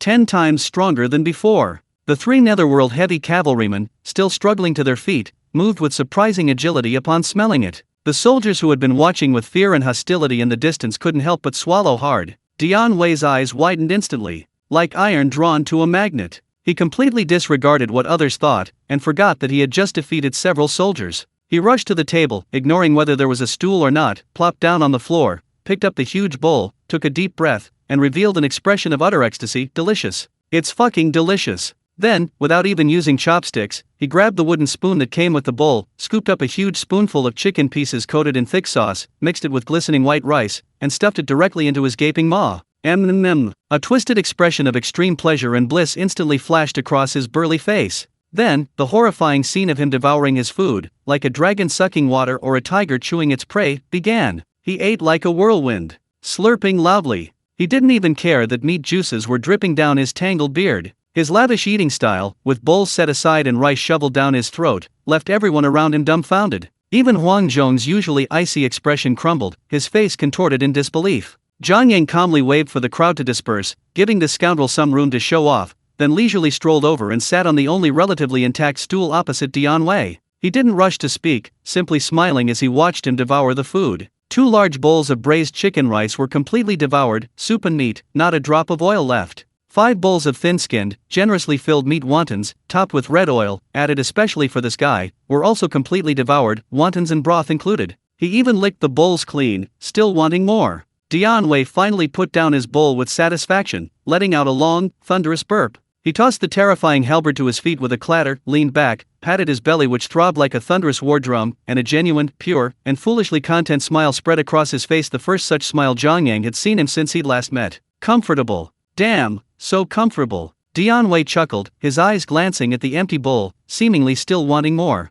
Seeing him enjoying his meal, Zhang Yang's smile deepened. He casually asked, as if in conversation, brave warrior Dian, your bravery is astounding. Having eaten and drunk your fill, when do you plan to go find Lord Cao? He should be resting by now. I can send someone to lead you to the camp gate to inform him. He intentionally or unintentionally emphasized the title Lord Cao. Dian Wei's hand, which had been patting his belly, suddenly stopped. He looked up, his eyes, which had just been filled with a foolish grin from the delicious food, fixed intently on Zhang Yang. The hunger, madness, and even a trace of naivete in his eyes had vanished, replaced by an extremely straightforward and undisguised calculation. He even pointed to the several empty bowls in front of him, licked clean and gleaming with oil. "Let me ask you something else." Dian Wei's voice carried a serious tone. "Is this every meal in your camp?" He smacked his lips, savoring the rich aroma of the braised chicken and the savory broth of the meat wontons. "Meat every meal? And it's all there?" Zhang Yang met those scrutinizing eyes filled with intense longing, nodded frankly, his smile gentle yet resolute. "As long as you are my soldier, as long as you fight alongside me, you'll be well fed. It's only right." Upon hearing this, something seemed to crack open on Dian Wei's face. It was the last trace of hesitation and confusion. He slapped his greasy thigh violently. A sharp crack echoed, causing Huang Zhong, who had been watching him intently, to twitch his lips again. "What's the point of looking for CAO men then? I don't even know which way his camp gates face. I'll fight you." Dian Wei's voice suddenly rose, filled with the excitement of discovering a treasure. He stood up abruptly, his massive body casting a thick shadow on the ground. His leopard-like eyes gleamed as he stared at Zhang Yang, his voice reverberating throughout the camp entrance. "I, Dian Wei, am all strength and strength. 2 iron halberds. Nothing special. I only care about food and fists. You can feed me as much as I want. My life is yours. Which city do you want to attack? Whose head do you want to chop off? Say something. I'll lead the charge for you. I'm not worthy to eat the meat in your pot if I even flinch." A deathly silence fell over the surrounding area. All the Suazu soldiers still gathered around, whether light cavalry, heavy armor, or infantry, including the 3 black-armored soldiers still rubbing their aching bodies, gaped, their eyes practically bulging out of their sockets. A ferocious demon who could single-handedly take down 3 heavily armored warriors and cleave through their proud shadow armor defenses with his twin halberds. Just like that, subdued on the spot by a bowl of braised chicken rice and meat wontons, he immediately prostrated himself in worship. Huang Zhong stiffly turned his head to look at Zhang Yang. The look in his eyes was indescribably complex: shock, absurdity, admiration. In the end, it all coalesced into a single, crystal-clear signal, like a silent cry: "Sir, your cooking is absolutely amazing." Outside Suanzhou City at dawn, dewdrops condensed and rolled down the tips of withered grass. A hush fell over Zhang Yang's camp, broken only by the soft rustling of soldiers on guard duty across the thin frost. Outside the commander's tent, Dian Wei sat cross-legged on the cold, hard ground, leaning against a tent pillar, his head nodding off. His massive frame stood like a silent sentry, his rough double iron halberds casually resting beside him. Several cooks carrying basins of hot water walked past him quietly, but a strange look crept onto their faces. This fierce man who had single-handedly taken down 3 armored monsters last night was now holding an empty bowl, a trace of grease still clinging to his lips, snoring contentedly with soft gurgling sounds. Zhang Yang lifted the tent flap and stepped out, the crisp air invigorating him. He glanced at the sleeping giant human shield beside him, his lips twitching slightly before he shook his head with a helpless smile. He casually took off his cloak and gently draped it over Dian Wei. Then he looked up at the endless array of allied camps stretching to the horizon. Yuan Shao's banner fluttered in the wind at the very center, the surrounding camp imposing and imposing. He pondered. He was outnumbered and outmatched, and Yuan Shao was arrogant and disdainful. Rather than waiting passively, perhaps he should take the initiative to pay his respects? Just as he was considering his words, a series of crisp, rhythmic hoofbeats approached from the direction of the camp gate. "Reporting, sir." A guard at the gate rushed over, his voice tinged with barely perceptible excitement. "There's a group of people outside the gate. The general leading them is exceptionally handsome, claiming to be CAO men of Yanzhou, wishing to pay you a visit." CAO? Zhang Yang's heart skipped a beat. The future Chancellor CAO, who would one day shake the world, had actually come to his door. He dared not delay, immediately straightening his clothes and hurrying towards the gate. At the gate, a group of people stood reined in their horses. The leader, dressed in a brown, fitted outfit with a slightly worn blue cloak, was not particularly tall, about 7 feet, with a slightly yellowish complexion and a neatly trimmed long beard. His narrow eyes, though slightly reddish, indicating overwork, now shone with a sharp, hawk-like brilliance, yet gentle as spring water, as if he could see right through people. His demeanor was calm and composed, possessing both the composure of a scholar and an undeniable, vibrant spirit. It was none other than CAO men. Seeing Zhang Yang approach, CAO immediately dismounted, his movements swift and decisive, showing no airs of superiority. He strode forward, a sincere and earnest smile on his face, and clasped his hands in a gesture of respect to Zhang Yang, his voice clear and gentle. "I apologize for disturbing you. Are you the magistrate of Sui County, who, with the strength of a mere county, fearlessly led over 1,000 righteous soldiers, traveling day and night for 1,000 miles to punish the traitors for the country?"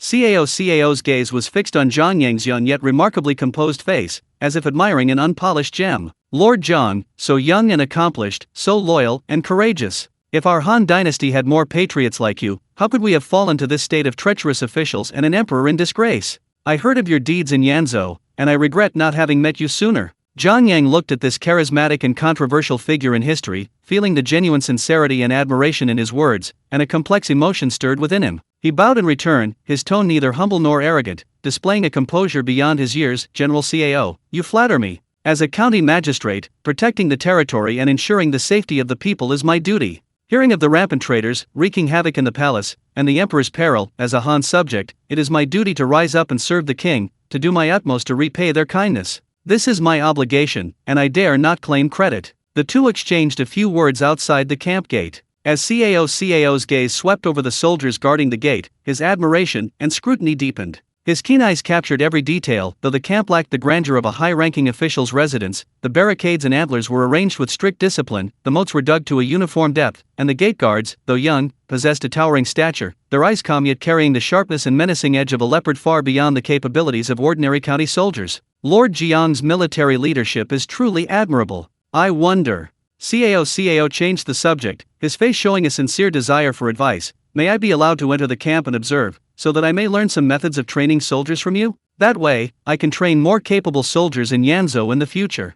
General Cao, you flatter me. Please come in. Zhang Yang stepped aside to greet the guest. The two walked side by side through the gate. Cao's gaze was instantly drawn to the stack of spare armor not far away. Some of the armor piled on the waterproof tarpaulin gleamed with a deep, refined, dark, eerie light in the morning sun. The design was unlike anything he had ever seen before. Cao quickened his pace involuntarily, his breathing becoming rapid. He reached out, his fingertips filled with an irrepressible desire to explore, carefully, almost breathlessly, touching one of the black armor plates spread out on the ground. Cold, hard, and smooth to the touch. It was an extremely different tactile sensation from the suppleness of chainmail and the hardness and roughness of ordinary lamellar armor. The armor plates were polished to an extremely smooth finish, gleaming with the cold, hard sheen characteristic of metal. The overlapping and riveting technique between the plates was astonishingly precise, seamless, leaving virtually no weak gaps for slashing or piercing. The overall thickened, curved design at the shoulders, elbows, and vital areas of the chest and abdomen exuded a ruthless, efficient beauty born for battlefield combat.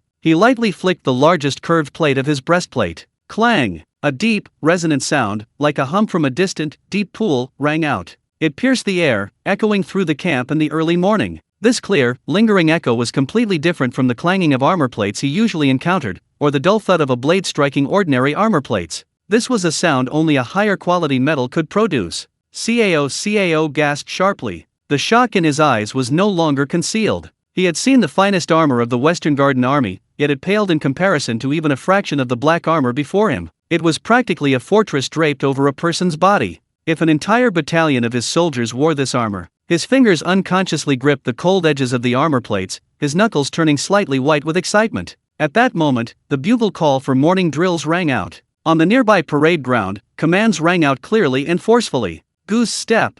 1, 2, 1, 2, kill, kill, kill, kill. Hundreds of soldiers, clad in lighter but equally uniform jet-black shadow armor, were assembling in forming ranks. Their footwork was utterly peculiar, legs raised high, slamming down with a heavy, synchronized thump. Thump, sound, like hammers striking the earth. The movements were clean and crisp, without the slightest hesitation. Every gesture carried a chilling, concise power. What truly captivated Cao was the ensuing close-quarters combat drill. The soldiers fought one-on-one, devoid of fancy techniques. It was all straight punches, hooks, elbow strikes, knee strikes, chokeholds, and joint locks. The movements were lightning fast, every strike aimed straight for vital points. Every part of their bodies became a weapon. Ferocious, ruthless, efficient, filled with the most primal, direct, and bloody essence of combat. This.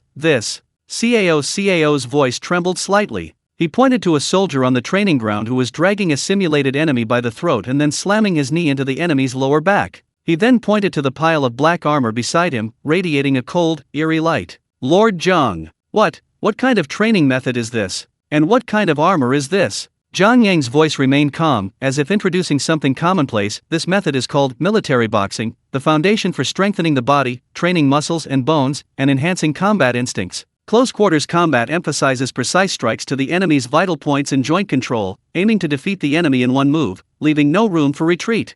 He paused, his fingers tracing the cold, ghostly shadow armor. As for this armor, it's called Ghost Shadow Armor, meaning invisible and swift in killing. It's crafted from thin iron plates, lined with leather and hemp, chosen for its lightness and sturdiness, protecting vital points without hindering agility. Cao's eyes lit up, as if he had discovered a vast treasure. Cao stood beside a large, specially cleared area within the army camp, the morning mist still lingering. Over 100 knights, clad in dark, gleaming armor, were practicing basic horsemanship and turning. The knights' movements were skillful and steady, the heavy armor plates creaked rhythmically with each horse's movement, the coordination between rider and horse resembling the finest machinery. Cao watched, his eyes growing brighter with a mixture of awe and envy. Just then, a strange aroma stubbornly pierced the morning chill and the solemn atmosphere of the training ground from another direction, like an invisible hook, directly tugging at Cao's stomach. Cao frowned slightly, sniffing the air in confusion. The aroma was astonishingly rich, a complex blend of soy sauce, meat, and spices, even with a hint of sweet, grainy fragrance. That aroma. Cao's previously intoxicated and inquisitive expression was instantly replaced by greater curiosity and a hint of inexplicable wariness. Elite troops are sharp claws, but maintaining elite troops relies on a solid foundation. He abruptly looked towards the direction the aroma was coming from, an equally well-maintained area, with a dozen simple but sufficiently large earthen stoves standing there, their brick chimneys hissing and puffing out wisps of white smoke. Oh, Jiang Yang seemed to only then notice Cao's probing gaze, casually explaining, "That's the army's mess hall." The mess hall? Cao's voice rose several decibels, filled with incredulous surprise. Such a large-scale operation? In his memory, a hot bowl of soup noodles in a marching army's mess hall was already a rare treat. Yes, Jiang Yang nodded, still calm, only when soldiers are well-fed and have the strength to fight the enemy. These words struck Cao like a thunderbolt. Well-fed? In this chaotic world where famine was rampant and soldiers would draw their swords for a mere half a mouthful of moldy rations? Almost instinctively, Cao strode towards the source of the aroma. The closer he got, the more intense and alluring the fragrance became, carrying a powerful, surging sense of culinary energy. Stepping into the kitchen area, a dozen burly cooks were working like whirlwinds. Sweat streamed down their faces in the rising steam, yet their complexions were ruddy, their movements as swift as perpetual motion machines. Flames roared from the stoves. Thick wooden sticks stirred the large iron pots, producing a mouth-watering bubbling sound. In an enormous iron pot, white noodles were simmering, the broth bubbling like milk. In another, even larger pot, a thick, glossy red sauce was boiling. Palm-sized pieces of chicken tumbled, bobbed, and soaked up the rich, dark sauce, turning an enticing reddish brown. The aroma of oil mingled with the fragrance of soy sauce, spiciness, cinnamon, and some exotic cardamom, creating a complex and intoxicating scent that powerfully assaulted the limits of everyone's olfactory senses. Nearby, in several smaller iron pots, plump, round wontons with thin wrappers revealing their pink filling bobbing up and down in a bubbling, snow-white bone broth. Oil, dried shrimp, and seaweed floated on the surface, releasing a clear and fresh aroma. A row of 7 or 8 specially made, thick-lidded earthenware urns against the wall were hissing gently, releasing a pure and wonderfully fragrant aroma of rice. Everything was running smoothly and at high speed. The rising steam and rich aroma of the food created a warm haven, completely out of place in the grim atmosphere of the military camp. Cao stood there, dumbfounded. He blinked hard a few times, almost thinking he was in the kitchen of a tavern in a wealthy prefecture. What made his scalp tingle even more was the colorful, unprecedented pastes and powders in the jars and bottles as the cooks ladled sauces into the large pots. This was food for soldiers. Just that large pot of braised chicken pieces, the quality of the ingredients, the enticing color, the overwhelming aroma. Cao was certain that even the signature dishes at his banquets in Yanzhou Prefecture couldn't compare. He abruptly turned to look at Jiang Yang, his lips barely moving, momentarily at a loss for words to express the turmoil within him, his voice trembling slightly. Lord Zhang, your soldiers, today, are this all they're eating? A rare, extremely subtle embarrassment appeared on Jiang Yang's face. As if covering up a slip-up, he coughed lightly, trying to control the Versailles tone in his voice. Well, roughly, that's how it is. The soldiers train hard, they need some meat. But... He paused, seemingly trying to add some stinginess. Ordinary soldiers, well, only 1 meal a day, of meat. Those on duty, in drills, or wounded get priority. As for the soldiers of the Black Armor Battalion, they're well fed. The implication seemed to be, they're already being very frugal. Ordinary soldiers only get 1 meal of meat. 1 meal of meat a day? And that's all? Well fed. Cao felt dizzy and a surge of blood rushed to his throat, almost causing him to vomit. He forcibly suppressed the metallic taste in his throat, his mind racing with only one thought. How much millet does one chicken consume? How many soldiers and how much rations does one pig provide? Based on his own army's meticulously calculated, frugal accounts, the amount of meat needed for this breakfast from the dozen or so large stoves under the command of these dozens of cooks would definitely exceed 300 chickens. And that doesn't even include the finest rice and flour. This is practically burning copper coins as firewood, and burning them to death. He closed his eyes in anguish, forcing himself to imagine if he had an army of 10,000 men, and had to prepare 3 meals like this every day. Good heavens! What kind of expenses would that be? It would probably eat the entire Yanzhou dry. Zhang Yang's wealth in Sui County must be built from gold mines, right? No wonder he could train such elite troops. They're all ironclad, forged from copper coins and fine food. A deep sense of bitterness, a mixture of envy and jealousy, surged through Cao's chest.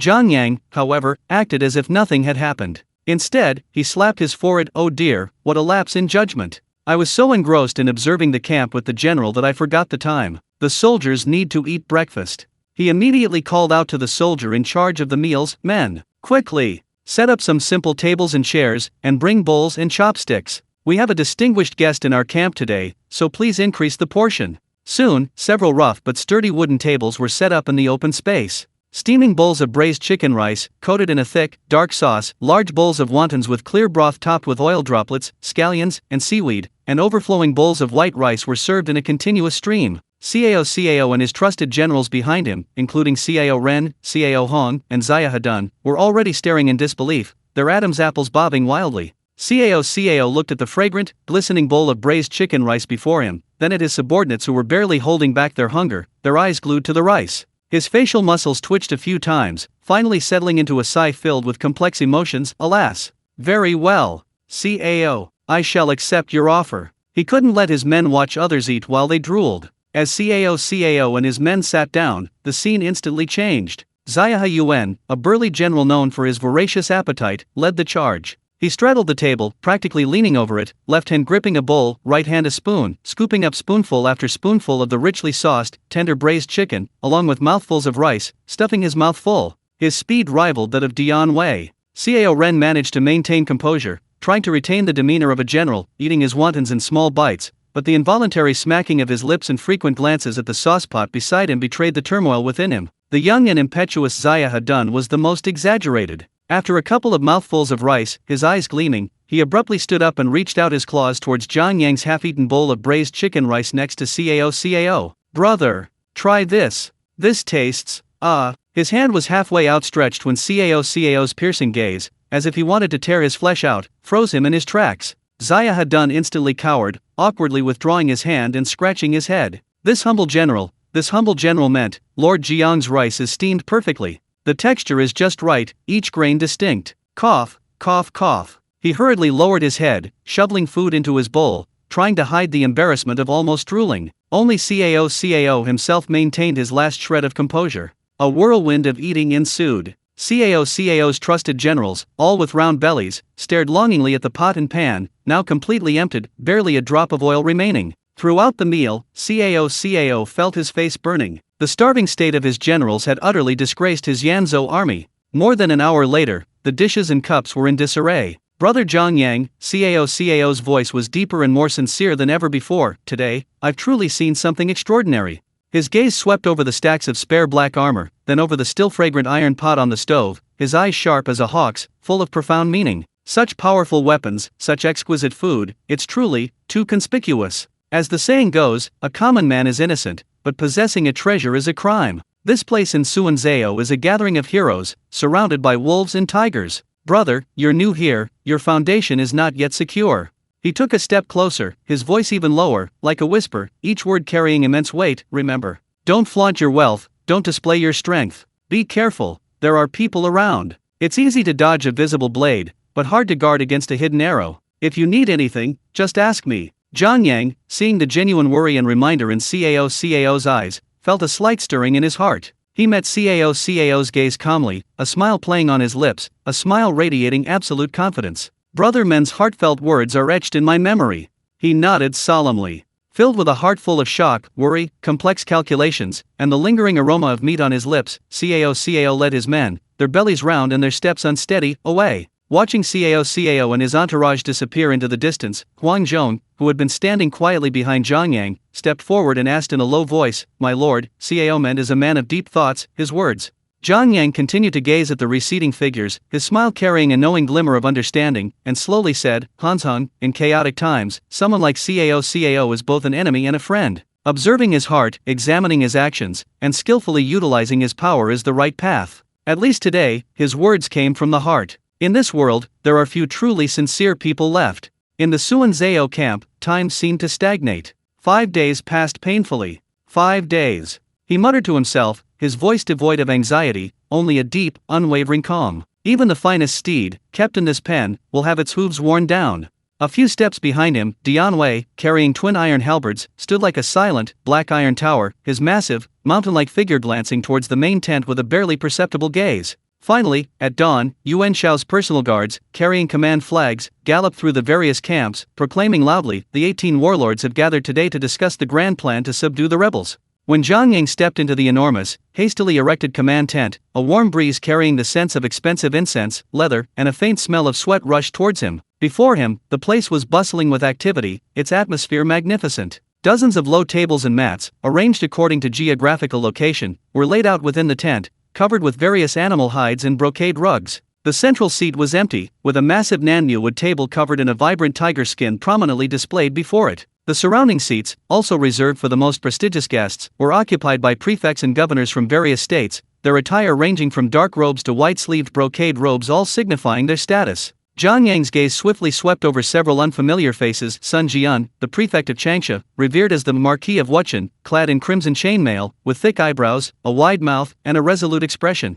A burly man in a Ziliang fur coat, with a slightly hawk-like glint in his eyes. This was Ma Teng, the prefect of Ziliang. Beside him, a general in silver helmet and white robes, with a stern face and a double-pronged white-tasseled iron spear at his waist, was Gong Sun Zan, the prefect of Beiping. A palpable air of ostentatious seriousness and underlying calculation permeated the atmosphere. "Magistrate Zhang, please follow me." A high-pitched voice guard of Yuan Shao stepped forward to guide him. While not rude, the fleeting indifference in his eyes was like looking at a mere pebble on the roadside. Zhang Yang was led directly to the far corner of the tent, a solitary, low, hardwood table. Even the straw mat covering it looked thin and shabby. Beside it was a half-lifted, thick curtain, letting in a draft of cold air. This was the most ventilated and open spot in the entire tent. Zhang Yang remained expressionless and sat down calmly. The gazes of several high-ranking officials from various prefectures and counties swept over him like dragonflies skimming the water, carrying varying degrees of curiosity, indifference, or a hint of condescending scrutiny. They quickly averted their gazes and began to converse amongst themselves. "The grandeur of a family that has held high office for 4 generations, Zhang Yang said, his fingers lightly tracing the cold, hardwood table, his mind unusually clear. "In their eyes, my meager wealth is probably less than a plate of fruit on this table." Far from annoyed, he looked at the strictly hierarchical seating arrangement with amusement. In the distance, Ma Teng of Ziliang was exchanging pleasantries with a familiar governor, his gaze occasionally sweeping across the room like a hawk's, pausing briefly as it passed over Zhang Yang's solitary corner before imperceptibly shifting away. The bustling noise inside the main tent suddenly subsided. The crowd spontaneously parted to make way for him. Yuan Shao, dressed in a deep crimson scholar's robe with gold trim, a long sword at his waist, walked with an air of composure and steady steps towards the head seat. He was handsome, with a magnanimous bearing, a smile that seemed humble but was undeniably authoritative playing on his lips. To his left, half a shoulder behind, sat his half-brother, Yuan Shu. Yuan Shu wore a more opulent brocade robe with python patterns, his hair meticulously combed, a jade belt inlaid with gold and jewels at his waist, his demeanor exuding the arrogance of a nobleman and a hint of outward restlessness. To Yuan Shao's right sat Cao, dressed in a dark blue casual suit with arrow-sleeved sleeves, travel-worn yet radiant. The three took their seats in order. Yuan Shao sat in the high seat, the one with the tiger skin emblem. Yuan Shu naturally occupied the seat of honor at the upper left, and Cao sat opposite him at the upper right. The power structure was simple and direct. Yuan Shao cleared his throat, his voice deliberately gentle and deep, his opening remarks, like the rolling of a jade chime, easily silencing the clamor within the tent. "Gentlemen, heaven blesses our great Han. 18 loyal armies have gathered at Suanzhao. The traitor Dong Zhou has acted perversely, poisoning the people and threatening the nation. Today we unite as one, pointing our weapons westward to slay this national traitor and restore peace to our land." The leader of the alliance was chosen, the title was set. The following topics, like lettuce thrown into a hot oil pan, instantly erupted into a flurry of activity. "Since we are an allied force, who will be the vanguard?" "Vanguard? Easier said than done. Sishui Pass is guarded by Hua known as unmatched by 10,000 men, and Hulao Pass is defended by Lu Bulletin's formidable defenses. Which one is an easy target? Yuan Yi, the prefect of Shanyang, immediately chimed in, his voice tinged with caution and calculation. Indeed, without elite troops and fierce generals, a hasty attack will only increase casualties and dampen our morale. Kong Zhou, the governor of Yu province, stroked his beard in agreement. Then, in your opinion, what should we do? Han Fu, the governor of Ji province, frowned, his voice tinged with impatience. Yuan Shao sat at the head of the table, not in a hurry to speak, like a fisherman calmly fishing from a platform. Yuan Shu, on the other hand, toyed with the warm, smooth jade pendant with a coiled dragon at his waist, a faint, almost imperceptible sneer playing on his lips, seemingly enjoying this spectacle of bickering. Cao's brows furrowed deeper and deeper, he hesitated several times before speaking. He glanced around and saw Sun Jian, his face filled with anxiety, his fists clenched tightly under the table. Ma Teng, arms crossed, let out a barely perceptible snort, his sharp eyes sweeping over the faces that were all talk and no action. These men genuinely wanted to fight, but they were short of soldiers and supplies. The Yuan brothers, seated at the head of the table with their powerful armies, were like bodhisattvas in a temple, enjoying the worship but unwilling to bestow even a sliver of divine power. The entire day was wasted on endless, repetitive arguments about who will lead the troops, who will charge, where will the supplies be allocated, and how will the credit be divided. The sun was setting, the wine warming on the table was almost cold, and still no conclusion was reached. Only the air was thick with the smells of wine, incense, and spittle. Cao looked at Yuan Shu's arrogant face, even more so under the lamplight, and then at Yuan Shao's composed and confident demeanor, and felt a surge of anger rising within him. He picked up his wine cup, intending to take a sip to calm himself, but found it completely empty. Just as this awkward silence fell, Zhang Yang, in the corner, put down the cup he had been fiddling with. The light tapping of the cup on the table sounded exceptionally clear amidst the dim, noisy atmosphere. As if a long-awaited drumbeat had finally fallen, Yuan Yi, the prefect of Shanyang, abruptly rose to his feet, his wide sleeves billowing in the wind. His smile was hypocritical and affected. He addressed the most inconspicuous corner, proclaiming loudly, "Gentlemen, please calm down." Yuan Yi's voice rose, successfully drawing everyone's attention. He pointed a finger, sharp as a blade, at the figure sitting in the drafty spot, almost forgotten. "Have we been arguing here for so long? Haven't we been neglecting this loyal and righteous man who has come from afar? If my memory serves me right, this is the same Zhang County magistrate of Suizhu who, disregarding his low rank and position, led a mere county soldier 1,000 miles to aid Suanzhao, joining us in this righteous cause." Instantly, dozens of eyes in the tent focused on Zhang Yang in the corner. Curiosity, scrutiny, doubt, and a barely perceptible greed, like invisible thorns. Before anyone could react, Yuan Yi, with an expression of both pity and reproach, continued, "Although Magistrate Zhang holds a lowly position, he is deeply concerned for the country and a young hero, whom we all admire. However, today, when discussing military matters and provisions, you all say you have your own difficulties. I once heard an amusing story." His tone abruptly shifted, as relaxed and carefree as a cat toying with a mouse. "The other day, while patrolling the camp, I smelled a strange fragrance from afar. Following the scent, do you all know what happened?" A low chuckle rippled through the tent, and the atmosphere suddenly became ambiguous and unsettling. Yuan Yi raised his voice, his tone thick with disbelief and deliberate exaggeration. "It's the kitchen of the 1,000+ soldiers under Magistrate Jiang's command. Large pots are simmering with fine rice and noodles, and the aroma of meat is irresistible. Even the ordinary soldiers have glistening chunks of meat in their bowls. Tisk tisk. For a mere county soldier, being able to fill his stomach is a miracle. To be able to eat meat every day? Magistrate Jian's granaries in Suizhu must be far more abundant than you gentlemen imagine." These words caused an uproar. It was like pouring cold water into boiling oil. The gazes instantly changed. Surprise, scrutiny, and even undisguised shock and covetousness. Even Ma Teng of Ziliang, who had been resting with his eyes closed, suddenly opened his hawk-like eyes, his gaze landing squarely on Zhang Yang. "Lord Yuan is right." Yuan Shu, who had been sitting upright like a wooden statue, seemed to have been struck in a vital spot, straightening his back abruptly. The jade pendant he was playing with stopped spinning. His face wore a forced smile, his voice carrying an air of condescending self-righteousness. "As allies, we should share both good and bad fortune. The rations among you gentlemen are uneven, some plentiful, some meager, which is truly undesirable. I, Gonglu, though unworthy, reside in Nanyang and have some experience in managing the finances and records of all regions. In my opinion..." His sharp gaze, like a venomous snake, coiled around Zhang Yang. Each word was deliberate and brooked no argument. Why not consolidate all the troops, provisions, and equipment in one place? Let Gonglu manage and distribute them uniformly, to ensure fairness and facilitate the march. The air in the tent instantly froze. You could hear a pin drop, followed by suppressed gasps. These two brothers, one throwing out a pretext, the other revealing his true intentions, their coordination was flawless. Yuan Shao manages the troops, Yuan Shu controls the provisions? The spoils are all going into Yuan's pocket? Yuan Shao sat in the main seat, a barely perceptible smile playing on his lips, as if in tacit approval. Sun Jian frowned, his expression worried. Kong Zhou, Han Fu, and the others wore expressions of deep thought and weighing of options to hand over the grain, or not. If they handed over the grain, their lives would be in the hands of the Yuan family, tantamount to being at their mercy. If they didn't hand it over, wouldn't they appear disregarding the greater good, stingy and selfish? Gentlemen, Yuan Yi, impatient to add fuel to the fire, addressed Zhang Yang in the corner, his voice like a public pronouncement. Lord Zhang, Gong Lu's proposal is for the sake of the greater good. Your county has few soldiers but ample provisions, so you should take the lead and offer your provisions as a sign of loyalty. The provisions for a mere 1,000 men are useless to keep, but handing them over can save tens of thousands of soldiers. Isn't that wonderful? His words were as venomous as steel needles. Moreover, in my opinion, your county soldiers are of little use. Keeping them is just a waste of military provisions. Hiss. A collective gasp echoed clearly in the tent.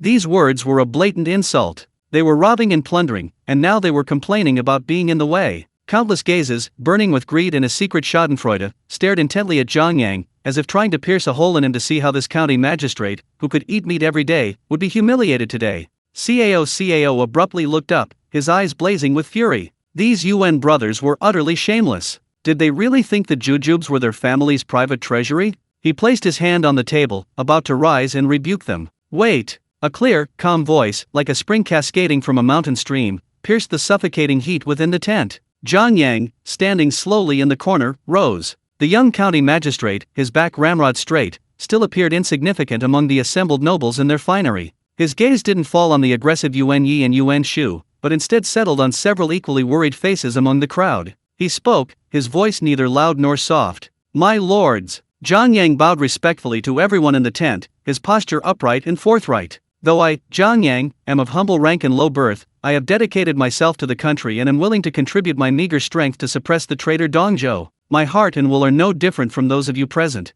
His gaze was as clear as the stars. Just now, Lord Yuan mentioned unifying the allocation of grain and fodder. He paused, his gaze calmly sweeping over Yuan Shu's face, which was slightly gleaming with expectation, and uttered 4 words with crystal clarity. I cannot comply. 4 words, like a thunderclap from a clear sky. The smugness on Yuan Shu's face instantly froze, as if he had been whipped. The entire tent fell into a deathly silence, even breathing could be heard clearly. Those who had initially watched with anticipation of a spectacle in the corner were now stunned. This magistrate dared to publicly refute the Yuan brothers. Cao's hand, resting on the table, clenched unconsciously, but his eyes gleamed with an indescribable admiration. Zhang Yang seemed oblivious to Yuan Shu's distorted expression, his tone remaining calm yet carrying a chilling edge. The grain supplied to my county was gathered by tens of thousands of elders tightening their belts and scrimping and saving. Every grain of sweat, every drop of blood. It was not to be piled up in the granaries of Nanyang, nor was it to nourish those who hold positions of power without contributing anything,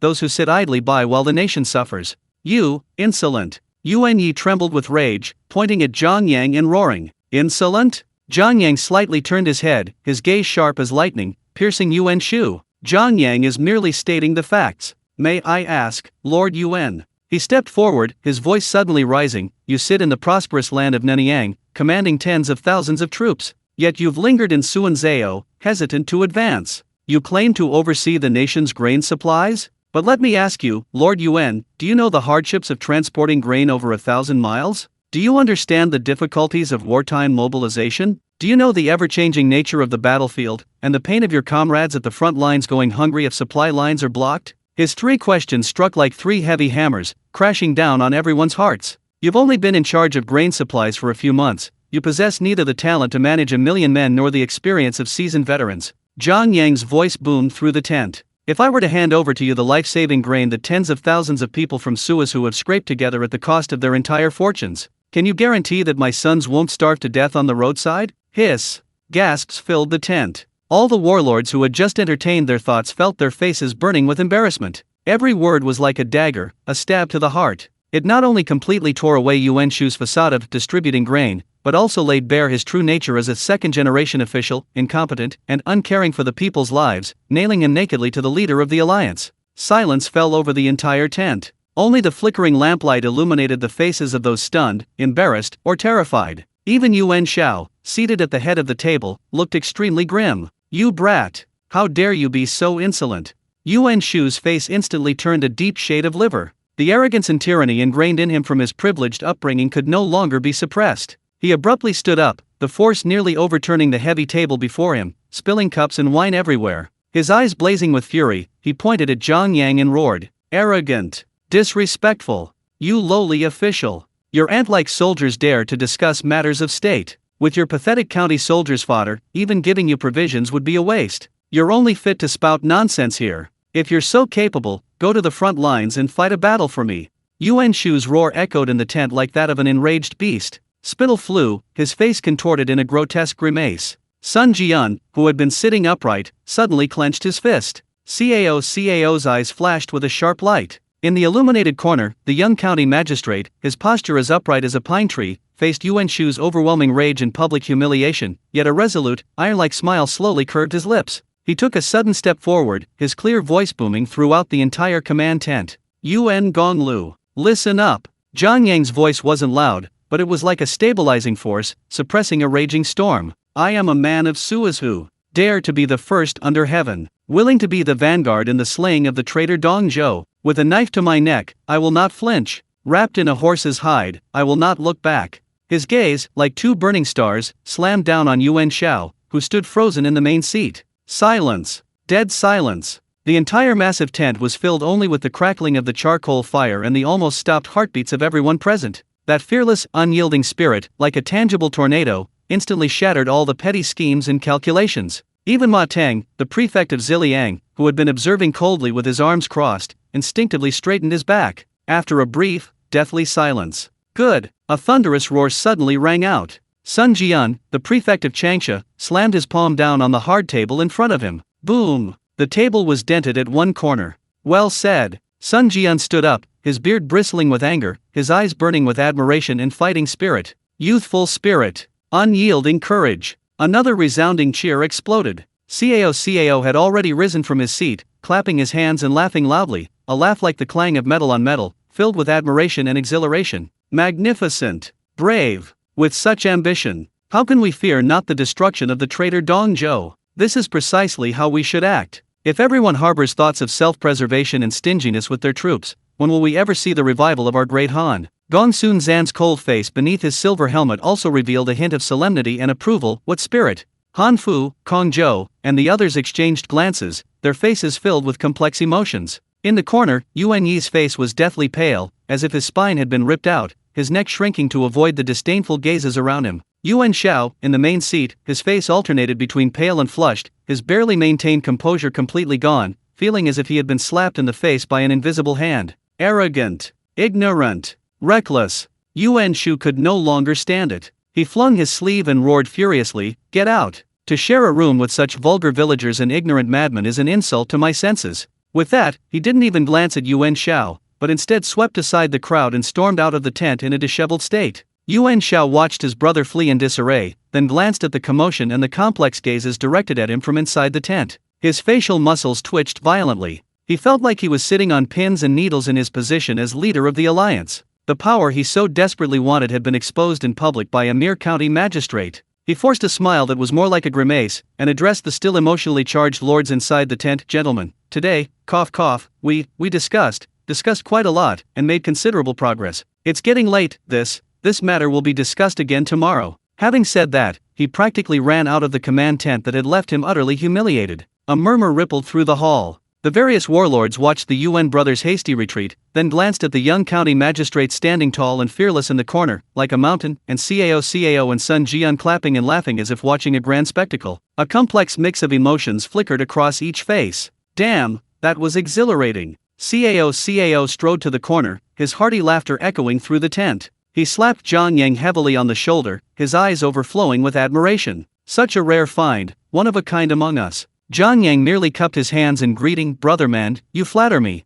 His gaze remained calm. Cao laughed, unfazed. "Flattery my foot. A true man." He took a half step closer, lowering his voice, his eyes unusually serious. "However, brother, your performance is extraordinary. That Hua is no ordinary man. We must not underestimate him. War is fraught with danger. Zhang Yang dares not be careless, Zhang Yang replied frankly, looking at the deep, calm eyes of Zhang Yang, and then at Dian Wei, who stood motionless like a mountain beside him. Cao felt a surge of inexplicable confidence rising within him like a raging fire. He nodded forcefully, good. You lead the charge. I will personally provide support. His gaze swept over the silent Sun Jian and the coldly observing Ma Teng. Gentlemen, the arrow is on the bowstring. Do not let this young man's passion be wasted. Sun Jian clasped his hands in a deep fist salute, his voice booming, I share the same sentiment. Ma Teng, with his hawk-like gaze, gave Zhang Yang a deep look, clasped his hands in return, and without saying a word, turned and led his clan away. The people in the command tent gradually dispersed, the murmurs of discussion still lingering. Before leaving, CAO whispered, be careful of Yuan Shu. A cornered dog will jump over the wall, a hidden arrow is hard to guard against. Zhang Yang stood there, watching the crowd recede, until only he and Dian Wei remained in the tent. My lord. Dian Wei's deep voice carried a hint of inquiry. A cold smile finally crept onto Zhang Yang's lips. Finally, it begins, he said in a low voice, looking out into the deep night. Dian Wei. Yes, sir. Give the order. Zhang Yang's gaze turned south, 3 days of rest. After 3 days. His voice was resolute, carrying a force that could cleave mountains and split rocks. Horses will trample the Si River. Swords will point towards Luoyang.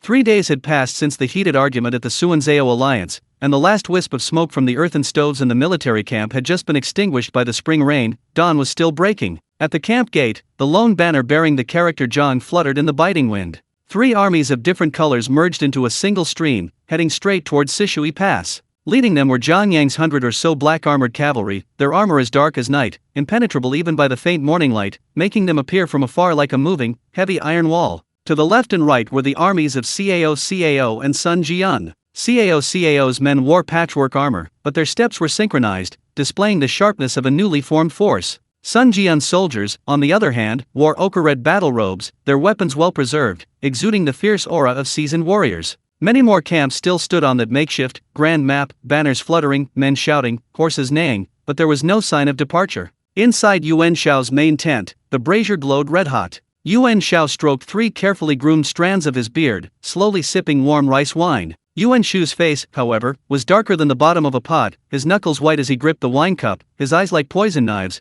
constantly slashing in the direction Zhang Yang's army had departed outside the tent. Are we just going to let that brat show off like that? Yuan Shu's voice was forced out through clenched teeth, filled with resentful bitterness. He embarrassed us in front of everyone, and we're just going to let it go like this? In my opinion. He lowered his voice, leaning closer to Yuan Shao, his 1,000-odd men are all novices. Going to Sishui Pass is just sending them to Huaxiang. Why don't we? He didn't finish his sentence, but the cold glint in his eyes was exactly the same as his method of holding the various warlords hostage on the issue of provisions. Yuan Shao didn't even lift his eyelids, his narrow eye slightly narrowed, as if he were immersed in the aroma of wine, or perhaps hiding deeper thoughts. He waved his hand, his tone carrying the arrogance and impatience characteristic of a man from a family of high-ranking officials. Gonglu, calm down. He's just a clown. Let him test Huaxiang's mettle. If he loses, he deserves it. If he wins. A faint, almost imperceptible smile curved his lips. That's also for us to go and probe Dong Zhou's strength. He took a small sip of wine, as if discussing a trivial matter. Such a character, too sharp, is not a good thing. It's a good opportunity to use him, to sharpen him. He looked up at his brother, his eyes devoid of any affection. You keep an eye on the supply lines. As for other matters, I'll take care of them. Yuan Shu gripped his wine cup tightly, remaining silent, the resentment in his eyes flowing silently like the saliva of a viper. The massive black iron gate of Sishui Pass, like a gaping maw of an abyss, hung between layers of sheer, chiseled cliffs. The exposed, iron-colored boulders on the cliff face gleamed with a chilling light in the afternoon sun. From afar, the imposing pass resembled a monstrous beast crouching in a strategic location, poised to devour its prey. Spears and halberds stood in rows atop the walls, their cold light flashing, and Dong Zhou's black banners of Ziliang fluttered in the wind, exuding an aura of savagery and ferocity. 2 miles below the pass, 3 troop units were quietly encamped. The atmosphere in the camp was heavy. Cao sat on a stool, gazing at the towering walls of the pass in the distance, his brows furrowed deeply. His trusted generals, including Xia Hedun and Cao Hong, stood by his side, their faces ashen. Brother Mend, Sun Jian, clad in crimson armor, sat down beside Cao, his thick brows furrowed. That Zhang Yang, he's a real man, daring to challenge Yuan Shu, even daring to lead troops to attack the pass. I admire that courage. But. He stretched out his calloused hand and vigorously rubbed his bushy beard, his voice low and worried. Our resources, and on the other side is that bastard Huaxiong. His men, Hu Zhen and Zhao Sen, are all seasoned veterans. Brother Zhang. He gestured towards Zhang Yang's camp. We've seen his resources. He has a lot of good stuff, but it's all made up of greenhorns. His armor is thick, and he looks impressive on horseback, but in battle, when it comes to real bloodshed, your newly forged divine weapon is no match for someone's old, worn-out sword. Cao nodded in deep agreement, his eyes almost watering with worry. Cao knew the situation in Zhang Yang's camp all too well. Huang Zhong? Perhaps brave in Jingzhou, but in that massive and sluggish Jingzhou army, he probably rarely led troops in major battles. Dian Wei? Unparalleled strength, but even with those heavy iron halberds, had he truly seen the carnage of a large-scale battle? As for Zhang Yang himself, Cao didn't even want to think about it. This young man possessed a kind of courage he admired, but on the battlefield, courage couldn't be worn as armor. Brilliant! Cao exclaimed without turning his head, his tone cold and stern, as he began to deploy his backup plan. Take our 500 most elite cavalry. Feed them well. Load them with arrows. Wait for the opportune moment. He abruptly looked up, his gaze flashing towards Sishui Pass. If you see Zhang Yang's formation falter, and the enemy general gets close to his banner, immediately flank from the right. Don't worry about casualties, your priority is to block the enemy cavalry's charge and protect his center. Save them if you can, even if. He gritted his teeth, even if you have to charge in and drag him out. Sun Jian, listening nearby, nodded emphatically. I'll have Cheng Piu lead his elite troops to support from the left. If things really collapse, at least we can preserve some of their elite forces, preventing them from being surrounded. Their worries were not unfounded. At that moment, deep within the Suanzhao allied camp, Kong Rong was huddled with several other warlords who also avoided battle. See? I told you so. Kong Rong stroked his beard, his tone laced with a sarcastic foresight. Young and impetuous, utterly ignorant of his own limitations. Huaxiong is a veteran general of Ziliang, his blade has claimed countless lives. Zhang Yang, with a bunch of hastily trained recruits, dares to challenge the pass?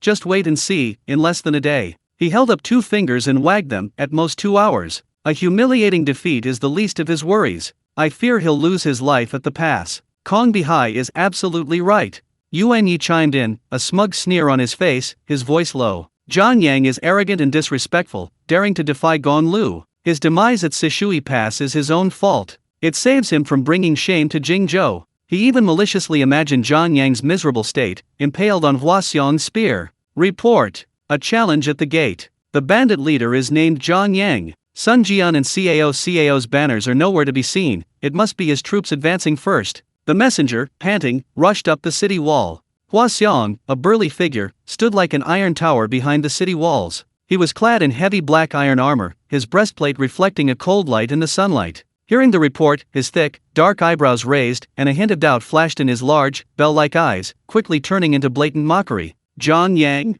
Huaxiong's muffled voice echoed from the city wall, tinged with a Ziliang accent. What is that? Never heard of him. His large, fan-like hand slammed heavily against the cold parapet, producing a dull thud. His eyes flashed with a fierce light. Sun Wenta didn't come? Cao has kept a deep hide. Good. Let's kill this nameless rat first, and dampen their spirits. Order Hu Zhen. Take 5,000 light cavalry out of the pass and kill their commander. Hang his head on the flagpole before the pass. He could almost see the headless corpse lying in the dust. Below the pass, the dark gate, like the throat of a monster awakening, slowly opened. A deafening roar, like muffled thunder rolling across the ground, followed by the heavy crash of the drawbridge, sent chills down one's spine. Dust billowed into the sky. The thunderous sound of hooves tore through the air before the pass. A torrent of cavalry, like a yellow mudslide, surged forth from the massive gate like a raging torrent bursting its banks. The dust kicked up by the hooves instantly blanketed a large area of land before the pass. Leading the charge was none other than Hu Zhen, a valiant general of the Ziliang army.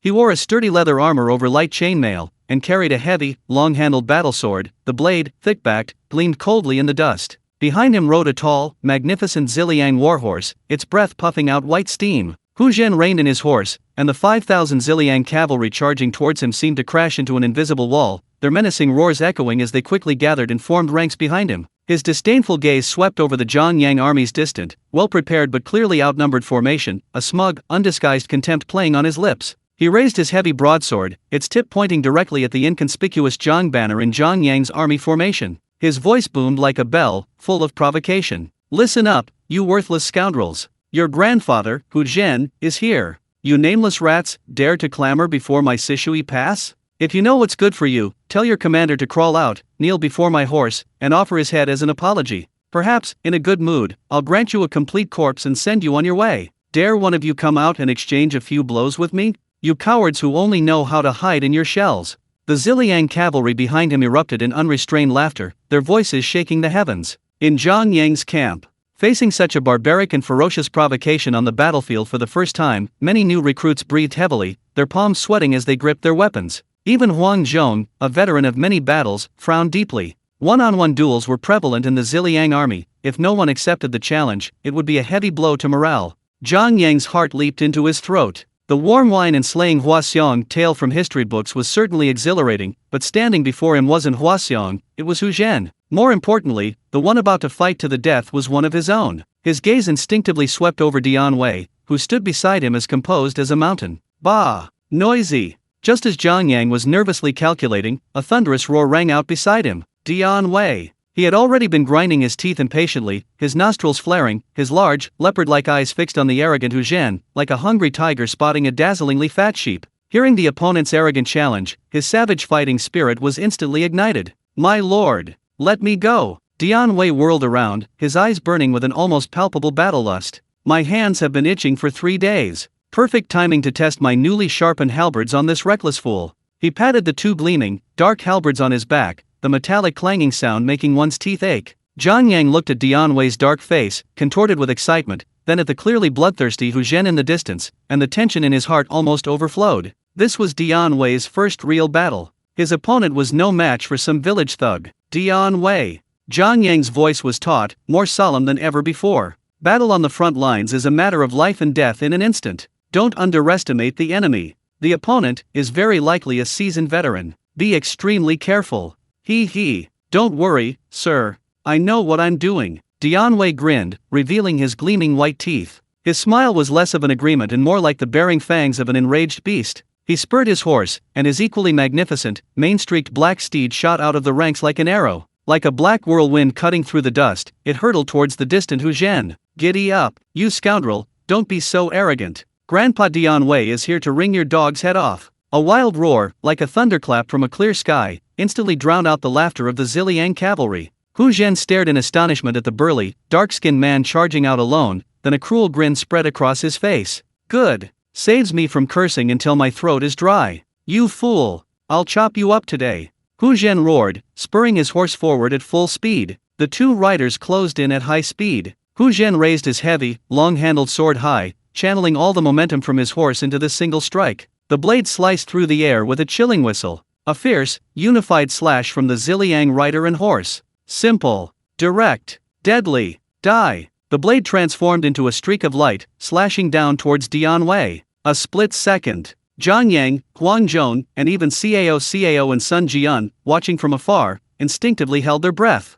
Clang! A deafening roar erupted. Dian Wei didn't even try to block the attack. His massive body suddenly dropped low on horseback. His huge head and broad shoulders jerked back incredibly, narrowly avoiding the blade aimed at his head. Simultaneously, his thick right arm shot up with lightning speed, while the short-handled iron halberd in his left hand, like a venomous snake emerging from its hole, moved upwards not to parry, but to fiercely counterattack the trajectory of Hu Zhen's long-handled broadsword. Sparks flew. The immense force of the impact sent a violent surge of power crashing back down the shaft of his sword, numbing his arms. His broadsword was flung high into the air, nearly slipping from his grasp. Hu Zhen was shocked. This guy had incredible strength. But being a veteran of countless battles, the instant his blade was parried, he instinctively used the momentum of the rebound to slash outwards. The heavy iron hilt, like a battering ram, slammed into Dian Wei's ribs with a fierce gust of wind. Swift as the wind, Dian Wei had just sprang from his almost collapsing, awkward position. Faced with this fierce sweep, he seemed to have no way to avoid it. In desperation, he suddenly pulled on the reins. His black horse, with remarkable agility, instantly reared up. Bang! Hu Zhen's heavy hilt slammed solidly into Dian Wei's raised left armguard, protecting his waist and abdomen. The dull thud was clearly audible. Ugh! Dian Wei let out a muffled groan of pain, his massive body lurching violently on horseback. The immense impact transmitted through the armguard, causing excruciating pain that made the veins on his forehead bulge instantly. Good! General who is mighty. Seeing Dian Wei suffer a loss, a deafening cheer erupted from the Ziliang army. Hu Zhen's sneer widened, convinced his opponent was nothing more than a brute with no brains. In Cao's camp, some distance away, Zaiha Yuan's fingers were already on the hilt of his ring-pommel sword, his muscles tense, as he growled, "My lord, that big black guy is in trouble." Cao's gaze was like a knife, fixed on the battlefield, and he slightly raised his hand, signaling to wait. Zhang Yang's heart leaped into his throat, his fists clenched so tightly his nails dug into his palms. Huang Zhong had already gripped the iron-framed bow on his back, the arrow nocked, ready to provide aid at any moment. On the battlefield, Hu Zhen, having landed a successful blow, revealed his madness. He gave Dian Wei no chance to breathe, spurring his horse's flanks fiercely, using the momentum of the horse's forward thrust to raise his longsword high, unleashing another devastating strike. A straight slash aimed at Dian Wei's chest, who had just regained his footing. This strike concentrated all his strength and experience, its killing intent chilling. "Barbarian! Die!" Hu Zhen's roar was filled with madness. Just when everyone thought Dian Wei was about to be killed on the spot, a sudden change occurred. His massive, mountain-like body suddenly tilted to the right of his warhorse. The speed was so fast it almost left a blur. This evasive maneuver, completely defying human balance, was utterly inconceivable. Hu Zhen's deadly strike, delivered with all his might and precise anticipation, grazed past Dian Wei's thick shoulder armor. The heavy blade tore a gash in the tough leather armor. The instant the blade missed its mark, Dian Wei's body, bent at its limit, snapped back like a powerfully bent bow. Using the explosive force from his waist and legs, he swung his right arm in a wide arc.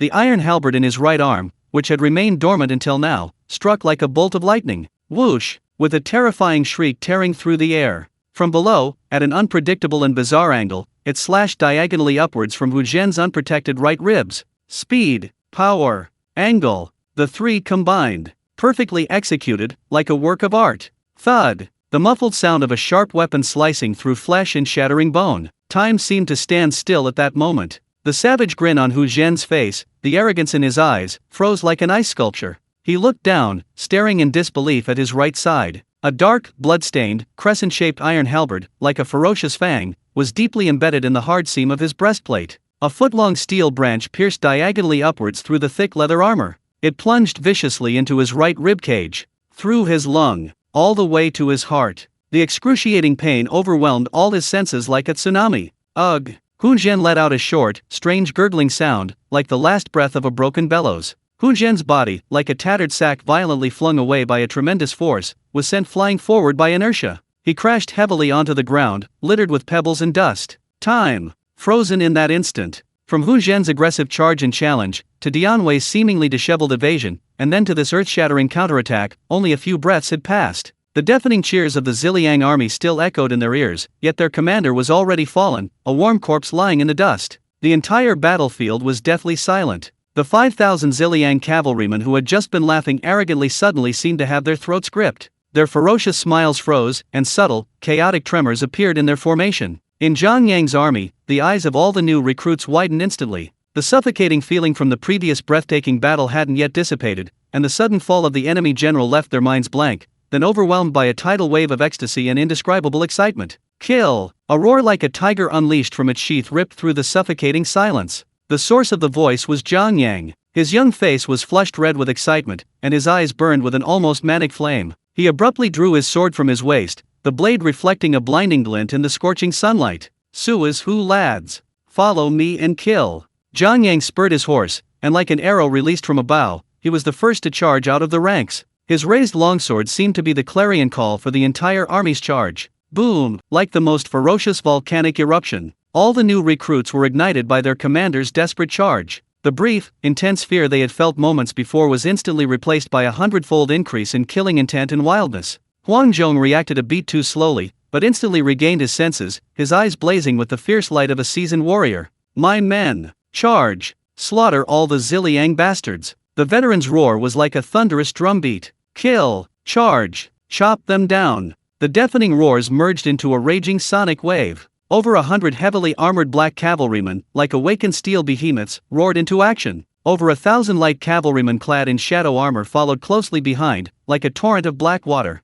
These 1,000-plus infantrymen, fresh from the baptism of death, their hearts still pounding, transformed in that instant into bloodthirsty wolves. Like a black torrent of steel and flesh, carrying the frenzied destructive power of newborn calves, it slammed into the 5,000 Ziliang light cavalry who had just lost their leader and were already in disarray. Hold on! Damn it, hold on! The Ziliang army's lieutenant shouted hoarsely, but his voice was drowned out by his own terror and the frenzied cries of kill. Looking at that tsunami-like torrent rushing towards them, that momentum that seemed capable of flattening mountains, the fear of witnessing their commander's gruesome death spread like wildfire. Someone shouted, and the front ranks of cavalry reined in their horses and turned around. The escape was like an avalanche. Fear spread faster than the plague. Countless Ziliang cavalrymen abandoned their armor and helmets, turning their horses like headless flies and swarming towards the wide-open city gates. Trampling each other, screaming and yelling, the ranks instantly descended into chaos. The rout was like a landslide. Huang Zhong's cavalry sliced through the chaotic flank of the Ziliang army like razor blades.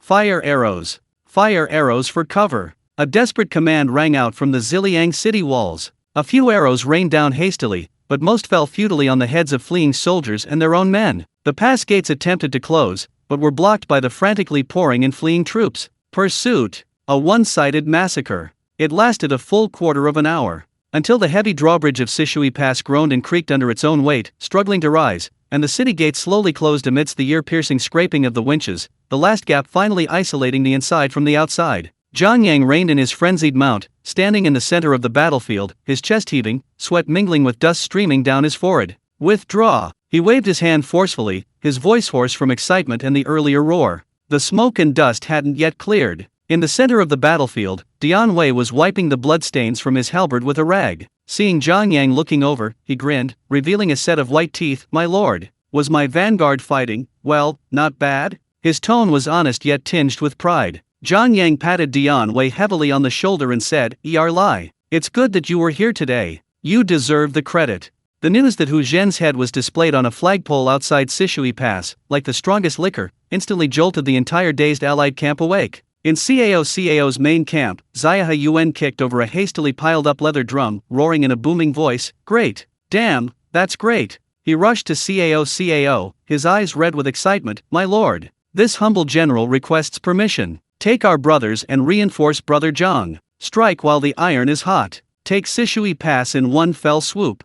CAO's eyes also burned with fire. The pent-up frustration of so long surged like boiling water before this tremendous victory. He felt as if he himself had won the battle. Besides excitement, CAO also felt a pang of jealousy, because of Dian Wei. Deep down, a voice seemed to tell him that Dian Wei should have been his subordinate. He patted Ziahe Yuan's shoulder forcefully, his voice unusually loud. "Wonderful talent. Don't be reckless. The initial victory is a resounding success, morale is soaring. Brother Jian's dark horse is truly remarkable. With such a weapon, it's like adding wings to a tiger." But CAO's tone shifted, turning cold. "You saw it clearly, it was Zhang Yang who slew the general and seized the flag. It was Zhang Yang who won the great victory. And look at Yuan Shao's main tent at Suanzhao." Yuan Shao's face. He sneered, his gaze like a knife. "His achievements are too great, threatening the master. A grave taboo. I guarantee that the alliance leader, from a family of 4 generations of high officials, won't be able to sit still."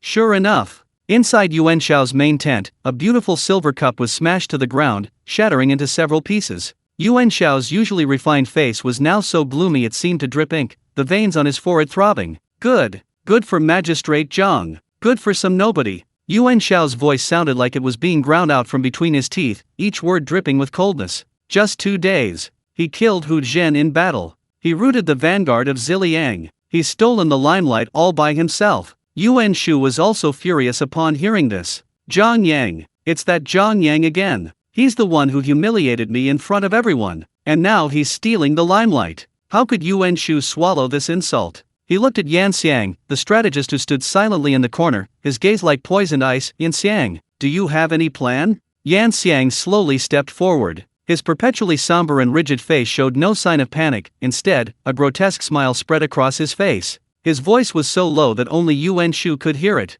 "Lord Gong, please calm your anger. Today, I, Yan Xiang, will offer a plan that will guarantee Zhang Yang and Sun Jian, who is colluding with him, will both die without a burial place." Besides Zhang Yang, Yuan Shu also loathed Sun Jian. Sun Jian had originally been his ally, and Yuan Shu had provided him with considerable supplies. Unexpectedly, Sun Jian completely disobeyed his orders, acting as he pleased, which Yuan Shu considered tantamount to rebellion. A sharp glint flashed in his eyes. Speak quickly. Yan Xiang leaned close to Yuan Shu's ear, his lips moving as he uttered a few words. The back road? Yuan Shu was stunned at first, then his eyes widened in shock. Isn't Sun Jian known as the Tiger of Jiangdong? Wasn't he eager to be a vanguard and make a name for himself? Isn't Zhang Yang just trying to rise to prominence through a bit of luck, and now he wants to climb to the top in one fell swoop? Give him a chance. A sinister, almost cruel smile crept across Yan Xiang's face. Let them both scramble to take that shortcut. A lower voice followed, like the whisper of a venomous snake. So, as Yuan Shu listened, the ashen face was quickly replaced by a morbid flush, followed by an uncontrollable burst of ecstasy. He slapped Yan Xiang on the shoulder, nearly knocking him off balance, and burst into laughter that echoed through the empty tent. Brilliant plan. Brilliant plan, Yan Xiang. Kill two birds with one stone. Zhang Yang. Sun Jian. Ha ha ha. They deserve a reward. A great reward. That evening, the setting sun cast the massive shadow of Sishui Pass onto the riverbank plain. The 18 warlords gathered, and a grand meeting, personally presided over by Yuan Shao, was held on the leeward side of the Allied camp on the east side of the Sishui River. Dozens of enormous banners representing the various warlords were planted on the riverbank, fluttering in the wind. A large, makeshift command platform was erected by the river. This time, although Zhang Yang was still seated in the lowest rank, he was no longer relegated to the sidelines. Many gazes, some overt, some covert, fell upon him and behind him, where Dian Wei stood as silent as an iron tower. Yuan Shao sat in the main seat, covered with a snow-white bearskin, his face ashen. He cleared his throat, forcing out the air of authority befitting an alliance leader. Gentlemen, Lord Zhang has achieved a resounding victory in his first battle, bravely slaying the traitorous General Hu Zhen and enhancing the reputation of our allied forces. I, the alliance leader, am greatly pleased. His gaze swept over Zhang Yang below, his tone as flat as if reading an official document. However, Hu Zhen is a petty villain, not worth worrying about. The natural barrier of the Si River still stands, and Hua Xiong's ferocity remains. How to break through the pass still requires collective wisdom. He glanced at Yuan Shu, whose expression remained calm, his eyes urging, Gonglu, you're in charge of provisions. Last time you seemed to mention the situation at Sishui Pass. Do you have any good strategies? Yuan Shu immediately put on a professional smile, but beneath that smile lay an undisguised chill. He stood up, dusted off non-existent dust from his magnificent brocade robe, and spoke in a clear, loud voice. Since the alliance leader has asked, I dare not conceal my abilities. These past 2 days, I have carefully examined the maps and consulted the guides in detail. He paused deliberately, his gaze sweeping across the room. Seeing Sun Jian and Zhang Yang both looking at him, he sneered inwardly and slowed his speech. Sishui Pass is formidable from the front, one man can hold it against 10,000. Hua Xiong is holding the pass fiercely. If our army were to force its way through, even if we succeed, we would suffer heavy casualties. It is certainly not the best strategy. Does Lord Yuan have a brilliant plan? Kong Rong quickly chimed in, hoping to minimize the number of casualties. I dare not call it a brilliant move, but rather a strategy to maximize advantage and minimize harm. Yuan Shu smiled slightly, his gaze seemingly casually sweeping over the outline of the mountains behind the pass. Since ancient times, sieges have relied on both orthodox and unorthodox tactics. If the frontal assault is difficult, why not attack from the rear? He raised his hand, pointing to the shadowy, layered mountains to the west. According to reliable reconnaissance, hidden within the mountains behind the pass lies a secluded path known only to herb gatherers and woodcutters.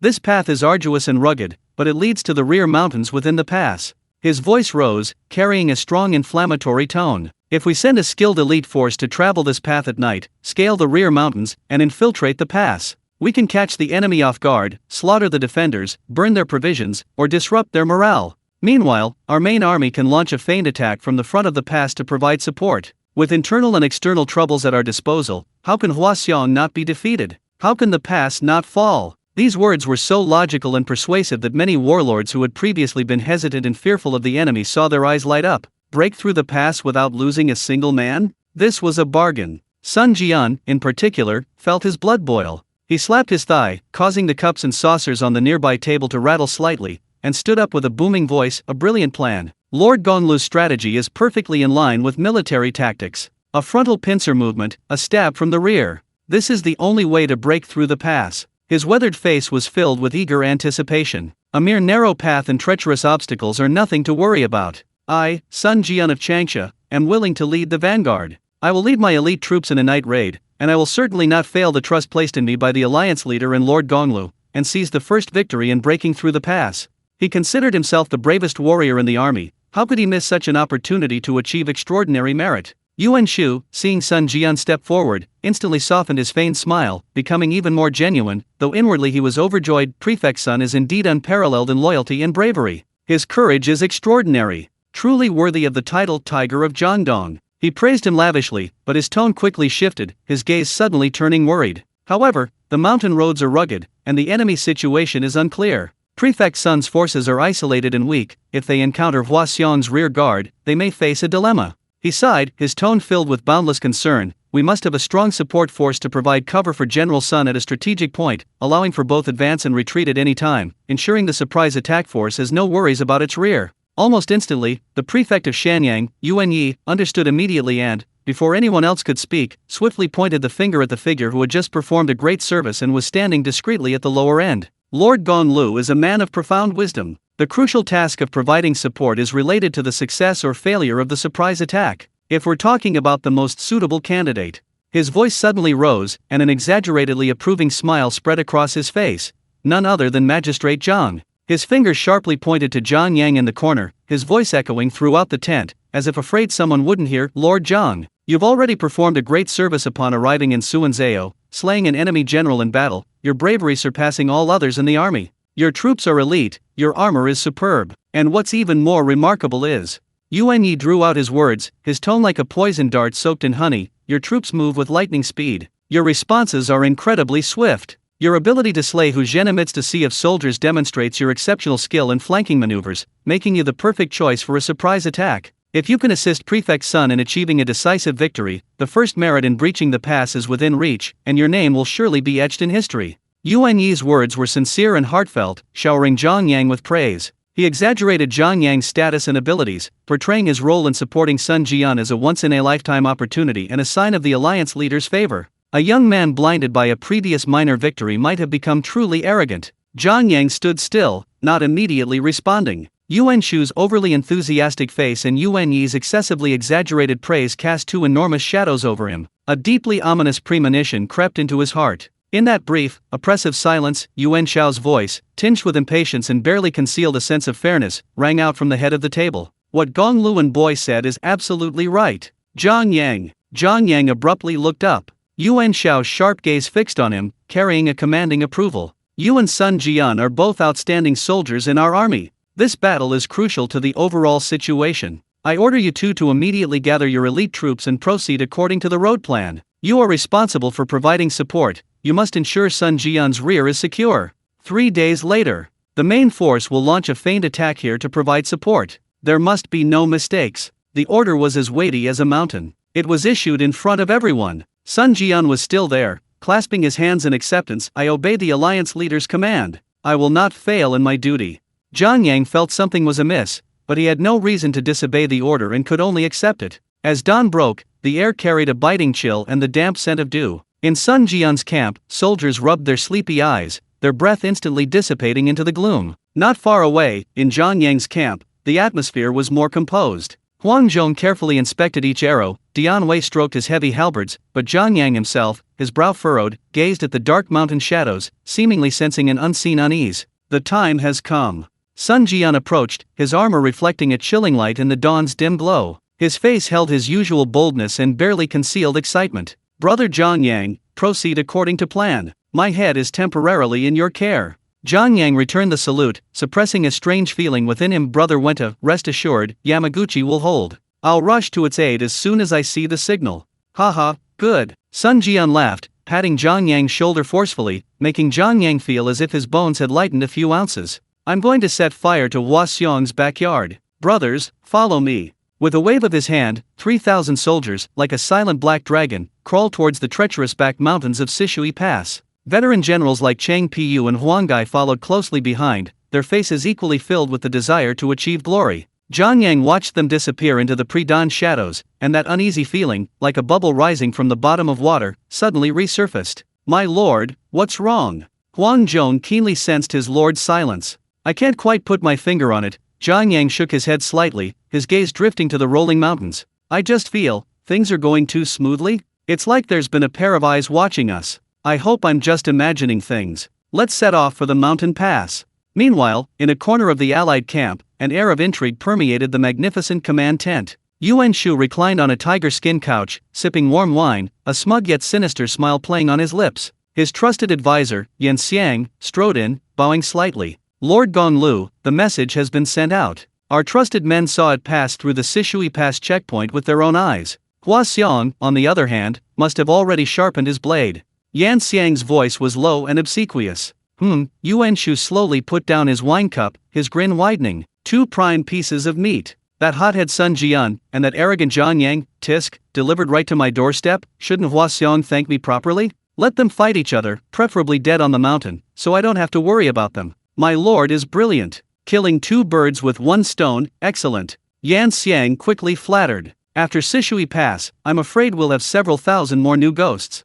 The master and servant exchanged a glance, letting out a suppressed, unsettling chuckle like that of a night owl. The mountain path was indeed as difficult as expected. Steep, slippery, and full of jagged rocks. Sun Jian's troops couldn't move quickly as they entered the mountains. Dawn was breaking, but the light in the depths of the dense forest remained dim, the damp, cold air carrying the smell of decaying leaves. My lord, the terrain here is complex, with layers upon layers of mountains, which is really not conducive to marching. The experienced Huang Zhong reined in his horse and pointed to a relatively open high ground ahead. I think the mountain pass ahead has good terrain. We should set up camp first, stabilize the situation, and then wait for an opportunity to move. Set up camp? Old Huang, you're being too cautious. Sun Jian waved his hand, still full of energy. Look, it's not even fully light yet. We'll rely on the heavens' help, taking advantage of the enemy soldiers' sleep, to quietly sneak into the forest and infiltrate. If we're lucky enough to get inside the pass, I'll immediately find the highest tower and hoist our flag.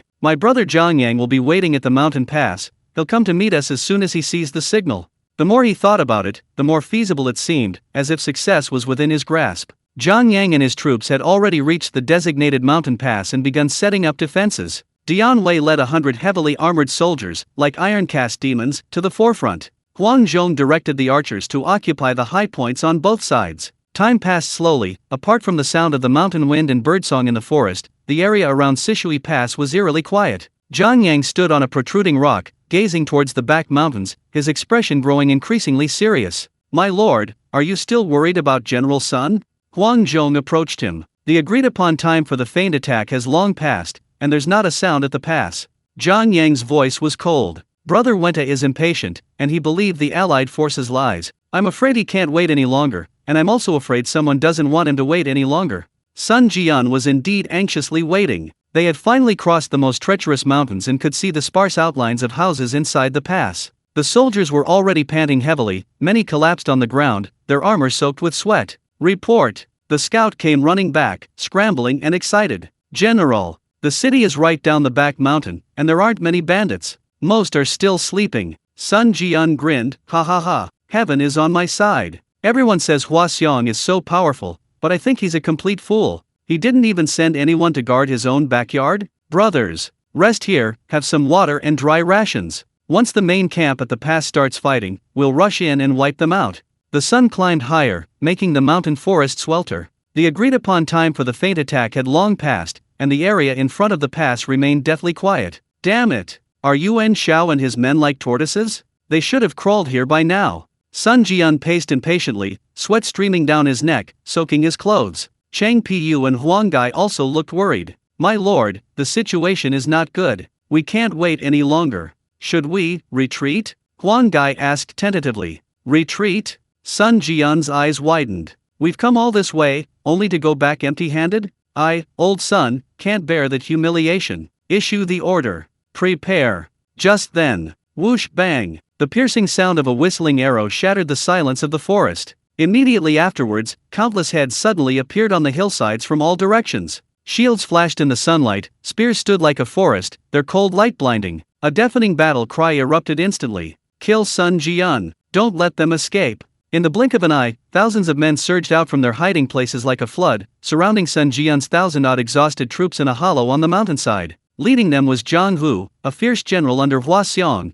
who had been ordered to ambush them. Sun Jian's mind went blank and blood rushed to his head. We've fallen into a trap. That damned Yuan Shu. That bastard must have tricked me. He cursed, his previous high spirits turning to shock, anger, and regret. Now everything was clear. The feint attack, the surprise attack, it was all a trap he'd fallen into from the start. My lord! Cheng Pu roared, hacking down an enemy soldier trying to approach. Break through! Follow me! Charge east! Sun Jian drew his ancient sword, his eyes bloodshot, like an enraged lion, and led Cheng Pu, Huanggai, and his personal guards up the hillside to fight. Zhang Hu was prepared. His soldiers not only outnumbered Sun Jian several times over but were also more familiar with the terrain. Every time Sun Jian and his men broke through, another wave of reinforcements would immediately fill the gap, blocking them back into the depression. The sounds of clashing swords, screams, and curses mingled together, the earth stained a deep brown with hot blood. Sun Jian charged left and right, but his soldiers dwindled, and the encirclement tightened.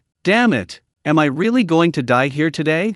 As he beheaded an enemy soldier, a chill ran through him. He suddenly remembered Zhang Yang waiting at the mountain pass. Brother Zhang Yang, it all depends on you, can I rely on you? This was his last hope.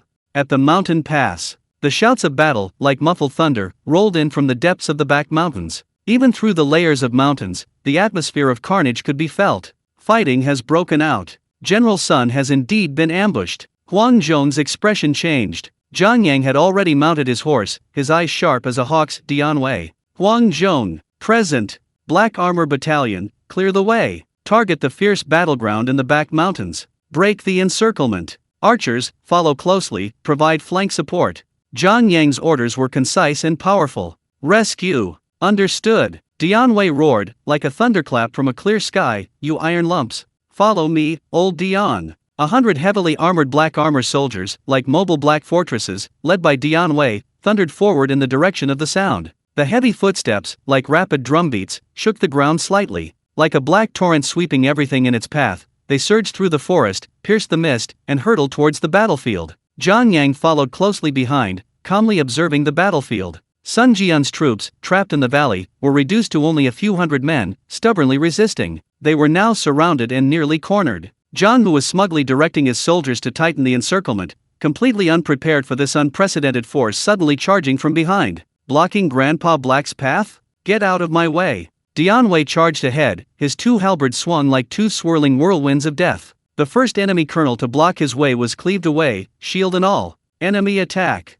Enemy attack from behind. A sharp-eyed enemy soldier finally spotted the rolling black tide behind him and cried out in panic. Before the shouts faded, the black iron torrent had already slammed into the weakest point of the encirclement. Bang! Clang! Thud! The black armored soldiers charged into the enemy ranks. Ordinary swords and spears could only scrape against the thick, heavy steel armor, leaving shallow white marks but failing to cause any real damage. But the specially made horse-slaying sabers and heavy spears wielded by the black-armored soldiers created a bloody storm with every swing. Form ranks. Hold on. Zhang Hu roared the order. But how could they hold on? Dian Wei led the charge, slashing left and right with his double halberds, moving as if through empty air. Behind him, the black-armored soldiers advanced steadily in groups of three, like a rock. Wherever their heavy footsteps fell, men and horses fell. The outer layer of the encirclement was instantly torn open, a huge, bloody gash. What monster! An enemy veteran stared in horror as his ring-pommel sword left only a dent in the black armor of the enemy before being pierced through by a single blow. His dying eyes were filled with bewilderment.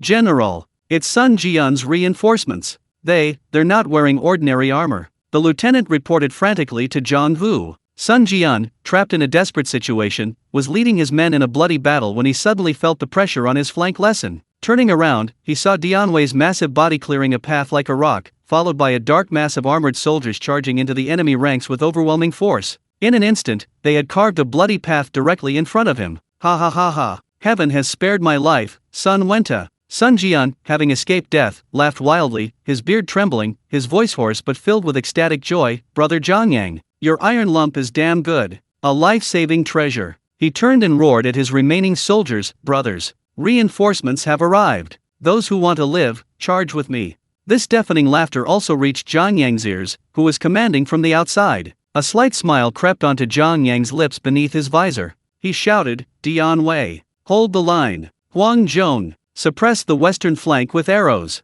General Sun, move closer. Zhang Hu's face instantly turned ashen. He watched helplessly as his carefully laid encirclement was torn apart like paper by those iron lumps that seemed to have appeared out of nowhere. Faced with the heavily armored soldiers who seemed impervious to swords and spears, the soldiers hesitated, their morale wavering. Damn it! What the hell is that? Zhang Hu was both shocked and furious, but being a seasoned warrior, he reacted immediately. Don't panic. Don't be afraid of them. They outnumber us. Spearmen, focus fire. Stab them in the legs and necks. The rest of you, charge in and block the gap. We can't let them regroup. Want to fight to the death? I, Dian Wei, am ready. Hearing the enemy general's shouts, Dian Wei showed no fear, instead, it fueled his ferocity. He led his black armored army forward instead of retreating, launching a countercharge against the fresh troops Zhang Hu had mobilized. Their heavy footsteps seemed to tremble the hillside. Charge with me. Crush them. Another brutal clash ensued. Spears crackled against the black armor, but failed to inflict fatal wounds. Every strike of the black armored army's blade was a real harvest of flesh and blood. Dian Wei roared repeatedly, his twin halberds like two surging black dragons, smashing gap after gap in the dense spear formation. The entire enemy formation was pushed back several meters by the immense force. Taking advantage of the chaos and pressure created by the black armored army drawing most of the firepower, Sun Jian, leading Cheng Piyu, Huang Gai, and the remaining 1,000 or so men, like a spear, desperately pierced through from the inside out, finally joining up with Zhang Yang and his men who had broken in. Brother Zhang Yang. Sun Jian's armor was stained with blood, his face covered in blood and sweat, looking disheveled, but his eyes shone brighter than ever before. I owe you a huge debt of gratitude. Brother Wenta, enough of that. This is no place to linger. Zhang Yang grabbed his arm and quickly scanned the battlefield. Although the black armored army was fierce and their armor sturdy, they were still outnumbered, and the recent charge had greatly depleted their strength. Moreover, the enemy had recovered from their initial shock and was attempting to reorganize their encirclement. Black armored army, listen up. Change formation. Cover the rear. Zhang Yang decisively blew his whistle. Whoosh whoosh whoosh. 3 short, piercing whistles pierced the battlefield. The black armored army, which had been pressing forward with all its might, instantly abandoned its offensive posture, like precision machined equipment receiving a command. Their formation abruptly changed, from a charging wedge to a semicircular defensive formation. The outermost soldiers raised their massive shields and slammed them into the ground, forming an impenetrable steel wall. The soldiers on the inner flanks, armed with long weapons and ring pommel swords, stood ready for battle. Huang Zhong's archers unleashed a timely volley of arrows, once again pinning down the advancing enemy forces. Retreat! Retreat back to the mountain pass along the original route. Zhang Yang, protecting the exhausted Sun Jian, directed the troops to retreat in an orderly fashion. Trying to escape? Not so easy. Zhang Hu, seeing his prey about to escape, roared in fury, all troops, charge! Hold them off! The black armored army, forming a mobile steel wall, slowly retreated. The enemy's pursuit was exceptionally fierce, but against the heavy shields and impenetrable defenses, they were futilely wasting their strength. Spears clashed against shields, arrows struck armor, clanging and tinkling. The black armored army calmly fought back, their formation impeccable. They seized opportunities now and then, thrusting spears or slashing sabers with lightning speed. Each counterattack resulted in a fall, making the pursuers hesitant to attack. They fought and retreated. The path narrowed, gradually retreating back into the mountains. Zhang Hu's soldiers reached the entrance to the mountain path. Looking at the narrow, rugged path flanked by dense forests, and then at the slowly retreating, seemingly unshakable black iron wall, and the archers lurking behind it, they hesitated. The recent battle had given them a profound understanding of the terrifying defensive capabilities of these iron lumps in narrow terrain.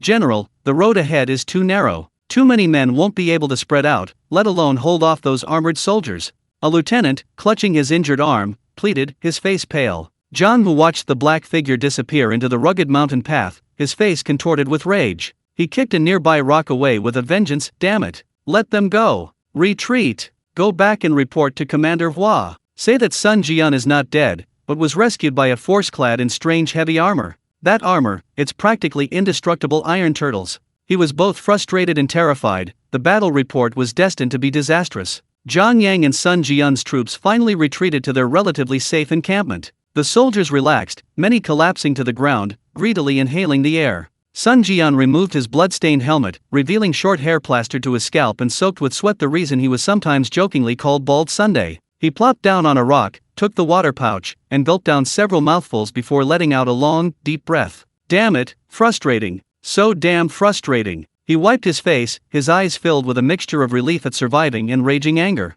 Old Cheng, old Huan, count them up, how many brothers are left?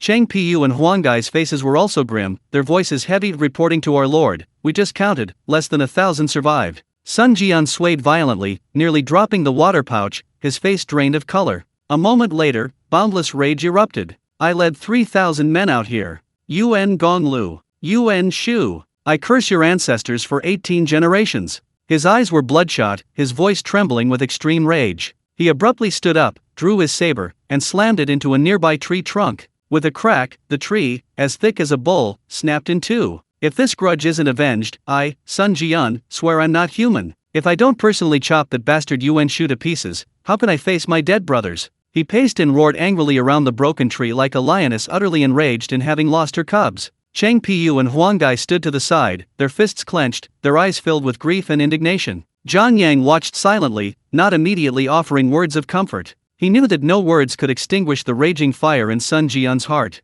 The losses were so heavy, and the culprit was pointed directly at their allies. The hatred had run too deep. Only when Sun Jian, exhausted from his shouting, leaned against a broken tree, panting, did Zhang Yang approach him and hand him a piece of dry rations. Brother Wenta, eat something first. Revenge must be taken, but we need to plan carefully and conserve our strength. Yuan Shu leaned back on a brocade-covered couch, unconsciously twirling a string of warm jade beads in his hand, his ears perked up like a hunting dog, picking up on any unusual sound outside the tent. Report! The messenger practically rolled in, his voice trembling with panic, piercing the deathly silence of the tent. My lord! A secret report from the rear mountain. Sun Jian, Zhang Yang, and the others have retreated. They're heading towards the main camp.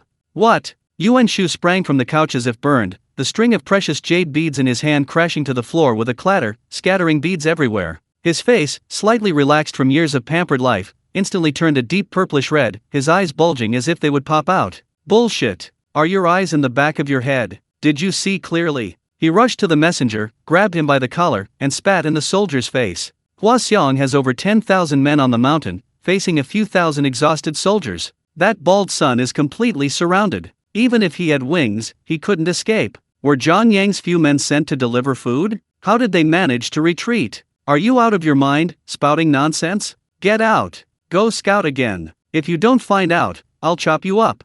The messenger, terrified, scrambled out of the tent. Yuan Shu's chest heaved violently as he paced irritably in his tent, his heavy boots warping the carpet. Useless. All useless. How is this possible? He muttered, his voice hoarse and furious. Over 10,000 men surrounding 3,000 exhausted soldiers, and they escaped? Are Hua Xiong's men just sitting around doing nothing? Yan Xiang, tell me, what happened? Yan Xiang, who had been standing like a shadow in the corner, also looked extremely grim. He stroked his sparse beard, his brow furrowed, and his shrewd eyes were filled with disbelief. My lord, please calm down. This matter is truly strange. Logically, with the enemy at ease, the advantageous terrain, and our spies having prepared the traps beforehand, there's no reason for Hua Xiong to fail. Could it be? His eyes darted around, and he uttered a deduction he himself didn't quite believe, that Zhang Yang, did he really have some kind of supernatural assistance? Or was it that strangely dressed army he led? Bullshit. Yuan Shu jumped up like a cat whose tail had been stepped on, roaring, what supernatural powers? What extraordinary troops? Those tattered tin can't even be called an army. At most, they're a bunch of turtles hiding in their shells. Those useless scouts must have made a mistake. Scout again. They must have made a mistake. Yan Xiang could only nod repeatedly in agreement, his heart pounding like a drum. Not long after, a second scout practically crawled into the tent, his face deathly pale as if he had seen a ghost. My lord, it's true. I saw it with my own eyes. I saw General Sun Jian and Magistrate Zhang Yang with their men. They've all returned. They're less than 10 li from the camp. Though disheveled, they're alive. They're all alive, my lord. He lay prostrate on the ground, not daring to lift his head, like a final bolt of lightning striking his head. Yuan Shu stood frozen, the color draining from his face in an instant, leaving only a deathly pallor. His previous furious rage was instantly replaced by a chilling aura that shot straight to the top of his head. The men are back. They've really returned. His perfect plan is ruined. These two thorns in his side, far from being eliminated, had instead, it's over. Only these two words echoed in Yuan Shu's mind. His body swayed involuntarily, almost collapsing, before Yan Xiang, quick-witted and agile, caught him. Yan Xiang was also ashen-faced, cold sweat streaming down his forehead. He knew Sun Jian's violent temper. This time, having escaped death and suffered heavy losses, his rage could burn half the sky. What would Sun Jian do first upon returning? It was obvious. This camp couldn't be stayed in. Absolutely not for a second longer. My lord, wake up. Yan Xiang's voice trembled with anxiety as he pinched Yuan Shu's philtrum. The most urgent thing is to leave. Leave immediately. Sun Wenta is a real tiger that has been provoked. Once he storms into this tent with his sword, it will be too late. Yuan Shu shuddered violently. Yan Xiang's words pierced him like an ice pick. Leave. Yes. Leave immediately. Of the 36 stratagems, running away is the best. Quick. Quick. Yuan Shu seemed to wake from a dream, his voice trembling like an autumn leaf, filled with extreme panic. Prepare the horses. Take all the valuables. Take all the personal guards you can. Leave the camp now. Go to Shen Liu. Say I've gone to supervise the army's provisions. Yes, that's the excuse. He shouted incoherently, frantically pushing Yan Xiang aside and rushing out of the tent, almost tripping over his own robes. Just before rushing out of the command tent, Yuan Shu seemed to remember something, abruptly stopping in his tracks. He grabbed the arm of a trusted captain beside him, his grip so tight it almost crushed the man's bones. You, stay here. After I leave, immediately go find the alliance leader. Tell Yuan Benchu. His teeth gritted, his eyes filled with raw resentment and a determination to shift blame. Tell him the plan failed because of that damn spy. That scout was sent by Hua Xiong to sow discord and lure us into a trap. I've already dealt with him. Let him figure out how to appease Sun Jian. Also, tell Yuan Benchu the whole story. If he wants to blame anyone, blame Hua Xiong for being too cunning. Understand? The captain was terrified, nodding frantically like a chicken pecking at rice.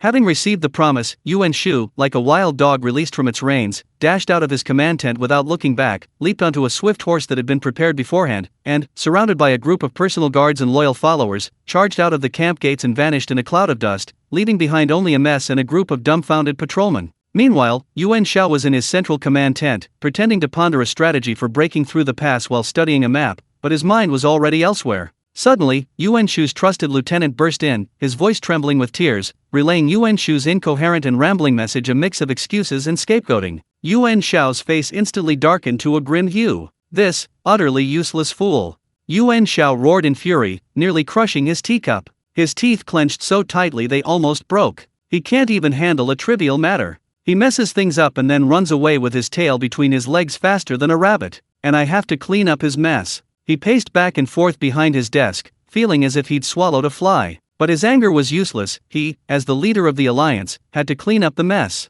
How was he going to deal with the enraged tiger of Jiangdong, who was about to return? Just as Yuan Shao was racking his brains to fabricate a reason, a suppressed yet violent commotion erupted outside the camp gates. The sound of horses' hooves thundered like raindrops, mingled with the clanging of weapons and furious roars. Get out of the way! Get out of the way! I want to see Yuan Shao. Where's Yuan Gonglu? Get the hell out here! Sun Jian's signature, volatile voice boomed like thunder outside the gates. The soldiers guarding the camp were too terrified to breathe. Then, the camp gates were violently flung open. Sun Jian, like a raging, blood-soaked lion, reeking of blood and sweat, stormed in. Zhang Yang, dressed in simple blue civilian clothes, calmly followed behind him, like a silent shadow. But in his eyes, instead of anger, gleamed a cold, all-knowing mockery. Behind Zhang Yang stood the silent, mountain-like Dian Wei, carrying his dark double halberds, and Huang Zhong, his face grim, gripping his sword hilt tightly. Sun Jian immediately spotted Yuan Shao's grim expression before the main tent. Ignoring Cao, Kong Rong, Ma Teng, and others who tried to comfort him, his bloodshot eyes fixed on Yuan Shao, spitting as he spoke. Yuan Benchu. Alliance leader Yuan. My great alliance leader. Sun Jian practically roared, his voice hoarse yet terrifyingly penetrating, making everyone's eardrums ring. You've got some nerve. What a damn good scheme. What happened to the Fate attack? I, old Sun, spent the whole night feeding mosquitoes in the woods, and then the whole morning feeding knives on the back mountain. Where are your men? Where are your drums? Where is your army? Have they all gone to starve? He strode forward, utterly disregarding hierarchy, his rough hand nearly poking Yuan Shao's nose. And where's your good brother Yuan Gonglu? He came up with the terrible idea. He dug the trap. Where is he hiding now? Make him come out. I'll use his head to atone for the 1,500 brothers who died on the mountain. Sun Jian grew increasingly agitated, veins bulging on his neck, his ferocious, predatory appearance causing Cao and the others around him to involuntarily tighten their grips on their swords, fearing he might suddenly attack. Yuan Shao, his face flushed and paled from the spittle, cursed Yuan Shu and Sun Jian 100 times over in his mind. He suppressed his anger, forcing out the dignity of an alliance leader and a hint of sorrow, cleared his throat, and began to speak evasively. Wenta. My dear brother Wenta. Don't worry. Don't worry. Your safe return is a great blessing. We are both subjects of the Han dynasty, of the same blood. His voice deliberately softened, carrying a feigned regret. Listen to me, this matter, alas. It's all because we employed the wrong people. We fell for the treacherous scheme of Hua Xiong. Sun Jian didn't buy it at all, his eyes wide like copper bells. Bullshit. What scheme? Speak like a human being. Yuan Shao feigned deep sorrow. Not long after you left, we discovered the traitor. The spy who provided you with intelligence from behind the pass. Hua Xiong sent him early on to lure us into dividing our forces, intending to ambush us. We were all tricked by that dog. By the time I found out the truth, the traitor had already been executed. It was too late, Wenta. Sun Jian was stunned for a moment, then a mocking expression appeared on his face, as if to say, I'd be a fool to believe you. Played a trick on by Hua Xiong? Fine. Then tell me, where is Yuan Gonglu? His brilliant idea almost cost me my life. Where is he now? Yuan Shao, without changing his expression, solemnly pointed northeast. Gonglu? Oh, Gonglu rushed to Shenliu early this morning to transport provisions for the army. The situation at the front is urgent, and provisions are of paramount importance. Not a moment can be wasted. He should be on his way by now. Supplies. Ha ha ha ha. Sun Jian burst into a blood-curdling laugh, as if he had heard the most absurd joke in the world. Going to procure supplies at this time? Yuan Gonglu? What does he know about supplies? He knows how to push people into a fire pit, and then run away faster than a dog after they're in the pit. He's just setting up an escape route for himself. Sun Jian abruptly stopped laughing, staring intently at Yuan Shao's hypocritical face, his gaze so sharp it seemed he wanted to skin the man alive. Yuan Benchu. And you, don't you dare put on this brotherly act in front of me. I've seen through your true colors today. I don't want to stay in this wretched camp for another second. I don't want to be tricked to death by you two brothers in my dreams again. He whirled around, roaring at Cheng Pu, Huanggai, and the remaining members of his army. Send the order. Break camp. Get out of this den of wolves and tigers immediately. Set up camp 10 miles away from the main camp. From this day forward, I won't eat a single grain of the UN brothers' rations. I don't want to suffer the consequences of my last meal. After venting his anger, Sun Jian, without waiting for Yuan Shao and the others to react, glared at the silent Zhang Yang beside him. Brother Zhang, what about you? Do you want to come with me? Stay away from these two heartless devils. Zhang Yang met Sun Jian's concerned yet warning gaze, but shook his head slightly, a calm, even slightly amused smile playing on his lips. Brother Wenta, you may go ahead. I'd like to see what other drama hasn't been played out at Sishui Pass. As for Alliance leader Yuan, he glanced at the awkwardly stiff Yuan Shao, his tone calm and even. At least for now, it's safe on the surface. Sun Jian stared at Zhang Yang for a moment, then snorted heavily. Suit yourself. But be careful. Without another word, filled with overwhelming grief and resentment, he led the remaining several hundred of his old Jiangdong followers, leaving the main alliance camp without looking back, and set up camp in the open field 10 miles away. That resolute figure left Cao and the others speechless, their hearts filled with mixed emotions. Zhang Yang's Suishu military camp had returned to its usual orderly state. The camp was divided into inner and outer concentric circles according to the terrain. The outer circle housed the tents of light cavalry and infantry, arranged compactly. The inner circle was the core area. Besides Zhang Yang's central command tent, the most striking features were the armory neatly stacked with hundreds of sets of dark heavy armor, and the kitchen area wafting with enticing aromas. At this moment, the military officer on duty at the gate hurried in to report. Sir, 3 men have arrived outside the camp, claiming to be Liu Bei, the magistrate of Pingyuan County, accompanied by his 2 sworn brothers, Guan Yu and Zhang Fei. They say they have come specifically to pay their respects to you, sir. Zhang Yang was somewhat surprised, raising an eyebrow. Liu Bei? Liu, Guan, and Zhang? This imperial Uncle Liu, who would later be elevated to a divine status, and those 2 renowned warriors capable of defeating 10,000 men, had come just like that? These were indeed rare guests. Oh, please come in quickly. Zhang Yang put down a bamboo scroll document in his hand. Soon, 3 figures entered, led by guards. Zhang Yang's gaze was immediately drawn to them, landing precisely on the 3 men's distinctive features that had been passed down through the ages. The leader, around 30 years old, was tall and slender, wearing a worn blue scholar's robe, faded from washing, with fine wear and inconspicuous patches visible on the cuffs and hem. His face was gentle, even carrying a lingering air of sorrow, as if bearing a heavy burden. But what was most striking were his unusually large ears, with thick, full earlobes almost reaching his shoulders, and his long arms that, when naturally hanging down, far exceeded his knees. This was Liu Bei, Liu Suant. Half a step behind Liu Bei was a tall, imposing man. He was 9 feet tall, with a ruddy complexion like a ripe date, and his phoenix eyes gleamed with a sharp light, exuding an air of authority. A thick, flowing beard cascaded down his chest, giving him an ethereal, almost divine air. He wore a relatively clean, dark green, narrow-sleeved warrior's robe, over which lay a half-armor covering his breastplate. Arms crossed, he stood with a stern, imposing presence, silently staring at the tips of his boots. The red-faced Guan Yu, standing there vividly.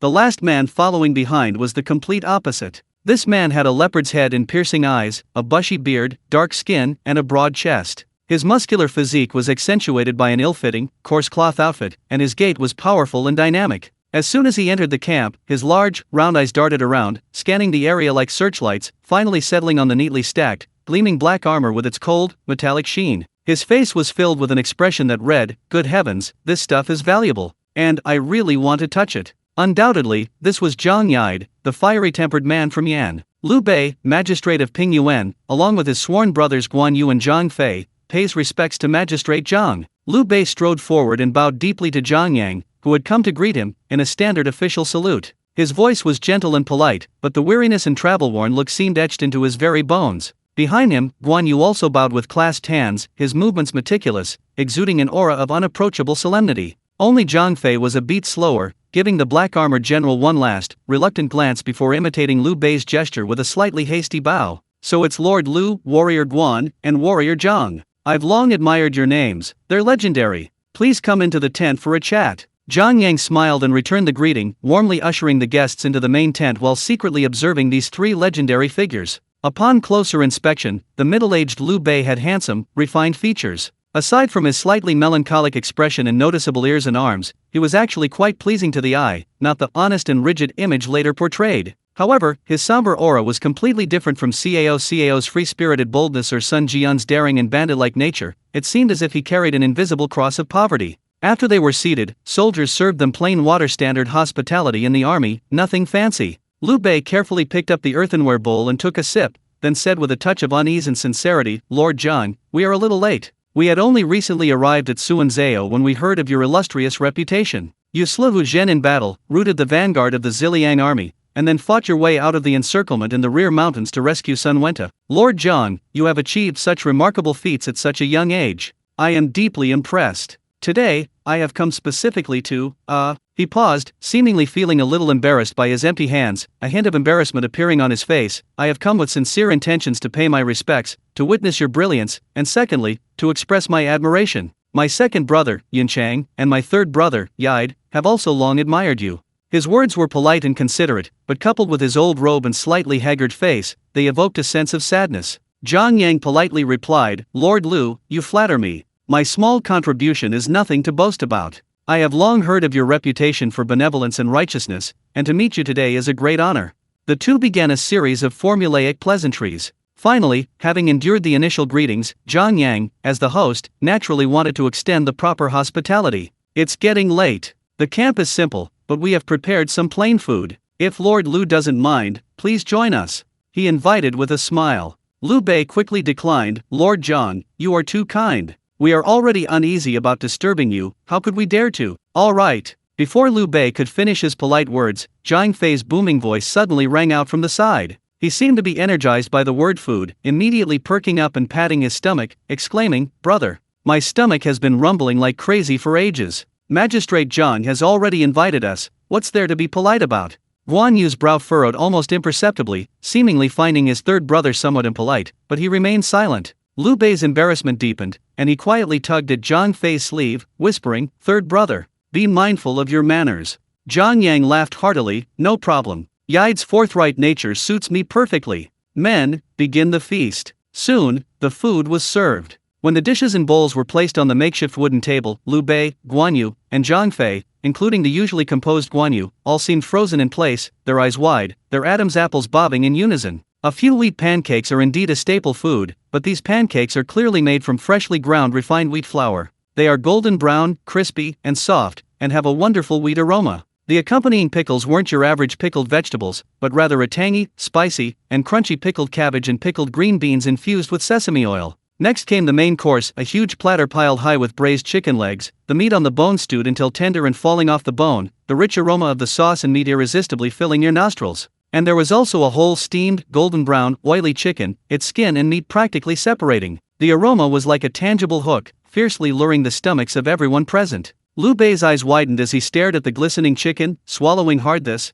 was what they called simple fare? His best meal at the Pingyuan County Government Office was a plate of cured meat and a bowl of slightly oily soup noodles during the New Year. Even Guan Yu's usually calm face showed a flicker of shock. His Adam's apple bobbed uncontrollably again beneath his ruddy face. He forced his gaze away, pretending to admire the scenery outside the tent. Zhang Fei's reaction was much more direct. He stared at the meat on the table, his nostrils flaring like bellows, taking a deep breath, almost knocking himself over by the rich aroma. He rubbed his face vigorously with his large, fan-like hands, excitedly growling in a low voice, "Good heavens! It's a fat chicken! Good heavens! I, Zhang Fei, have finally smelled real meat today. Lord Zhang, is your suizu overflowing with gold and flowing with oil?" His eyes were filled with disbelief as he looked at Zhang Yang. Soon, the host and guests sat down and began to eat. The atmosphere instantly became extremely lively, mainly ignited by Zhang Fei's hearty eating. Liu Bei ate cautiously, glancing with a complex expression at his third brother's ravenous eating, then at the lavish dishes on the table that made his heart tremble.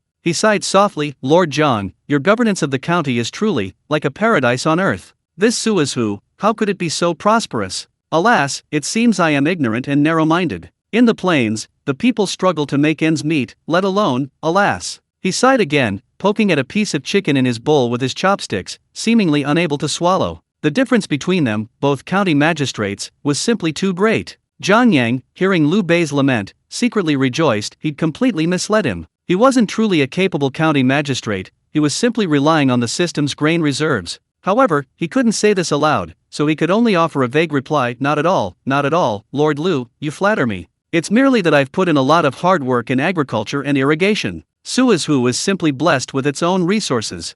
His vague explanation sounded to Liu Bei like a blatant attempt to conceal his true wealth, further solidifying the impression that Suizu was incredibly rich. Finally, the meal, which Zhang Fei considered like a godsend, came to an end. Liu Bei stood up and bowed deeply to Zhang Yang again. "We have troubled Lord Zhang for so long today, and are deeply grateful for your hospitality." Zhang Yang also rose and cupped his hands in greeting. "Lord Liu, you are too kind. We will certainly visit you another day." Zhang Yang escorted them to the gate of the camp. Liu Bei and Guan Yu mounted their horses. Zhang Fei, however, kept turning back, his gaze lingering on the armory in the distance, his eyes burning with the intensity of bidding farewell to a beloved. Even after walking several dozen steps, Liu Bei's sigh, filled with complex emotions, could still be faintly heard carried on the wind. "Alas! We are both county magistrates. Comparison is the thief of joy. Yun Chang, you tell me, sigh. This suizu, sigh. The gap is just too big. Could it be ancestral feng shui? Sigh." Sighs rose and fell, like a chorus of melody, interspersed with Zhang Fei's final loud complaint, "Second brother, I think the place we stayed in before must have been cursed by the god of poverty. We must ask Magistrate Zhang to come over and drive the god of poverty away."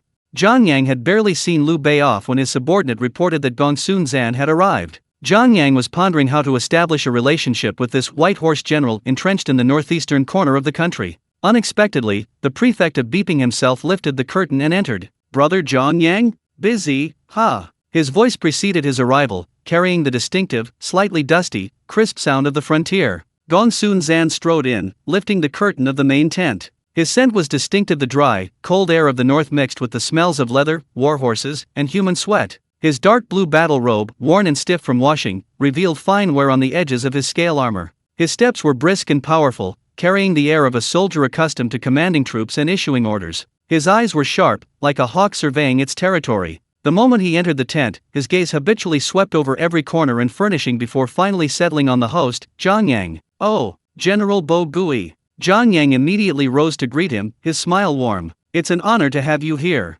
Please, have a seat. Please have a seat." As he offered him a seat, he secretly rejoiced he'd saved himself the trouble of making the trip. The main guest had arrived. He couldn't let the connection with Gongsun Zan slip away. "Haha, brother, this honor doesn't quite fit." Gongsun Zan laughed heartily, unceremoniously sitting down on a small stool, his back still ramrod straight, out of habit. He waved to a bodyguard who had followed him in, equally travel-worn, to place a small bundle on the table. "Passing through your fragrant land, just the aroma alone made my stomach rumble. Here are some local specialties for my brother to try." The bundle was opened, revealing several large pieces of cleaned, smoked venison jerky. The gift wasn't particularly valuable, but its sentiment and regional flavor made it far better than coming empty-handed. "General, you're too kind. I'm truly honored." Zhang Yang smiled and ordered his bodyguard to accept the gift, immediately instructing others to prepare food and drink to entertain the distinguished guest. Gongsun Zan's gaze swept across the tent, lingering longer on Dian Wei, who stood silently in the corner, meticulously polishing his halberd. His gaze then swept towards the direction of the black-armored soldiers at the barracks before returning to Zhang Yang's face, a hint of probing and a soldier's intuition in his eyes. "Brother, besides dropping by, I really have something I'd like to discuss with you. Here it comes." Zhang Yang's expression was serious. "Brother Bogui, please speak freely." Gongsun Zan rubbed his hands together, his frankness bordering on roughness. Brother, you know, all the provisions for our 18 warlords are controlled by that arrogant Yuan Gonglu. That guy, humph. He'll pluck a feather from every passing goose. So stingy. Look at my root, we don't get along with him, the provisions he allocates to us are just a pittance, barely enough to fill a tooth gap. The men are practically eating grass and tree roots. As he spoke, he slammed his large, fan-like hand on the table, making the dishes clatter, clearly indicating a long-standing grudge. He took a few deep breaths to suppress his anger, and lowered his voice. To be honest, my camp is barely able to afford a thick meal a day. Waiting for Yuan Shu? Ha! How much can he send? Even if he does, how many grains of rice will I have left? It'll be too late. He leaned forward slightly, his eyes gleaming with the shrewdness and pragmatism characteristic of a borderland man. I see clearly what's going on here, my brother. Plenty of provisions. Enough meat. Truly generous. So I'm thinking, how about we make a real deal? Zhang Yang, already prepared, feigned interest. Oh, brother Bogui, you mean? I'll trade you goods for provisions, Gongsun Zan said decisively. Beeping is poor, but it has two things it can offer: iron and horses. He gestured with two thick fingers. Good iron is hard to mine and smelt, and it's difficult to bring it all over the place. But good horses. Beeping is near the grasslands, and what we have in abundance is fine steeds. The strong, sturdy Yuzhu horses, running like the wind. Zhang Yang's heart skipped a beat. Yuzhu horses. This was precisely the strategic resource he desperately needed. His cavalry, cobbled together from his meager resources, was barely starting out, both in terms of quantity and the quality of his horses. Securing a stable source of high-quality war horses was like a godsend. He suppressed his inner excitement, maintaining a calm expression. Brother Bogui, you are too kind. Horses are indeed urgently needed. May I ask how you intend to exchange them? Seeing Zhang Yang's clear intention, Gongsun Zan's face lit up with joy. He waved his hand, displaying the magnanimity of a border general. Brother, you're straightforward. Let's skip the haggling. I sincerely want to be your friend. One price. A strong, mature Yuzhu horse in exchange for 20 shi of fine grain from here. How about that? This price is absolutely fair for the journey from Beeping to Henan. As he finished speaking, his eyes held a mixture of sincerity and a barely perceptible probing, observing Zhang Yang's reaction. 20 bushels of fine grain for a good horse. Zhang Yang's heart skipped a beat. This price was significantly lower than the price he'd painstakingly obtained from the system shop. It was practically a buy one get one free deal. Was Gongsun Zan really starving to the point of near death? Or was he intentionally doing him a huge favor, wanting to permanently bind him to his granary status? Or perhaps both? In any case, this deal was incredibly worthwhile for him. It was almost a guaranteed profit. Zhang Yang was overjoyed, but his face immediately broke into a grateful and hearty smile. Brother Bogui is truly too generous. Such a generous offer is undeserved. This price, to be honest, you've lost out. I will never forget this kindness. He personally poured Gongsun Zan a cup of wine. With such kindness, I cannot be stingy. As for the amount of grain you need, I will prioritize it to the best of my ability. Tomorrow I will send 500 shi of the finest grain to your camp. As for the horses, please have someone select, care for, and transport them. The delivery can be made gradually. Upon hearing this, Gongsun Zan's previously tense face finally broke into a genuine smile, a smile of relief and satisfaction at achieving his goal. Zhang Yang's knowledge and magnanimity greatly pleased him. He downed his drink in one gulp. Good. It's settled then. Great. From now on, we brothers will share resources. A significant strategic deal was finalized amidst the steaming dinner table and the atmosphere of frankness. With his main objective achieved, Gongsun Zan was in high spirits and became more talkative. The two exchanged drinks and chatted about the customs and culture of Beeping. Taking advantage of this atmosphere, Zhang Yang finally couldn't help but ask about a name that had been buried in his heart for a long time. He casually began the conversation. By the way, Brother Bogui, I've often heard that the north is full of heroes. Have you heard of a young talent in Beeping named Zhao, courtesy named Zilong? I've heard he's a master marksman, loyal and brave, and from Changshan Zhending? He asked as casually as possible, but his fingers, hidden in his sleeve, unconsciously tightened, his gaze fixed on Gongsun Zan's reaction. This was the perfect bodyguard and commander he had longed for. Gongsun Zan was taken aback by the question, his brows furrowing as if recalling a dusty corner of a warehouse. He stroked his beard, pondered for a moment, and then shook his head firmly. Zhao Zilong? From Changshan? Looking at Zhang Yang's eager eyes, he answered frankly, Brother, I've heard many names, but I can't remember them all. This person, I have no recollection of him. He's definitely not one of my officers. He seemed to think Zhang Yang had heard some hearsay, and added, if such a person truly existed, with the divine marksmanship you describe, and such loyalty and bravery, how could he be unknown in my army? He should have distinguished himself long ago. Perhaps he hasn't joined the army yet? Or perhaps his reputation hasn't spread beyond his hometown? He shrugged, indicating his inability to help. No recollection, not one of my officers. These words extinguished any remaining hope in Zhang Yang's heart. After seeing off the well-fed and satisfied Gong Sun Zan, Zhang Yang returned to his tent. It seemed he would have to find another way to find Zilong. More than half a month has passed. A stench even more foul than rotting horse feed permeated the Suanzhao camp, an atmosphere of restlessness, doubt, cowardice, and an inescapable air of poverty. Every day, the sun rose not to illuminate the fighting spirit of the troops preparing for battle, but rather to reveal the growing number of cowardly, secretly plotting their escape among the various warlords' retainers. The depletion of provisions was like a net tightening ever more. The resentment in the various camps could no longer be contained. Sun Jian's crushing defeat was like a bucket of cold water poured over their heads, completely extinguishing the already faint warmth in many hearts. The horrific scene in the rear mountains was described vividly in private. Hearing of the flashing swords, the bloodshed, the traps and mechanisms, many men's legs trembled who wanted to risk their lives. Let them go. Yuan Shao's once imposing face as the leader of the alliance was now as stiff as dried sheep skin, cracked and creased. Inside the central command tent, the sounds of discussion grew increasingly sparse, the reasons for which varied. Han Fu of Ji province complained of soldiers suffering from diarrhea due to the change in environment. Gong Sun Zan of Yu province lamented the outdated and unusable weaponry. Ma Teng of Ziliang claimed the warhorses needed rest to recover their strength. Everyone tacitly agreed to wait and see who would be the first to give in and flee, or for the leader to finally swallow his pride and announce the disbandment of the alliance. Zhang Yang's Suizhou army camp became the sole outlier in the main camp. The aroma of meat, the abundance of grain in the granaries, and the silent yet spirited black-armored soldiers all revealed a confidence distinct from the other warlord armies. Zhang Yang knew perfectly well that these allies were observing, waiting to see if that fool Yuan Shu could still procure enough food to sustain them, waiting to see if any unlucky souls would run into that terrifying back mountain again. Anyway, if the sky falls, someone taller will hold it up, someone will always starve first. A typical better you than me mentality. He remained completely unhurried, continuing to train his troops and feed his horses. Just when everyone thought this grand anti-Dongzhou alliance was about to end in a silent farce, and the heroes were preparing to go home, a deafening commotion suddenly erupted outside the camp gate. Grain! Grain carts! Grain carts are here! It's General Ho! General Ho is back with grain. The entire allied camp, silent as a graveyard, seemed to have been thrown into a pot of boiling oil, exploding with a deafening roar. Yuan Gonglu! He's really back!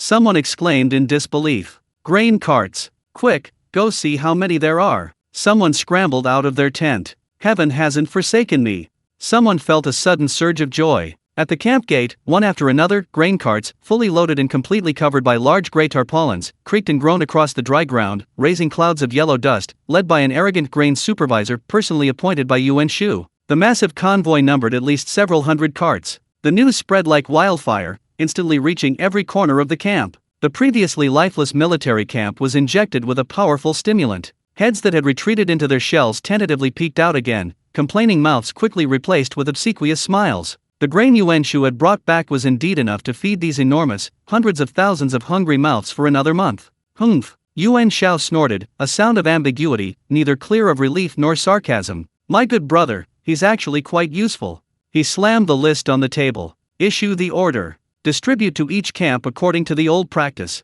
Finally, he deliberately added, his voice neither too loud nor too soft, just loud enough for those nearby to hear. Oh, by the way, Sun Wen's troops have suffered heavy losses and cannot be short of supplies. As for Lord Zhang of Suizhou, well, there's no need to disturb him. The veiled hostility in his words was practically unmistakable. The order to distribute the provisions was issued soon. Sun Jian's side indeed received their full allocation quickly. Although this did nothing to quell Sun Jian's deep-seated hatred for the Yuan brothers, the smoke rising from the lone banner 10 miles away finally regained some life, no longer a bleak sight on the verge of being extinguished. And indeed, no grain carts were waiting outside Zhang Yang's camp gate. Yuan Shao's personal guard captain, leading a few men, swaggered past the gate of the Suizhou military camp, carrying Zhang Yang's share. The captain at the head of the guard glanced at the rich aroma of meat wafting from inside the gate, an aroma no less enticing than the one brought during Liu Bei's last visit. His lips twitched, and he seemed to subtly sniffle. His eyes flickered, but he ultimately turned away, arrogantly leading the grain cart, leaving without a single grain of rice behind.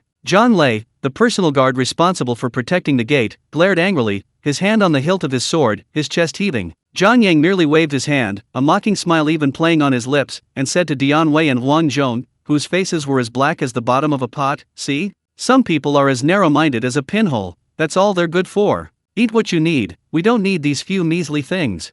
The influx of provisions was like a bowl of ginseng soup poured down the throat of a dying giant. His outward vitality seemed to return. Yuan Shao once again convened a meeting of the warlords, the drums beating deafeningly another attack on Sishui Pass. The problem was, a direct assault? What a joke! Sun Jian's fate was still vividly displayed before everyone's eyes. No one wanted to be the unfortunate cannon fodder, to be a stepping stone for others, only to end up with their supplies cut off. The tent buzzed with discussion, brows furrowed in worry and utter helplessness. Then, a man stepped forward. It was none other than Ma Tang and Ma Xiaocheng of Ziliang. He was tall and imposing, with distinct features of mixed Han and non-Han descent, his skin rough and resilient from the wind and sand. As a powerful figure who also hailed from Ziliang, he had a thorough understanding of the Ziliang army, especially Hua Xiong's habits. He walked to the map, forcefully pointing his finger at the location of Sishui Pass, his voice booming, "Alliance leader. Gentlemen, a direct assault is like throwing eggs against a rock. A pointless death. We need a different approach.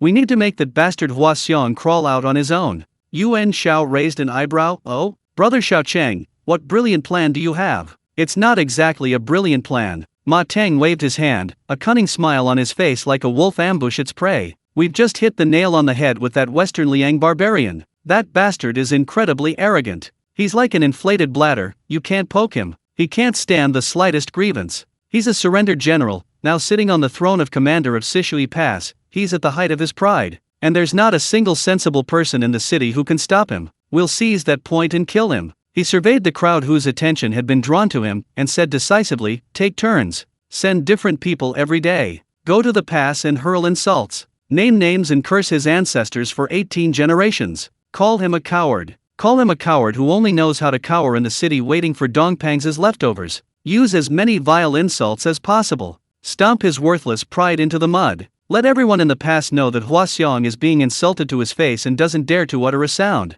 I don't believe that with his spoiled, bear-like temper, he can hold out for more than a few days. Once he's blinded by rage and leads his troops out to attack." Ma Teng clenched his fist tightly. "Let's set a trap. We'll lay the net in wait for that bastard. Then, he won't be able to escape even if he has wings. What a brilliant move to lure the snake out of its hole. Simple, direct, low cost, and most importantly, it hits Hua Xiong's fatal character flaw." The eyes of the lords in the tent lit up, their previously lifeless faces now showing an excited gleam of "this will work." Even Cao, who had been silently observing from the sidelines, stroked his chin with an expression of approval. Zhang Yang sat in his seat, his fingers tapping lightly on his knee. Ma Teng's plan was certainly excellent, but what made his heart skip a beat was the prospect of this scene finally falling on Guan Yu's head. That famous line, slaying Hua Xiong while the wine was still warm. He subconsciously looked up, across the throng of people in the tent, at the inconspicuous trio of Liu Bei and his companions sitting in the corner. Liu Bei still wore a worried expression, his eyes lowered, seemingly pondering whether his meager provisions would last until they returned to Ping Yuan.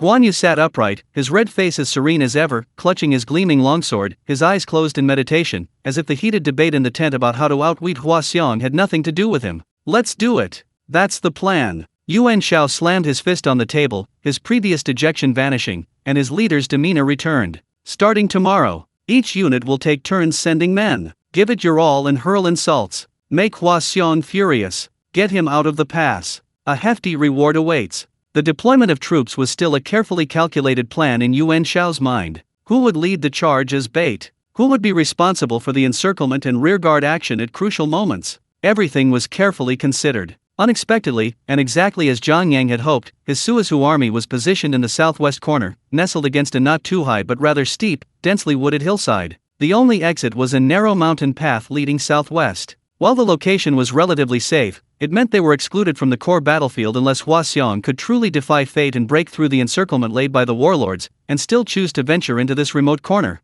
Zhang Yang felt surprisingly calm about this arrangement. He even felt a little relieved. Sun Jian, because of their previous grudge, simply wouldn't come, which saved him some trouble. He wasn't particularly obsessed with killing Hua Xiong, he was happy to watch from the sidelines and enjoy this legendary spectacle. Starting the next day, the area in front of Sishui Pass became the most vicious marketplace in the entire land. From dawn till dusk, the masters of insults, handpicked by various warlords, took turns unleashing a torrent of foul language, like a burst dam of excrement, relentlessly hurling insults at the pass walls. Insults to one's ancestors for 18 generations became a daily blessing, and Hua Xiong himself was portrayed as a giant baby of Ziliang, kept by Dongzhou, only capable of wagging his tail in a woman's arms and fainting at the sight of blood. Hua Xiong, you little brat. Your father was a peasant stable boy, and your mother was a servant who washed Dongzhou's feet. You are nothing but a filthy castrated dog under Dongzhou's command, only good for hiding inside the pass and barking wildly. Do you dare to come out and face your death? Hua Xiong, you worthless wretch. You were born without testicles, and you will die without descendants. Your ancestors are weeping in their graves. How could they have given birth to such a cowardly and timid bastard like you? Dongzhou is blind as to have sent such a piece of trash to guard the pass. Hua the barbarian. You're nothing but a lowly slave who rose to power by licking Dongzhou's toes. Come out if you dare. Grandpa'll give you 3 rounds. If you don't dare come out, go home and suckle your godmother. The filthy shouts and curses rose in waves, like countless barbed whips relentlessly lashing at Hua Xiong's nerve of pride. On the city wall, Hua Xiong's face was ashen. Clad in heavy, black iron chainmail stained with the blood of some unfortunate soul, he paced back and forth like a raging brown bear swarmed by wasps. His heavy boots pounded against the bricks with a dull thud, mirroring the pounding of his heart. For the first 2 days, he managed to suppress his rage with the rationality of a moment of patience brings peace, and leaving the pass would be falling into a trap. But these vulgar, sarcastic insults, repeatedly shouted and clearly heard by all the defenders on the wall, were pushing his patience to its limit every day. Shut up. All of you shut the hell up. On the afternoon of the 3rd day, when yet another bastard claiming to be a young general from Jiangdong was spewing vulgarities about his mother's scandalous affairs under the gate, Hua Xiong finally snapped. He was like a raging beast, his bloodshot eyes practically spitting fire. His right hand instinctively slammed down on the battlement, the hard blue bricks shattering with a crash. General, calm down. A lieutenant quickly stepped forward to dissuade him. This is a provocation. Calm down, my ass. Hua Xiong slapped the lieutenant hard across the face, sending him spinning and flying, blood spurting from his mouth and nose. You spineless coward. Listening to this bastard insult me like this. And you still want to put up with it. I won't stand for it. He turned abruptly and roared at the troops waiting inside the gate tower. Send the order. Muster the troops. Gather 8,000 elite cavalry. Follow me out and kill them. Chop those bastards to pieces.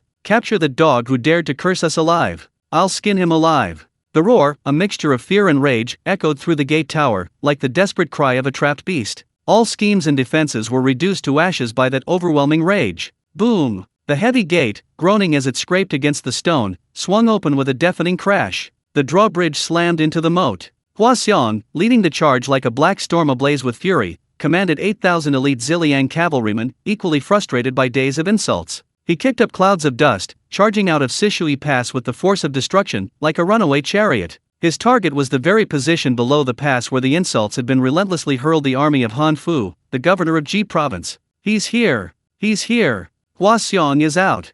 The allied camp outside the pass erupted in chaos. Excitement, tension, and fear mingled together. The allied forces, well prepared, sprang into action immediately. Yuan Shao waved his command flag, and messengers galloped to their designated positions. As Hua Xiong, billowing dust, hurtled towards Han Fu's army like a red-hot iron spear, a general charged out from Han Fu's ranks. Clad in silver armor and wielding a large axe, he was none other than Pan Feng, a renowned general from Ji province and Han Fu's trusted lieutenant. Han Fu, seeing the fierce figure charging towards him from afar, paled, but under the watchful eyes of the assembled lords, and to demonstrate his strength, he forced a loud shout. Hua Xiong, you dog, cease your arrogance. I have General Pan Feng here. Taking your dog's life is as easy as turning my hand. General Pan, kill him. Pan Feng, receiving the order, roared, spurred his horse, brandished his axe, and charged towards Hua Xiong with ferocious momentum. The 2 horses clashed instantly. Mountain-splitting axe. Pan Feng unleashed his signature technique, a heavy, massive axe whistling through the air as it cleaved down towards Hua Xiong.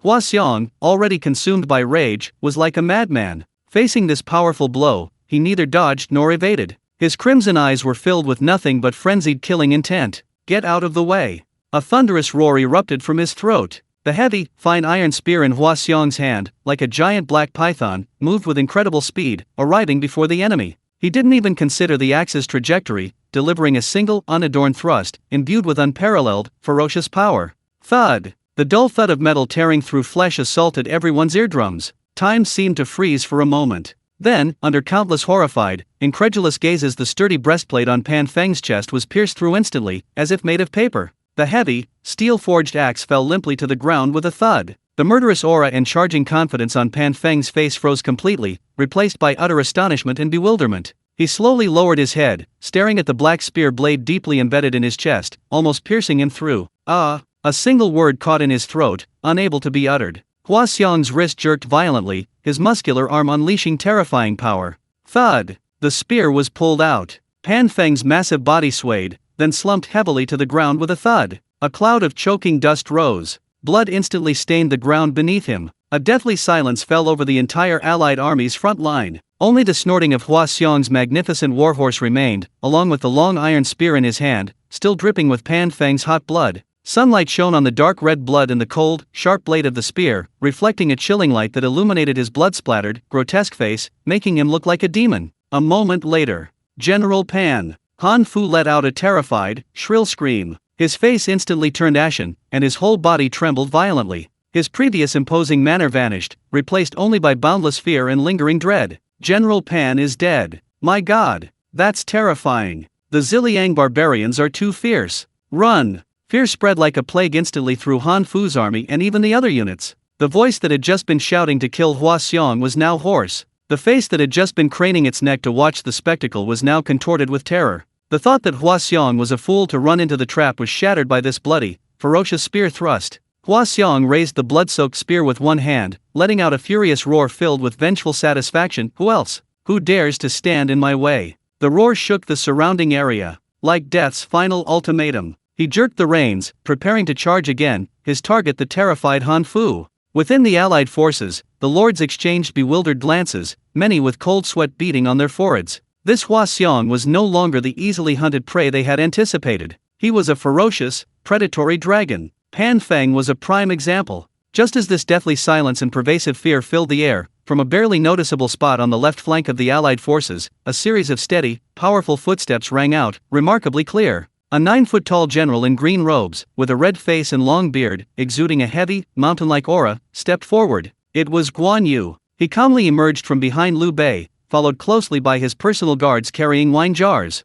Guan Yu's face was as calm as still water, his phoenix eyes showed no fear, only a deep, still gaze and a burning, fierce fighting spirit. He walked straight to the desk of the alliance leader, Yuan Shao, and said in a deep voice, reporting to the alliance leader, "This humble general, Guan Yu, is willing to go and slay Hua Xiong." Silence. And even deeper silence. Looking at Guan Yu's unusually red face and seemingly not particularly burly physique, and then at the ferocious Hua Xiong outside who had just killed the infamous Pan Feng with a single spear thrust, a suppressed chuckle and a skeptical voice rose in the tent. Him? The red-faced one? Can he really do it? Pan Feng is dead. This guy looks, not even as strong as Pan Feng? This isn't how you send someone to their death. Suant, your second brother, isn't he being impulsive? Yuan Shao frowned, about to politely decline this troublemaking suggestion. He didn't want to embarrass his general any further. Suddenly, wait, a clear voice rang out. Cao, carrying a warm cup of wine, pushed through the crowd and strode to Guan Yu. A deep, admiring smile, like someone recognizing a rough gem, graced his face as he steadily offered the steaming cup to Guan Yu. Brave warrior, Yun Chang.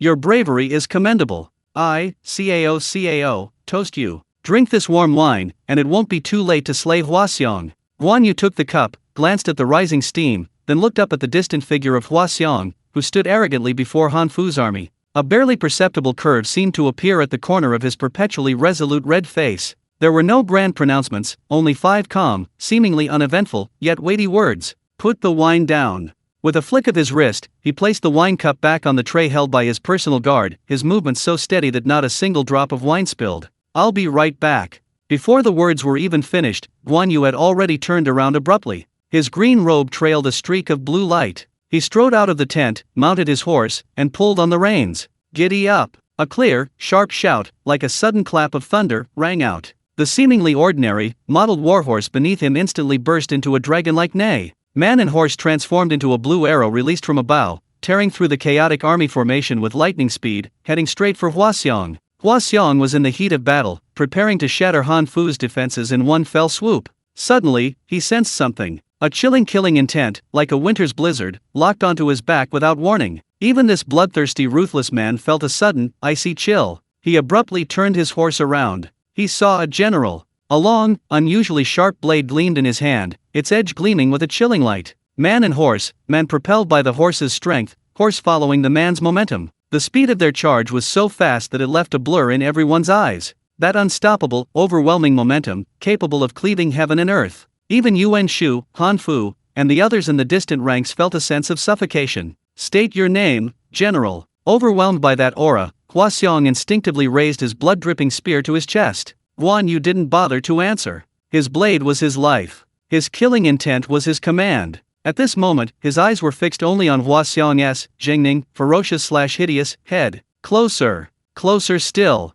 Die. A thunderous roar exploded, carrying a majesty that pierced the heavens. The green dragon crescent blade moved. No frills, no techniques, only the most primal, purest, ultimate explosion of power and speed. A dazzling, enormous arc of azure blade suddenly tore through the air. Fast. So fast that time seemed to freeze for a moment. Hua Xiong felt a slight chill on his neck. He reached up and touched it. A gash lay there, blood flowing freely. Fortunately, the injury wasn't serious, it hadn't struck any vital organs. Hua Xiong panicked, his heart pounding with fear. He knew he had met someone he couldn't defeat. He immediately spurred his horse and fled. Even Guan Yu hadn't expected that this single strike wouldn't kill Hua Xiong. However, Hua Xiong's horse was superior, running incredibly fast. Guan Yu couldn't catch up for a moment. Hua Xiong's defeat threw his men into panic. Run! Run back to the city. Panic, like a landslide and tsunami, instantly engulfed the 8,000 elite cavalry. Everyone abandoned their armor and weapons, like a swarm of wasps, instinctively turning their horses around, letting out desperate cries, and frantically fleeing toward Sishui Pass. However, the net of the warlords had already been cast. How could they be allowed to escape? Almost the instant the city gates opened and Hua Xiong charged out, Ma Teng led his Ziliang cavalry, and Gong Sun Zan commanded his white horse cavalry, like two arrows released from a bow, plunging from the east and west flanks towards the rear of Hua Xiong's army. Their target was the drawbridge that had just been lowered and the open gates. The drawbridge was brazenly secured by massive tripwires sent by Gong Sun Zan's elite troops. The narrow city gate was also desperately blocked by Ma Teng's elite soldiers, forming a wall of flesh and blood. The fleeing defeated soldiers crashed against the rocks like waves, trampled and pushed by their own men, unable to pass through the narrow city gate. Desperate screams and cries shook the heavens and earth. The road back to the city was completely blocked. Kill! Kill all the Ziliang traitors! Avenge General Pan! Surround them! Don't let a single one escape! The remaining allied forces, already in ambush, charged in from all directions like hungry wolves pouncing on sheep. The battle cries swept across the battlefield like a tsunami. The defeat was swift and devastating. Under the overwhelming force of their troops, the 8,000 elite Ziliang cavalry became 8,000 lambs to the slaughter. In this chaotic and desperate rout, a few loyal members of Hua Xiong's personal guards escorted Hua Xiong on his way to break through the encirclement. Seeing that their retreat was cut off, they fell into complete madness. Their eyes were bloodshot, like wolves caught in a trap. Driven by the instinct for survival, they no longer clung to the crowded city gate, but frantically looked around, searching for any possible opening. South. This side looks weakly defended. That way. Charge. The bloody gash on Hua Xiong's neck, like the fang marks of a venomous snake, burned and hissed. The armor plates on his front were soaked through, sticky scarlet blood dripping down the cold iron armor. Ugh! The excruciating pain, mixed with a bone-deep fear, finally overwhelmed his last shred of madness. His bloodshot eyes were fixed on the blue phantom that was once again pursuing him, his teeth chattering, "Quick! Run! Quick! That red-faced monster!" At this moment, only one thought remained in his mind: escape. His personal guards and trusted confidants were already terrified, like dogs with their tails between their legs, desperately protecting Hua Xiong as they broke through the layers upon layers of the allied forces' encirclement, a meat grinder-like encirclement. Like headless flies, they stumbled and panicked across the chaotic battlefield, Hua Xiong's remaining troops like willow catkins scattered by a gale, stumbling and staggering towards the southeast where Sun Jian had erected his banner. On a small hill 10 miles away, Sun Jian's camp stood as still as a rock. "My lord! Look!" The scout's hoarse voice was filled with unbelievable excitement. On the lookout post on the high slope, Sun Jian had just swallowed a hard, coarse-grained pancake when he heard the sound and looked up sharply. From the dust rising, a small group of routed soldiers, looking like they had lost their parents, were rushing towards them like sheep being chased by wolves. On the lead horse, a scarred, dark warhorse, and the man clutching his neck, looking utterly disheveled, was none other than his old nemesis Hua Xiong, whom he would recognize even if he were reduced to ashes.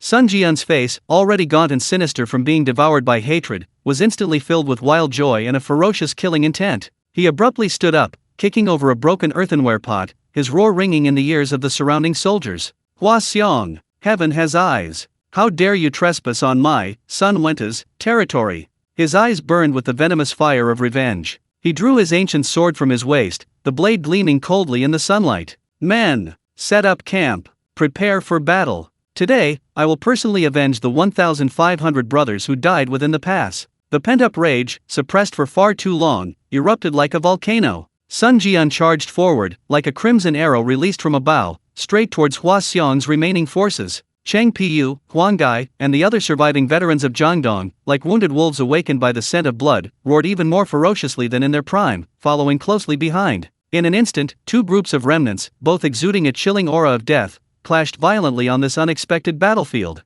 Thud, clang, ack, the clash of weapons, the tearing of flesh, and the screams of the dying intertwined into a primal, savage symphony of carnage. Blades flashed, reflecting the crimson of blood, blood seeped into the scorched earth. Sun Jian's eyes were bloodshot, his gaze fixed intently on Hua Xiong's figure. Hua Xiong, you dog, prepare to die. He slashed down a junior officer blocking his path with his blade and charged forward on his horse. Cheng Piyu and Huang Gai desperately protected the flanks, sweeping away Hua Xiong's personal guards who tried to stop him. Hua Xiong, enduring the excruciating pain in his neck and the dizziness from blood loss, barely managed to fend off Sun Jian's relentless, storm-like attacks. Sweat and blood smeared his face. He was filled with shock and rage. This Sun Jian was a mad dog, completely blinded by hatred. Hua Xiong may be a tiger fallen into the plains, but he's not a stray dog. To be so pathetic in front of someone weaker than himself is simply outrageous. Get out of the way. Hua Xiong, panting heavily, suddenly unleashed a burst of brute force, parrying Sun Jian's blade and then using the momentum to ram Sun Jian's mount. The two horses neighed and grappled. He seized the opportunity to retreat, roaring at the few remaining leaders around him, "This isn't over. Don't linger. The way out is to the southwest. Charge out. Up the mountain. Take the back path back to Luoyang to get reinforcements." His remaining sanity told him that getting bogged down in this fight with the madman was pointless. There were mountains to the southwest. Beyond the mountains lay the path to survival. Block them. Hua Xiong roared, taking the lead himself. Taking advantage of the moment when Sun Jian's army's formation faltered, he led his last few hundred corps guards in a flanking maneuver, tearing a gap in the Jiangdong army's flank. Without looking back, he charged desperately towards the vast, desolate mountains to the southwest. Once inside the mountains, with his familiarity with the terrain, the Allied forces would have no chance of catching up. The direction pointed directly to the southwest corner of Sishui Pass, the only mountain pass guarded by Zhangyang's Suisu Army Camp. Southwest Mountain Pass, Suisu Army Camp. Atop a makeshift watchtower, Zhangyang surveyed the bloody, chaotic battle raging in the distance. When Hua Xiong staggered out of Sun Jian's encirclement and charged straight towards him, even with Zhangyang's composure, his expression instantly became a kaleidoscope of emotions. First, astonishment, then disbelief, finally transforming into a twisted expression of barely suppressed laughter, his shoulders trembling slightly. He turned to look at the perfectly aligned, immaculate ranks behind him. 100 heavy cavalrymen clad in thick black armor, wielding long-handled weapons. 1,000 light cavalrymen in light black armor, carrying powerful bows and crossbows. Everyone was like a frozen sculpture, only their eyes, peeking through the gaps in their helmets, burned with a chilling fighting spirit. Zhangyang's voice, with a strange, rising intonation, echoed clearly above the army formation. "Do you see that?" He pointed to the approaching, ferocious, and disheveled figure amidst the billowing dust. "Who's that?" "Hua Xiong." A thunderous roar tore through the air. "Yes, Hua Xiong, the famous general of Ziliang, Dong Zhou's favorite general, the butcher who has taken the heads of so many of our brothers." Zhangyang's voice suddenly rose, carrying a stirring power. "He is coming towards us." After a brief silence, the entire army formation erupted with an even more intense killing intent, like a blade wiped of dust and suddenly drawn from its sheath. "Brothers!" Zhangyang slammed his fist heavily on the watchtower railing, the sound echoing deeply. "They've come 1,000 miles to deliver their heads. The gift is heavy, the sentiment is heavy. We, the Suisu army." His gaze swept over Huang Zhong, who was eager to charge at the forefront, then lingered on Dian Wei beside him, who was panting heavily like an enraged bull. He enunciated each word clearly. "Receive. Ready. Go. Understood." Huang Zhong and Dian Wei's roars exploded almost simultaneously. Just as Hua Xiong's remaining troops barely reached the edge of the open area before the pass, the command flag waved. The Suisu army camp moved. There were no earth-shattering shouts, only the heavy, low rumble of metal clashing, like a steel behemoth awakening from its slumber, carrying a cold, crushing will. At the very front, the 100 heavy cavalrymen, their entire bodies covered in dark, heavy armor, with only their eyes showing on their warhorses, roared into action. The heavy thud of hooves sounded like muffled thunder from the earth. With each step, the ground seemed to groan. They formed a perfect wedge charge formation, their dark armor gleaming deathly in the sunlight, like a moving, insurmountable wall of despair. Huang Zhong's shadow-armored light cavalry followed closely behind, moving with lightning speed, like two streams of black water, nimbly spreading out from the flanks of the heavy cavalry. Their powerful crossbows were leveled, the arrowheads gleaming with a chilling light. Hua Xiong reined in his agitated warhorse, panting heavily, blood still seeping from between his fingers. Looking at this silent, mountain-like, rapidly advancing Black Legion, the glimmer of hope that had just risen in his heart was instantly overshadowed by a massive shadow. What was that? Form ranks. Quickly, form a circular formation. Archers. Fire. Shoot them down. Hua Xiong commanded hoarsely, his voice distorted by fear and pain. Sparse arrows, carrying the last ferocity of the Ziliang soldiers, strayed and flew toward the approaching black iron wall. Clang, clang, clang. Sparks flew everywhere. Arrows strong enough to pierce ordinary leather armor, even light iron armor, struck the dark armor plates with a despairing, crisp sound. Apart from leaving a few tiny white dots, not even a mark was left. The men and horses beneath them remained motionless. They continued their resolute, silent advance, marching forward to the beat of death. No, impossible. An old soldier beside Hua Xiong's eyes widened, his hand gripping the bow trembling violently. He had fought for half his life and had never seen such a terrifying defense. The rain of arrows was ineffective. The light cavalry harassment was like a tickle. The black torrent was less than 100 paces from their formation. The suffocating pressure was driving the remaining Ziliang soldiers to the brink of collapse. Just then, the black wall of steel, in the final moments before its impact, suddenly changed. The heavy cavalry's speed increased abruptly. The heavy hooves thundered forward like war drums. Boom! A deafening explosion, like the collapse of the heavens and the earth. The first few Ziliang soldiers in the front ranks, who had raised their shields, attempting to use their flesh and blood to block the impact, were instantly pulverized along with their shields by the violent force. The terrifying sound of bones shattering was drowned out by the roar of the iron hooves. Then, the dark spearheads, the monstrous hammerheads, the cold blades, tore through the air, slamming into the chaotic crowd with unparalleled force. Thud, crack, bang, blood and flesh splattered, bones shattered, shields shattered. Hua Xiong was terrified the moment the heavy cavalry started moving. He desperately reined in his horse, barely managing to avoid being swept away by this destructive torrent. Watching his soldiers being torn apart and pulverized like paper before those black monsters, his eyes turned bloodshot. This was his mighty army, which had swept through Ziliang. Why were they so utterly vulnerable? Surround them, encircle them, slash them to death. Hua Xiong's roar trembled, tinged with despair. Following his command, some fearless Ziliang soldiers instinctively tried to flank and rear the seemingly lighter shadow-armored cavalry. However, the blades striking the shadow-armored soldiers were mostly neutralized by the smooth, tough armor plates, even sliding off in an arc. Spears thrusting at them, unless driven with perfect force and angle through the gaps in the armor plates, were also neutralized by the tough inner lining. The shadow-armored soldiers' swift swords and daggers were like the forked tongues of venomous snakes, fast and accurate. Combined with the bursts of crossbow fire, each counterattack brought a spray of blood. This battle is unwinnable, a veteran cried out, nearly collapsing. They weren't afraid of death itself, but of dying meaninglessly. Like challenging an iron fortress with a wooden stick, every drop of blood would be wasted. Lai. A clear, cold command, like a thunderclap from the heavens, pierced the chaotic clamor of the battlefield. Zhang Yang, standing on the edge of the watchtower, his gaze like a hawk locking onto its prey, pointed directly at the small hill where Hua Xiong stood. It was time to end this tedious hunt. Yes, a thunderous response, like the roar of an ancient beast. Dian Wei, unable to contain himself any longer, his eyes burning with a destructive light, like a demon from hell breaking free of all restraints. His equally magnificent warhorse, as large as a small mountain, thrashed about like a drum beat. His massive body, propelled by the horse's momentum, carrying a stench capable of tearing everything apart, charged straight at the lone, frozen Hua Xiong. Barbarian! Your grandpa Dian Wei is here to take your dog's life. The voice boomed like thunder, making the ears of the surrounding Ziliang soldiers ring. Hua Xiong's pupils constricted. Looking at the giant man charging towards him like a moving mountain, carrying boundless murderous intent, a warning screamed in his heart. The shadow of death poured over him like ice water. But he was, after all, a demon general who had rolled through mountains of corpses and seas of blood. His ferocity was fully unleashed. A cornered beast would fight to the death. You're courting death.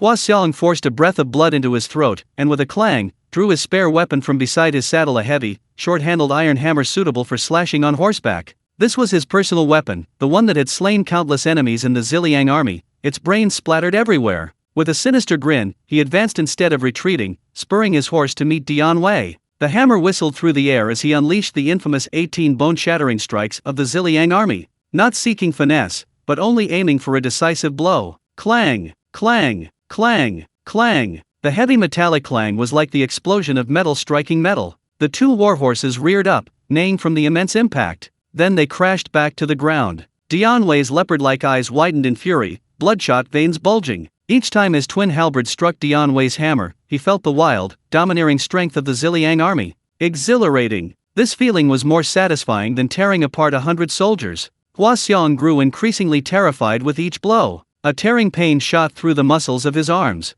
Every time he parried those ridiculously heavy double iron halberds, it felt like being hit hard by a battering ram. The still unhealed knife wound on his chest throbbed with excruciating pain. This dark-skinned fellow's strength was even more domineering than the red-faced monster's blade. His tiger's mouth had already split open, bleeding profusely. 10 rounds. Like a raging storm. Just as the two horses passed each other, both feeling exhausted and needing to catch their breath, a fiercer, even more crazed glint suddenly flashed in Dian Wei's eyes. He seemed to see through Hua Xiong's waning strength. Ha! A famous general from Ziliang? Trying to tickle me. Dian Wei let out a wild, unrestrained laugh, filled with naked mockery and the pleasure of crushing defeat. Grandpa doesn't have time to play with you today. Let's go. Before the words were even finished, using the momentum of his horse turning back, he swung his left-hand halberd upwards at an uncanny angle, like a venomous dragon emerging from the sea. The target was precisely Hua Xiong's slightly stiffened ribcage, exposed by blood loss. Hua Xiong was terrified.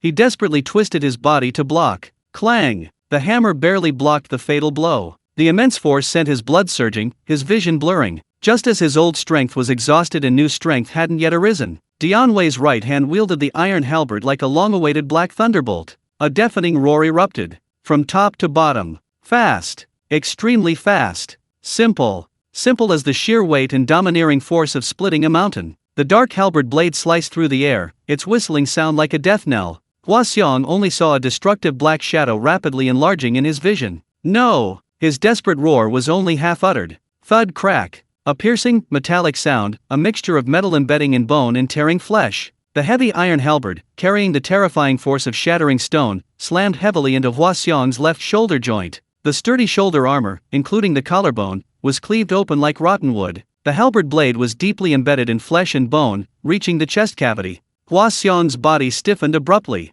The iron hammer in his hand clattered to the ground. His eyes widened instantly. All consciousness was completely drained by the excruciating pain and the chilling reality of death. In his remaining vision was Dian Wei's blood-splattered, ferocious face, like a demon descended to earth. Dian Wei twisted his wrist sharply. Hua Xiong's mangled body, like a tattered sack stripped of all its support, fell heavily from his warhorse. The madness and ferocity on the faces of all the remaining Ziliang soldiers who were still struggling froze, then shattered, turning into a deathly ashes even more desperate than when they had been crushed by the heavy cavalry. They ceased resistance, some collapsed to the ground, others threw down their weapons in despair. Even the thick stench of blood in the air seemed to freeze. Sun Jian, leading Cheng Piyu and Huang Gai, had just fought his way through the enemy lines and reached the edge of the battlefield. The hatred and ferocity on his face hadn't faded when a whip tightened around his horse, and he froze, petrified. The words, "Hua Xiong, you dog, prepare to die," were stuck in his throat, swallowing a bitter taste and a sense of loss he himself didn't want to admit. Huang Gai and Cheng Piyu also reined in their horses, exchanging a glance, both seeing the complex emotions and shock in each other's eyes. At that moment, on the deathly silent battlefield, Jiang Yang's clear, calm, even slightly tinged with amusement, voice rang out, like a clear spring flowing over stones, breaking the deathly silence. The voice wasn't loud, but it carried a certain declaration. "Oh, sorry, Brother Wenta." Jiang Yang took a couple of steps, walked to Dian Wei's side, looked down at Hua Xiong's mangled corpse on the ground, and even lightly kicked the skull-crushing iron hammer that Hua Xiong treasured. Then, he looked up at Sun Jian, who stood frozen in the distance, a smile that was incredibly sincere but in Sun Jian's eyes, extremely irritating. "You're late." Jiang Yang shrugged, his tone carrying a perfectly measured hint of regret and a clear, sorry for getting there first attitude. "This big fish, it seems, it's mine."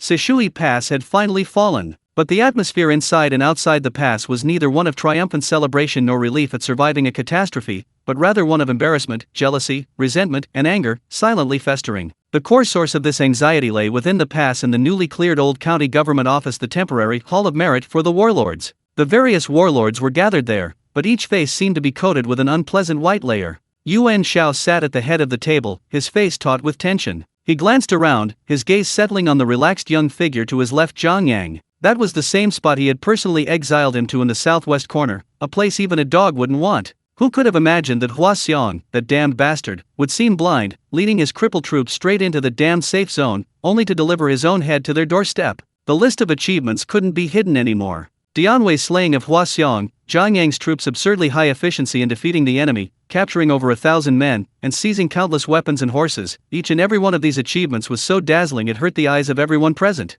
Yuan Shao cleared his throat, his voice as dry as sandpaper. Ahem. This time, in breaking through the pass, everyone has made great contributions. But in terms of priority.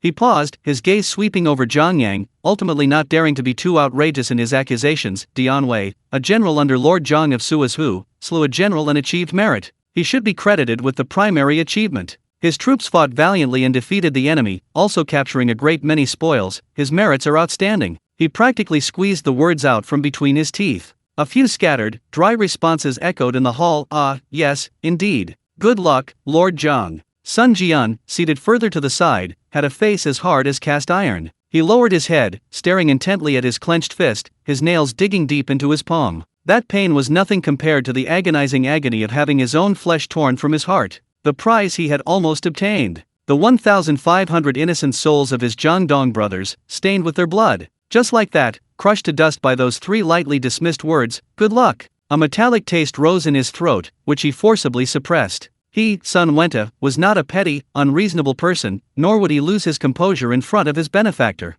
But this pent-up resentment burned within him, searing his very core. Zhang Yang, with a perfectly measured humble smile, rose and bowed to Yuan Shao, then glanced around, saying, Alliance leader, you flatter me. I merely happened to hold off the bandits' dying counterattack and by chance killed Hua Xiong. His gaze suddenly swept over the ashen faces of Yuan Shu, Sun Jian, and the others, then he smiled sweetly at Yuan Shao, saying, I dare not claim the greatest credit, it is all thanks to the alliance leader's skillful command and the united efforts of all the generals. This is an honor for the entire coalition. These words were beautifully crafted, watertight, and so flattering that no one could find fault with them, yet they were like a poison dagger, causing even more discomfort to Yuan Shao and the others. Yuan Shao felt as if another hard stone had been lodged in his throat, and could only nod vaguely. Lord Zhang is too modest, too modest. The meeting ended, and everyone dispersed, each with their own ulterior motives. Sun Jian practically flew out of the county office. He needed to leave this suffocating place immediately. Back at his camp, looking at the newly erected, densely packed mounds of earth, Sun Jian could no longer contain himself.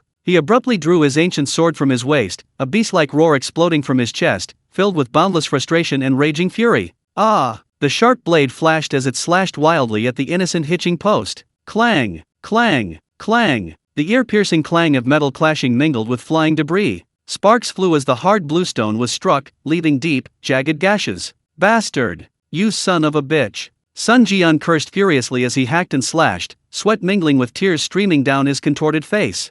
1,500 brothers. For a mere good fortune. I'm not reconciled. I refuse to accept this. Hua Xiong should be mine. Cheng Piyu and Huanggai stood silently in the distance, watching their lord vent his fury like a wounded and enraged lion, their hearts heavy with unspeakable sorrow. Meanwhile, at the other end of the Suanzhao camp, inside Yuan Shu's magnificent tent, another silent storm was brewing. A priceless jade wine jug slammed heavily onto the crimson Persian carpet, shattering with a jarring sound. The amber-colored wine soaked the luxurious carpet and stained the gold-threaded python pattern on Yuan Shu's hem. Zhang Yang! Yuan Shu's face was contorted beyond recognition, as if splattered with thick ink, veins bulging on his forehead as if about to burst. You damned country bumpkin! You filthy bastard! He paced back and forth like a headless fly in the lavishly decorated, almost vulgar, tent, oblivious to the clanging of his expensive jade pendants against the edges of the tables. The more he thought about it, the more he felt cheated, the angrier he became. He, Yuan Gonglu, the eldest son of a family that had held high office for 4 generations. What a price he had paid! Not only had he emptied his savings accumulated over many years in Nanyang, but how many favors had he expended, how much effort had he put in to extract grain from local powerful families and safely transport it to this godforsaken place? How many families had harbored resentment towards him because of this? What was he doing all this for? Wasn't it simply to overshadow Yuan Shao in this campaign against Dongzhou, to accumulate immense prestige and influence? And what was the result? That damned Zhang Yang, who should have been rotting in the southwest corner. He actually climbed to the throne of first merit by stepping on Hua Xiong's head. What was the source of all this? It was the grain that Yuan Gonglu had transported. Slap. Yuan Shu suddenly raised his hand and slapped himself hard across the face. Half of his cheek immediately swelled up, but he felt no pain, only the burning hatred of humiliation. Yan Xiang, Yuan Shu's trusted advisor, rushed in, startled by the scene. He cautiously advised, "My lord, please calm down. Take care of your health." Zhang Yang was merely lucky. Lucky. Yuan Shu whirled around, his eyes bloodshot and menacing. Lucky. Tell me. Dianwei chopped Hua Xiong like vegetables, his black-armored soldiers were like iron, and casualties were negligible. Was that also lucky? Ha! Yan Xiang could only advise, next time, you won't be so lucky. Yuan Shu could only continue to sulk. Meanwhile, in Luoyang, a completely different scene unfolded, a scene of gloom and decadent extravagance. A massive ice chest emitted wisps of white steam, shielding the city from the summer heat and the stench of blood that wafted from Sishui Pass. In a surprisingly spacious side hall of the imperial palace, music filled the air, and song and dance resounded. Luminous dancers, their figures almost too heavy to grasp, draped in sheer gauze, swayed alluringly on the thick carpet, their smooth, white bodies partially obscured. The rich scent of perfume mingled with the exotic aromas of various delicacies, and an even stronger stench of alcohol, filling every corner. Dong Zhou, his massive, mountain-like body sunk into a huge, gilded dragon throne, his robes open, sweat dripping down his piled-up fat. Left, two scantily clad beauties served him on either side, one wiped his sweat, while the other fed him peeled, deep purple grapes into his wine-reeking mouth. Report! A sharp, panicked scream, like a poisoned steel needle, abruptly pierced the drunken, decadent dream within the hall. A messenger, riddled with arrows, stumbled into the hall, collapsing onto the carpet with a thud. Bloodstains immediately stained the ornate carpet. Grand Tutor! No, it's terrible. Sishui Pass has fallen. General Hua Xiong, was killed in battle. Crash! Dong Zhou dropped a heavy, jewel-encrusted gold wine cup, spilling its rich, fragrant wine onto the floor, making it resemble blood. His wine-stained face froze instantly. His eyes, almost squeezed into slits by his fat, snapped open, blazing with a terrifying glint of malice. Hua Xiong is dead. His voice was hoarse, thick with nasal congestion and filled with incredulous rage. Who killed him? It was. The messenger gasped, his voice trembling. It was a man named Dian Wei. He followed Zhang Yang. Afraid he hadn't said enough, he hurriedly added, "It's that Zhang Yang who beheaded General Hu Zhen." Zhang Yang. It's that Zhang Yang again. Dong Zhou roared, the sound shaking the dust off the beams of the hall. He roughly shoved a trembling concubine to the ground, yelling, "Useless. All of you are useless." He abruptly rose to his feet, his steps unsteady from drunkenness and rage, but his massive frame swelled with immense pressure as he paced back and forth in the hall, like an enraged boar, panting heavily. CAO, mend. He cursed through gritted teeth, spittle flying everywhere. Bah, a eunuch's descendant. A dog-like bastard. Back in Luoyang, if it weren't for my old kindness and sparing him a chance, he'd be in the underworld long ago. He's a hypocrite, a heartless ingrate. How dare he lead the charge against me? He pointed sharply in a certain direction outside the hall, roaring the order, "Men, go! Surround all the residences of Yuan Shao and Yuan Shu in Luoyang. All the Yuan clan members inside. Men and women, young and old. Leave no one alive. Chop them all down. Hang their heads on the city gate tower." This order was like boiling oil poured into ice water. Li Ryu, who had been sitting silently in the shadows below, his face gaunt and his eyes filled with deep worry, turned deathly pale upon hearing this. He jerked to his feet and rushed forward, nearly losing his shoes, almost collapsing before Dong Zhou. His voice was urgent and rapid, filled with unspeakable panic. "Grand Tutor, you mustn't." Dong Zhou's bloodshot eyes glared fiercely at Li Ryu. "Why not? I'm killing a few pigs, and you're already nagging me? Grand Tutor." Li Ryu's voice was shrill with urgency. Right now, Yuan Shao and Yuan Shu, under the pretext of a campaign, have amassed hundreds of thousands of troops. They are at the height of their power and momentum. Slaughtering their families will not only fail to intimidate them, but will be like adding fuel to the fire. It will only force them into a corner, uniting them in hatred against a common enemy. They will be determined to fight us to the death, a mutually destructive act. This would be giving them leverage, provoking them to engage our main force in a premature decisive battle. Grand Tutor. Li Ryu spoke quickly and urgently, his forehead covered in cold sweat. The Grand Tutor before him was accustomed to ruthless killing, but to kill now was tantamount to digging his own grave. This wasn't just brutality, it was utter stupidity. Exciting? A decisive battle? Dong Zhou let out a belch reeking of alcohol, his fat face jiggling, revealing a cruel and reckless grin. He pointed at his broad, greasy chest. "I'm afraid of them. Come on all of you. My Ziliang cavalry is just looking for a place to slaughter people. The Yuan family is a menace. I'm not happy. I'll kill them all. Slaughter them all. His lawless, bandit-like nature was fully unleashed by his rage. He didn't care about strategy or the situation. Li Ryu, seeing Dong Zhou's stubborn and unyielding attitude, almost fainted from a lump in his throat. He couldn't carry them. He really couldn't. Hua Xiong died on enemy territory because of his cleverness. Hu Zhen was the same, insisting on taking on tough challenges and breaking his teeth. Now even their lord had become a walking powder keg. Li Ryu had poured his heart and soul into meticulous planning, but he couldn't stop these Ziliang bastards from single-mindedly rushing towards their doom. Utter despair surged through him, like a trapped beast's last struggle. Li Ryu gritted his teeth, knelt down with a thud, and struck the ground with a heavy thud. Grand Tutor, even if you must kill, there's no need to rush. Luoyang is a fortified city, certainly defensible, but our main force still has a foothold in Chang'an.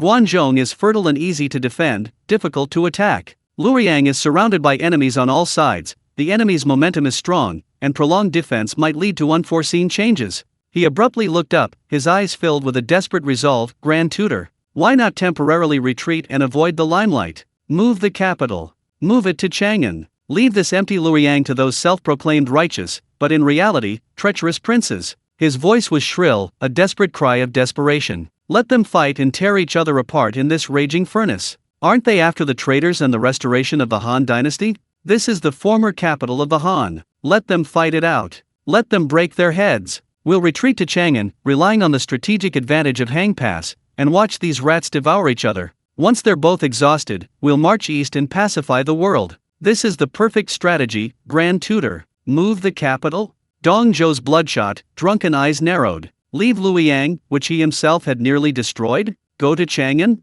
What does Chang'an have? It seems, it also has a palace, fine wine, and beautiful women. More importantly, it seems it's actually easier to defend than Luoyang. And out of sight, out of mind, let these annoying warlords fight like dogs? Li Ryu waited anxiously, barely daring to breathe. This was his last, and only, delaying tactic. The alcohol, mixed with his anger, seemed to have exhausted most of Dong Zhou's strength. He shook his obese head, his massive body sinking back into the soft cushions of his dragon throne. He looked at the beautiful concubines and musicians inside the hall, trembling with fear at his presence, then glanced at the gloomy sky outside. Finally, he waved his hand irritably, as if shooing away mosquitoes. All right, you're giving me a headache. Move the capital to Chang'an? Humph. He snorted, a hint of annoyance and disinterest in his tone. I'm sick and tired of this godforsaken place. Let's move it then. It'll save us from seeing these annoying dogs wandering around outside the city. His fingers tapped unconsciously on the gilded armrests of the dragon throne, as if weighing something, then his voice suddenly rose. However,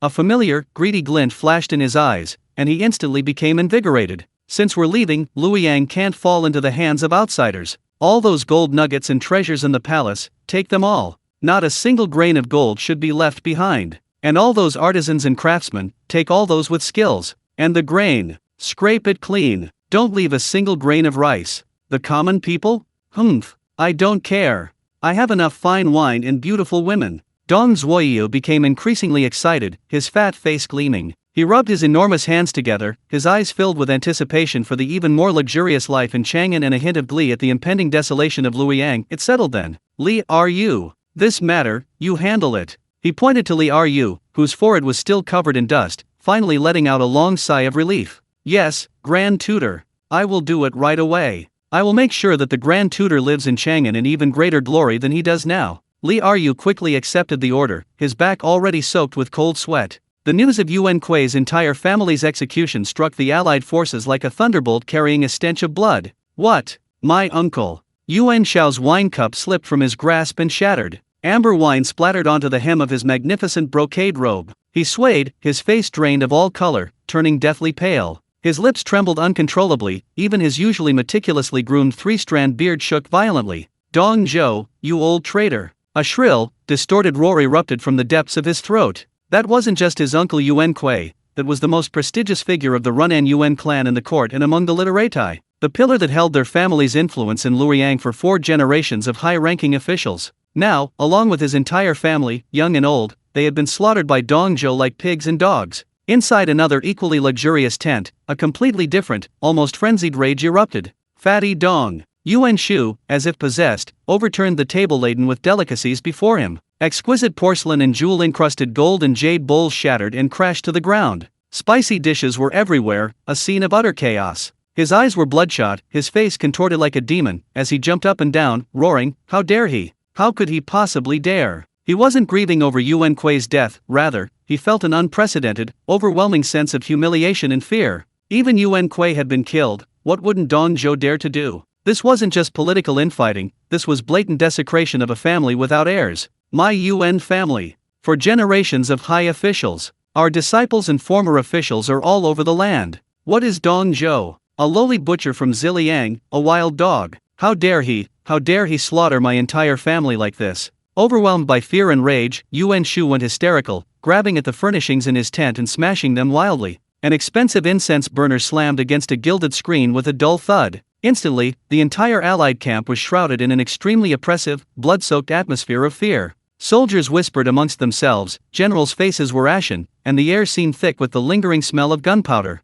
Heavens, that was Lord Yuan Kui. A junior officer said, his face pale, his voice trembling. Even the Yuan family, for generations of high officials, Dong Zhou wiped them all out without a second thought. This bastard, he truly has no regard for rules. Another veteran exclaimed, slapping his thigh, his voice filled with disbelief. He's simply a complete madman who doesn't consider the consequences. He's gone all in. This kind of reckless madness, I have to admire, he's ruthless enough. A burly village headman clicked his tongue, a mixture of fear and twisted admiration in his voice. Admire my ass. He's a heartless butcher. Just wait, won't the alliance leader and General Yuan fight Dong Zhou to the death this time? Someone retorted. Fear, horror, apprehension, and even a distorted admiration for Dong Zhou's "I'm the best in the world, I can kill whoever I want" tyrannical arrogance mingled in the air throughout the military camp. The powerful clans felt a chill run down their spines, a sense of shared fate quietly spread. Even the Yuan family was easily crushed like ants. What were they compared to him? In Zhangyang's orderly Suizhu military camp, a subtly calm atmosphere prevailed. As expected, what was bound to happen has finally happened. Zhangyang listened to the news brought back by Dian Wei, his fingers lightly tapping on the rough camp table, producing a series of soft sounds. His eyes held no surprise, only a knowing understanding, even a detached, calm composure. With Yuan Kui dead, the two Yuans are no longer under the weight of their elders, completely free. Dong Zhou's blade, though madly insane, unexpectedly severed some invisible shackles. He looked up at the towering silhouette of Hulao Pass in the distance, Yuan Shao and Yuan Shu. They're truly cornered now, with no way out. They'll probably fight Dong Zhou to the death, risking everything. Just as Zhangyang had predicted. The immense family hatred and the intense stimulation of being driven to the brink of despair had completely ignited the ambition and ferocity of Yuan Shao and Yuan Shu. A few days later, in the central command tent, a tense atmosphere seemed to freeze. Yuan Shao no longer sat regally in the main seat, but stood before his generals like a javelin planted in the ground. His back was ramrod straight, his jaw clenched, the demeanor he usually maintained as a noble young master was completely gone, replaced by a resolute air thick with the aura of bloodlust. Yuan Shu, unusually, did not contradict Yuan Shao. He stood to Yuan Shao's side, his face so dark it seemed to drip water. Gentlemen. Yuan Shao spoke, his voice low and hoarse with extreme rage, yet each word struck like iron, carrying a chilling, penetrating force. That traitor Dong Zhou has acted perversely, abandoned by both heaven and man. Now he has slaughtered loyal officials and exterminated my entire Yuan family. This hatred, this resentment. He suddenly raised his voice, like a burst of thunder, shaking the large tent. Even the waters of a great river cannot wash away this.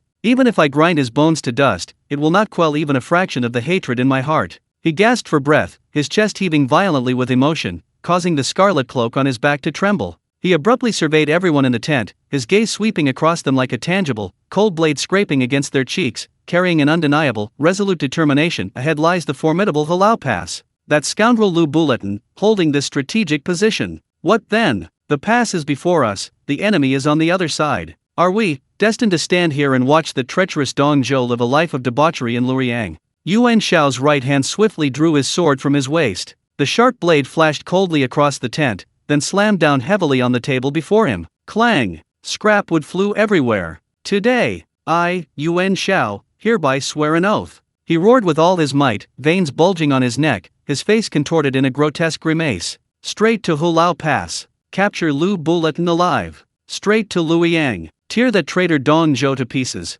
Straight to Luoyang. Tear him to pieces. Yuan Shu's voice immediately followed, sharp and distorted, like the cry of a night owl, filled with a mad, all-consuming frenzy. Straight to Luoyang. Tear him to pieces. Straight to Luoyang. Tear him to pieces. This oath, like dry tinder ignited, instantly ignited the pent-up emotions within the tent. The lords within the tent drew their swords and roared in unison. The roar almost lifted the tent roof. The killing intent in the air instantly intensified. Hulao Pass. A formidable pass, as solid as iron. The fortified city, like the fangs of a colossal beast, fiercely guarded the vital passage to Luoyang. The rough, thick stone walls were already covered with marks of sword cuts, axe strikes, and the ravages of fire. Atop the towering gate tower, the massive banner bearing the character, Lu, fluttered like blood in the scorching summer wind, arrogantly overlooking the vast, forest-like camps of the allied forces beyond the pass. On the gate tower, a figure as imposing as a demon stood majestically. Lu Buletin. He wore a purple-gold crown binding his hair, and a crimson battle robe adorned with 100 flowers and swirling flames. His beast-faced chainmail armor accentuated his already tall and imposing physique, making him appear like a god of war descended upon the land. The long, cold shaft of his halberd rested casually in his fan-like left hand, the blade gleaming like a venomous snake's tongue. His face, with its sharp, chiseled features, lacked the solemnity expected of a battlefield commander. Instead, his brows were furrowed, carrying a barely perceptible hint of impatience. "General, the enemy is challenging us again," a lieutenant cautiously reported, his voice low. The filthy swearing echoed clearly from below the pass. Lu Buletin's two sharply angled eyebrows twitched, and his chiseled lips tightened beneath his handsome nose. The veins on the back of his hand, gripping his halberd, bulged like writhing dragons. A violent, almost destructive aura suddenly surged from him. However, just as the roar deep in his throat was about to burst forth, a cold, rational, and chilling voice, like a venomous snake, slithered into his anger-blinded mind. It was Li Ryu's warning before his departure. "General Lu. Absolutely. Hold on. The Grand Tutor's relocation of the capital to Chang'an is a matter of utmost importance. A matter of life and death. The journey from Luoyang to Chang'an is long and arduous, involving countless complexities. It requires sufficient time. Hulao Pass. It is the gate to this lifeline. The gate must not be opened. Absolutely no impulsive actions. Delay those rebel troops. 1 day, 2 days. Every extra day we delay, the Grand Tutor's journey west will be safer. General, your courage is unparalleled. But how can mere brute force withstand 1,000 schemes? Hold on. Holding on for enough time. That is the greatest loyalty to the Grand Tutor. A tremendous achievement. If you open the gate in a moment of anger and launch a reckless attack, causing the overall situation to collapse, then, what use will even the bravest warriors be? General, think it over. Li Ryu's final 2 words, "think it over thrice," were like cold iron needles, piercing Lu Buletin's wild and untamed heart, shattering his boiling battle intent. Who? Lu Buletin exhaled a burst of hot white breath. He closed his eyes, and when he opened them again, the crimson in them had faded slightly, leaving only a deeper coldness and suppressed rage. "Let them shout." Lu Buletin's voice was squeezed out from between his teeth, hoarse like metal scraping against metal, and filled with extreme, suppressed violence. Each word seemed to be ground from the depths of his throat. "Shut your ears. Watch the show. Anyone who dares to open the gate without permission, I'll chop them down and feed them to red hair." He no longer looked at the noisy, shouting allied forces below the gate. His icy gaze turned southwest towards Luoyang. In his eyes, there was a suppressed fighting spirit, and also, a trace of responsibility forcibly injected into his brain, a task that made him uncomfortable but had to obey. The allied forces outside the pass indeed launched an unprecedented offensive. During the day, elite troops from various warlords took turns charging into battle. The drums and horns thundered. "Where is Lu Wenho? Dare to come out of the pass and fight me 300 rounds. Fang Yu, a renowned general from Hanoi, brandished his spear and rode his horse, swaggering arrogantly below the pass. "Lu family scoundrel, are you just hiding in the pass like a coward?" Mu Shun, a general from Yuzhou, pointed at the pass and cursed loudly. Furthermore, countless soldiers with loud voices formed a square formation, chanting in unison various taunts and personal attacks against Lu Buletin towards the pass. Lu Buletin, orphaned, without loyalty or righteousness.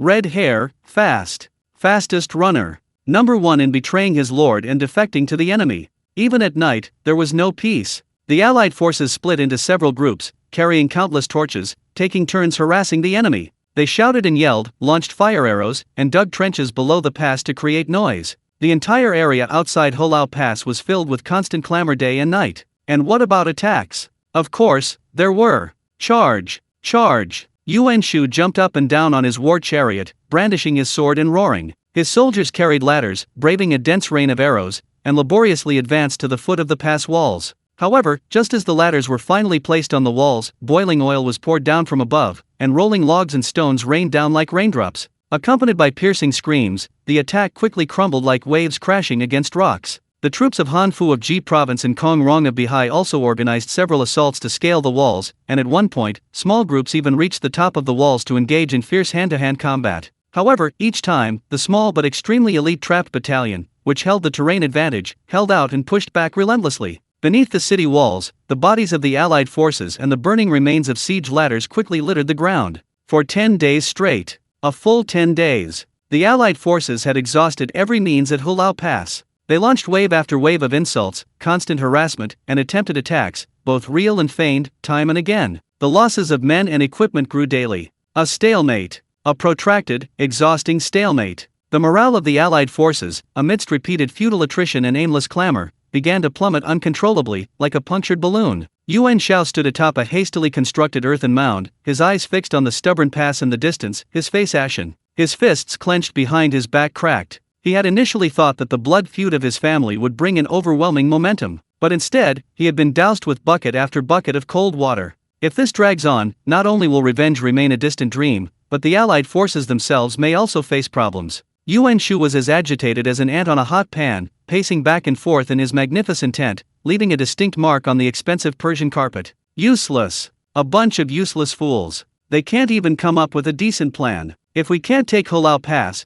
how can we go to Luoyang to kill that butcher Dong Zhou? How can we make a name for ourselves, Yuan Gonglu? He roared furiously at his trusted confidant, Yan Xiang. Another oppressive and somber meeting of the warlords was held in the central command tent. Everyone seemed to have had their spirits drained by the invisible iron wall of Hulao Pass. They didn't even have the energy to argue amongst themselves. The warlords sat with their eyes downcast, brows furrowed, each one filled with bitter resentment, but no one could offer a solution to the impasse. The terrain of Hulao Pass was what it was, and Lu Bulletin was holed up in his tortoise shell, refusing to come out. What else could be done? Were they really going to use human lives to fill in the walls? Who would be the scapegoat? The atmosphere was oppressively tense, almost bursting with tension. Countless eyes, in the silence, unconsciously glanced again and again towards a certain corner of the tent. There, Zhang Yang sat quietly, his fingers tapping lightly on his knee, his face as expressionless as ever. Finally, this silent pressure reached its peak. Yuan Shao's weary and cold gaze swept across the entire area, finally settling on Zhang Yang's face. He took a deep breath, forcibly suppressing the anxiety and a barely perceptible urge for help in his heart, his voice dry as he broke the deathly silence. Lord Zhang. Yuan Shao's voice was exceptionally clear in the silent tent, carrying a deliberate slowing and emphasis. You have repeatedly performed extraordinary feats, and are known for your ingenious strategies. This Hulao Pass is like an iron walnut, blocking our advance and retreat. I wonder, do you have a good plan to break this deadlock? Swish! Like a beam of light cast onto a dark curtain, everyone's eyes instantly focused. Eagerness, inquiry, expectation, even a hint of scrutiny. Let's see what brilliant ideas you have. All converged on Zhang Yang. Even the impatient Yuan Shu abruptly turned his head, staring intently at Zhang Yang. Under the watchful eyes of everyone, Zhang Yang slowly raised his eyelids. The voice was not loud, but exceptionally clear. Alliance leader, everyone, have you ever considered why Dong Zhou would risk incurring the wrath of heaven and the resentment of the people, defying the world's condemnation, to so brazenly slaughter Lord Yuan Kui's entire family at this time? Upon hearing this, Yuan Shao's brows furrowed even more, his voice filled with barely suppressed rage. That old scoundrel is utterly depraved. He's trying to intimidate villains. Yes, but not entirely. Zhang Yang shook his head slightly, his finger lightly tapping in the air as if sketching a map. Look, everyone, Luoyang is situated in a battleground on all sides, like a vast, flat battlefield with no natural defenses. To the north lies our Hulao Pass army, and to the east and south, numerous prefectures harbor rebellious intentions.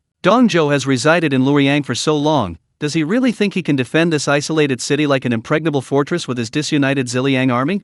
He paused, his sharp gaze sweeping over the somewhat bewildered and doubtful faces of the people in the tent, and continued, Dong Zhou isn't stupid, he's panicked. He's afraid. Hua Xiong has been beheaded, the Sishui Pass is wide open. Hundreds of thousands of troops are stationed outside Hulao Pass, watching with predatory eyes. He's far more afraid of death than we imagine. Luoyang is no longer a paradise, but a death trap that could drag him into an abyss of no return at any moment. So, besides venting his anger, what else does he want to do? Zhang Yang abruptly stood up, walked to the massive map of Hulao Pass, and pointed his finger across the menacing pass icon, sharply pointing northwest of Luoyang. Run. Retreat. He wants to find another safe haven, a place where he can continue his decadent lifestyle. Move the capital. Move the capital to Chang'an. The words, move the capital, struck everyone like a thunderbolt. A collective gasp and murmur of surprise erupted within the tent. Move the capital. To Chang'an. No wonder Lu Bulletin refused to engage in battle. He was stalling for time, covering Dong Zhou's escape. Yes, Zhang Yang emphasized, his finger tracing the route from Luoyang to Chang'an on the map. That old Foxley Ru is definitely arranging a retreat for Dong Zhou. Lu Bulletin is here to block our pursuers, to buy time for Dong Zhou's massive, family-run retreat. He glanced at the warlords, their expression shifting, and his speech suddenly quickened, his voice resolute. Therefore, being trapped here and at a loss with Lu Bulletin plays right into Dong Zhou's hands. As long as we hold out until his main force retreats into Chang'an, relying on the natural defenses of Hang Pass, Hulao Pass will be like chewing wax to us. Dong Zhou can still live a carefree life in Chang'an. Yuan Shao and Yuan Shu's faces instantly turned extremely ugly. They were determined to kill Dong Zhou themselves to avenge their grudges. If the old thief successfully escaped to Chang'an and lingered on, how could they avenge themselves? What does Lord Zhang mean? Cao asked thoughtfully, his eyes flickering. Surround 3 sides, leave 1 open. Zhang Yang's finger moved sharply again, this time drawing a slanted curve from the east side of Hulao Pass, pointing to a place Ruyang. Instead of getting bogged down in the tough nut of Hulao Pass, let's send our elite troops around. From here, towards Ruyang, head north. Strike Luoyang at top speed. His gaze was fixed intently on Yuan Shao and Yuan Shu. If Dong Zhou wants to escape, he'll inevitably take the emperor and all his key members with him. His army will have to escort him, drive away the civilians, and move valuables. They can't be fast. If we have an elite force that can circle around to the rear of Luoyang and launch a surprise attack on the heart of his retreating army, the garrison of Luoyang will be in dire straits. At that moment, Zhang Yang's finger slammed heavily on Hulao Pass. Will that fool Lu Bulletin still sit idly by? His father, Dong Zhou, has been stabbed in the back behind Luoyang. As the gatekeeper, would he dare not return to reinforce? At that time, Hulao Pass will surely be shaken. It might even fall into chaos without a fight. And with our massive army pressing in, Hulao Pass will be breached in an instant. Dong Zhou's escape route to the west will be completely cut off. After he finished speaking, the tent fell silent except for heavy breathing. Cao's eyes gleamed with astonishing light as he stared at the daring, circuitous route on the map. This plan was ruthless, precise, a direct hit to the heart of the matter. It struck at Dong Zhou's most vulnerable point. Sun Jian, Gongsun Zan, Ma Teng, and the others clenched their fists instantly. This route was a direct confrontation with Dong Zhou, a direct strike at his vitals. Yuan Shao stared intently at the arc on the map, at the road pointing towards Luoyang. That was the road straight to Dong Zhou's stronghold. Bang! Yuan Shao slammed his palms down with tremendous force onto the hard sandalwood table before him. The force was so great that the writing implements on the table all jumped up. He abruptly stood up. Good, he roared, his voice hoarse with exhaustion. Let's proceed according to this plan. Like a tiger about to pounce on its prey, his hair and beard bristled, his fierce gaze sweeping over Gongsun Zan, Ma Teng, and the others in his tent. Gongsun Bo Gui. Ma Xiaocheng. Tomorrow at midnight, prepare food. At dawn, break camp. Lead your elite troops. Detour through Ruyang. At top speed. Pounce on Luoyang. For this leader's sake, intercept that old traitor Dong Zhou. We cannot let him escape. News of Gongsun Zan, Ma Teng, and others leaving Hulao Pass quickly reached Lu Bulletin's ears. Lu Bulletin's thinking was simple. Since they had divided their forces to attack Ruyang, the city walls would be vulnerable. He might as well launch a preemptive strike, slaughter all the weaklings outside, and then return to reinforce Luoyang. The moment the heavy gates of Hulao Pass roared open, a strange wave of chaos mixed with wild joy swept through the allied camp. Lu Bulletin is out. Lu Bulletin actually came out. A messenger practically tumbled into the central command tent, screaming at the top of his lungs. The warlords inside, who had been frowning with worry due to the stagnant situation after Sun Jian and his men divided their forces, instantly jumped up as if branded with a hot iron. Heaven is on my side. That traitor Lu Bulletin has brought this upon himself. Yuan Shu leaped up, slamming his hand on the table, making the teacups bounce. His face, which had been gloomy for days, was now contorted with excitement, his eyes fixed on the tent entrance. Finally, he's willing to come out and be a sitting duck. Merit. Whoever cuts off Lu Bulletin's head this time will be the hero of this campaign against Dong Zhou. He turned impatiently to his generals Jiling, Lei Bo, Xiao Rui, and others, roaring, "What are you all standing there for? Charge out! Kill Lu Bulletin! The first merit will be mine, Yuan Shu." The immense temptation of fame and glory instantly overwhelmed his fear of Lu Bulletin. Yuan Shao, though also filled with surging blood, ultimately possessed a degree of feigned restraint. He suppressed his excitement and quickly scanned his generals. "Gentlemen, now is the time to achieve glory.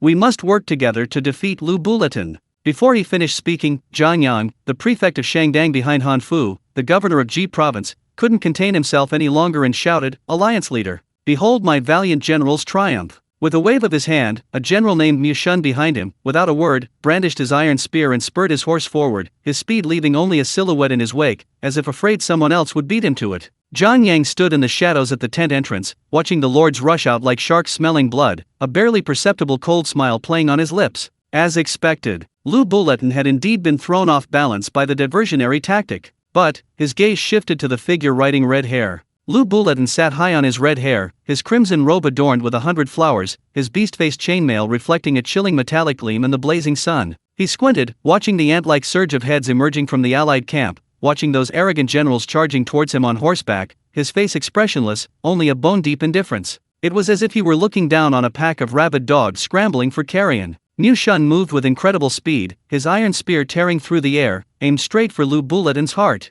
His eyes burned with the flames of fame and fortune. "Lu Bulletin, prepare to die. This glory belongs to you." The word "I" still lingered in his throat. Lu Bulletin's hand gripping the halberd barely moved, merely a barely perceptible twitch of his wrist. Swish! A flash of cold light, like the fangs of a venomous snake emerging from the coldest depths, so fast that everyone's vision froze for a moment. Thud! The crescent-shaped branch of the halberd pierced Mu Shun's throat with pinpoint accuracy. The immense force propelled him from his horse. His ecstatic joy hadn't even had time to transform into horror before his body convulsed helplessly in midair. The bustling battlefield seemed to be instantly choked by an invisible hand. Dead silence. The shouts and rapid drumbeats, just moments before fueled by a burning desire for glory, were abruptly severed by an invisible guillotine. Countless charging figures came to an abrupt halt. Countless faces, contorted with excitement, froze, their color fading, leaving only deathly pallor. Hiss! A gasp of cold air was exceptionally clear in the deathly silence. After the brief silence, an even more intense outbreak of fear erupted. Some of the more timid local strongmen's troops even involuntarily shrank back. Lu Bulletin didn't even glance at the corpses on the ground. His cold halberd pointed diagonally at the allied forces, his deep voice carrying a metallic, oppressive weight. Who else? Coming to their deaths? Useless. All useless. Kong Rong, his fat face flushed with rage, jumped and cursed within his ranks, pointing towards the recently gruesome Mu Shun, then at the terrifying, demon-like Lu Bulletin before him. Angguo, charge! Capture Lu Bulletin for me! He roared to a general behind him, his body as massive as an iron tower. That was Wu Angguo, his most valiant general, wielding two heavy, gourd-shaped iron hammers, his strength astonishing. Wu Angguo responded with a deep voice, his face showing no fear, only the unwavering resolve of a warrior. He spurred his horse, and the warhorse neighed as it shot forward like an arrow. Its massive hooves pounded the ground like drums. He swung his hammers, creating a muffled, terrifying whistling sound. Bravo! Brilliant, Wu Angguo! A general couldn't help but cheer. Lu Bulletin finally made a move. The faint hint of weariness on his face was finally replaced by interest. Looking at the charging Wu Angguo, he was like a lion eyeing a charging, robust bull. Interesting. He let out a cryptic snort, his eyes flashing with bloodlust. He spurred his legs fiercely on Red Hair's belly. Red Hair, its body as red as blood, its muscles and bones like a dragon. The moment its four hooves left the air, it was as if a scorching red lightning bolt had cleaved through space. Its speed far exceeded the limits of everyone's comprehension. Wu Angguo only felt a blur before his eyes. A red light, carrying a hellish aura, had already rushed towards him. He didn't even have time to fully raise his double hammers. He could only barely sidestep, using the hammer shafts to parry the halberd that tore through the air. Clang! A deafening, teeth-grinding metallic clang erupted. Sparks rained down. Using the terrifying momentum of Red Hair's charge, Lu Bulletin slammed his halberd down with immense force. Wu Angguo's arm muscles instantly bulged to their limit, his thick arm bones creaking under the strain. His warhorse neighed in agony, its forelegs buckling. A fierce glint flashed in Lu Bulletin's eyes. His halberd thrust transformed into a drag. Sizzle! The ear-piercing sounds of metal scraping against metal and flesh breaking rang out simultaneously. Ugh-ha! A scream pierced the heavens. A spurt of blood erupted. Wu Angguo's thick, muscular right wrist, along with the broken steel hammer handle he held, was cleanly severed by the destructive force of the halberd, as if a sharp blade were cutting through rotten wood. The severed hand, holding the hammer, along with the broken handle, crashed to the ground with a loud thud. Wu Angguo's face contorted in pain, large beads of sweat mingling with blood as they rolled down his cheeks. He could no longer grip the heavy hammer in his left hand, his grip loosened, and the other hammer crashed to the ground. Driven entirely by instinct, he clung desperately to his horse's neck with his still bleeding severed arm, kicked the horse's flanks violently, and turned his horse to flee back to his own lines in a frenzied escape. Angguo! Kong Rong screamed hoarsely, his heart pounding with terror, "Save him! Help him! Instantly, the 8 guerrillas with swords and shields in front of Kong Rong's camp charged forward recklessly, their shields raised high like walls, using their own flesh and blood to buy Wuangwo a slim chance to escape.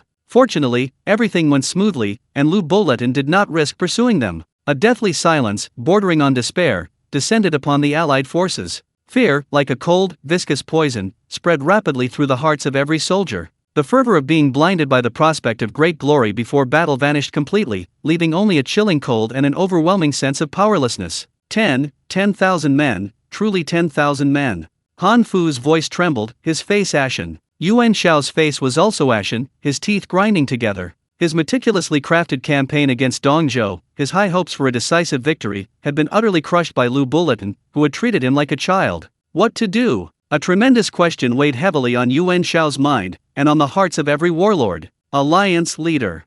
A calm, steady voice broke the suffocating silence. Cao stepped forward, his face bearing an extremely solemn expression. His gaze didn't fall on the grim-faced Yuan Shao or Yuan Shu, but instead swept through the crowd, landing directly on the incongruous, calm figure beside the main tent, a burly figure holding an iron halberd, standing like a statue, exuding the aura of a primal beast. Gentlemen. Cao's voice was clear and powerful, instantly drawing everyone's attention. Lu Buletin's bravery is divine. Yet, we are not without a chance. He abruptly pointed, where are Dian Wei, Dian Eli? His gaze was intense, carrying an almost declarative certainty. He defeated Hua Xiong on the battlefield, his bravery surpassing all others in the army. Apart from him, among all the heroes under heaven, who can rival Lu Buletin? Whoosh! Instantly, it was like a bucket of ice water being poured into boiling oil. The deathly silent Allied camp erupted in chaos. Yes, Dian Wei, and Dian Wei again. General Dian. He slays Hua Xiong like a dog.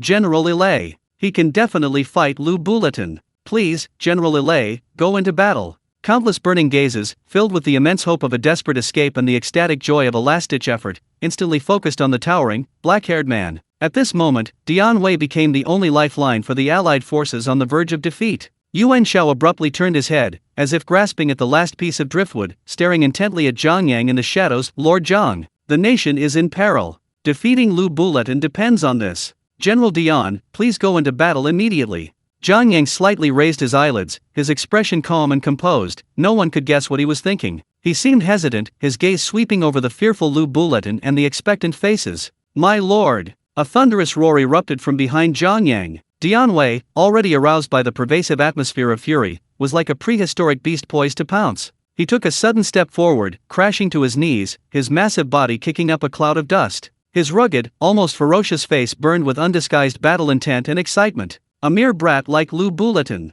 What is there to fear? His roar was like thunder, causing several scholars nearby to instinctively tremble. He relies on his horse's speed to dominate. I, Dian Wei, can slaughter him just the same. My lord! Let me go and wring his dog's head off. His voice boomed like a bell, his spirit soaring to the heavens. This fierce and unparalleled aura instantly ignited the nearly extinguished flames in the hearts of the Allied soldiers. Shouts of hail, hail, rose and fell. Many were flushed with excitement. Just then, an even louder, more robust voice, like the cracking of a bronze bell, followed. Hey, big guy. You're right. Zhang Fei, with his leopard-like head, piercing eyes, swallow-like jaw, and tiger-like beard, slammed his fist on the table, his voice like thunder, his tiger eyes fixed on Lu Buletin's direction. Just go for it. I, Zhang Fei, will be right behind you. If that traitor dares to play tricks, watch my 18-foot spear devour him alive. He slammed his 18-foot steel spear into the ground with a dull thud, cracking the hard earth beneath his feet. Beside him, Guan Yu, with his ruddy complexion and long beard reaching his chest, remained silent, but his slightly narrowed phoenix eyes shone brightly. He coldly stroked his magnificent beard, his movements as steady as a mountain. The confidence and killing intent he exuded left no doubt to anyone at Dian Wei's command. His green dragon crescent blade would unleash a storm of blood. Zhang Yang's gaze slowly swept across the faces of Dian Wei, Zhang Fei, and Guan Yu. Especially seeing Guan Yu's calm yet unwavering composure, and Zhang Fei's exhilarating, blood-pumping stance, his slightest lingering concern finally vanished. A barely perceptible smile finally appeared on his lips as he addressed the three fierce generals before him, their fighting spirit boiling like a volcano. He uttered two words softly, his voice low but carrying the unwavering strength of a pillar of strength. Excellent! After speaking, Zhang Yang seemed to remember something, his gaze shifting to Wang Zhong, who stood silently behind him, longbow on his back, as steadfast as a rock. He nodded slightly. Huang Zhong's eyes were calm and still, yet he precisely caught this subtle movement. He, too, nodded very slightly in response, like an old hunter's momentary stillness before locking onto his prey in the forest. Everything was understood without words. Outside the tent, Lu Bulletin had been waiting impatiently. Seeing more riders emerge from the Allied forces, a glint of mixed anger and excitement flashed in his eyes. But when he recognized the newcomer, a slight change appeared on his icy face. For the first time his brows furrowed slightly. The newcomer was clad in heavy black armor, as if cast from solid iron, and rode a magnificent warhorse. Most striking were the two chilling short halberds tucked into his waistbands. Even more terrifying was his face, thick, bristling eyebrows, piercing eyes like bronze bells, a wide mouth like a blood basin, and a ferocious, menacing aura that seemed to emanate from the deepest abyss. A dense, almost tangible, aura of malevolence surrounded him. It was the aura of a truly ferocious beast that had crawled out of mountains of corpses and seas of blood. Dian Wei. Dian Wei, who had slain Hua Xiong on the battlefield. Lu Bulletin had heard of this name too. The legendary, unparalleled power. He's got something, Lu Bulletin thought instinctively, tightening his grip on his halberd, a hint of unease flashing in his eyes. This ferocious man was completely different from all the other lowly minions who had been sent to their deaths before. Hey, you little brat Lu Bulletin, do you recognize your grandpa Dian Wei? Dian Wei roared furiously, his voice like thunder. He spurred his warhorse forward, his two menacing iron halberds clashing in midair with a deafening clang. He charged towards Lu Bulletin with a terrifying aura that seemed capable of shattering mountains. His momentum was like a thunderbolt. His strength was immense. You're courting death. A bloodthirsty glint flashed in Lu Bulletin's eyes. He was utterly enraged by this provocation. Red Hair, sensing its master's intent, strained its hooves, transforming once more into a destructive crimson thunderbolt. The halberd, whipping up countless shadows, slashed down with a piercing whistle that tore through the void. Clang! Two of the most terrifying and powerful forces of the era collided violently, without any flourish, like 1,000 muffled thunderclaps exploding from a flat surface.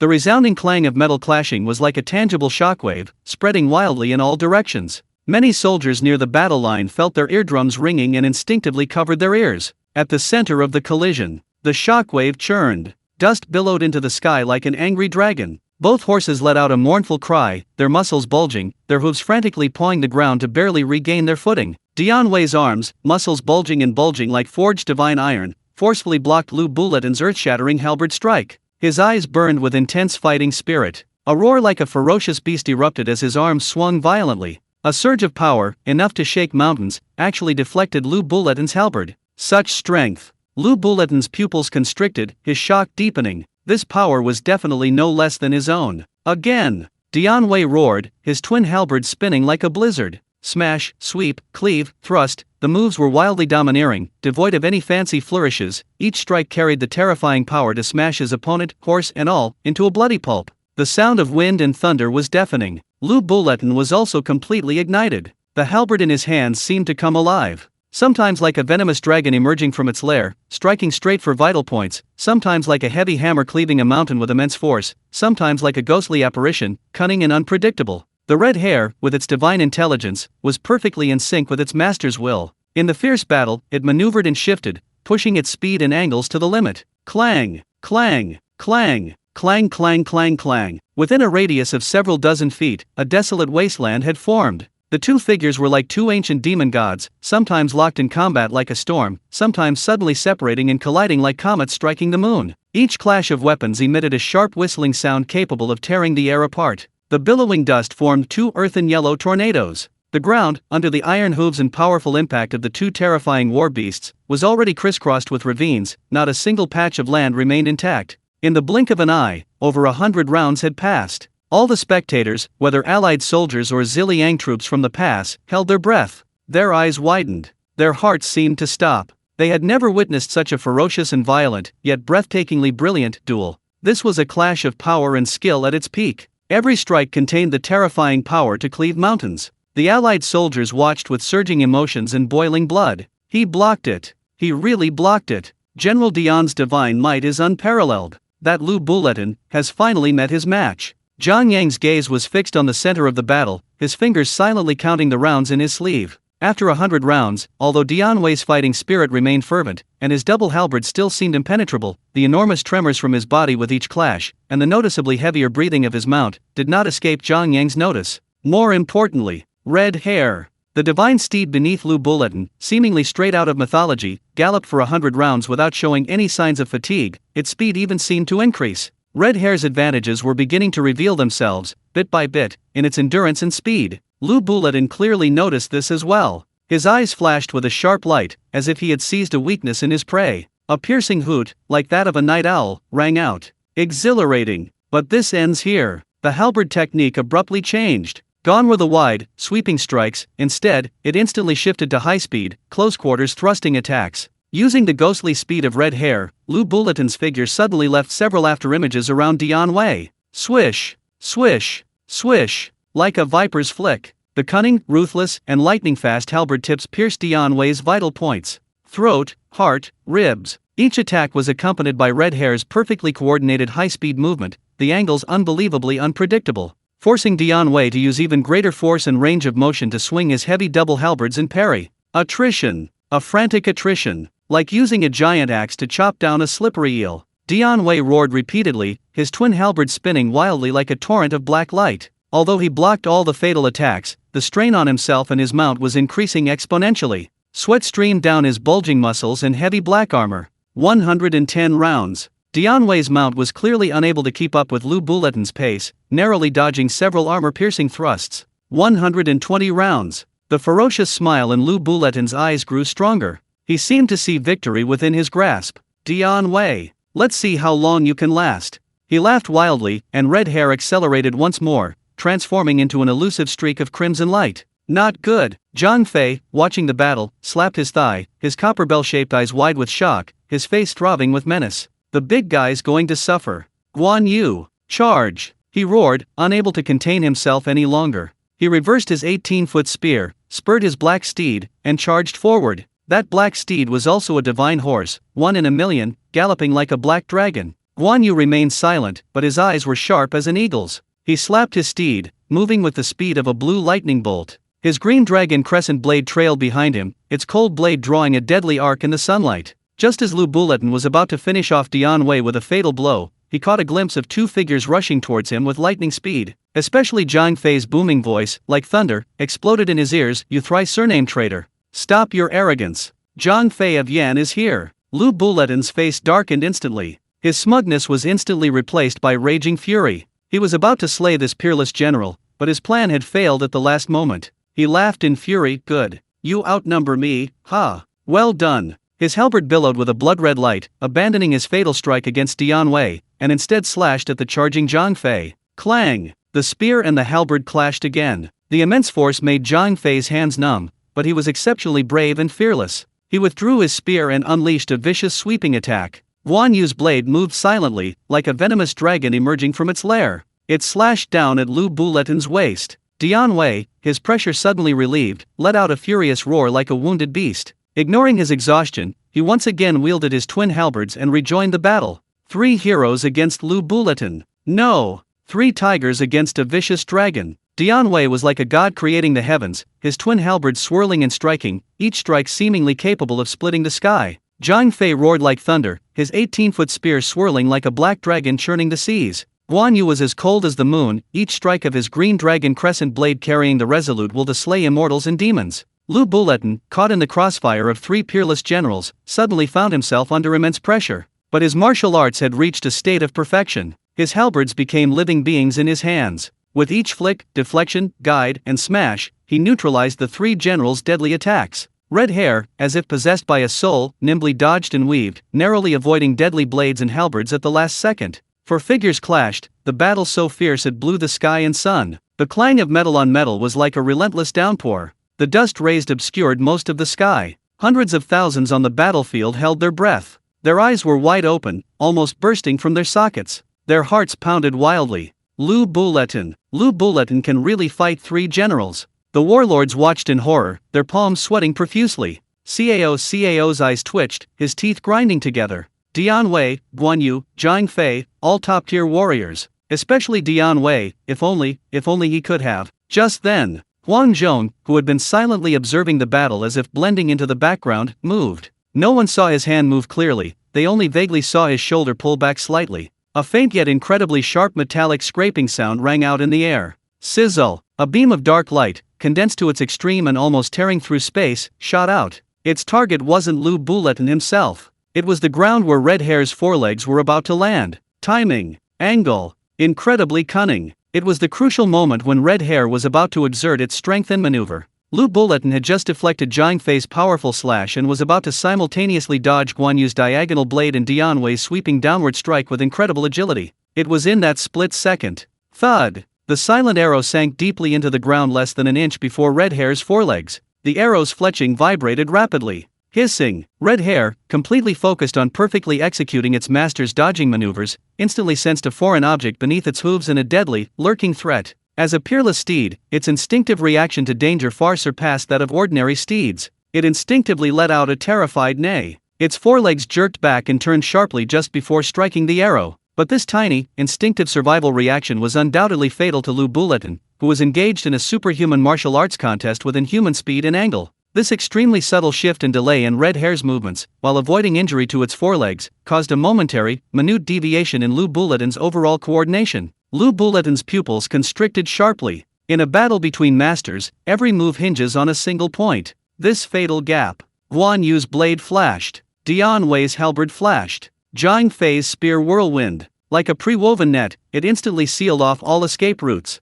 It pressed down relentlessly with unparalleled killing intent. The shadow of death, like a cold, venomous snake, instantly coiled around Lu Buletin's heart. Damn it! Lu Buletin let out a deafening roar filled with utter shock, rage, and resentment. His eyes suddenly flashed with a blood-red light. In this critical moment, he displayed an extraordinary survival instinct and martial arts talent. Using only his core strength, he propelled his body in a bizarre, gravity-defying twist. His left hand, the halberd, swung wildly to parry. Clang! Clang! Bang! Sparks exploded around him like a waterfall. Sizzle! Although it avoided vital organs like his heart and abdomen, Dian Wei's heavy halberd still grazed the seam of his shoulder armor. The sturdy beast-faced chain mail shattered. Several armor plates flew everywhere. A deep, bone-revealing gash instantly appeared on his shoulder. The immense force caused Lu Buletin's blood to surge and his internal organs to tremble. Below, Red Hair was also slightly affected by its master's violent movements. Almost simultaneously, Guan Yu's blade and Jiang Fei's spear tip grazed the sides of the saddle. The sharp edges severed a few strands of Lu Buletin's wind-blown hair. They also tore the hem of his brocade robe. Cold sweat instantly soaked Lu Buletin's back. For the first time, he clearly smelled the scent of death. Who was it? His furious gaze, like poisoned steel needles, pierced the rear of the Allied forces. That insidious, almost fatal arrow. He couldn't fight anymore. These three ferocious generals were already overwhelming, and now, with this young general lurking in the shadows, a master archer, he was certain to die if he stayed. You cowards! Outnumbering us! Using sneak attacks! A general under Dong Zhou's command will not entangle with such despicable people. Lu Buletin no longer cared about saving face. Enduring the excruciating pain in his shoulder, he roared with all his might. His voice was filled with a terrified scream. He suddenly yanked the reins of Red Hair. Nay, Red Hair, understanding his will, had long sensed its master's determination to break free. It let out a high-pitched neigh. The divine steed stomped its hind legs hard against the ground. Two deep craters were carved into the hard earth. Carrying the wounded Lu Buletin, he was like a burning red lightning bolt, instantly breaking through the gaps in the killing formation of the three masters.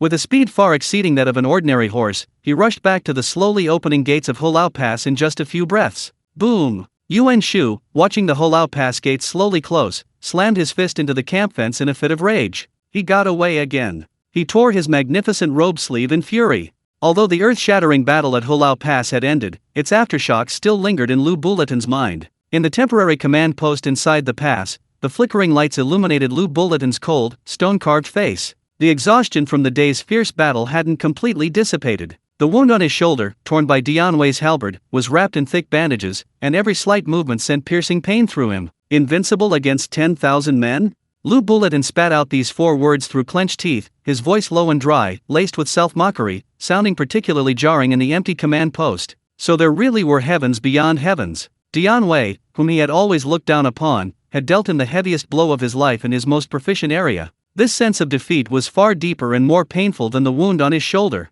The night was deep, and Lu Buletin, exhausted both physically and mentally, finally fell into a deep sleep. Even in his dreams, the clanging of weapons and the labored breathing of his mount seemed to echo. General! General! A frantic, panicked cry and pounding on the door jolted him awake. Lu Buletin sat bolt upright, his eyes filled with lingering anger and a hint of annoyance at being disturbed. What's the commotion? Has the sky fallen? He demanded sharply at the door. The trusted guard outside trembled violently, as if he had truly witnessed the cataclysmic event. No, it's terrible, General. The camp inside has mutinied. They've mutinied. They've seized the weapons and provisions, opened the west gate, and escaped. Most of them have escaped. What? Lu Buletin felt a rush of blood to his head, and his vision blurred. He flung open the door, and a blast of cold wind rushed in, causing the lamplight to flicker wildly. A pale-faced guard scrambled forward, handing him a crumpled scroll of silk. General, they found this. After reading it, they all ran away. Lu Buletin snatched the scroll, and by the dim, flickering lamplight, quickly scanned the writing. It was the handwriting of that viper, Li Ru.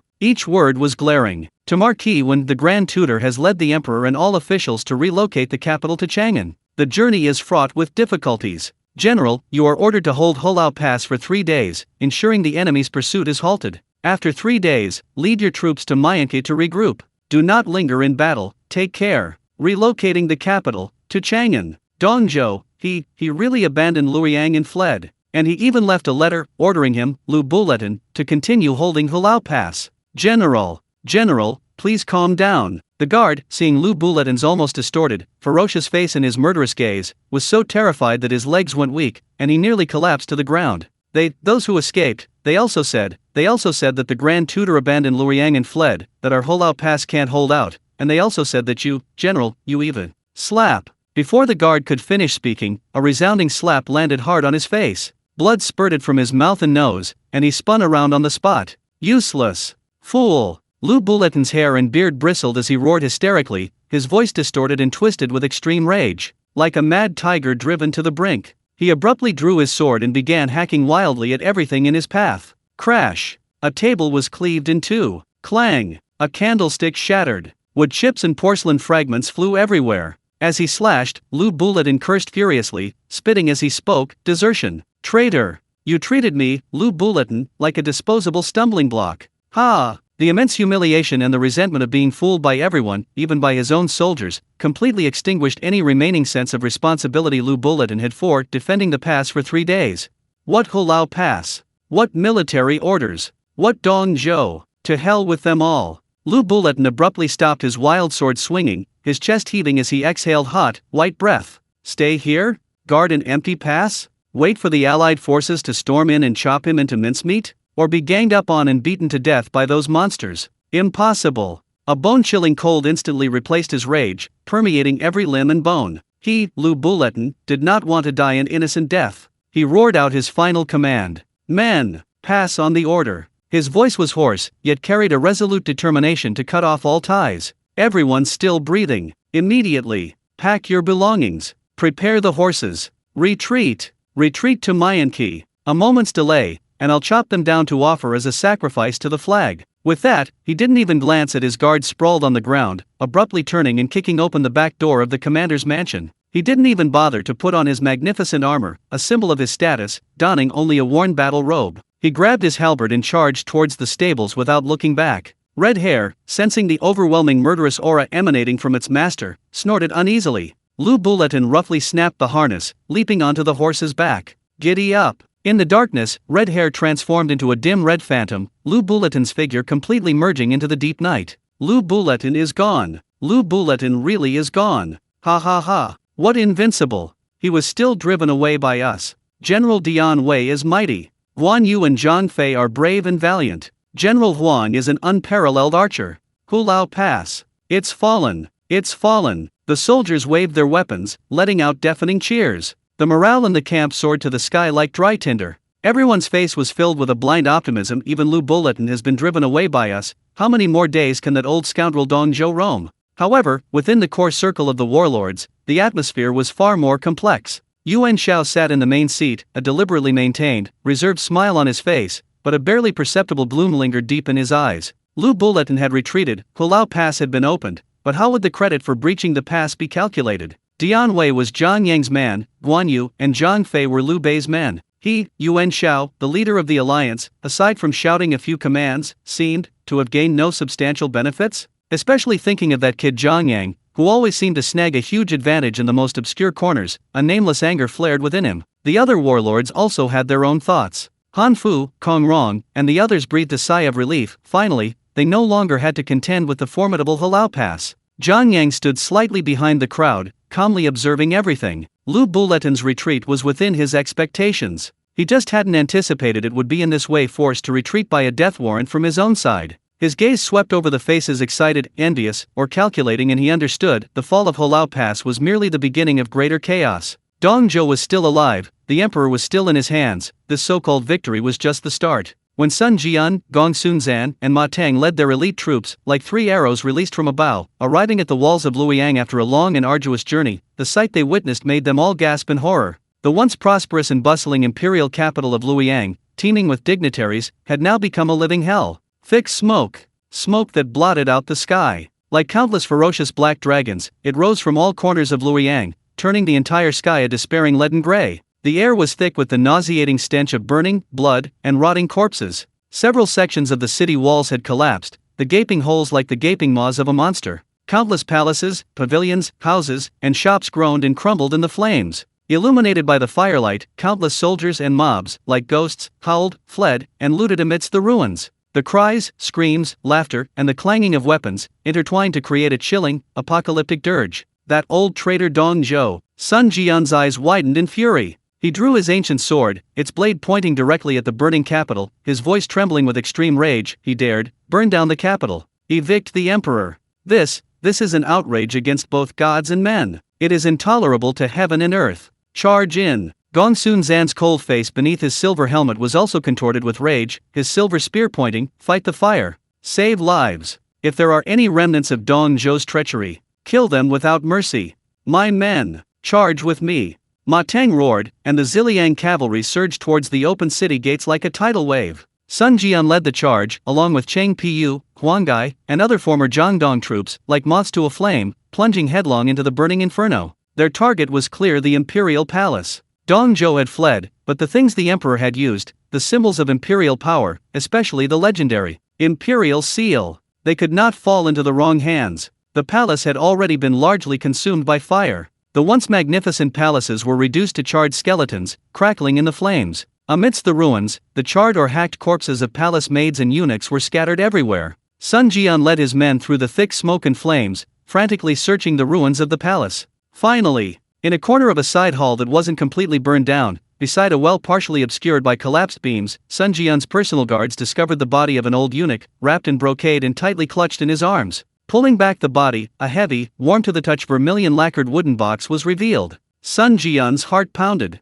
He held his breath, his hands trembling as he opened the box. A 4-inch square jade seal, adorned with 5 intertwined dragons at its top, its pure white surface shimmering with a mysterious, warm glow in the firelight, lay quietly on a bright yellow brocade. One corner of the seal was exquisitely inlaid and repaired with gold. It was none other than the imperial seal of the state, symbolizing the mandate of heaven and the legitimacy of imperial power. Ha ha ha. Heaven blesses me, Sun Wenta. Sun Jian suddenly raised the seal high. His wild laughter echoed through the burning palace ruins, filled with indescribable excitement and ecstasy. The firelight illuminated his face, flushed with excitement, his eyes gleaming with the flames of ambition. With it, he, Sun Jian, the tiger of Jiangdong, now possessed the capital and the right to contend for the throne. Alliance leader. Zhang Yang's clear voice quelled the commotion in the tent. Lu Buletin has fled, and Halao Pass has fallen. This is a golden opportunity. However, Dong Zhou has abducted the emperor westward, burning Luoyang. His crimes are heinous. He is currently slow to move, carrying civilians and supplies.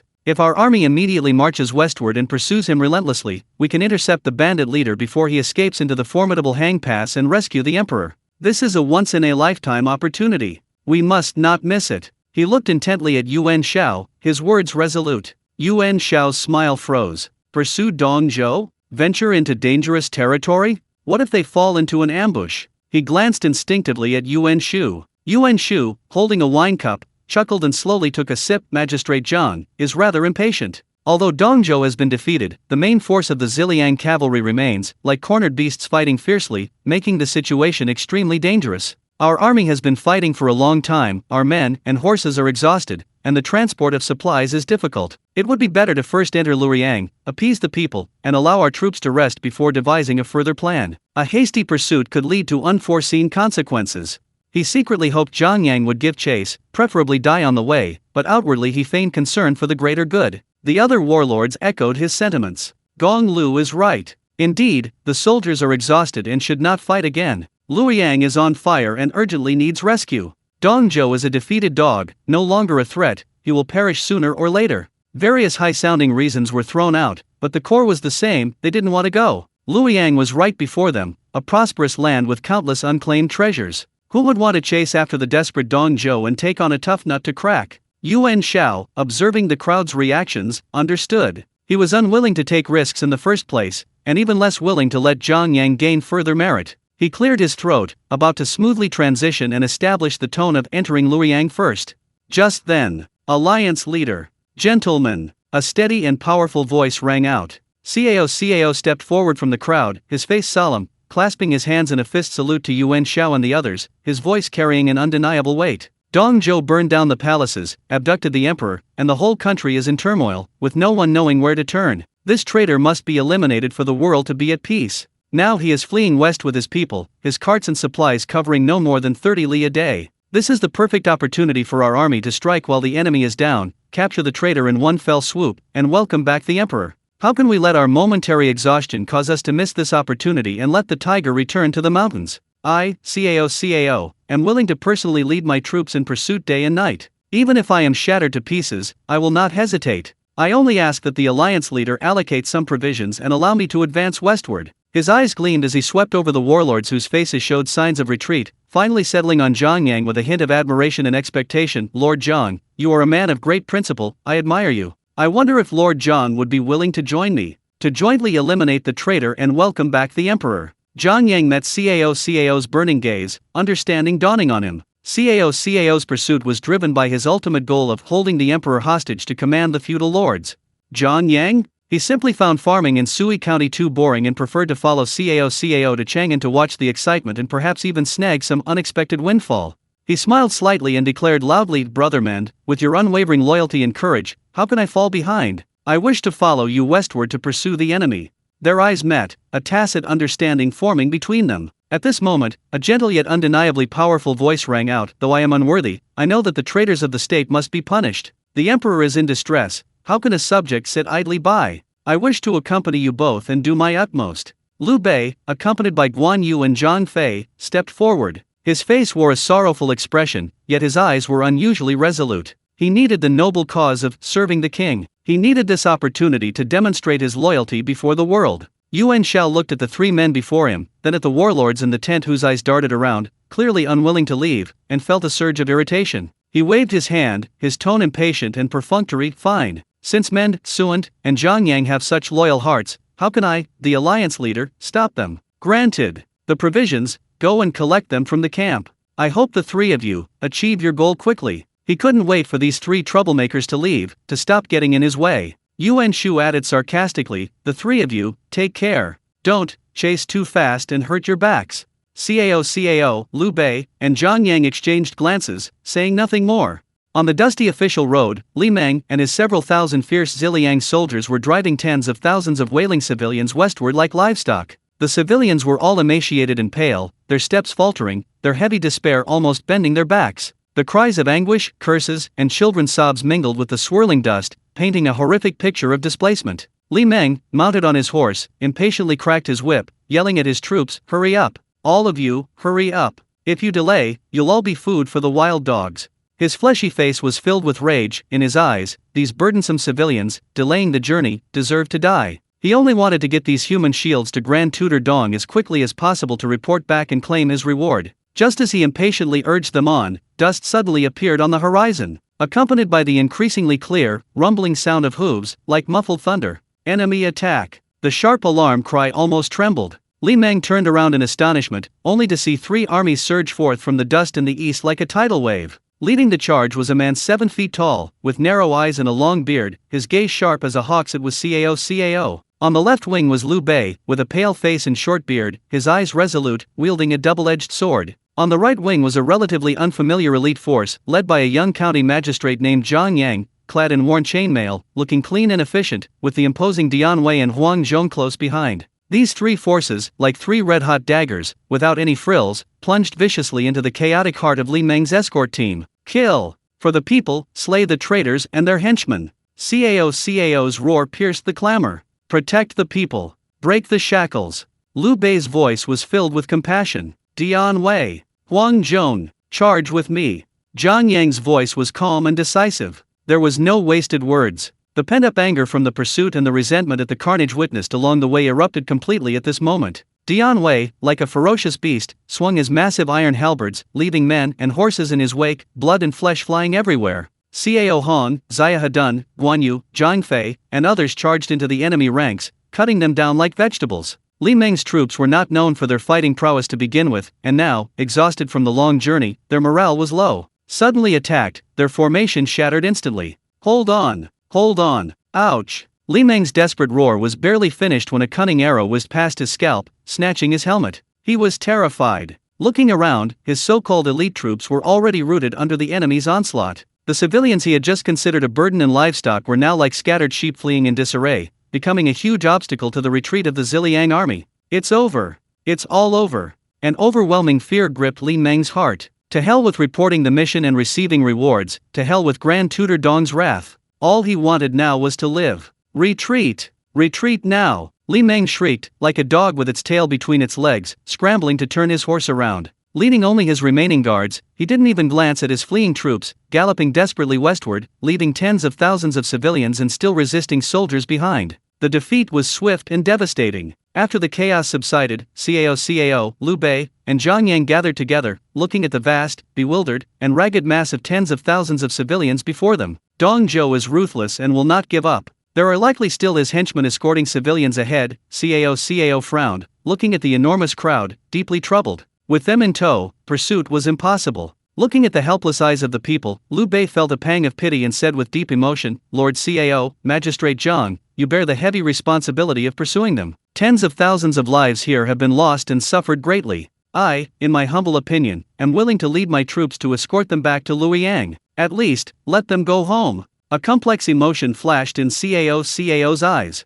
He looked at Zhang Yang. What does Magistrate Zhang think? Zhang Yang nodded readily. Brother Suand, your righteousness is admirable. To see someone through to the end is truly commendable. However, the journey to Luoyang is not without its dangers. Brother Suand, please be extremely careful. He felt somewhat helpless about Liu Bei's good-natured actions, but he acknowledged that it was the best choice at the moment. Liu Bei clasped his hands in a fist salute, his expression resolute. I will not fail in my mission. Take care, both of you. Soon, Liu Bei, along with Guan Yu and Zhang Fei, began to comfort and organize the people, slowly embarking on their journey eastward. Cao and Zhang Yang, leaving behind only a few wounded soldiers unable to endure the long journey and some supplies, led their highly motivated elite cavalry on a relentless westward pursuit along the official road. The next 5 days became a nightmare for the Ziliang army's escort. Cao and Zhang Yang relentlessly pursued them. They moved like ghosts along the official road, relying on the precise intelligence of Guojia, Sun Yu, and others, surgically exploiting the escort's weaknesses each time. Dian Wei and Huang Zhong became the symbols of the vanguard. Dian Wei charged into battle, unstoppable.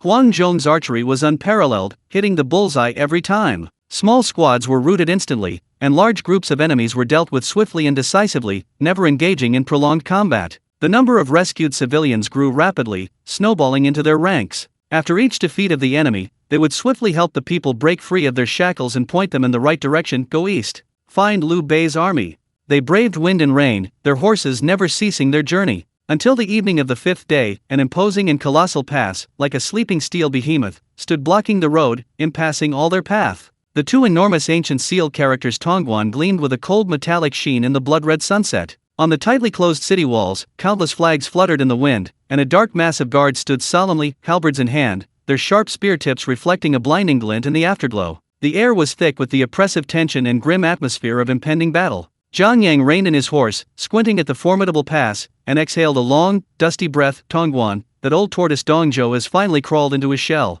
Cao's face was so dark it could wring water. He looked around. Apart from the guards, he couldn't see the emperor's carriage and entourage on the city walls. Clearly, Dongzhou and the emperor had safely entered the pass. His knuckles turned white from gripping the whip so tightly. In the end, we were still a step too late. The exhausted army, having marched hundreds of miles over several days, now faced the formidable Tong Pass, defended by tens of thousands of elite troops, like an ant trying to shake a tree. A forced assault? It would be tantamount to suicide. Inside Tong Pass, the temporary Grand Tutor's residence was brightly lit. Dong Zhou's obese body was crammed into a large armchair, yet he seemed to be stuck in a quagmire, restless. His fleshy face was filled with exhaustion and anxiety, and large beads of sweat rolled down his fat neck. Useless. A bunch of useless trash. Dong Zhou pounded the armrest in frustration, his voice hoarse. That idiot Li Meng. Several thousand elite soldiers couldn't hold off a bunch of peasants. And Niu Fu and the others. What about now?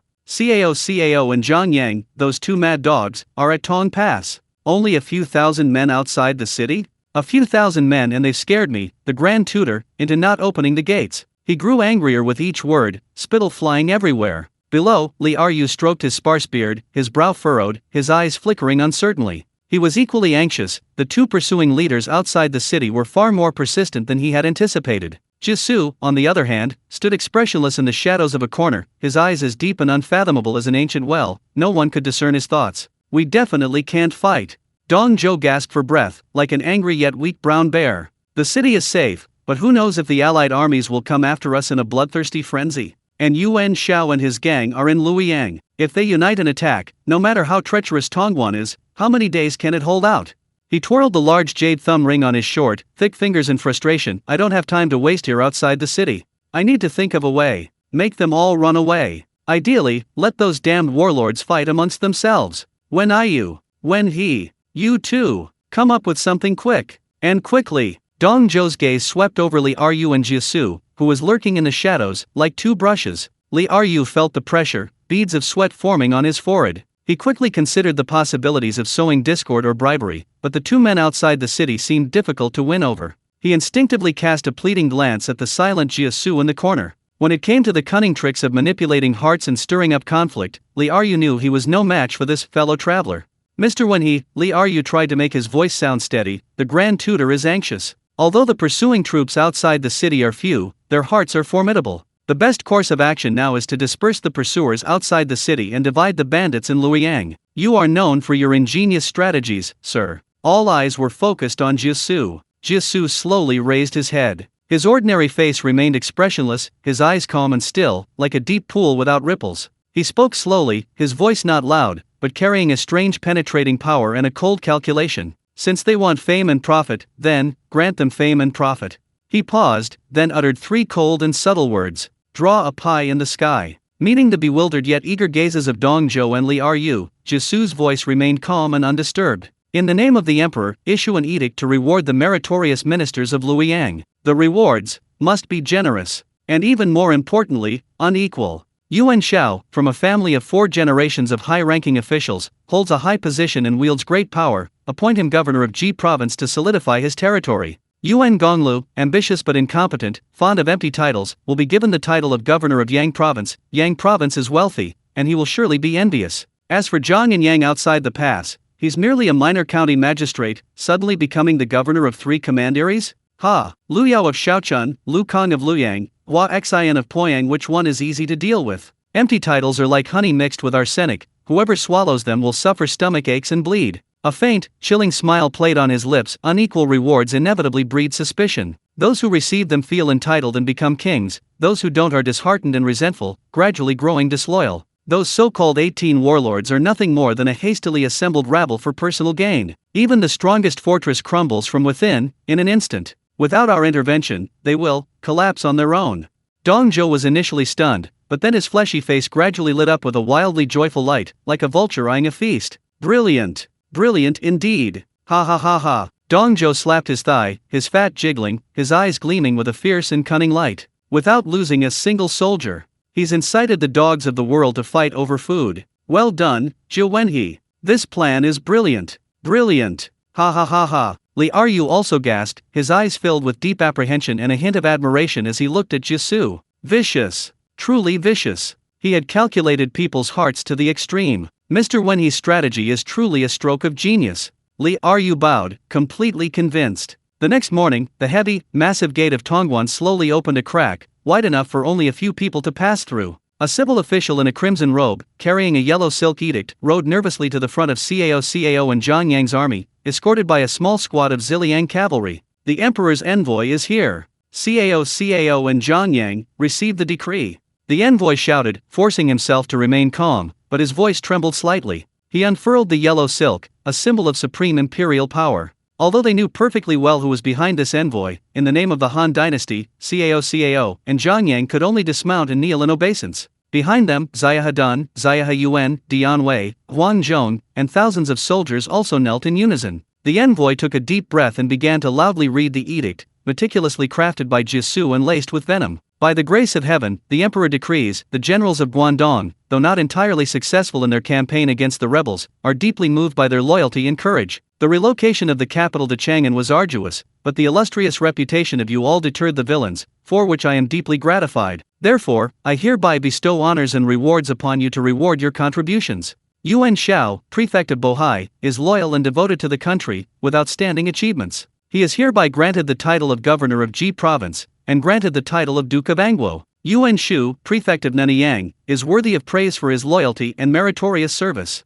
He is hereby granted the title of governor of Yang province, and granted the title of Marquis of Qixiang. Zhang Yang, magistrate of Sui County, is diligent and effective in his duties. He is hereby granted the title of prefect of Shaochun, concurrently serving as prefect of Luoyang and Poyang commanderies, and promoted to General Yangwei. The edict paused here. Cao abruptly raised his head, his eyes initially wide with astonishment, then sharpening like a blade. He stared intently at the messenger, asking each word clearly, "That's it." The messenger, stung by Cao's piercing gaze, took a step back and subconsciously nodded, "Yes, reading complete." Boom! A tremendous surge of anger, a mixture of being fooled and belittled, exploded within Cao's chest like magma. What restoration of the Han dynasty? What rescue of the emperor? The emperor's edict didn't mention him, Cao, even once. Those rewards. Yuan Shao, Yuan Shu, Zhang Yang, they all received territories and titles. And he, Cao Mend, who led his men into Luoyang and then single-handedly pursued them for 1,000 miles to this place beneath Tong Pass, received nothing at all. Even Sun Jian, Liu Bei, and others who contributed the most to the rescue of the emperor seemed like dust forgotten in a corner. Good. What a fine imperial decree.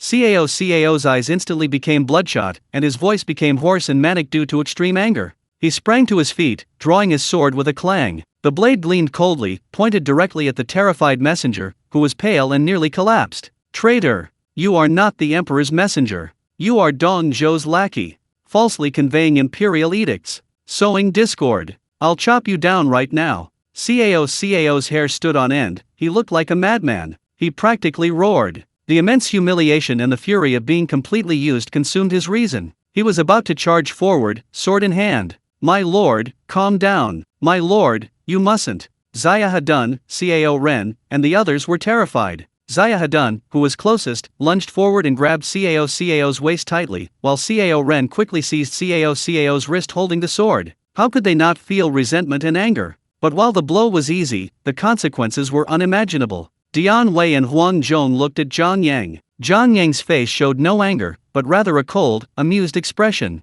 He stood up, brushed the dirt off his knees, walked to Cao who was being held back, and whispered, "Brother Mend, you've put the knife in the wrong place. If you kill him, you'll truly go from a loyal minister to a traitor."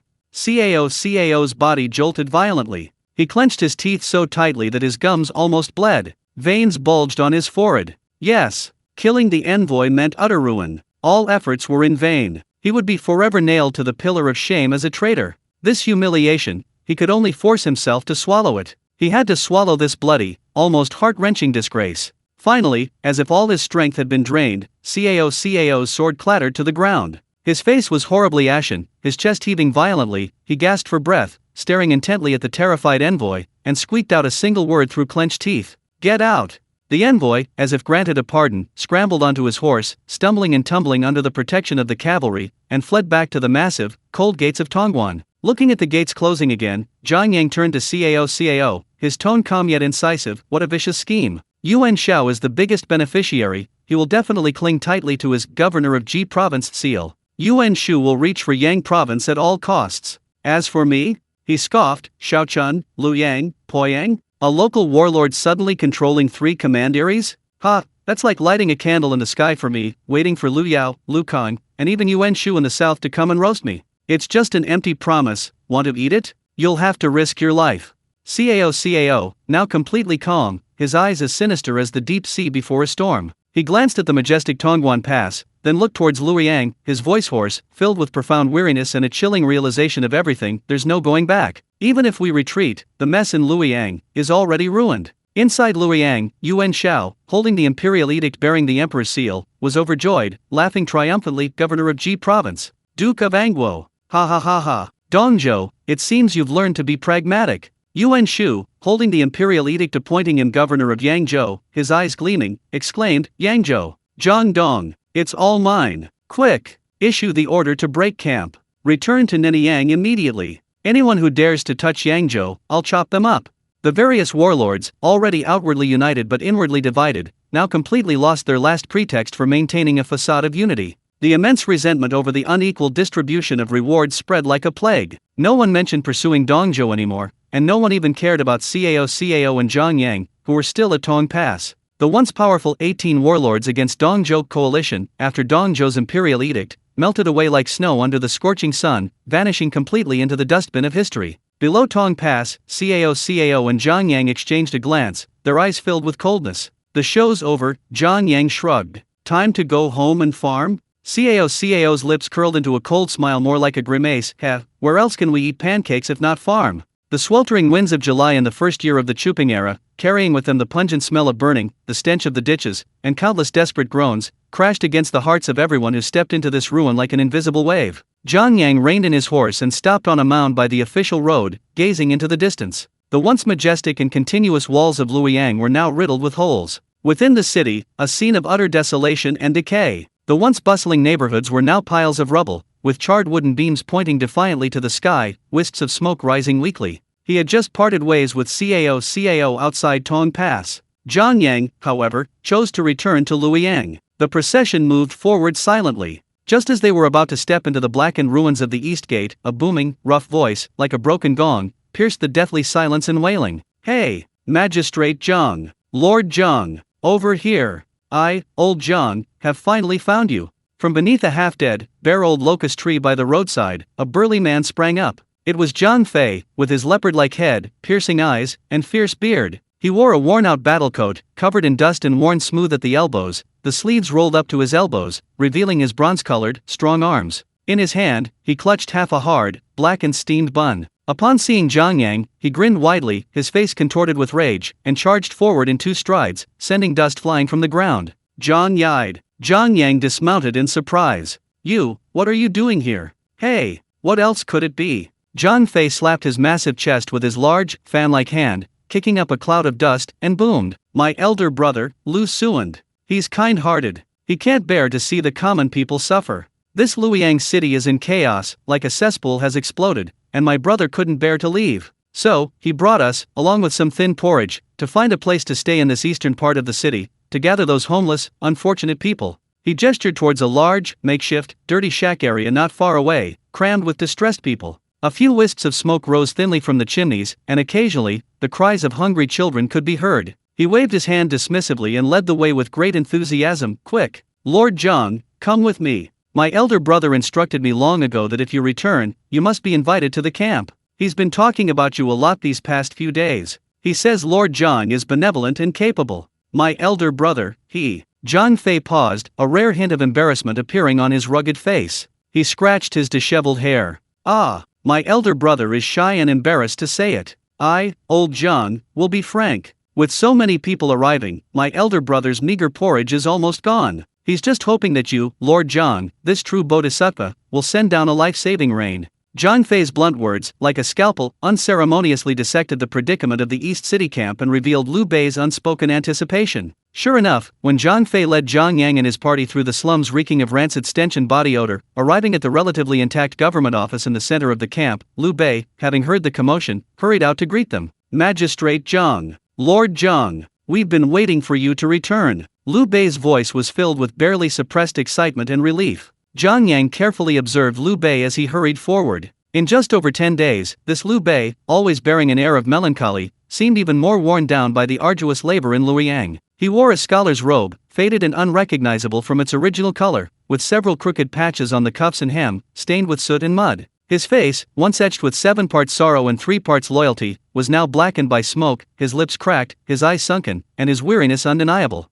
Jiang Yang sighed inwardly. In such chaotic times, maintaining such compassion was truly rare. He understood perfectly well what Liu Bei was hoping for. "Brother Suand, you've worked hard." Jiang Yang returned the greeting with a cupped hand, his gaze sweeping calmly over the dilapidated and chaotic surroundings. The rundown government office was crammed with emaciated women and children. 2 huge iron pots near the entrance simmered a thin, runny porridge, and several cooks sighed with worry at the nearly empty grain sacks. Alas! Liu Bei let out a heavy, helpless sigh, as if a boulder had fallen on his heart. He rubbed his bloodshot eyes, pointing to his surroundings, his voice filled with profound powerlessness. "Lord Jiang, you see it too. Luoyang is finished. 9 out of 10 houses are empty, everywhere is filled with lamentation. Our abilities are limited, even if we wanted to gather the refugees, alas, it's like a drop in the ocean." A bitter smile, more painful than tears, forced onto his haggard face. The number of people is increasing day by day, and the porridge is already as thin as rice water. The remaining grain that could be scavenged in Luoyang was exhausted yesterday.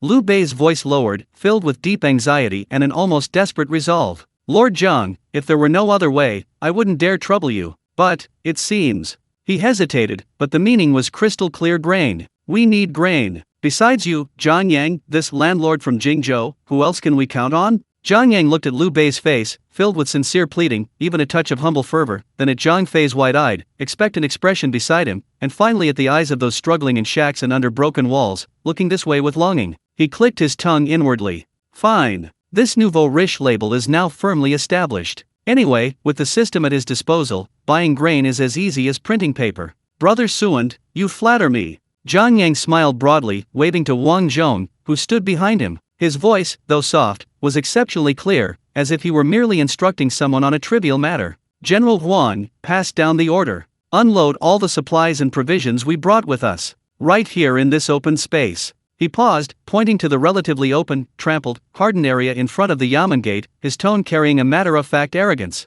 "Build sheds. Set up pots. Light fires. Cook porridge. Pass on my orders. Use fine rice. Cook it thick. 2 meals a day for each person, guaranteed. No matter how many people. We'll keep eating until I run out of rice.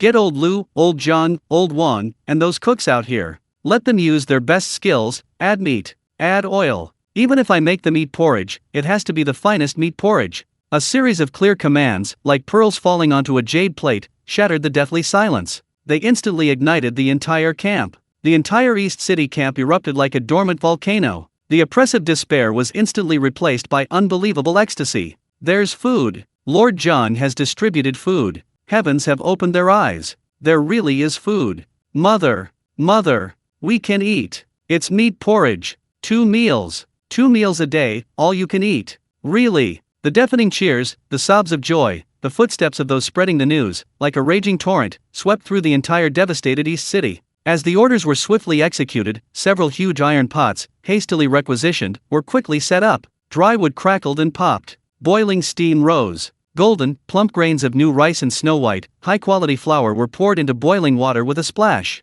Several veterans, temporarily appointed as head cooks, were stunned by this display, then trembled with excitement, eagerly awaiting orders. They tossed large chunks of pre-marinated dried meat, rich meat sauce, and even precious lard into the pot as if it were free. The rich aroma of the porridge. The aroma of meat. Like the most powerful magic, like countless invisible hands, forcefully dispelled the hunger and despair that clung to the camp. The fragrance drifted in all directions. Porridge ready. With a long, drawn-out shout, countless ragged, emaciated people, young and old, carrying their chipped or cracked bowls and basins, surged towards the soup kitchen at an unimaginable speed. Every face was filled with the excitement of surviving a catastrophe. The line stretched for dozens of meters, chaotic yet brimming with hope. Standing on the steps of the government office, watching this bustling scene, like a grand festival, Liu Bei was completely stunned. His eyes, usually shrouded in sorrow for years, now welled up with tears. He sniffed hard, the rich aroma of the soup filled his nostrils, giving him a dreamlike, unreal feeling. Zhang Fei was even more exaggerated.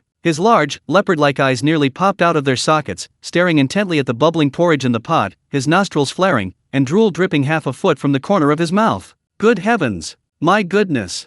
Zhang Fei wiped his mouth roughly, exclaiming in a high-pitched voice, "Brother Zhang, this This isn't just porridge. It's stewed meat. This rice. Good heavens. Every grain is glistening with oil. 1,000,000 times better than the watery soup my elder brother usually drinks. Can I, old John, eat my fill today? John Yang, seeing Zhang Fei's exaggeratedly greedy expression, couldn't help but chuckle brother-eyed. Eat as much as you want. Plenty. Ha ha ha ha. That's great. That's brotherly. Zhang Fei laughed loudly, his voice echoing across the surrounding area. However, this disaster relief operation that fed 10,000 people in the eastern city was, from the perspective of the Suizhou army, transformed into another massive recruitment drive. Zhang Qingtian is here. He's providing relief to the people. Thousands have been saved. The Suizhou army will have meat at every meal. They'll be well fed and warm every day. Those who want to live. Those who want to eat meat. Those who want to earn a future for themselves and their families. Quickly enlist in the Suizhou army. Those who join the army. 10 acres of land to settle down. Generous monthly rations. No deliberate advertising was needed. Zhang Yang's lavish distribution of top-quality meat porridge was the best advertisement in itself. Those young men, already homeless in Luoyang and utterly lost about their future, after feasting on the fragrant, glistening meat porridge they had never seen before, and seeing the Suizhou soldiers in their sturdy armor, standing in neat ranks, their faces glowing with vitality, their despairing hearts were instantly ignited. Within a few days, Huang Zhong arrived before Zhang Yang, his steps heavy yet steady. A rare look of astonishment crossed his weathered, knife-scarred face, and his voice deepened with disbelief. My lord, in the past few days, those who have joined the army have likely exceeded 5,000. Among them, at least 3,000 are able-bodied and elite soldiers. The lines at the camp gate almost stretched to the banks of the Luo River. He paused, looking at his unfathomable young lord, his tone carrying a deep, almost absurd, sigh. Your subordinate, as you instructed, accepted them all. Food and provisions were distributed to the highest standard. But this. He left the rest of his sentence unfinished, but his eyes clearly asked, can we really feed so many mouths? My lord, how much of your resources are you still holding back? Zhang Yang simply smiled and said, don't worry, there's no problem with supplies. Liu Bei, who had been helping coordinate the resettlement of the refugees, watched the dense, ant-like swarms of people continuously pouring into the temporary camp. Then he thought of his meager possessions and his hundreds of ragged, poorly fed former troops. His gentle face was filled with a complex, shifting expression, from initial relief to shock, and now to an indescribable admiration and a hint of barely concealed envy, jealousy, and hatred. This extravagance, this lavish spending of people like buying cabbages, it's truly unbelievable. In just over 10 days, the Zhang family kanji stall in the eastern part of Luoyang became the only vibrant holy land in this otherwise deserted city. Just after one round of kanji distribution, Zhang Yang watched the last trembling old man leave, holding his bowl of hot porridge and thanking him profusely. As he was about to turn back to his camp, a familiar system notification suddenly exploded from the depths of his consciousness. Ding dong! The long-dormant system shop in his consciousness suddenly shone brightly. Ding! Host's reputation value has exceeded the critical point. System shop level increased. Current level, level 4. New product category unlocked, delicacies. New items, braised pork knuckle, 100 reputation points /serving, secret recipe roasted lamb leg, 150 reputation points /serving. Unlock special feature, mysterious gift pack, requires 200 million reputation points to open. Zhang Yang's steps abruptly halted. His pupils contracted instantly.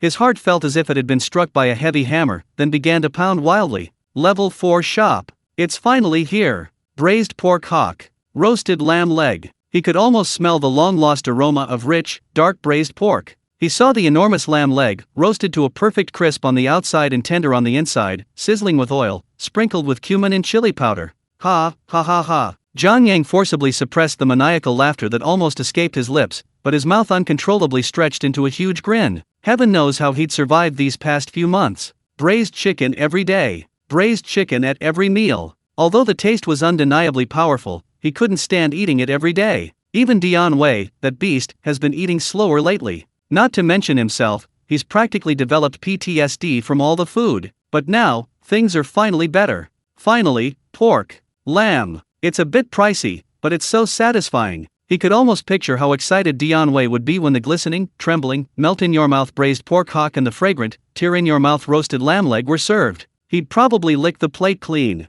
As for that mystery gift pack that requires 200 million reputation points to unlock, Zhang Yang only glanced at it before suppressing his curiosity. 200 million. That number was painful to look at. While reputation points were increasing rapidly, the daily expenditure on distributing porridge, feeding soldiers, and exchanging for rations was enormous. It was more practical to save them for buying meat, gift packs and such. We can worry about that later when we have more reputation than we can spend. Spurred by the new supply, Jiang Yang was in high spirits, even finding the scorched ruins of Luoyang somewhat more palatable. With a wave of his hand, that very evening, the food standards at the Suizhou military camp were raised again. When those enormous, glistening, tempting braised pork hocks, exuding a rich aroma of soy sauce and meat, and those golden brown, crispy roasted lamb legs, dripping with fat and sprinkled with spices, were placed on the soldiers' tables, the entire camp fell into a deathly silence. Then came a deafening roar. Meat! Big meat! Pork hock! My goodness! Lamb legs! Roasted lamb legs!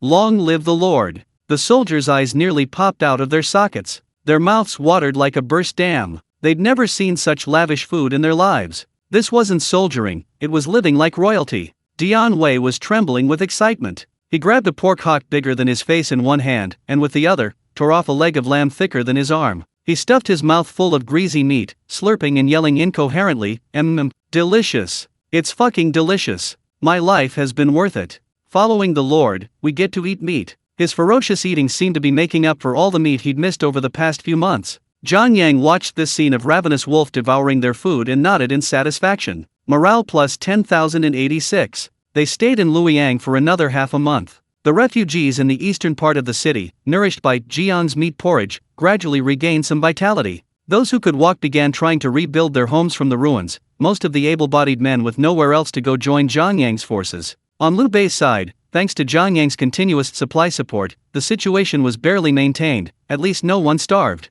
Seeing that the mess in Luoyang was temporarily stabilized, Jiang Yang knew it was time to leave. He couldn't stay here forever as a philanthropist. Suizhou was his true home. That day, Jiang Yang personally came to Liu Bei's temporary camp to bid farewell. Liu Bei, accompanied by Guan Yu and Zhang Fei, came out to greet him. After this period of rest, Liu Bei looked much better. Brother Suand, the matter in Luoyang is temporarily settled. I need to return to Suizhou to handle government affairs, so I've come to take my leave, Jiang Yang said, bowing. A complex emotion flashed in Liu Bei's eyes, a mixture of reluctance, gratitude, and a hint of uncertainty about the future. He solemnly returned the greeting, Lord Zhang, you are truly virtuous. On behalf of the countless people of Luoyang, I thank you for saving my life. If you ever need my help, I will gladly die for you. Zhang Fei, on the other hand, was quite forthright, patting his chest and exclaiming, Brother Zhang, if you ever pass through our Pingyuan, remember to come and drink with me. I, old Zhang, will treat you to, He hesitated, remembering his meager resources, and then looking at the lavish feasts of pork hock and lamb legs in Jiang Yang's camp, his voice lowered.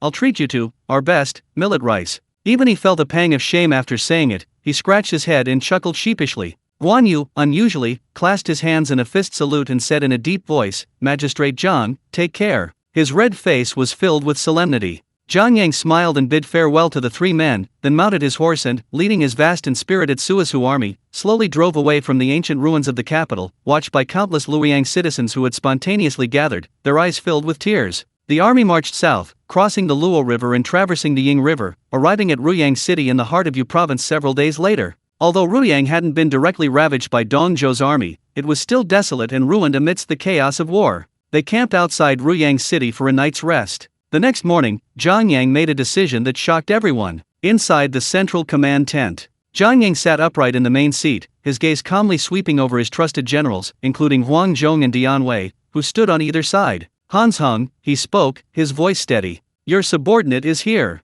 Huang Zhong clasped his hands in a salute and stepped forward. You lead the main force, escorting the supplies and provisions, and protecting the newly recruited soldiers. Set off immediately south to return to Suizhou. Jiang Yang's order was clear. Be extremely cautious along the way and ensure a safe arrival. Upon hearing this, Huang Zhong's usually calm face showed obvious astonishment for the first time. He abruptly looked up, his white eyebrows furrowing tightly. My lord, you're not going back to Suizhou with the army. The tent fell into a deathly silence. Dian Wei also stared wide-eyed, utterly bewildered. Jiang Yang nodded, his tone leaving no room for doubt. I have other important business to attend to. I need to go north to Jizhou. You need not follow. No, Huang Zhong blurted out, his voice filled with unprecedented urgency and worry. My lord, this is a chaotic world. Bandits roam freely. You're only taking General Dian and a few personal guards north? Jizhou is Yuan Shao's heartland. That Yuan Shao has never been friendly to you. What if? He dared not speak further, but the worry in his eyes was almost overflowing. In his view, this was tantamount to playing with his lord's life. Zhang Yang waved his hand, his tone carrying an undeniable authority. Hansheng, no need for further words. My mind is made up. The journey to Jizhu is imperative. Too many people would only be inconvenient. His gaze turned to Wang Zhong, his expression meaningful. Zhuizhu is our foundation, and we cannot afford to lose it. Hansheng, you are mature and prudent, and your command of troops is skillful. Only by entrusting the army to you can I proceed north with peace of mind. As for my safety. A confident smile curved his lips. With Alay by my side, where in the world can't we go? Besides. He paused, a glint of unfathomable light flashing in his eyes. This journey to Jizhu will not be one of fighting. Perhaps, we can even bring back some unexpected surprises for Zhuizhu. The horse's hooves shattered the early autumn chill of the Hebei plain, kicking up dust that trailed a long, grayish-yellow tail along the official road. Zhang Yang lay atop his yellow horse, his gaze sweeping over this vast and unfamiliar land. The autumn wind, carrying the dryness and harshness characteristic of the north, swept across the boundless plains, rustling the sparse, withered grass along the roadside. My lord, isn't it a bit too much for us to come here right under the noses of those two old bastards, Han Fu and Yuan Shao, to rescue someone? Dian Wei, however, felt somewhat uncomfortable. His burly physique and fierce eyes made him stand out like a crane among chickens among the small merchants, so he could only lower his head and pretend to be mute. When the mottled, yellowish-brown rammed earth walls of Changshan County finally came into view, Zhang Yang decisively parted ways with the caravan. After traveling along a side road for most of the day, the rural landscape of Changshan County was fully revealed before him. The land here wasn't barren, yet it exuded a sense of desolation. Villages were sparsely scattered among the fields, and the expressions of the pedestrians on the road carried the wariness and numbness characteristic of a time of war and chaos. Halt! Where did you come from? Where are you going? Just as they rounded a low earthen slope, a sharp shout rang out from the side. Accompanied by the rapid thud of hooves and the screech of weapons scraping against leather sheaths, 7 or 8 riders suddenly charged out, blocking their path. Leading them was a lean man in his 30s, wearing a faded, patched old uniform, a dull-edged single-edged sword at his waist, and riding a rather unremarkable horse.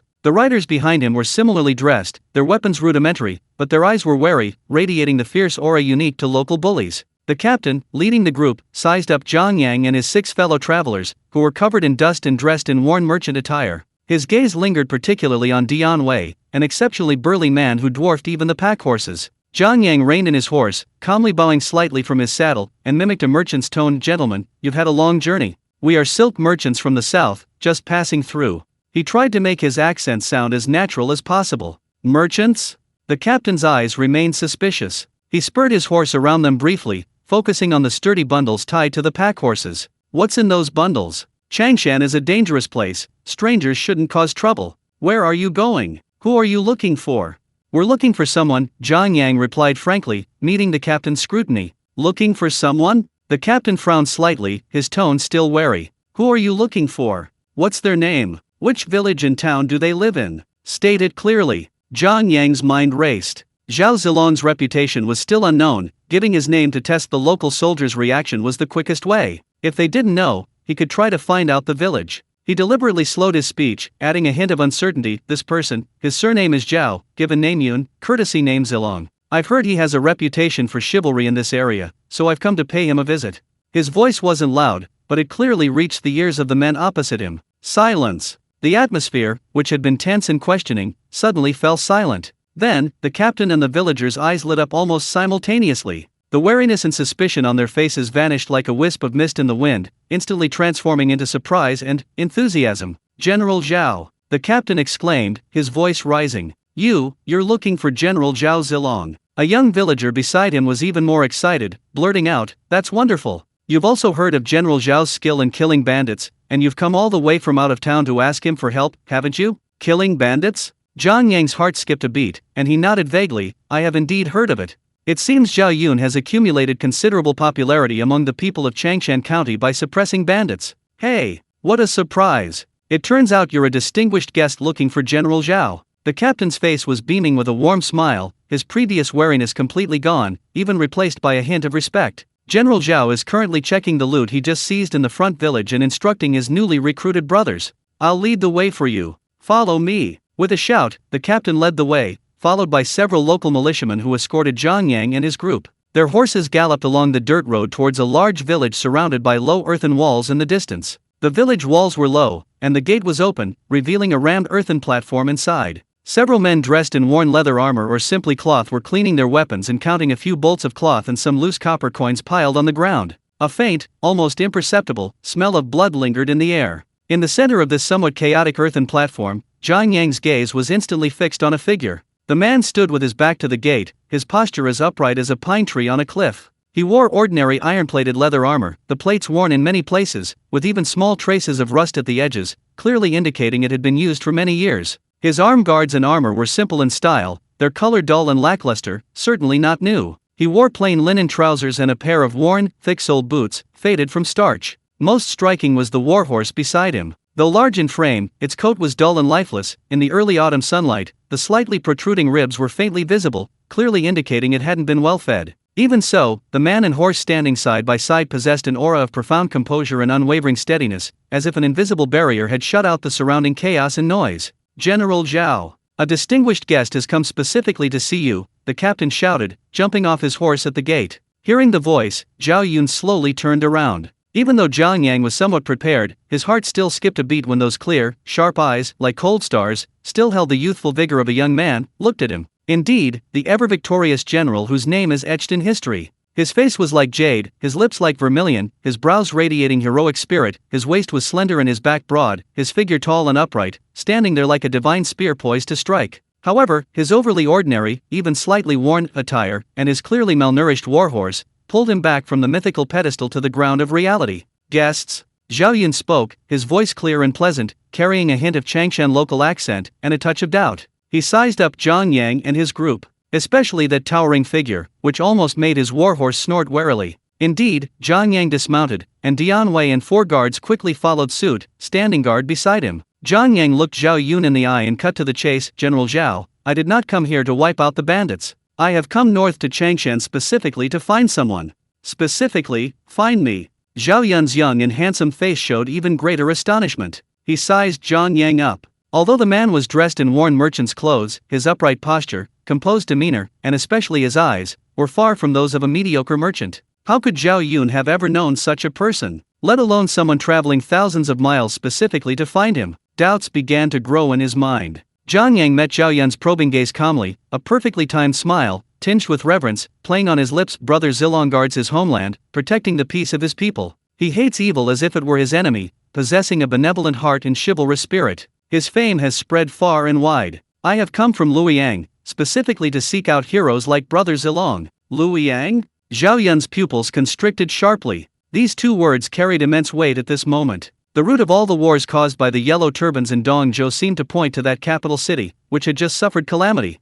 He looked at Jiang Yang, his eyes sharpening like knives, his voice deepening. "You, from Luoyang? Could it be a righteous warrior who participated in the Suanzhao alliance against Dongzhou?" Jiang Yang nodded frankly, his gaze piercing. "Indeed." "Really?" Zhao Yun's eyes flashed with a glint of light, his suppressed youthful passion instantly ignited. He took a sudden step forward, firing off a barrage of questions. His clear voice, brimming with barely suppressed excitement, shattered his usual composure. "Recently, rumors have been circulating in Changshan countryside about a fierce battle against Lu Bulletin at Hulao Pass. A valiant warrior named Dian Ilay, wielding invincible twin halberds, possessed strength that could shake even ghosts and gods. He fought Lu Bulletin one-on-one for 300 rounds without being at a disadvantage, and even nearly slew the treacherous traitor. This rumor is earth-shattering, making one's blood boil. Is it true or false?" His gaze unconsciously drifted to the towering, black-haired giant beside Jiang Yang, filled with intense inquiry and anticipation. Jiang Yang, seeing Zhao Yun's cheeks slightly flushed with excitement, and his eyes fixed intently on Dian Wei, yearning for confirmation, understood.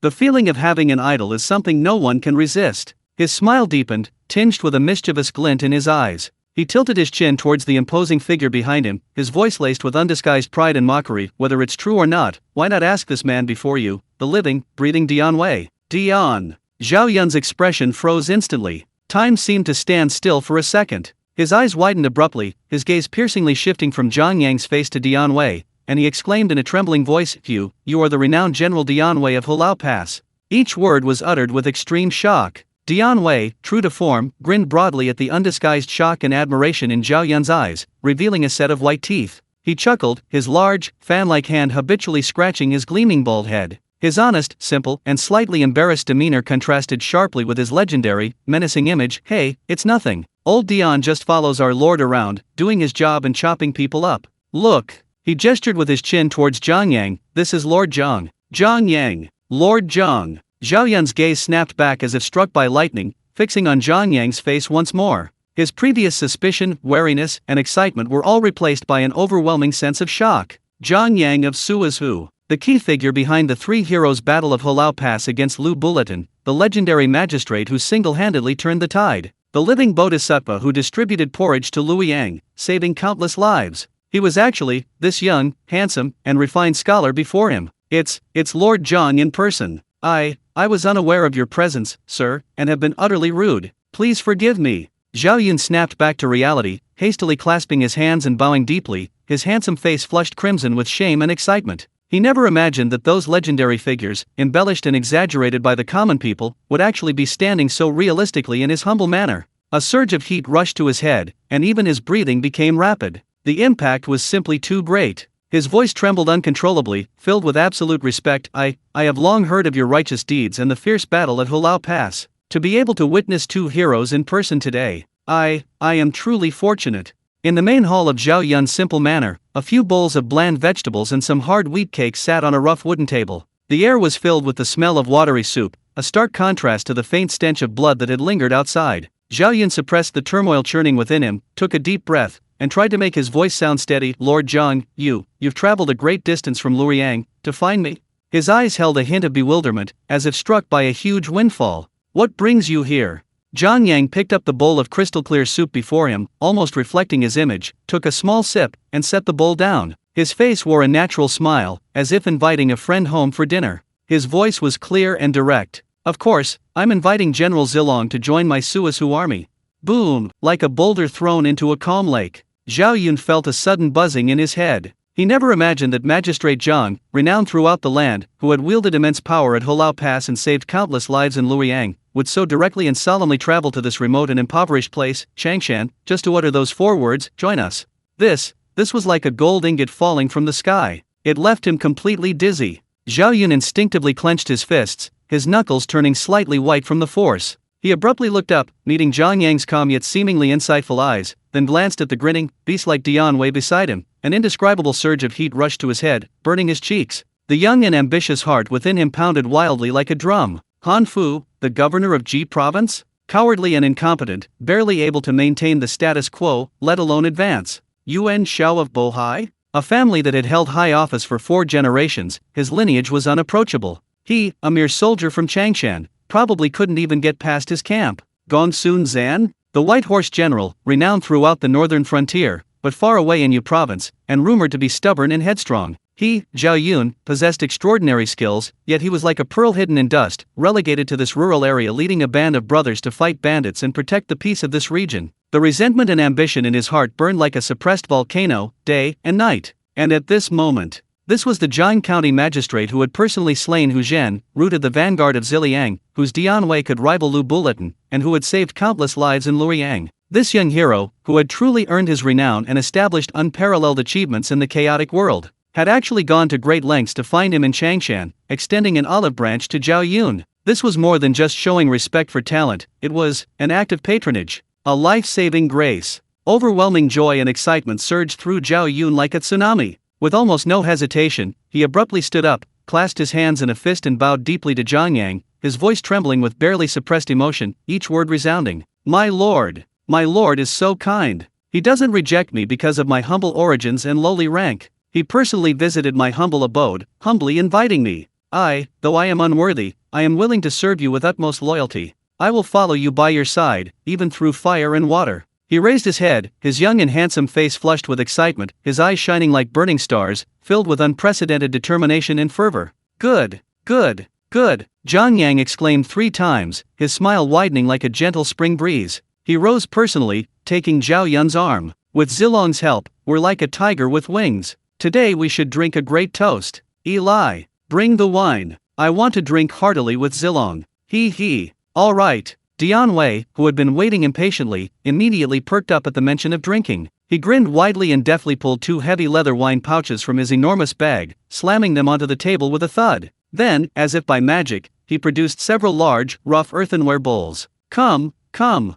drink, eat meat. I, old Dion, am happy today. Soon, several bowls of cloudy but potent village wine were filled. Zhang Yang, Zhao Yun, and Dian Wei clinked their bowls together. Cheers, cheers, that's satisfying. The liquor went down, spicy with a hint of sweetness. Even the simple meal seemed to gain flavor from this hearty celebration. After a few rounds of drinks, the atmosphere grew increasingly lively. Zhang Yang put down his bowl, his gaze sweeping over the village militia members peering into the courtyard, their eyes filled with curiosity and envy. Finally, his gaze settled on Zhao Yun, his tone both questioning and undeniably assertive. Zilong, these brothers under your command are all brave men who have risked their lives for you, protecting your homeland. I wonder, would they be willing to come south with you and join us in this great undertaking? Zhao Yun's heart leaped with warmth. He had been thinking about how to say goodbye to these brothers he had spent so much time with, brothers like family, and felt a deep reluctance to part with them. Unexpectedly, Zhang Yang had offered to take them with him. This was simply a godsend, a perfect addition. He abruptly stood up, strode to the door, and addressed the eagerly awaiting brothers in the courtyard. Brothers, Lord Zhang is benevolent. He not only values me, Zhao Yun, but also the fine sons of Changshan. He asks you, are you willing to follow me, Zhao Yun, and Lord Zhang south to Suizhu, to create a great legacy together? The courtyard fell silent for a moment. Then, it was as if cold water had been poured into boiling oil. Yes, I'm willing. Follow General Zhao. Follow Lord Zhang. Damn it. I've long since stopped fighting bandits in this poor place. Lord Zhang is a living bodhisattva. Following him means we'll have meat to eat. The crowd was filled with fervor. The roars shook the heavens. These men, who had spent years licking blood from the edge of their swords, protecting their homeland, who didn't want a bright future, who didn't want to follow a truly capable and renowned lord to achieve great deeds. Moreover, this was personally recruited by the renowned magistrate Zhang. Zhang Yang looked at the group of men before him, their spirits high and their eyes gleaming with eagerness, and nodded in satisfaction. He walked to Zhao Yun's side, addressed the crowd in the courtyard, and spoke in a clear voice, carrying a reassuring confidence and an undeniable promise. Good. You are all good men. Since you are willing to follow me, Zhang Yang, I will certainly not mistreat my brothers. His gaze swept over every excited and expectant face, each word clear and distinct. Anyone willing to follow General Zhao south may bring their families. Once we reach Suizhu, I, Zhang Yang, guarantee it. Every household, every month, 100 shi of fine grain, guaranteed to ensure your entire family's well-being. Those who are strong and capable of fighting will be selected for our Black Armor Army. Generous monthly pay, meat at every meal. Families with young children, regardless of gender, can enroll in the Suizhu official school. Free education and literacy, learning literature and martial arts. If brothers, nephews, or nieces do not wish to join the army, they can also join the logistics army, responsible for land reclamation, transportation, and construction. They will also receive monthly rations. Absolutely no mistreatment. Boom! If the previous agreement was like boiling water, then Zhang Yang's promise, like a godsend,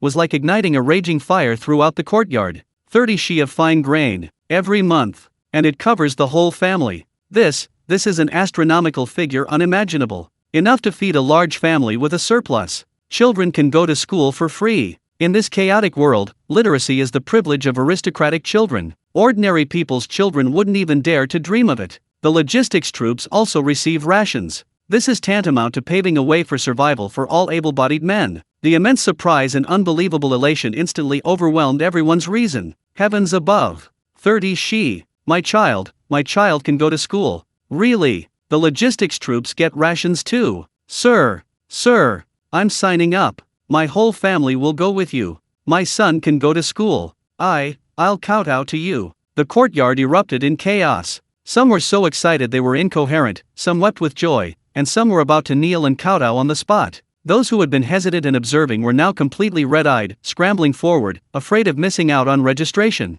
Zhao Yun stood beside Zhang Yang, watching the frenzied scene before him, feeling the heartfelt excitement and gratitude of his brothers, and felt a surge of heat rush from his feet to his head. He abruptly turned to look at Zhang Yang, whose young, handsome face was slightly flushed with excitement, his eyes filled with an unprecedented fervor and an almost devout reverence. My lord, Zhao Yun's voice trembled with a barely perceptible sob. He took a deep breath, suppressing his surging emotions, and bowed deeply to Zhang Yang once more, this time with heartfelt gratitude. Yun, on behalf of all the brothers of Changshan, we thank you for your life-saving grace. In this life and the next, we will never fail your high expectations. We will give our lives for you. Zhang Yang smiled and helped him up, patting his strong arm. Zilong, you flatter me. From now on, we are all brothers, sharing both good times and bad. His gaze shifted to the Changshan youths in the courtyard, who were eagerly signing up as if injected with adrenaline, and a smile curved his lips. This trip to Jizhu was worthwhile. The morning mist had not yet dissipated, and a long, gray-yellow dragon had already formed on the dirt road leading from Changshan to the south. Several hundred Changshan youths on horseback protected a large, imposing family procession of over 1,000 people in the center. Zhao Yun, clad in slightly worn iron armor, rode a lean horse, but his spirits were noticeably better. He spurred his horse forward and backward, his eyes sharp as lightning, his voice steady and resonant as he maintained order. Keep up. Watch the elderly and children. We're almost out of the prefecture. His young, handsome face couldn't hide his spiritedness, nor his heavy sense of responsibility. The procession wound its way forward, and after a few days, they reached the borders of Anping Prefecture. Anping Prefecture was much more prosperous than Changshan, and the official road was much busier. Zhang Yang reined in his horse and stopped, glancing at the not-so-majestic but still intact city walls. He said to Dian Wei beside him, Eli, take some men to the city and buy some large carts. Put the elderly, women, and children on them. Walking is too slow. Dian Wei grinned, patting his chest. All right. Just you wait and see, sir. Soon, dozens of sturdy ox carts and mule carts were driven out of the city gate by Dian Wei and his men. Although many of the carts were clearly second-hand goods hastily requisitioned, for the weary elderly and women carrying infants in the procession, this was undoubtedly a long-awaited rain. Seeing that their heavy belongings no longer needed to be carried on their shoulders, and that the elderly and children now had transportation, the last trace of doubt and apprehension in their hearts caused by leaving their homeland vanished instantly. Their gazes towards Zhang Yang grew even more fervent and unwavering. This lord truly meant what he said. Following him was the right choice. However, the movements of the troop and Zhang Yang's extravagant spending, like a pebble thrown into a calm lake, quickly spread ripples to the desk of Han Fu, the governor of Ji Province. Yes, city, the governor's residence. Han Fu listened to the hurried report from his junior officer, his brows furrowing deeply. What? Over 1,000 people from Changshan County have migrated with their families? The leader is a general who claims to be defecting to someone in the south? And he even bought dozens of large carts in Anping. His fat fingers unconsciously tapped the smooth rosewood table, producing a dull thud. Exactly. My lord. That group is incredibly long, with many families, and they're heading south on the official road. It seems they're determined to leave Ji Province. The junior officer, prostrate on the ground, spoke anxiously. They're even carrying banners, like a local militia recruited from Changshan. Insolence. Han Fu slammed his fist on the table, sending the teacup flying. His fat face trembled with rage. This is outrageous. In times of war, the population of a prefecture is fundamental. It's the source of grain and taxes. It's the source of soldiers. It's my livelihood. Thousands of people just leaving like that? Who gave them permission? This is clearly an escape.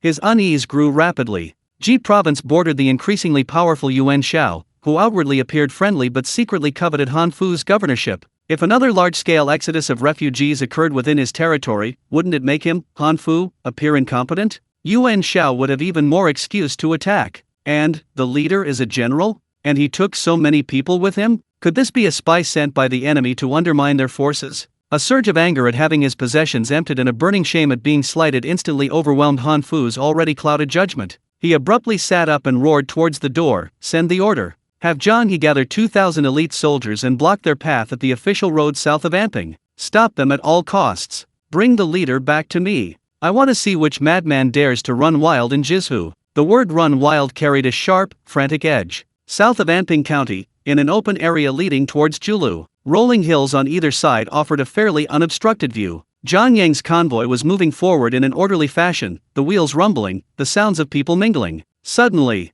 a sharp clapper pierced the air from the side. Behind the mounds on either side of the road, like ants suddenly touched by rain, a vast, dark mass of Jizhu soldiers surged forth, instantly blocking the road ahead and completely surrounding the convoy's flanks. The previously relatively calm convoy erupted into chaos. The Changshan soldiers reacted swiftly, reining in their horses, grabbing their swords and spears, and forming a defensive formation outside the carriages, shielding their panicked families behind them. Zhao Yun, his silver spear held horizontally, rode forward on his white horse, his sword-like eyebrows furrowed, and shouted sharply, "Hold on! Form ranks! Protect the women and children!" His young face was already filled with murderous intent. In this tense, critical moment, the Jizhu army slowly parted to create a passage. A magnificent, jet-black warhorse leaped out first, carrying a young, valiant general. This man was tall and imposing, with a square and resolute face, and eyes like lightning. He held a gleaming silver spear over 2 zhang long, its tassel a fiery red that fluttered in the autumn wind, a truly awe-inspiring sight.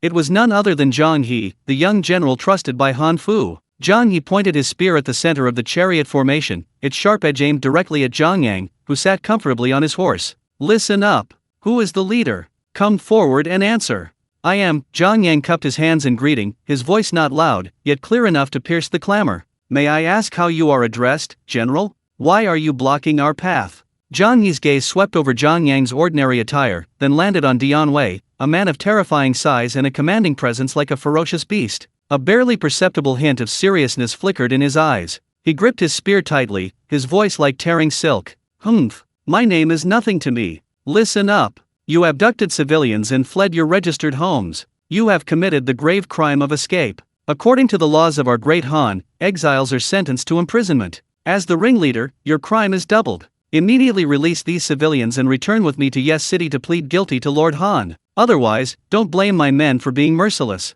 His words carried an undeniable official authority and a chilling killing intent. Soft words? That path was blocked. Zhang Yang understood. Han Fu was determined to arrest people to establish his authority and preserve his pitiful face regarding the population. A barely perceptible upward curve appeared at the corner of his mouth, his tone as calm as if asking for directions. "Oh, may I ask how many men the general has brought to ambush us? 5,000? Or 10,000? His gaze swept across the surroundings. Although the soldiers were densely packed and exuded a murderous aura, the open terrain made it possible to vaguely discern the size of the force. Zhang He, caught off guard by the abrupt, somewhat flippant question, felt a pang of embarrassment and snapped, "Humph. Stop beating around the bush. My 5,000 elite troops have already blocked the key roads. You have no chance of escape, if you know what's good for you." "Alright, enough bragging," Zhang Yang interrupted him, turning to Dian Wei with a smile. "Eli, look at this general's boastful tone. I reckon this hillside holds at most 2,000 men. You help this general warm up his muscles, and we'll finish this quickly." "Zilong." His voice suddenly rose, carrying a commanding tone. "Hold the line. Protect the troops." The last sentence was decisive. "The rest of you, prepare to advance." "Hey, my lord, how are you?" Dian Wei, already itching for action, received the order, and his eyes instantly flashed with a terrifying glint. He swiftly drew two heavy, dark iron halberds from beside his saddle, unleashing a roar like that of a prehistoric beast. "You brat! Let me, Dian Wei, weigh you up. Take this." Before his words even finished, his magnificent steed charged forward like a black whirlwind. Its massive body, carrying an overwhelming force, wielded the halberds, creating a dull, piercing whistling wind, as it crashed down upon Zhang He. Simple, brutal, pure, unadulterated power. The moment Zhang He heard the name Dian Wei, his pupils constricted to pinpoints. Dian Wei. The Dian Wei who fought Lu Bulletin at Hulao Pass. It was him. However, on the battlefield, there was no room for distraction. The halberds, like a mountain crashing down, were already upon him. A fierce gust of wind stung his face. In this life-or-death moment, Zhang He's exceptional skills erupted instantly. With a clear whistle, his inner energy surged through his arms, and the gleaming silver spear in his hand sprang up like a living silver snake. Clang! The deafening clang of metal clashing against metal made everyone's eardrums ring. Sparks flew everywhere. Zhang He's black horse was forced back several steps by this earth-shattering blow, letting out a mournful neigh. Zhang He's arms, gripping the spear, were numb and aching, his hands trembling violently. His shock was indescribable, this monstrous strength. Unprecedented. He immediately abandoned all his contempt, rallied his spirits, and unleashed his family's secret spear technique to its fullest extent.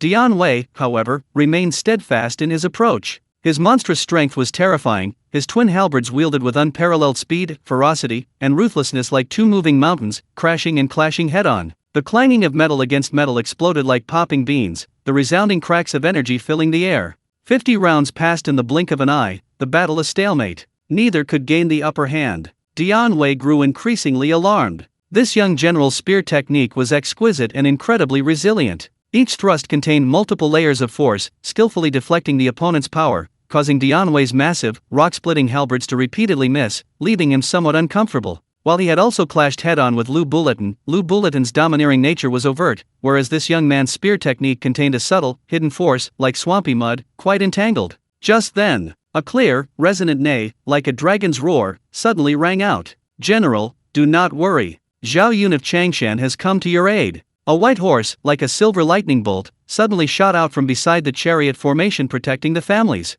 On horseback was Zhao Yun, who could no longer contain his fighting spirit. His handsome face was filled with murderous intent, and the silver spear in his hand transformed into a cold star in the sunlight, like lightning tearing through space, carrying an unstoppable and invincible sharpness, thrusting with perfect precision towards Zhang He's flank, who was focused on dealing with Dian Wei's heavy halberd. One was as heavy as a mountain, the other as swift as a dragon. The halberd and the spear were perfectly coordinated. A warning screamed in Zhang He's heart. He was struggling to withstand Dian Wei's overwhelming pressure, like a collapsing mountain and its tsunami, but Zhao Yun's spear, thrust from a tricky angle and as fast as a meteor, made him feel a deadly chill. Too fast. Too tricky. Too ruthless. Not good. Zhang He cried out inwardly, forcibly changing his move in the critical moment. He forcefully suppressed the spear clashing with Dian Wei's, his body arching backward in an extreme backbend on his horse. By the narrowest of circumstances, the deadly silver glint grazed his breastplate. The icy wind stung his skin, but this forced reversal of his move instantly disrupted his balance against Dian Wei.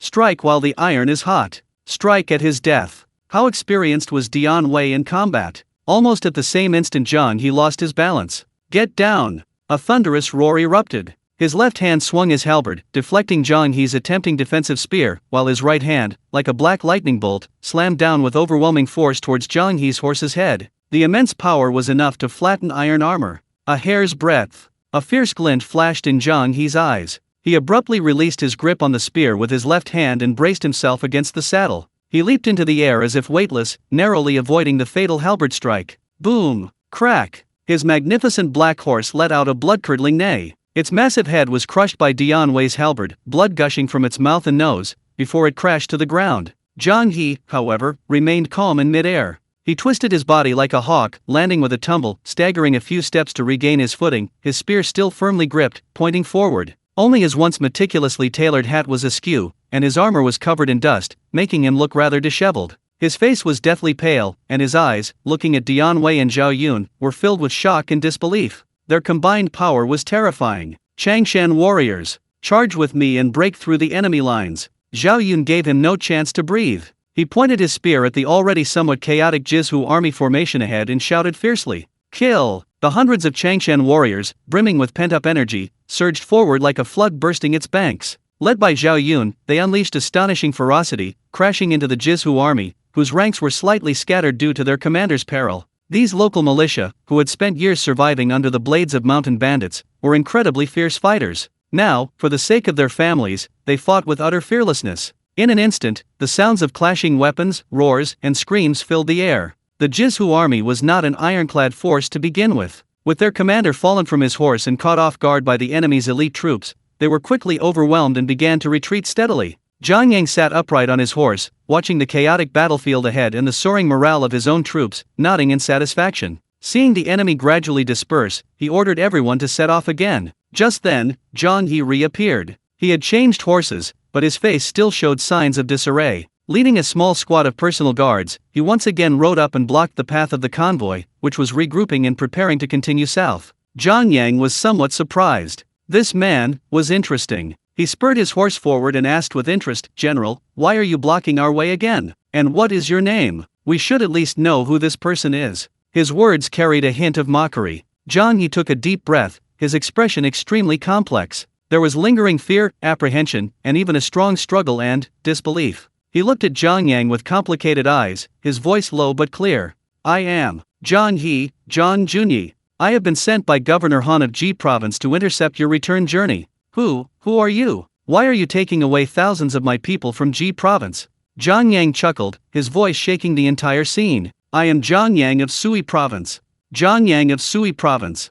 Zhang He exclaimed in shock, his previously straight back involuntarily swaying. His resolute eyes widened instantly, as if he had seen a ghost. His face was filled with extreme shock and sudden realization. Zhang Yang, renowned throughout the land. The legendary figure who distributed porridge in Luoyang, defeated Hu Zhen and Hua Xiong, and whose fierce generals fought against Lu Bulletin, is actually this extraordinary young man before him. You are that." Zhang He's voice trembled almost imperceptibly. He looked at Zhang Yang, then instinctively glanced at the towering figure beside Zhang Yang, the terrifying being who had nearly smashed him and his horse to pieces. That magistrate Zhang, whose men, including Dian Zhuan, could fight Lu Wenho. Zhang Yang nodded with a smile, his expression calm and collected. "Indeed, it is I. My journey north to Ji Province is for no other reason than to personally invite General Zhao Zilong of Changshan. He gestured to Zhao Yun, who stood calmly beside him, his gaze serene. General Zhao will accompany you to Sui province. Zhang Yi's gaze shifted with difficulty from Zhang Yang's face to Zhao Yun. So that's it. No wonder. A special trip north, all for one person. What importance this shows. What sincerity. What affection. He remained silent for only a moment, then suddenly clasped his hands in a fist salute and bowed deeply to Zhang Yang. His voice was deep and resolute, filled with heartfelt respect. Magistrate Jian's reputation is renowned far and wide. I have offended your might today. It was my duty. I was utterly ignorant of your greatness. I am already defeated by you, sir. I dare not obstruct your carriage any longer. Sir, please make yourself at home. This bow was both an admission of defeat and an expression of genuine admiration. The soldiers of Jizhu watched their commander bow to a young man dressed as a merchant, their faces filled with bewilderment. The young men of Changshan and their families in the carriage, however, were filled with pride and excitement. General Zhang, you are too kind. Zhang Yang accepted the bow readily, a hint of admiration flashing in his eyes as he looked at this renowned general who had left behind a distinguished reputation in history. He smiled and said, General Junyi's martial arts are superb, and his strategies are exceptional. Meeting you today has surpassed my previous praise. Consider today's events a case of no fight, no friendship. His tone shifted, carrying a sincere invitation and a magnanimous air. If in the future you find no place to use your talents in Ji province, or if you no longer wish to be mired in this quagmire, you may come south to seek me, Zhang Yang. The camp of the Suizhu army in Jing province is always open to you. We await your arrival. My lord. Zhang He shuddered upon hearing this. He abruptly looked up, meeting Zhang Yang's calm yet seemingly all-knowing, deep eyes. That sincere invitation, like a stone thrown into a still lake, instantly stirred up a tremendous wave within him. In chaotic times, who wouldn't want to choose a wise ruler to serve? Zhang He, confident in his talent, had no intention of remaining subservient to a mediocre figure like Han Fu. In the end, he uttered no more grand pronouncements, but simply nodded heavily and forcefully in Zhang Yang's direction with all his might. Zhang He waved his hand sharply, make way. Let them through.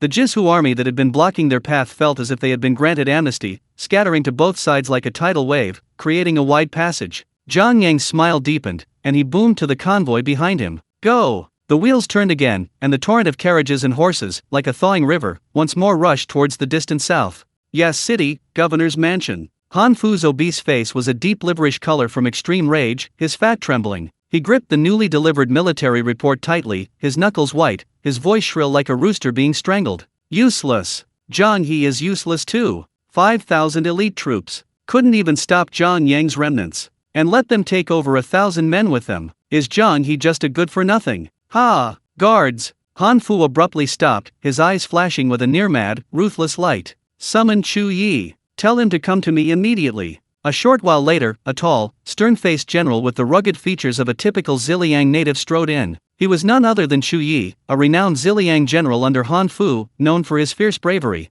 He merely clasped his hands in a fist salute to Han Fu, his attitude neither servile nor arrogant, even carrying a hint of barely perceptible arrogance. Chu Yi! Han Fu cried out urgently, as if grasping at a straw, that scoundrel Zhang Yang. He's gone too far. He kidnapped people within my Ji province, injured Zhang He, and acted as if he owned the place. I order you, gather 10,000 elite troops immediately. Chase after him. You must catch Zhang Yang. Bring the people back to me. Capture the Zhang Yang, alive and well. I want to personally ask him who gave him the audacity. Chu Yi's previously indifferent eyes suddenly lit up when he heard the name Zhang Yang, like a sleeping beast smelling blood. A cruel, amused smile spread across his lips. Zhang Yang? The one who beheaded Hua Xiong at Hulao Pass, the one whose subordinate Dian Wei could rival Lu Buletin? That very scoundrel. Han Fu gritted his teeth. Good. Chu Yi's eyes burned with fighting spirit, his fist clasped with increased force. I've long wanted to meet this renowned magistrate Zhang and his dark horse. Rest assured, my lord. This humble general will capture him alive and present him to you. He sneered inwardly. Han Fu, that incompetent fool, had finally given a proper order. As for seizing the man, that was merely a side effect. What Chu Yi truly wanted was to personally test the mettle of Zhang Yang, the legendary slayer who could slay Hua Xiong and command a general comparable to Lu Buletin. If he could kill or capture this man, his name, Chu Yi, would shake the world. Seeing the undisguised battle lust in Chu Yi's eyes, Han Fu felt slightly reassured, but then a sense of unease welled up within him. He quickly added, remember, Zhang Yang is cunning and treacherous, and his subordinates Dian Wei and Zhao Yun are not to be underestimated. Do not underestimate him. Humph. Chu Yi snorted disdainfully. My lord, you are overthinking it. Before absolute strength, all trickery is futile. I'm off. He said no more, turned, and strode away, his back carrying an unyielding and fierce aura. A few days later, Zhang Yang's caravan was about to leave Ji province. Zhang Yang rode on his yellow horse, his brow slightly furrowed, his gaze frequently sweeping towards the northern horizon. My lord, scouts report that dust has risen again, closer than yesterday. A guard rode up, his voice carrying a barely perceptible tension. Zhang Yang reined in his horse and looked back. On the distant horizon, a grayish-yellow plume of dust, like a slowly moving sandstorm, was rolling towards them. Han Fu, it seems he's really desperate. A cold smile curled at the corner of Zhang Yang's lips. Taking over 1,000 people from his Changshan commandery was tantamount to tearing flesh from Han Fu's heart. Although this governor of Ji province was indecisive, even a rabbit will bite when cornered. He turned to Zhao Yun and said, Zilong, pass down the order, speed up. The elderly, women, and children should board the carts first. The able-bodied men should guard the flanks with weapons. We must cross the Jiang River ahead before sunset. Understood. Zhao Yun clasped his hands in response, his voice steady and powerful. He immediately spurred his horse towards the rear, clearly relaying the orders. The caravan's speed noticeably increased, but the massive procession, with families, ox carts, and horse-drawn carts, could only go so fast. My lord, I think that old man Han Fu is a bastard. Once he bites, he won't let go. Dian Wei spat out the grass in his mouth, complaining in a muffled voice, his eyes flashing with impatient ferocity. Why don't I take a squad of brothers and turn around to launch a surprise attack? Let's cut down that bird-like general leading them, and see if they dare to chase us again. Eli, calm down. Zhang Yang shook his head, his gaze deep. Han Fu has gone all out this time. He's definitely sending his elite troops. We have families with us, it's not wise to fight head-on. The most urgent thing is to get out of Ji province as soon as possible. I have made other arrangements. A subtle, unspoken meaning flashed in his eyes. Report, my lord. The vanguard of the pursuers is already 10 miles away. All cavalry. Extremely fast. The scout's voice carried a hint of panic. Zhang Yang reined in his horse and looked into the distance. Sure enough, he saw billowing dust from the north, like a yellow dragon flying close to the ground, approaching at an astonishing speed. The muffled thunder of horses' hooves could already be faintly heard. Leading the group was a burly general, wielding a long saber. It was Chu Yi. Form ranks. Prepare to engage the enemy. Zhang Yang's voice was steady as he gave the order. The Changshan men quickly formed a simple circular formation around the caravan, their weapons pointing outwards, protecting their families in the center. In the blink of an eye, Chu Yi's 800 elite Ziliang cavalry swept to the front lines like a whirlwind. These cavalrymen were all seasoned veterans who had followed Chu Yi through countless battles. Their horsemanship was superb, and their killing intent was palpable. Ha ha ha, Magistrate Zhang, I've long admired your name. Chu Yi reined in his horse, and from a distance of several dozen feet, roared with laughter, his voice like a broken gong, filled with undisguised arrogance and provocation. I never imagined that the one who slew Hua Xiong and defeated Lu Bulletin would be such a greenhorn. Tisk tisk tisk. It seems the rumors are indeed not entirely true. Everyone says you're skilled and lucky. Just wait and see, will your good fortune be enough to keep you from crawling out of my blade alive today? He pointed his long sword at Zhang Yang, his eyes filled with contempt, like someone looking at a lamb to the slaughter. Zhang Yang remained expressionless, showing no interest in such a low-level provocation. His gaze swept over the 800 menacing cavalry behind Chu Yi, then over his own Changshan disciples, who were arrayed in a chariot formation and ready for battle. His mind raced. A direct confrontation with a cavalry charge, even with the support of the chariot formation, would inevitably result in heavy casualties. He coldly uttered a single word. Fight! How dare you! Chu Yi sneered, but unlike a typical brute, he didn't charge into the fray himself. He had already learned his lesson from Zhang He's crushing defeat.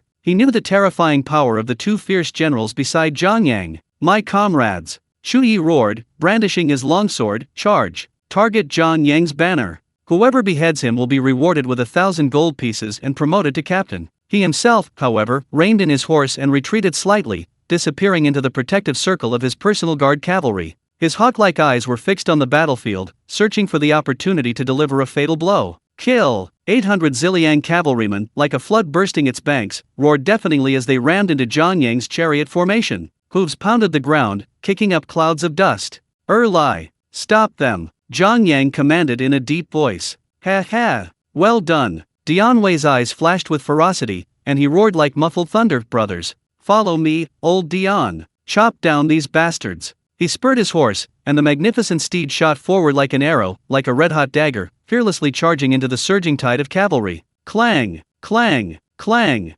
Thud! The heavy iron halberd swung, like two black whirlwinds of death. Each swing brought a shower of blood. Dian Wei, like a humanoid beast, charged left and right among the enemy cavalry, leaving a trail of fallen men and horses in his wake. Zilong, protect the flanks, Zhang Yang commanded again. Understood, Zhao Yun shouted, his white horse and silver spear transforming into a bolt of lightning. He led several hundred Changshan warriors, holding the edge of the chariot formation, their spears forming a forest, fiercely resisting the enemy cavalry attempting to flank them. Zhao Yun's spear skills were divine, with each thrust, an enemy rider felled. The Changshan warriors behind him were equally fierce, their teamwork impeccable, managing to repel the Ziliang cavalry's flanking attack. Shu Yi watched from the rear, his eyelids twitching. Dian Wei's ferocious strength terrified him. Zhao Yun's unpredictable spear skills filled him with dread. The two combined were practically invincible. He suppressed the urge to charge himself, continuously directing his cavalry in waves of attacks, attempting to use their numbers and superior archery to wear down the enemy and find an opening. The clang of metal, the neighing of horses, the roars of soldiers, and their screams echoed through the sky. The Changshan warriors, relying on the chariot formation, fought to the death, but against the repeated assaults of the elite cavalry, casualties steadily increased. Half an hour passed, and both sides showed signs of exhaustion. Chu Yi felt that continuing this war of attrition was pointless, so he ordered a retreat. Zhang Yang looked at Chu Yi, whose eyes were filled with a sinister glint, and then at the exhausted but still determined Changshan soldiers and their terrified families behind him. His gaze was grave as he nodded, hold on a little longer. Reinforcements should be arriving soon. Reinforcements? Zhao Yun was taken aback. This was Ji province, where would reinforcements come from? The next morning, just as dawn was breaking, Chu Yi once again led his cavalry onto the horizon. This time, a smug, confident smile graced his face. Because behind him, dust billowed, obscuring the sun. His main force of nearly 10,000 infantrymen, like a moving black forest, had finally arrived. The massive army slowly unfolded, like a giant pocket, closing in from three sides on Zhang Yang's makeshift wagon formation, which was built against a low mound. Zhang Yang. Chu Yi rode up to the front lines, his voice filled with smugness and cruelty. Yesterday you were lucky to live another day. Today, let's see where you can escape to. Men, surround them. Leave no one alive. Roar! Tens of thousands of Jizhu soldiers roared, their swords and spears like a forest, their heavy, orderly steps like a moving steel wall, slowly pressing forward with an overwhelming force. My lord! Dian Wei and Zhao Yun looked at Zhang Yang simultaneously, their eyes filled with determination. Dian Wei roared even more furiously, my lord! Let me lead the brothers to charge this damn way. Let's carve a bloody path out. Zhang Yang took a deep breath, his eyes sharp as knives, scanning the slowly closing encirclement. His mind raced with calculations. A direct charge? The casualties would be incalculable. What about their families? Was it really going to be? Just at this critical moment. Woo woo woo woo dash. A rapid, resounding bugle call, like thunder tearing through dark clouds, suddenly exploded from the southeast of the encirclement. Immediately following was the thunderous sound of hooves, like a sudden downpour. Tall clouds of dust billowed into the sky. A small but incredibly powerful cavalry force, like divine warriors descending from the heavens, crashed into the weak point of Chu Yi's army formation, which was not yet fully closed. The leading general, clad in black armor, wielding a long spear, radiated a ferocious killing intent. It was none other than Zaya Hadun, CAO's top general. Brother Zhang, don't panic. Zaya Yuen Rang is here. Zaya Hadun's roar was like a tiger's howl in the mountains, deafening everyone. Men, follow me. Break through the enemy lines.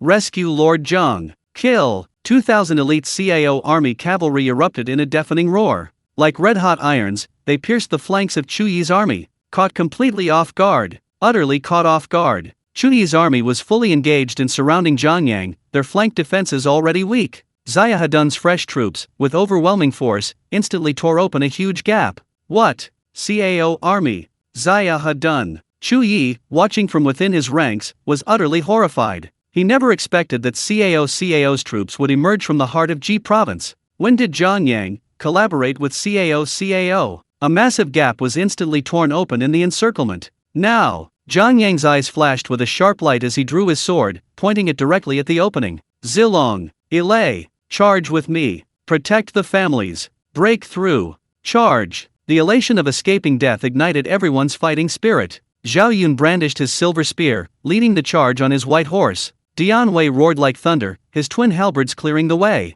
The Changshan warriors erupted in a deafening roar, the convoy protecting their families surging forward like a burst dam, desperately rushing towards the gap Zaya Hadun had created. Stop them! Stop them! Chu Yi roared in exasperation. But Ziauddin had utterly disrupted their formation, their flanks collapsed, making an effective interception impossible. They could only watch helplessly as Zhang Yang's troops slipped through his seemingly impenetrable encirclement like eels. Ziauddin led his cavalry, charging back and forth at the breach, like gatekeepers fiercely blocking the Jizhu army's attempt to counterattack. Only when Zhang Yang's main force had completely broken through the encirclement did he let out a thunderous roar, retreat. The Cao army cavalry retreated like a tide, merging with Zhang Yang's troops and quickly disappearing into the dust cloud to the southeast. Chu Yi reined in his horse amidst the ravaged battlefield, staring at the corpses strewn across the ground and the receding dust, his face ashen, his chest heaving violently. He slammed his fist hard on the saddle, making a dull thud. The cooked duck had flown away, and intercepted halfway by Cao's men. This insult, Chu Yi couldn't swallow. Zhang Yang, Ziauddin, Cao men. Chu Yi's eyes flashed with venomous resentment, his teeth grinding together. Fine. Very well. We'll see about this. He yanked the reins sharply, roaring at his still-shaken troops behind him, withdraw. Report to Lord Han. Tell him, Zhang Yang colluded with Cao, leading foreign troops to invade Ji province. This grudge will be avenged. The city walls of Shenliu County appeared exceptionally imposing under the early autumn sun. At the city gate, Ziauddin led Zhang Yang's convoy, a mix of weariness and hope, slowly through. The scene inside the city was strikingly different from the desolation of Luoyang. The streets, though not luxurious, were clean and tidy. The pedestrians, while displaying the wariness characteristic of chaotic times, were not overly concerned with anything else. A vibrant, upward-moving atmosphere permeated the air, a unique rhythm formed by the shouts and clashing weapons of the numerous new recruits during their drills. My lord, General Cao's camp is in the west of the city. Ziauddin reined in his horse, pointing to a vast, hastily fenced-off training ground ahead. On the training ground, thousands of new recruits, divided into dozens of square formations, were practicing basic battle formations and thrusting techniques under the commands of officers of all ranks.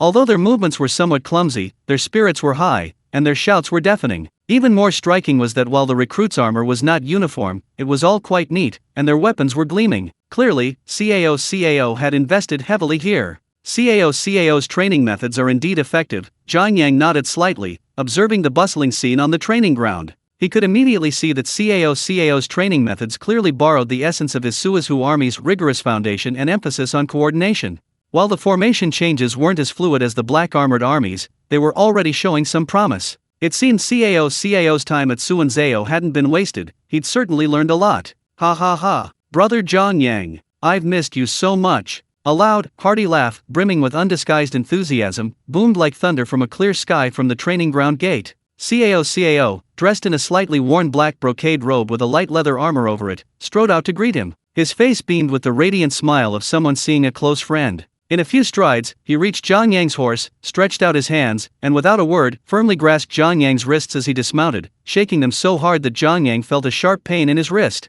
Brother Mend, how have you been? Zhang Yang immediately returned the smile with just the right amount of warmth, his wrist tightening slightly as he gripped Cao's palms, feeling the thick calluses from years of wielding a sword. It feels like only yesterday we parted at Tongguan. I never imagined I'd be bothering Brother Mend again so soon. Oh, what do you mean by bothering? Cao waved his hand dismissively, feigning displeasure, but his other hand still patted Zhang Yang's shoulder warmly. Brother, your arrival is an honor to my humble abode in Shenliu. Come, let's go inside. Wine and meat are all prepared. This time, you absolutely must stay a few more days with me. Let me properly show you the hospitality of a host. He pulled Zhang Yang inside, his warmth making it seem as if they were long-lost brothers. Zhang Yang chuckled inwardly, but his face maintained an expression of unyielding hospitality. Brother Mend, with such hospitality, how could I refuse? I'll stay for a few days, which will also allow my men to rest. That's more like it. Cao laughed heartily, appearing extremely pleased.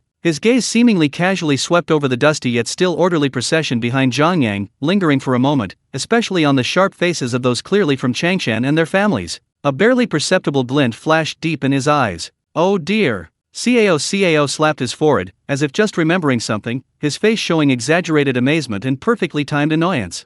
Look at my memory. I was so happy. My brother. You really. I'm utterly impressed. He stopped, turned around, and gave Zhang Yang a thumbs up, his tone full of undisguised admiration and a hint of inquiry. A lone army deep into Ji province. Right under the nose of that old fox Han Fu, you managed to pull someone out. That courage. That skill. I'm ashamed of my own abilities. Tell me, who is this extraordinary talent that made you risk your life to personally go to the lion's den to invite them? His gaze was fixed intently on Zhang Yang, the words risk your life emphasized with particular clarity, carrying a tacit teasing and a hidden probing. Zhang Yang understood. This old fox cao, outwardly enthusiastic, was actually probing with every word. He smiled slightly, making no attempt to hide his intentions, and stepped aside, calling out loudly to those behind him, Zilong, come and pay your respects to Lord Cao. As soon as he finished speaking, Zhao Yun stepped forward from the crowd, walking quickly to the front. He had already changed into a brand new suit of iron armor given to him by Zhang Yang, its silver sheen gleaming, making his figure appear even more upright and sturdy.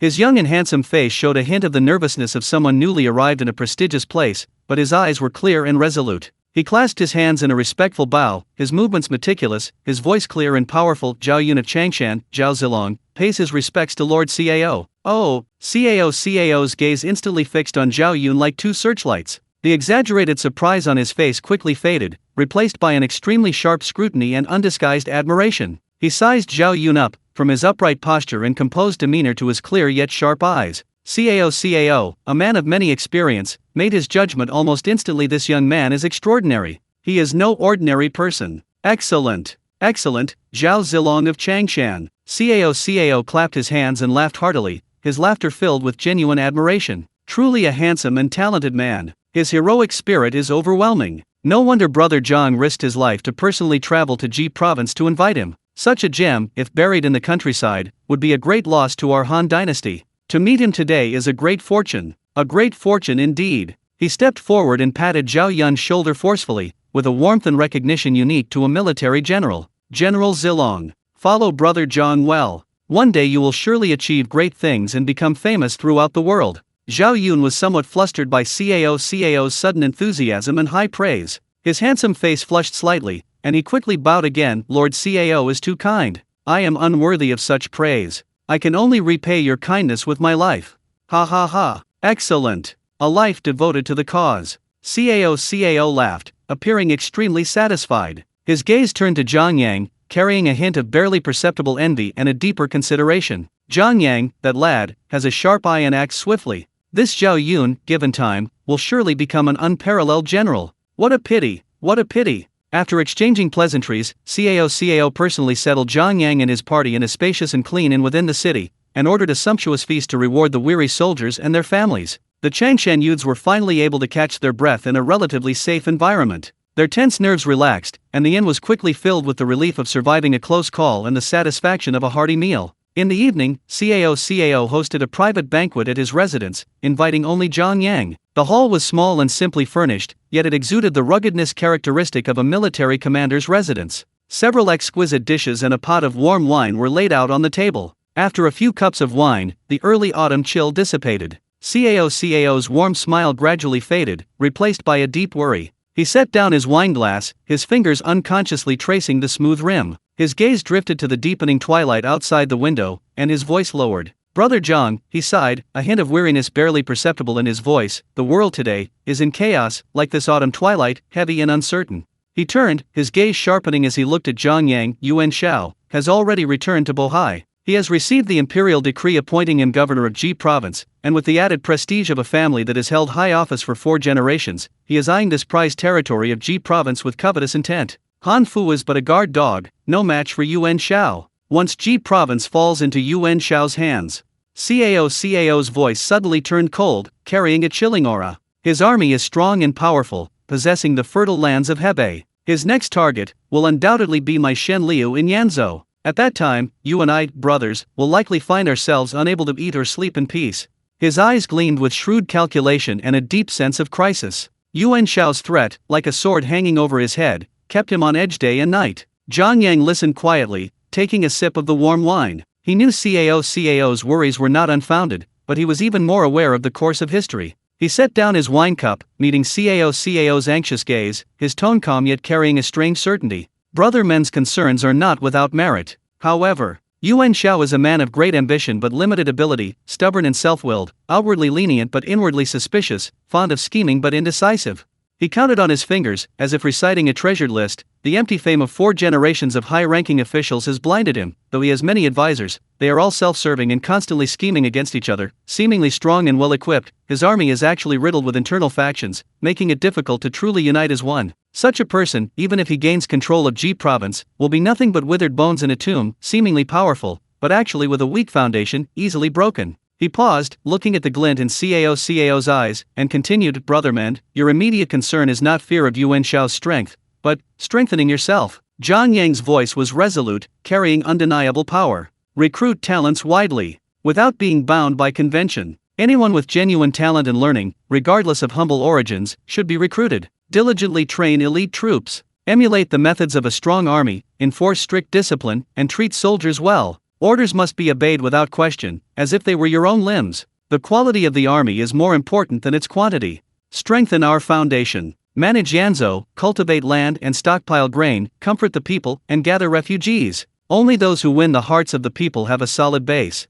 As for Yuan Shao, Zhang Yang's lips curled into a calm, even slightly contemptuous smile. He intends to march south? Brotherman, you might as well temporarily avoid his sharp edge, feign weakness. Yuan Shao is a man who becomes arrogant when he gains power, and arrogance inevitably leads to internal strife. When internal changes occur, or when he is locked in a stalemate with a powerful enemy, that will be the opportunity for Brotherman to lead his army north and reap the benefits. This is a strategic retreat, a move to strike after the enemy has moved. Zhang Yang's words were clear and concise, hitting the nail on the head. He thoroughly analyzed Yuan Shao's weaknesses and pointed Cao in a clear path of development. Avoid his sharp edge, strengthen himself, and wait for the opportune moment. Cao's eyes grew brighter with each word. What Zhang Yang said coincided with, and even clarified, some of the vague ideas that had been swirling in his mind. Especially the phrase ambitious but incompetent, stubborn and self-willed, which struck at Yuan Shao's Achilles heel. He slapped his thigh sharply, the sound ringing out, his worry vanishing, replaced by a sense of sudden enlightenment and barely suppressed excitement.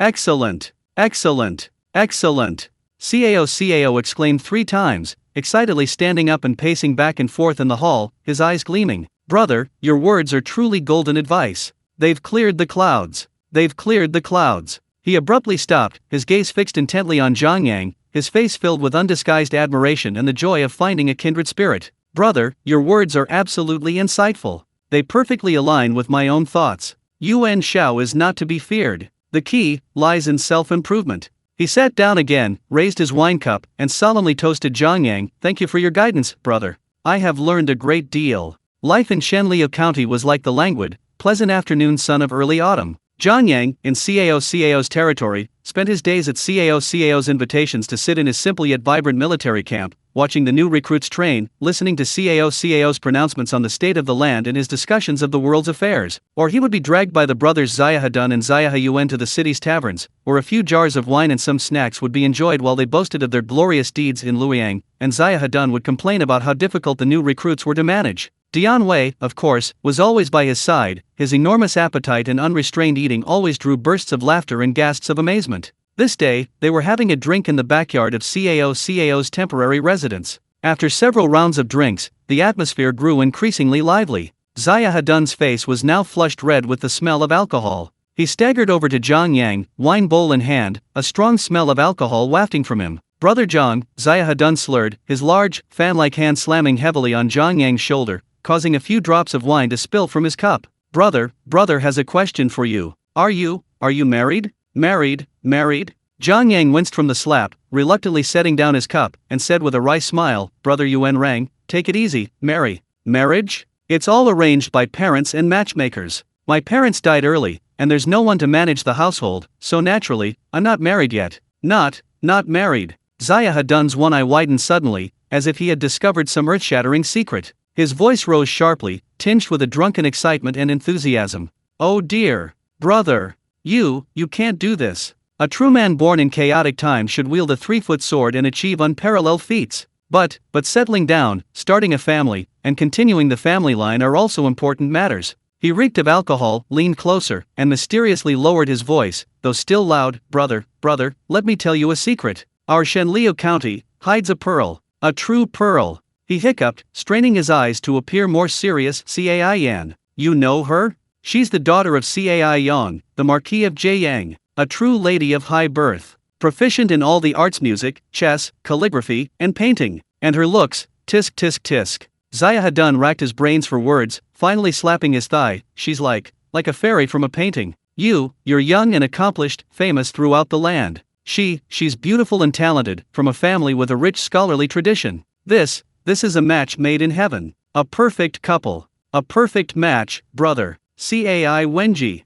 In Shenliu. Zhang Yang's hand, holding the wineglass, paused slightly, the liquid swirling gently within. This name, like a pebble thrown into a still lake, instantly stirred ripples. That extraordinary woman, whose talent surpassed all ages, whose fate was fraught with hardship. She was actually here? Ziauddin's drunken ramblings contained a lot of information. His mind raced, but his face remained impassive, revealing only a perfectly measured hint of surprise and interest. Oh, the daughter of the Cai family? In Shenliu? Brother Yuan Rang, is what you say true? Of course, it's true, truer than real gold. Ziauddin patted his chest, nearly spitting on Zhang Yang's face. Brother, trust me, you won't regret it. Zhang Yang understood. Cai Yang, a renowned Confucian scholar, was forcibly summoned to court during Dong Zhou's reign of terror. After Dong Zhou's defeat and death, Cai Yang, grateful for Dong Zhou's patronage, though forced, sighed a few times and was imprisoned and executed by Wang Yun. Cai Wenji's fate took a sharp turn for the worse. Judging by the timeline, she should still be at home in Shenliu, before experiencing the later calamities. If he could, however, to visit her so abruptly? Too presumptuous. Cai Yang was a renowned Confucian scholar, and Cai Wenji was a young lady from a wealthy family. They weren't people to be seen casually. Zhang Yang's mind raced. His gaze shifted to Cao, who sat in the main seat, smiling as he watched Ziauddin's drunken antics. He had already made up his mind. He raised his wine cup, smiling at Cao. Brother Mend, I have troubled you for many days in Shenliu, and have been warmly received. I have heard that Shenliu is a land of outstanding people and abundant resources, a gathering place for renowned scholars. As a newcomer, I am eager to make your acquaintances. Would you be so kind as to introduce me? Perhaps, you could host an elegant banquet, inviting many distinguished scholars and dignitaries from Shenliu, so that I may broaden my horizons? Cao was astute as he was. He glanced at Ziauddin, still drunkenly shouting about a perfect match, and then at the fleeting glint of shrewdness in Zhang Yang's eyes, and instantly understood 7 or 8 parts of the situation. This kid, so that's what he's up to. He wants to use my name to meet Miss Cai? He chuckled inwardly, but outwardly feigned sudden understanding and delighted agreement. Ah, brother, your words resonate deeply with me. That's exactly what I was thinking. Although Shenliu isn't the capital, its literary tradition is flourishing, and it produces many talented individuals. We should have a proper gathering. He waved his hand generously, saying, leave it to me. As for the location, let's set it at Brother Wei Zi's residence. His garden is spacious and elegant, perfect for it. Brother Wei Zi. You can't refuse. He smiled at a wealthy, well-dressed, and composed middle-aged merchant at the table. Wei Zi, a tycoon from Shenliu, was one of Cao's most important financial backers in his rebellion, practically Cao's angel investor. Upon hearing this, he immediately rose, his face beaming, and bowed to Zhang Yang and Cao. Lord Cao, Magistrate Zhang, you flatter me. I am deeply honored. Though my residence is humble, I will do my utmost to ensure this banquet is a success. 3 days later, at Wei Zi's residence. This residence, located east of Shenliu City, truly lived up to its reputation for elegance. Deep courtyards and winding corridors, adorned with artificial hills and flowing water, while lacking the grandeur of imperial gardens, exuded the exquisite refinement and scholarly atmosphere of a Jiangnan water town. The banquet was held in a waterside pavilion, its windows open on all sides, allowing a cool breeze and the fragrance of lotus blossoms to waft through the air. Those invited were all prominent figures in Shenliu County. There were elderly scholars with white hair, elegant gentlemen, and wealthy merchants like Wei Zi. The guests conversed in hushed tones or leaned against the railing admiring the scenery, creating a harmonious atmosphere. Zhang Yang sat to Cao's left, seemingly casually sipping his tea, but his gaze, like a highly accurate radar, subtly scanned each guest. Until, at the entrance to the waterside pavilion, the light dimmed slightly. A young girl dressed in an elegant moonwhite rukun, a type of traditional Chinese dress, gracefully entered the waterside pavilion. For a fleeting moment, even the gentle breeze that rippled across the water seemed to freeze. All eyes were involuntarily drawn to that figure. Cai Wenji. She appeared to be no more than 16 or 17 years old, with a slender figure, like a magnolia in its first bloom. Her skin, whiter than snow, shone even more brightly against her moonwhite dress. Her eyebrows were like distant, misty mountains, her eyes like still autumn waters, so clear they seemed to reflect the human heart. Her nose was delicate and elegant, her lips the color of cherry blossoms. Most unforgettable was her aura, like a secluded orchid in a valley, serene and refined, carrying a strong scholarly air, as if untouched by worldly concerns. With each step, her skirt swayed slightly, her movements light and graceful, possessing an indescribable charm. Indeed, well deserved of her reputation. Zhang Yang thought to himself. This aura, this beauty, truly deserved the title Stunning Beauty. No wonder she has been praised for 1,000 years. Cai Yan's arrival was like a bright pearl thrown into a calm lake, instantly illuminating the entire waterside pavilion. After bowing to her father and several familiar elders, she sat quietly, head slightly bowed, serene as still water. Yet, her refined and ethereal beauty was impossible to ignore. After several rounds of wine and dishes, the gathering of renowned scholars naturally included composing poems to enhance the atmosphere. Soon, someone suggested composing impromptu poems on the theme of the autumn scenery before them. Several mature and composed scholars were the first to recite, some praising chrysanthemums, others lamenting the passing of autumn, all within the bounds of propriety, drawing polite praise. When it was the turn of the younger scholars, someone attempted something unconventional, reciting a poem with a slightly melancholic autumn tone, which did elicit a few echoes. At this moment, everyone's gaze fell upon Cai Yan. Cai Yan gave a slight bow and rose gracefully. She walked to the window of the waterside pavilion, gazing at the withered lotus blossoms in the pond outside. The autumn water was clear and bright, with a few water birds skimming across its surface. After a moment's hesitation, her lips parted slightly, and her clear, melodious voice, like pearls falling on a jade plate, began to recite. The autumn wind rises, white clouds fly, grasses and trees turn yellow and fall, geese fly south. Orchids are beautiful, chrysanthemums are fragrant. I cherish the memory of my beloved, whom I cannot forget. I sail in a large boat across the Fen River, traversing the middle stream, stirring up white waves. Flutes and drums sound, oarsmen sing, joy is extreme, yet sorrow abounds. Youth is fleeting, what will become of me in old age? This poem, Ode to the Autumn Wind, uses ancient imagery to express profound sentiments. It contains both a delicate depiction of the autumn scenery and a subtle lament for the fleeting nature of youth and the brevity of life. The language is elegant, the rhythm harmonious, and what is even more remarkable is the tranquility and depth that transcends her age. After she finished reciting, the entire room fell silent. Then, bursts of enthusiastic praise erupted. Excellent! Excellent poem! Miss Cai's talent is truly well deserved. This poem is elegant and graceful, with profound meaning, it deserves a toast. Even Cao couldn't help but clap his hands in praise. My niece Wenji's singing is so beautiful and refined. Wonderful! Absolutely wonderful! Cai nodded slightly in thanks, a blush of shyness on her face adding to her beauty. She returned to her seat, her gaze seemingly drifting unnoticed towards the silent young magistrate opposite her. The pressure instantly fell on Zhang Yang. Everyone's eyes, filled with curiosity, scrutiny, and expectation, were focused on him. This renowned magistrate Zhang, who had slain Hu Zhen, defeated Hua Xiong, and commanded a fierce general like Dian Wei, could he also possess exceptional literary talent? Zhang Yang smiled bitterly to himself. Poetry? His limited knowledge was enough to fool people, but compared to a true talent like Cai Wenji, that would be self-humiliation. But the arrow was already on the bowstring, and he had no choice but to release it. He couldn't possibly back down, could he? That would be too humiliating. He took a deep breath and slowly rose. His gaze swept over the crowd, finally settling on Cai Yan's clear, watery eyes, and he smiled slightly. In his heart, he silently prayed, Master Tao, I'll borrow your masterpiece for a moment. Please forgive me. He walked to the center of the waterside pavilion, stood with his hands behind his back, his gaze seemingly piercing through the carved beams and painted rafters, fixed on the distant, ethereal southern mountain. His voice was clear and resonant, carrying a deliberately cultivated, detached tranquility. Drink wine. I built my hut in the midst of human habitation, yet there is no noise of carriages and horses. How can this be? When the heart is far away, the place naturally becomes secluded. Picking chrysanthemums by the eastern fence, I leisurely gaze at the southern mountain. The mountain air is beautiful at sunset, and the birds fly back together.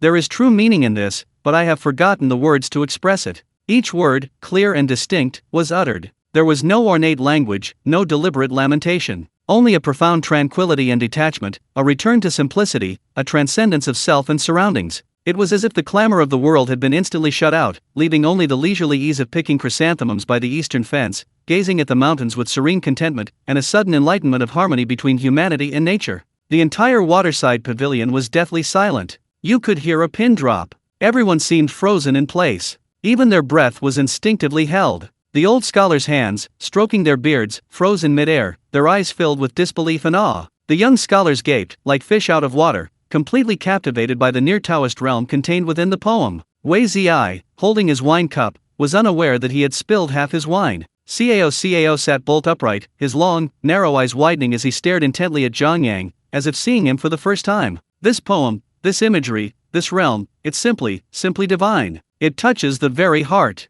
This Zhang Yang, his hidden depths are truly astounding. Cai Yan's previously calm eyes were now churning with turbulent emotions. She stared blankly at the young figure standing with his hands behind his back, seemingly one with the world, her heart as still as if a boulder had been thrown into a lake. This poem, the imagery within it, it was a realm she had never touched, never even imagined. That transcendence, that serenity, that harmony with nature, it stirred a deep tremor within her soul, and, felt a sense of inferiority? A full dozen breaths passed. Bravo! A thunderous shout suddenly erupted from the corner. It was Ziyi. His face flushed with excitement, his single eye gleaming, he slammed his hand on the table and rose to his feet. What a poem! Picking chrysanthemums by the eastern fence, I leisurely gaze at the southern mountains. Brother! You've kept it well hidden. I'm convinced. Truly convinced. This shout was like igniting a fuse. Wonderful. Absolutely wonderful. This poem has reached the pinnacle. Magistrate John is a genius. We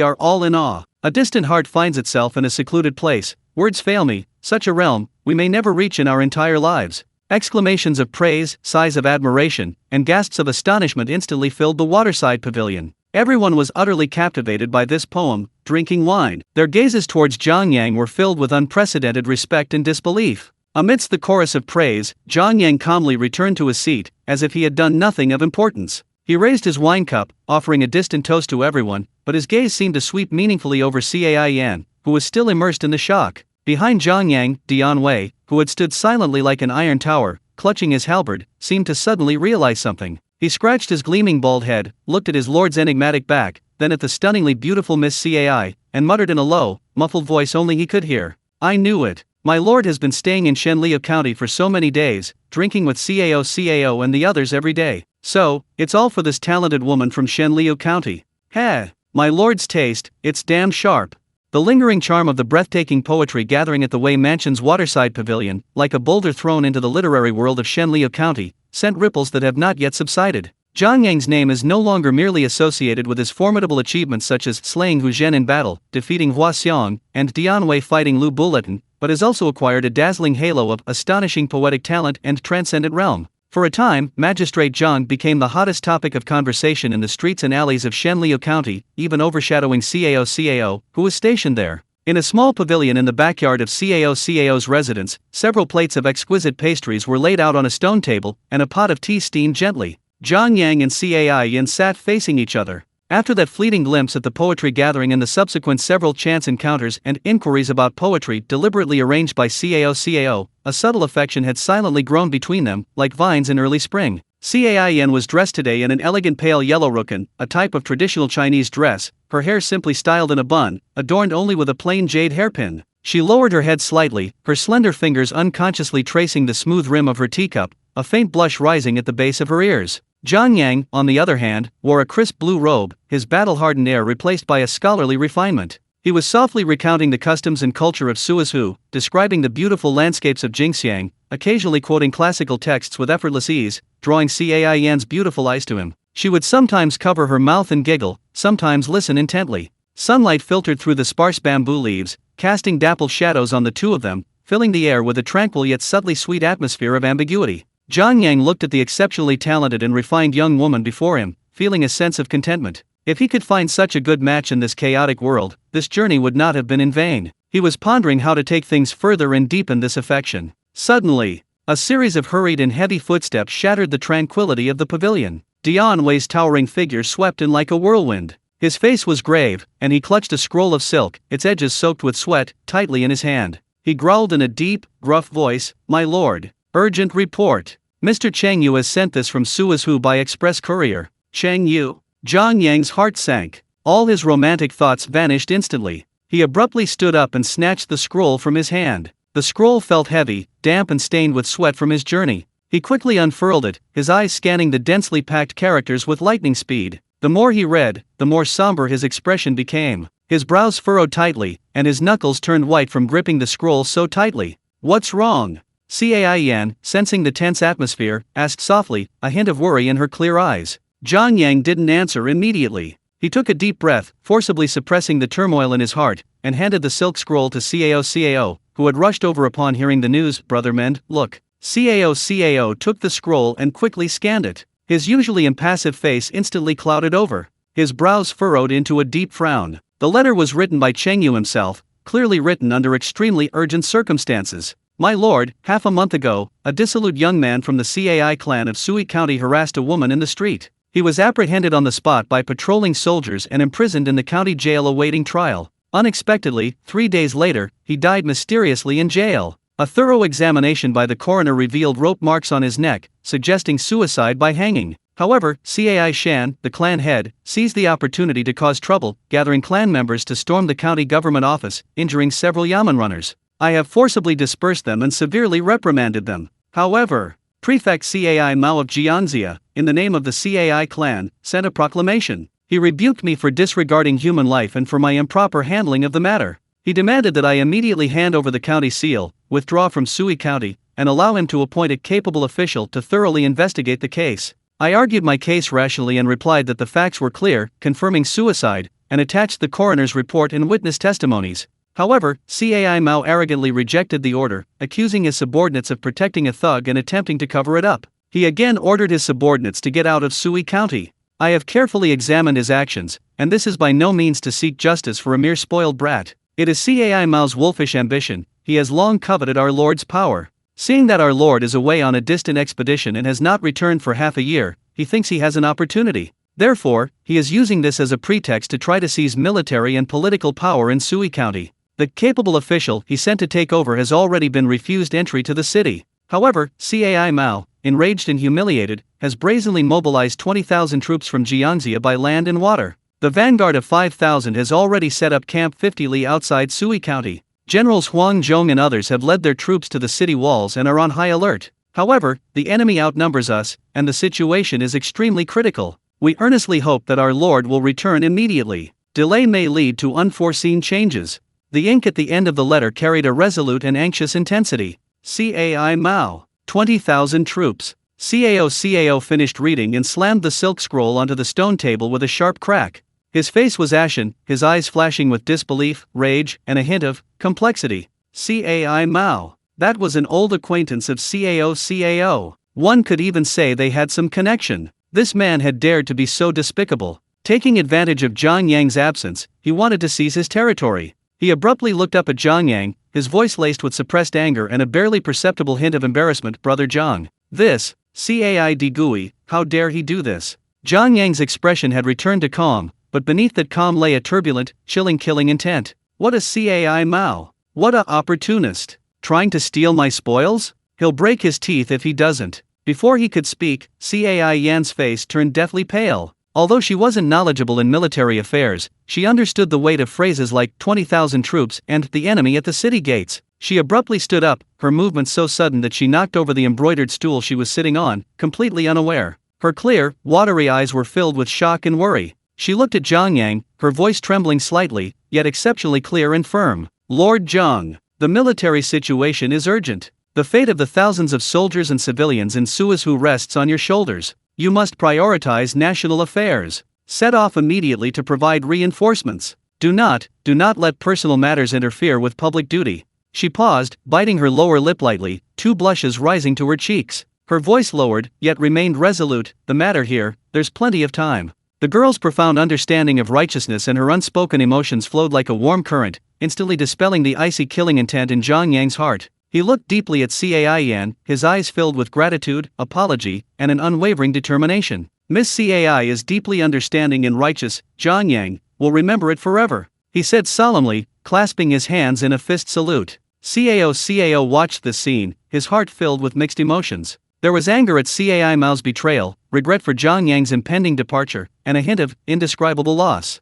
He took a deep breath, suppressing his chaotic thoughts, knowing that any attempt to persuade him to stay was futile, and might even backfire. He abruptly stood up, walked to Zhang Yang, and firmly placed his hands on Zhang Yang's shoulders, his eyes burning, his voice carrying an unprecedented solemnity and directness. Brother Zhang, though our friendship is short, we have been as close as brothers. Today's events, I have no face to ask you to stay. He paused, his gaze sweeping over Cai Yan, whose pretty face was slightly flushed, before his voice suddenly rose, carrying an almost resolute air of entrustment. But there are some things I must say today. His gaze was piercing as he looked directly at Zhang Yang. Brother Zhang and my niece Wenji are a perfect match, handsome and beautiful, deeply in love. It is a match made in heaven. I see it all and am delighted. Although my dear brother needs to rush to your aid overnight, your sincerity and intentions are as clear as day. I, your humble brother, am willing to act as matchmaker. All you need is for you to nod to your niece, Wenji, and I will immediately write a letter and send it by fast horse to Chang'an to present to Master Cai Boja, Cai Yang's courtesy name. With your talent, achievements, and character, Master Cai is a great Confucian scholar of our time, understanding and compassionate. He will surely not refuse such a wonderful match. These words were spoken with force and conviction, so direct they were almost naked. They directly pierced the thin veil of pretense. Cai Yan had never heard such a blunt matchmaking before. Instantly, she blushed crimson, her face turning as red as a ripe apple. She lowered her head, wishing she could disappear into the ground. Her slender fingers twisted the hem of her dress tightly, even her ears turning bright red. But she didn't utter a word in rebuttal, only her slightly trembling shoulders and tightly pursed lips betrayed the turmoil in her heart. Zhang Yang was also taken aback by Cao's sudden assistance, then a warm feeling welled up inside him, mixed with a touch of amusement. This Cao Mend, he really is generous and direct enough. He met Cao's expectant and encouraging gaze, then glanced at Cai Yan, who was blushing but not resisting, and made a decision in an instant. He clasped his hands firmly in front of Cao, his voice resounding. Brother Mend, your righteousness is boundless. Zhang Yang is eternally grateful. Once Zhang Yang has quelled the troublemakers in Suizhou and resolved our immediate crisis, I will personally go to Chang'an to pay my respects to Lord Cai.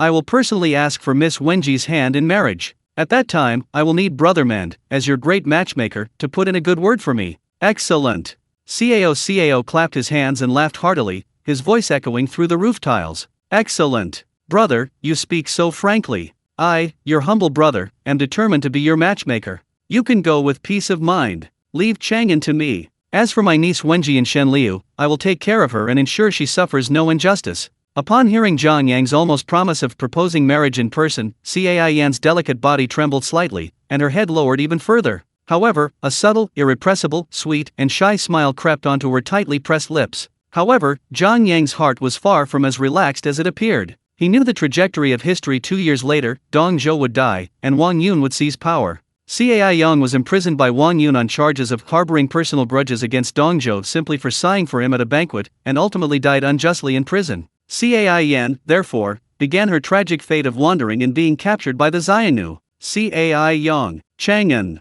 A cold glint and unwavering determination flashed deep in Zhang Yang's eyes. It seems, not only must we deal with Cai Mao as soon as possible, but we also need to find a way to rescue this future father-in-law from that den of wolves in Chang'an, ahead of time. This chaotic world allows no room for sentimental waiting. He, Zhang Yang, would not allow history to repeat itself for those he had set his sights on. Eli. Zhang Yang turned abruptly, his voice like a drawn sword, carrying an unyielding, ruthless aura. Here. Dian Wei responded with a thunderous roar, like a ferocious beast awakening. Order. Everyone. Break camp immediately. Travel light. March through the night. Destination Suizhou. Xiangyang City, the governor's mansion. Lu Biao sat in the main seat, his brow furrowed, looking at Cai Mao, the prefect of Jiangxia, whose expression was anxious and eyes bloodshot. His tone was filled with clear disapproval and deep worry. Degui, Cai Mao's courtesy name. You really intend to mobilize 20,000 troops to attack Sui County?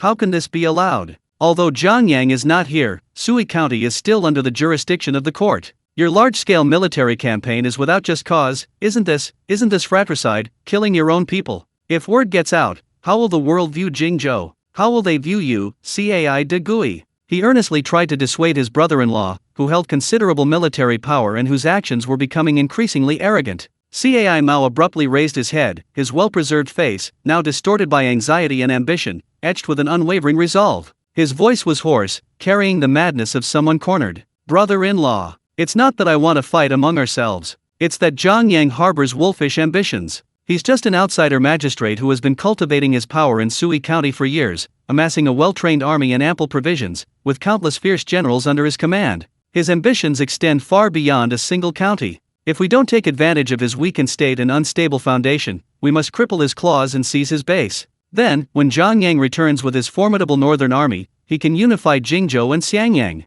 This Jiangxia commandery, no. This entire Jingzhou. Is there still a place for my CAI family to stand? Hesitation will only lead to chaos. What he truly wanted was the well-trained and well-equipped black armor army of Sui County. It was the granaries and armaments that Zhang Yang had painstakingly built up over many years. It was to completely extinguish any possibility of Zhang Yang's rise in Jingzhou. What he wanted was absolute control over Jiangxia Commandery and even the entire southern part of Jingzhou. Zhang Yang's existence was like a poisonous thorn, deeply embedded in Cai Mao's heart. Lu Biao looked at Cai Mao's almost obsessive gaze, opened his mouth, and finally let out a heavy sigh. Lu Biao had just arrived in Jingzhou, his foundation was unstable, and he could only rely on the four major families. Moreover, he couldn't refute Cai Mao's words. Rather than watching his power expand unchecked, it was better to seize the opportunity and swiftly annex him. Several days later, outside Sui County, a massive, dark mass of Jiangxia troops, like locusts swarming across the sky, completely surrounded the not-so-imposing county town. Banners fluttered, swords and spears stood like a forest, the heavy footsteps and the neighing of warhorses mingling together, creating a suffocating atmosphere of death.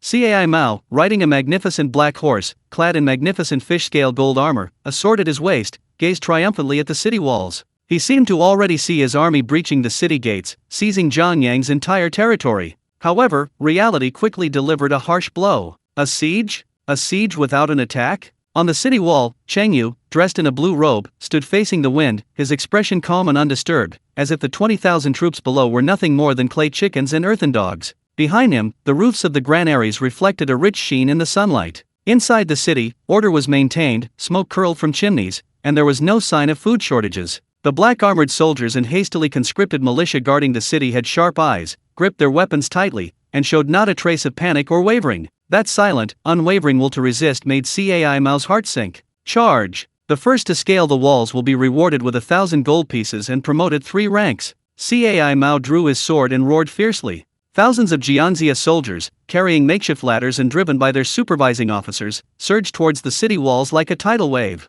What awaited them was a deluge of molten ladle from the walls, a dense rain of arrows, and heavy logs and stones rolling down. Huang Zhong stood atop the highest point of the city wall, his powerful bow like a death knell. With each tremor of the bowstring, a Jiangxia officer at the forefront screamed and fell. The sharpshooters behind him, equally unerring, precisely reaped lives. The fierce siege lasted a full day. The Jiangxia army left thousands of corpses beneath the city walls, yet they couldn't even hold their ground for a moment. Blood flowed like rivers at the foot of the walls, and cries of agony filled the air. Useless! A bunch of useless trash. Cai Mao watched from the rear, his eyes bloodshot, his heart aching with grief. Those were the Cai family's most valuable assets. Enraged, he lashed his personal guards with his whip. Withdraw! Withdraw! Failing to launch a direct assault, Cai Mao was frantic, like an ant on a hot plate. He simultaneously ordered the siege to continue while frantically utilizing the Cai family's connections and influence in Jingzhou, scrambling to scavenge and borrow siege equipment, especially heavy catapults capable of breaching the city walls. A few days later, the colossal machines borrowed from Xiangyang and Jiangling, escorted by Cai family confidants, finally rumbled into the outskirts of Suxian City. They were hundreds of enormous counterweight catapults. Each one required dozens of strong men to operate. Thick lever arms, heavy counterweight boxes, and huge leather pouches filled with sharply angled boulders. These cold war machines lined up in a row, forming a terrifying steel forest outside the walls of Suxian City. Good, good, good. Cai Mao, trembling with excitement, stared at these ferocious beasts, his eyes gleaming with cruelty and excitement. Heaven is on my side. Zhang Yang, Cheng Yu, Huang Zhong, let's see how long you can hold out. Smash! Smash it all! Smash the walls of Suxian City to dust. With his hysterical roar. Ready, fire! The messenger's hoarse shout pierced the battlefield. Asterisk squeak boom. Asterisk. The grating creak of the massive winch and the groaning of taut ropes suddenly erupted. This was followed by the terrifying thud of hundreds of heavy levers snapping up and crashing down, like hundreds of thunderbolts exploding simultaneously. Asterisk boom. Boom. Boom. Boom. Asterisk. The sky was instantly blotted out. Countless millstone-sized boulders, with a piercing, tearing sound, rained down on the city wall of Sui County like a meteor shower. The earth shook. The entire ground trembled. The boulders crashed against the city wall with deafening, terrifying impacts. The hard bricks and rammed earth were as fragile as paper before the absolute force. Dust and debris shot into the sky like an erupting volcano. The city wall shook violently, groaning under the immense weight. Take cover! Huang Zhong's roar echoed from the city wall. But it was too late. The first volley of fire saw several massive stones strike the weakest points of the wall with pinpoint accuracy. Crack! Boom! A section of the wall, nearly 10 jang long, collapsed instantly, as if devoured by a giant beast. Scrap stones cascaded down like a waterfall. Through the billowing dust, the terrified figures of the defenders were revealed. Immediately afterward, several more boulders came hurtling down, slamming into the vicinity of the collapsed breach, tearing it further apart and widening it. Ha ha ha! Well done! Keep going! Keep smashing! Cai Mao, watching from the rear, was overjoyed, waving his fist and laughing wildly. The second round. The third round. Dense boulders, like relentless hail, rained down relentlessly on the Sui County city wall. The focus was on those few gaps that had been torn open. Boom! Boom! Boom! The breach continued to widen. The city wall trembled violently. The defending soldiers were thrown about, many struck by flying debris, falling with screams. Thick smoke and dust choked everyone, making it impossible to open their eyes and even breathe. Hold on! Hold the breach! Huang Zhong's hair stood on end, his eyes bloodshot. Leading his personal guards and reserves, braving the swirling debris and dust, he charged like moths to a flame towards the crumbling breaches, trying to plug the fatal gaps with his own flesh and blood. Loose the arrows. Suppress the enemy below. Cheng Yu's voice remained calm, but his pace was incredibly fast. He commanded the archers, relentlessly unleashing a rain of arrows at the enemy troops pushing their siege engines below, trying to slow the enemy infantry's advance. However, human strength has its limits. Faced with overwhelming numerical superiority and devastating machine fire, individual bravery and localized resistance seemed so pale and powerless. Boom! Another deafening roar. A section of the city wall, nearly 20 jang long, finally collapsed completely after being repeatedly pounded by dozens of massive stones. Like a toppled stack of blocks, it crumbled with a deafening crash. A massive, terrifying breach, large enough to allow dozens of men to charge side by side, was formed. Smoke and dust billowed out like a sandstorm. The wall is breached. Charge in. Capture Cheng Yu alive. Huang Zhong. The Jianxia army outside the city erupted in a thunderous roar. Like sharks smelling blood. Driven by their officers, countless soldiers, eyes red with fury, brandishing their swords and spears, surged like a floodwaters bursting its banks, desperately charging towards the massive breaches in the city wall. The battle cries were deafening. Huang Zhong cleaved an enemy soldier trying to climb up through the breach with a single stroke. Looking at the surging enemy forces, then at his exhausted and heavily wounded men, a deep sense of powerlessness and a hint of despair appeared on his resolute face for the first time. He whirled around and roared towards the city wall. Mr. Cheng, the city can't be held. Retreat with your men. Cheng Yu stood atop the city wall, watching the massive breaches torn open, watching the enemy soldiers swarming like ants, listening to the deafening battle cries growing ever closer. He took a deep breath, his face devoid of panic, only a cold resolve. He drew his sword sharply, his voice like ice piercing the clamor. Black armored soldiers, men of Sua's Hu, follow me, Cheng Yu, defend the breach, not a step back, for our Lord, to give our lives. He knew the city was about to fall, but he knew even more clearly that once Cai Mao's army completely flooded into the city, Sui County would become a living hell. He had to buy time, even if it meant sacrificing his own life. At the massive breach in the county city wall, a bloodbath had been completely reduced to a bloodbath. Huang Zhong's longsword was already dulled. Panting heavily, he led his personal guards, holding their ground on one side of the breach. With each swing of his sword, someone fell enemy or comrade. Hold on, all of you, not a single step back. If we retreat, our wives and children are finished. At another breach, Cheng Yu's figure stood out starkly amidst the chaos. This usually composed scholar, his blue robe now stained dark red, a deep, bone-revealing wound on his arm gushing blood, yet he seemed oblivious. He was no longer the strategist waving a fan, he was more like a lone wolf driven to the brink. Though his swordplay was clumsy, it was exceptionally ruthless. Relying on his agility and precise timing, he had already felled several enemy soldiers attempting to break through his lines. Sua's Hu sons, fight to the death. Cheng Yu's voice was hoarse, almost cracking, yet it carried a power that pierced the soul. Think of our homes. Think of Lord Zhang. Fight to the death. Fight to the death. The surviving soldiers, spurred on by this roar, pressed themselves like nails into the bloodied and mangled battle line, building a final bulwark with their bodies. However, the Jianxia army was too overwhelming. Like a black tide, it surged forth endlessly, and the bulwark visibly thinned and eroded. On the city walls, the remaining archers desperately hurled their last arrows down the breaches, but it was a drop in the ocean. Just as the massive breaches in the wall were about to be completely submerged, and the Jianxia army's jubilant shouts were about to break through the city's last line of defense, Kill! Boom! Two completely different, yet equally deafening, explosions suddenly erupted from the west of the city, drowning out all the clamor of the battlefield. At the breach, a Jianxia veteran, his face smeared with blood and barely recognizable, was desperately thrusting his broken spear at a staggering Suxian soldier, his face contorted with the ecstatic joy of impending city capture. The next second, his ecstasy froze, shattering. A horse's hoof, carrying immense force, struck him squarely in the cheek without warning. The one that shattered his skull was a black warhorse clad in heavy horseshoes. On its back, a fierce general descended like a god. Encased in dark iron armor, only his eyes, burning with rage, revealed a pair of ferocious eyes.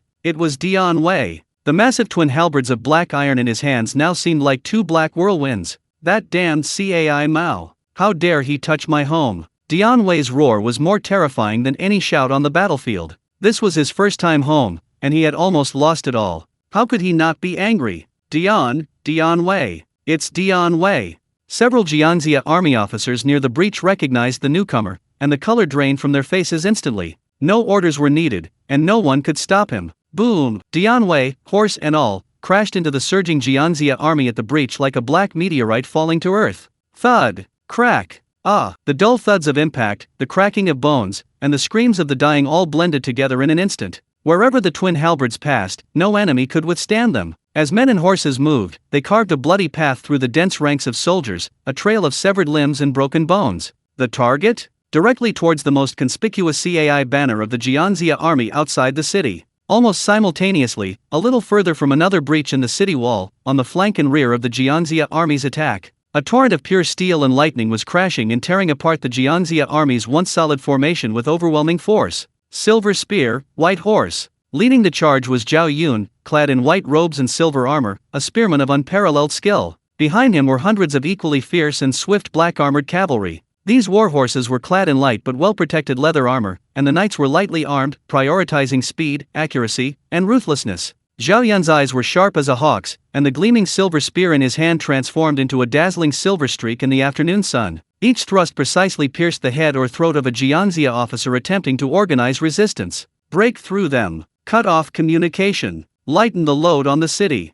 Zhao Yun's orders were crystal clear. This elite black-armored cavalry, like a scorching hot dagger, fiercely pierced the relatively weak flank connection of the Jianxia army. The speed was too fast. The momentum too overwhelming. Wherever they passed, the hastily assembled defensive line of the Jianxia infantry collapsed instantly. Men and horses fell in disarray. Their objective was not to kill, but to create chaos, to disrupt the rhythm of the enemy's siege. They severed the link between the Jianxia army's follow-up troops pouring into the breach and the main siege force still besieging other sections of the city walls, cutting them in half. Damn it! Reinforcements! It's Lord Zhang Yang's reinforcements! A sharp-eyed veteran on the city wall was the first to shout, his voice cracking but filled with wild joy. It's the Lord! The Lord is back! Another recruit, his face blackened by smoke, also spotted the familiar black armor flashing past outside the breach, rapidly advancing through the dust and smoke. Boom! These two voices were like sparks thrown into boiling oil, instantly igniting the nearly extinguished fighting spirit of all the defending soldiers and civilians. The defenders erupted. Huang Zhong's troops, who had just been suffocating and on the verge of collapse, suddenly burst into a thunderous roar. The Lord is back! Kill! The recruits, who had been trembling under the wall, barely able to hold their spears, seemed to be violently pulled up from the ground by some invisible force. The fear in their eyes was replaced by a more primal excitement and fervor. For our Lord! Charge! Kill these sons of bitches! Huang Zhong cleaved the enemy before him with a single stroke, ignoring his own breath, and roared hoarsely, "My men! Follow me in a counterattack! Block the breach!" Cheng Yu's eyes gleamed with an indescribable light, his longsword pointing at the enemy troops at the breach. Counterattack! Push them out! Help our Lord into the city! In dire straits, the arrival of a leader is more powerful than 1,000 armies. The defending troops, who had just been on the verge of collapse, instantly transformed into ferocious tigers, roaring as they launched a fierce counterattack against the Jianxia army surging through the breach. Cai Mao's face, which had been flushed with excitement at the impending fall of the city, was now deathly pale. Standing atop the high watchtower, he clearly saw two ferocious, swift, and ruthless black-armored armies plunging into his ranks from two directions. One was the human battering ram led by the infamous Dian Wei, charging straight at him. Blood rained down in their wake, soldiers falling like straw. The other was an elite light cavalry force, like a sharp blade, dismantling the connections between his troops. The siege was visibly chaotic and sluggish. What chilled him to the bone even more was the sudden, deafening roar of the defenders erupting from the city walls. A terrifying, rekindled morale, even stronger than before. Jiang Yang, it's him, it must be him back. Cai Mao's voice trembled slightly, a fear he himself didn't realize, as immense terror gripped his heart. Jiang Yang, how cunning. He chose the most crucial moment to return. Where did he get his troops? This is impossible. Block him. Block Dian Wei. Stop him at all costs. Cai Mao frantically brandished his sword, roaring at the general of his elite personal guard, archers. Fire! Turn him into a pincushion. The general of the personal guard, watching the black demon god who moved through the crowd as if it were nothing, clad in heavy armor, horse and all, closing the distance step by step, was equally pale. He gritted his teeth and led hundreds of CAI family's most elite death squad members, clad in heavy armor and wielding large shields and spears, forward, attempting to build a dam to stop Dian Wei with their lives. However, they underestimated Dian Wei's rage and his strength. Those who stand in my way die. Dian Wei roared. His twin black halberds, whistling through the air, swept towards the enemy ranks like two furious black dragons. Boom! The heavy ironclad wooden shields at the very front were shattered instantly, like paper. The shield-bearing soldiers, shield and all, were blasted away by the violent force, crashing into a large group behind them. Dian Wei didn't bother with the arrayed soldiers. With sweeping, powerful swings of his twin halberds, he used pure strength and speed to smash a gap in the dense formation of spearmen and shields, charging in alone on horseback. He was like a raging rhinoceros charging into a flock of sheep. Each swing of his twin halberds claimed several lives. The fine armor of the heavily armored guards was like paper before Dian Wei's divine strength. Limbs and torsos flew through the air. Seeing Dian Wei's figure rapidly weaving through the crowd of guards, less than 50 paces from the command platform, he suddenly looked up, his fierce eyes, burning with the flames of vengeance, precisely locking onto the figure in golden fish-scale armor on the watchtower Cai Mao. Their eyes met. Cai Mao felt a chill run from his tailbone to the top of his head, straight to the crown of his head. His hair stood on end. That gaze, that wasn't human. It was the gaze of a demon from hell, ready to devour him alive. Dian Wei, it was him. Dian Wei who killed Hua Xiong. Overwhelming fear instantly shattered Cai Mao's last shred of reason. Run! He had to run. If he stayed any longer, he would surely die. Sound the retreat. Sound the retreat now. Withdraw. Retreat. Cai Mao roared at the messenger with almost all his might, his voice shrill and distorted, filled with a sob and undisguised terror. He no longer cared about capturing Sui County and annexing the city. Saving his own life was the top priority. Bang! Bang! Bang! The piercing sound of gongs suddenly rang out, more urgent and chaotic than ever before. The vanguard of the Jiangxia army, frantically attacking the city, was stunned. They were about to completely break through, so why the sudden retreat? They stared blankly at the retreat signal rising from the commander's banner behind them, then at the fiercely attacking, bloodthirsty defenders ahead. Retreat! Retreat now! Commander Cai has fled. Dian Wei is attacking. Run! Chaos! Utter chaos instantly replaced the previous offensive. The once fierce Jiangxia soldiers, initially bewildered by the retreat order, then seeing the chaos in the direction of their commander's banner, and hearing the deafening shouts of the city defenders and the silver spear, white horse riding force outside the city charging forward, morale completely collapsed. Run! Defeat! Defeat! Armors and helmets were thrown aside. People trampled each other. Even the supervising officers joined the fleeing ranks. The vast area outside Sui County became a hellish battlefield for the fleeing Jiangxia army. In the chaotic torrent, Cai Mao, with the desperate protection of his personal guards, finally managed to climb onto his horse, his helmet askew, armor askew, and appearance utterly disheveled. Looking at the army collapsing like an avalanche behind him, looking at the Zhang banner still stubbornly held in place amidst the chaos, steadily pressing towards his retreating direction, a surge of pent-up anger and deep-seated fear welled up within him. Zhang Yang, you just wait. Cai Mao roared with all his might, as if trying to bolster his courage, or perhaps venting his frustration. He knew that his meticulously planned, all-out attack had utterly failed. He had lost both his wife and his army. He spurred his horse, daring not to look back, and led his remaining, terrified loyal troops in a desperate flight westward towards Jiangxia County, like stray dogs. Zhang Yang sat upright on his horse, surveying the completely reversed battle below. His face held no victorious smile, only a chilling aura of killing intent. Cai Mao's rout was within his expectations. He slightly raised his hand, his voice cold and clear, echoing across the hills. Order. Zhao Yun, pursue the remaining enemy for 10 miles. Disperse them, no need for a relentless chase. Dian Wei, return to the city. Clear out the remaining forces within the city. Prepare the defenses. Yes, sir. The generals roared in response. Zhang Yang's gaze fell upon the dilapidated city wall of Sui County below, its walls still shrouded in smoke from battle, his eyes deep and complex. Home, finally back. Cheng Yu, mustering his last ounce of strength, looked towards Zhang Yang's direction outside the city. The black-armored soldiers and new recruits around him also cast fervent glances, a mixture of ecstasy, admiration, and absolute conviction, at the figure who had turned the tide. Zhang Yang didn't immediately return to the county government office. Instead, he immediately led his personal guards to inspect the military camp. The several large mansions and drill grounds that had been temporarily requisitioned were now crammed with wounded soldiers. The air was thick with the stench of blood and the bitter aroma of herbs. The army doctors and hastily recruited physicians were working tirelessly, their foreheads covered in sweat. On the makeshift wooden beds lay soldiers wrapped in blood-stained bandages. Some were groaning softly, some were muttering in their delirium, and some were gritting their teeth, enduring excruciating pain, their eyes staring blankly at the ceiling. "My lord!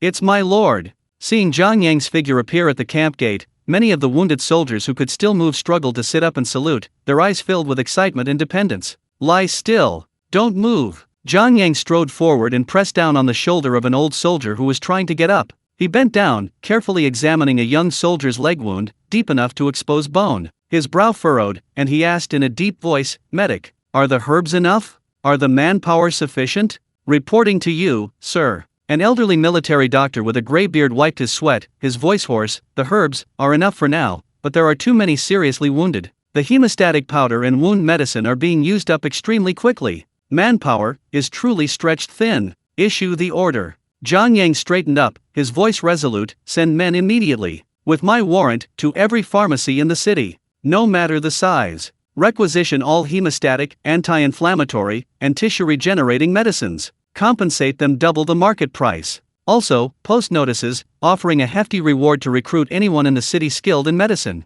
Men or women, anyone with a skill will do. Come and help immediately." "Yes, sir." The guard obeyed and rushed off. Zhang Yang walked to the bedside of a soldier, pale and unconscious from blood loss. Looking at the soldier's still youthful face, a pang of pain shot through his heart. He knelt down and gently patted an older soldier, feeding him water. "Brother, take good care of yourself. Your blood won't be shed in vain. I, Zhang Yang, swear here and now that I will make that scoundrel Cai Mao pay for his crimes in blood." The soldier's lips trembled, tears welling in his cloudy eyes. He nodded forcefully. "Sir, we believe you." After inspecting the camp and arranging the treatment and compensation for the wounded, Zhang Yang dragged his weary body into the familiar main hall of the county government. Inside the hall, Cheng Yu was hunched over his desk, reviewing urgent post-war documents by the dim light of an oil lamp. His face was pale, his eyes sunken, his lips cracked, and his once meticulously styled hair was now disheveled. His blue robe was stained with congealed blood and dust. Hearing footsteps, he looked up and saw Zhang Yang.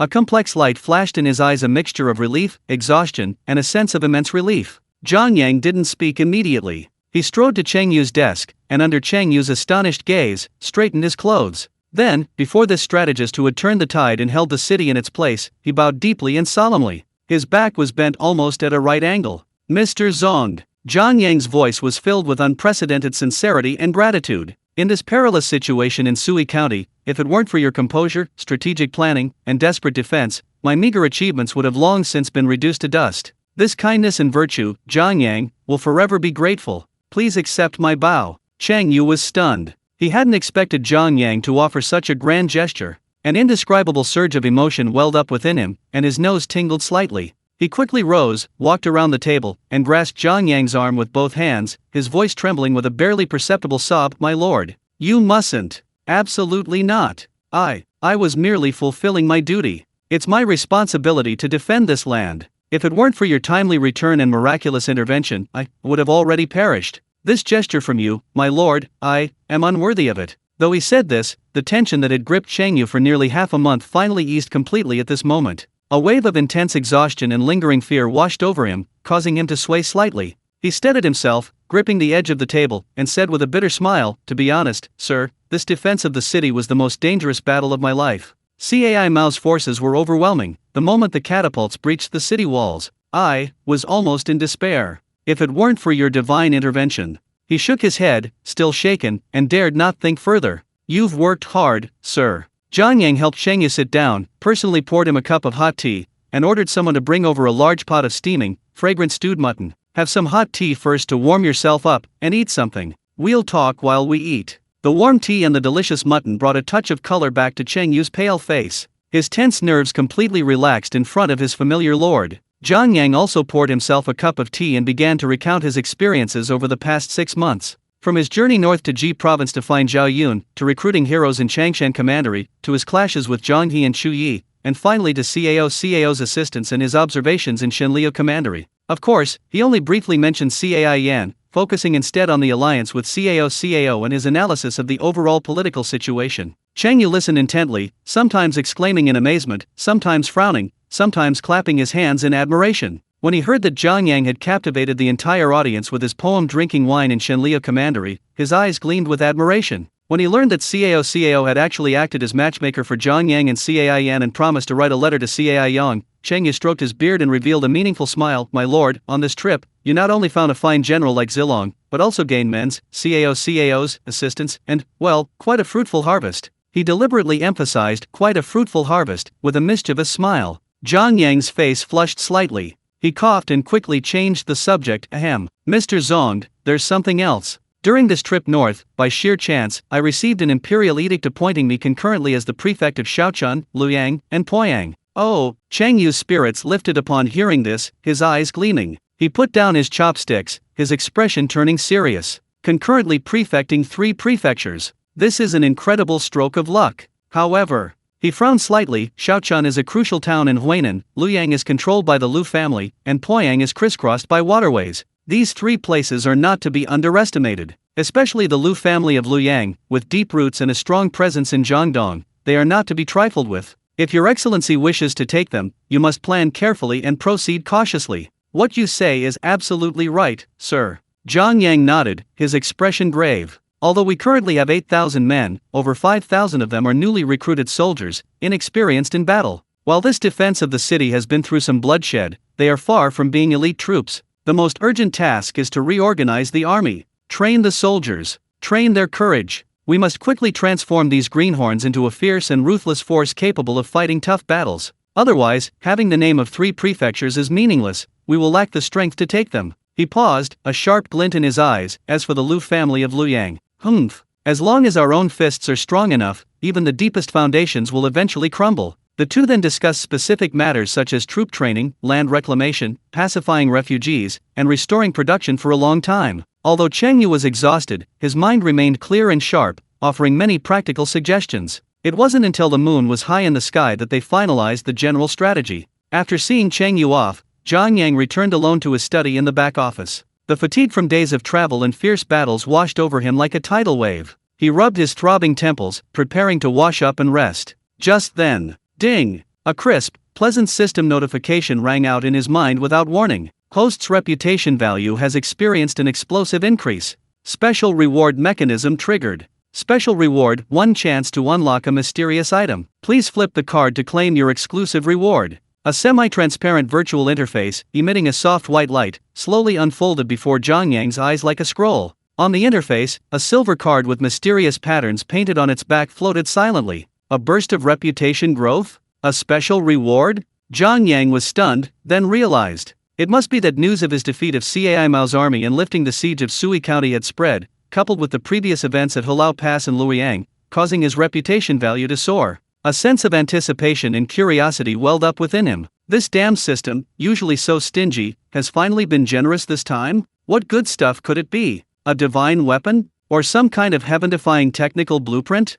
He moved his mind slightly, extending a finger to gently tap the floating silver card. The card flipped open. The front showed no dazzling light, no complex patterns. Only 6 simple, unadorned characters that exploded in Jiang Yang's mind like thunder. Hybrid rice seeds. Below was a line of smaller text. Variety, high-yielding, stress-resistant first-generation hybrid rice variety. Characteristics, yield potential per acre far exceeds current rice varieties by several times. Drought-resistant, lodging-resistant, and widely adaptable. Exchange, 100 reputation points / Jin, approximately 0.5 caddies. Hybrid, rice, seeds. Jiang Yang's eyes widened instantly. His mouth involuntarily opened slightly. He was frozen in place, as if under a spell. The next second, an indescribable, volcanic eruption of joy surged to his head. He almost jumped up. Holy crap!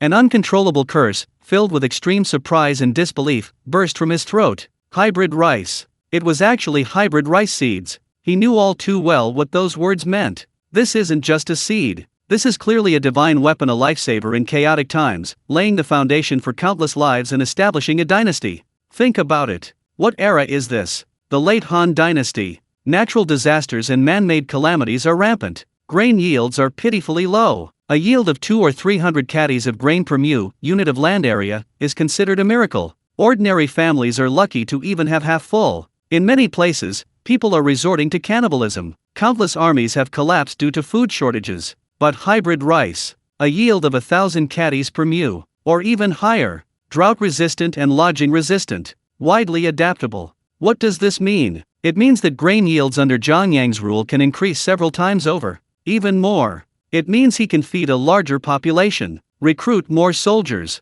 It means he will possess the most crucial and irreplaceable strategic resource in this chaotic world, grain, a continuous supply of grain, and he would no longer need to spend half of his reputation on provisions. Ha ha ha ha. Zhang Yang couldn't hold back any longer and burst into laughter. He pumped his fist, feeling all his fatigue vanish. Heaven is helping me. Heaven is truly helping me. He paced excitedly back and forth in his study, his eyes shining brightly. He immediately brought up the system panel, looking at the rapidly rising reputation points that had already surpassed the 10 million mark, and without hesitation, he issued a command with his mind. Exchange. Exchange for me first, 1,000 caddies. No. 5,000 caddies.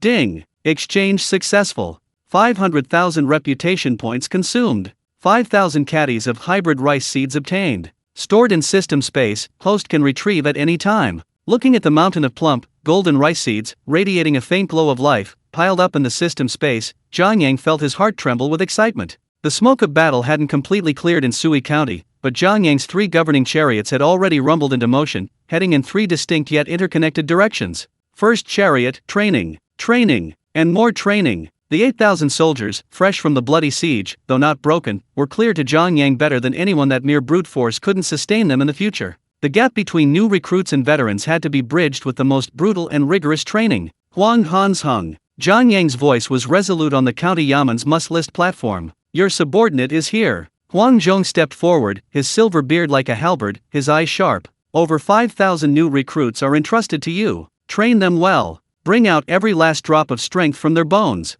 3 months, and I'll see the real results. Yes, sir. Huang Zhong clasped his hands in a fist salute, his face gleaming with the light of a wolf king seeing its cubs. Rest assured, sir. We'll see what they're made of once they're out there. If I don't train them into iron, I'll write Hanshun backwards. Dust billowed across the drill ground. Huang Zhong personally oversaw the process, meticulously reorganizing the thousands of raw recruits. He didn't consider their origins or connections, only their physique and aptitude. Spears, swords and shields, bows and arrows, scouts, each branch of the military was lined up on the training grounds, with layers of selection, the fittest being weeded out. Legs up. Didn't you eat? Back in my day, on the battlefield. You. Yes, you. You can't even draw a full bow. What kind of archer are you? Report to the spearman. That kid's footwork is pretty good. Come here. I'll teach you a few survival skills. The shouts and commands mingled, sweat splattering on the scorching ground. Though the hardship was unbearable, no one complained.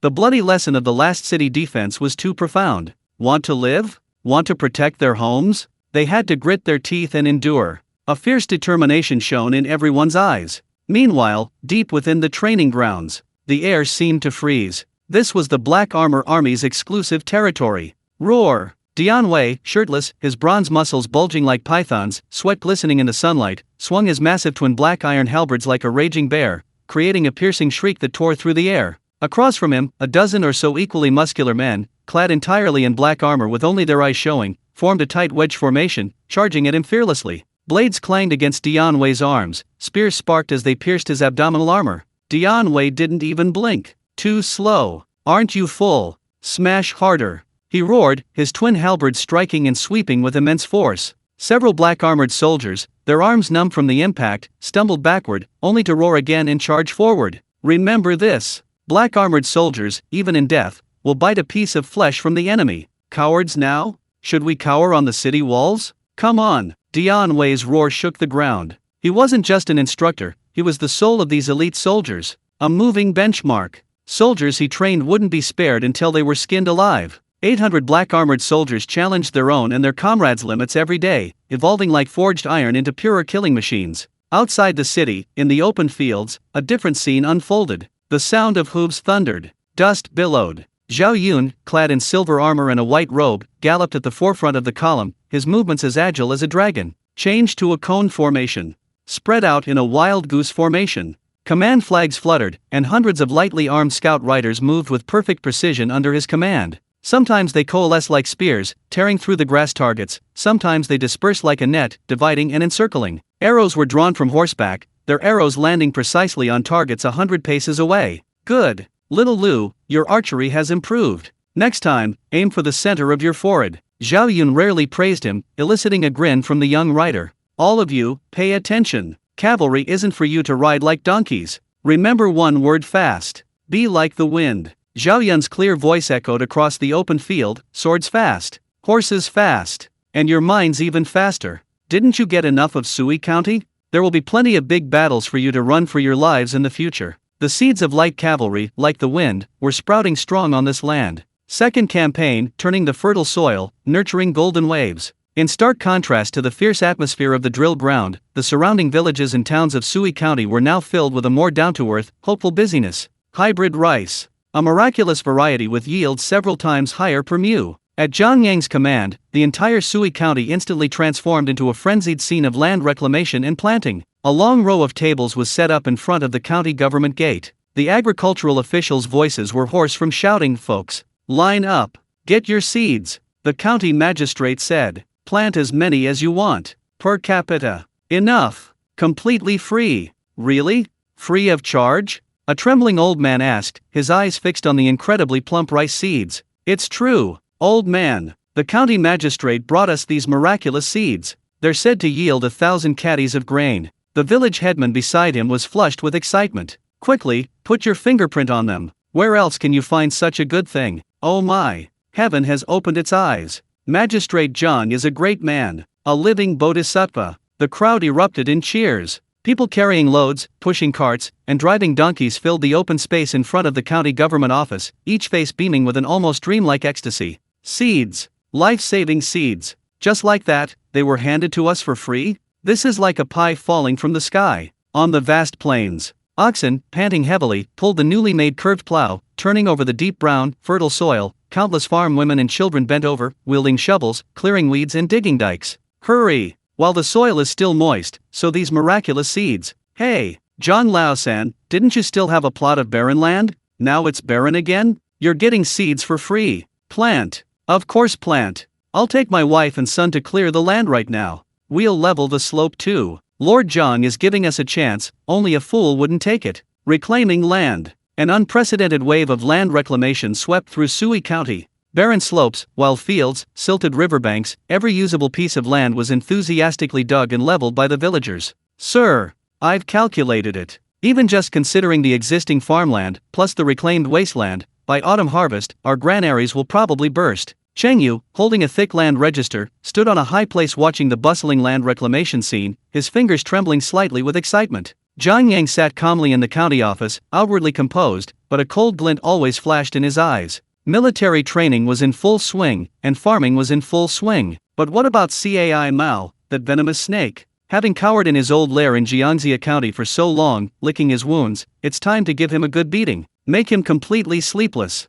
Zhang Yang doesn't want a quick annihilation. He wants him to live in constant fear. That's far more agonizing than a direct war. "Mr. Zong," Zhang Yang's gaze fell on an intelligence report on his desk. "The autumn planting is finished. Has Cai Mao made any unusual moves lately?" Cheng Yu stroked his beard and smiled. "According to my scouts, Cai Mao has been restless these past few months, on the one hand strengthening his troops, and on the other hand frantically sending people to spy on our movements. He even went to Lu Biao and Xiangyang to complain, saying that you, sir, are using your military power for personal gain and have ulterior motives." "Complain? Humph." Zhang Yang scoffed. "If he doesn't send people to harass us, I really can't go looking for trouble with him right now." His eyes turned cold. "Now, the reason is readily available. He attacked first, and my soldiers and civilians in Sui County suffered heavy casualties. This blood debt can't just be wiped clean by him. He has to give an explanation." He paused, a cold smile curving his lips. "Perfect timing. The gift for Cai Mao is ready." "Oh? What gift does sir intend to send?" Cheng Yu asked curiously. "The Cai Shen family," Zhang Yang uttered. Cheng Yu was taken aback at first, then clapped his hands and laughed. "Brilliant. brilliant indeed. Your plan, sir, is perfectly timed. His eyes gleamed. The Cai Shan family in Sui County, colluding with foreign enemies and oppressing the locals, are already a pile of rotten meat. Keeping them in the city only tarnishes the peace of Sui County. Giving them to Cai Mao, hee. This hot potato will give Cai Digui a real headache. He can't accept it, and he can't refuse it either way. Either way, he'll completely lose face. And what? Zhang Yang pressed. Furthermore, make a detailed list of all the farmland and wealth Cai Shan has seized and plundered over the years, wrap it in red cloth, and stuff it into Cai Shan's pocket. Cheng Yu said slowly and deliberately, his smile growing increasingly warm. Tell Cai Mao that this is the money and grain his nephew has given to Jiangxia over the years, and we're returning it all. Let's see if he dares to accept this clean wealth. Ha ha ha. Zhang Yang couldn't help but laugh loudly. Mr. Zong, brilliant. Truly brilliant. There's no better way to kill someone than by destroying their spirit. Several days later, the city gates of Sui County burst open. Zhang Yang, clad in jet black fish scale armor, riding his magnificent black steed, looked like a demon god. Behind him, his three generals, Huang Zhong, Zhao Yun, and Dian Wei, stood solemnly. Further behind, 5,000 elite infantry and cavalry, clad in leather armor, their swords and spears gleaming, exuding a murderous aura, formed a formidable battle formation. Though mostly new recruits, their eyes, hardened by the bloodshed of defending the city and the hellish training, held no trace of hesitation, only an iron will to fight. In the middle of the column, several jolting prison wagons stood out starkly. The Cai family huddled in the stench-filled wagons, their faces ashen, trembling. Their former arrogance was gone. Target Jiangxia County City. Zhang Yang pointed his whip westward. Whoosh! A heavy, piercing horn blast tore through the sky. Boom! The heavy hooves and footsteps merged into a deafening torrent. The black and red banner bearing the character Zhang fluttered in the autumn sun, like a red-hot blade piercing Cai Mao's heart.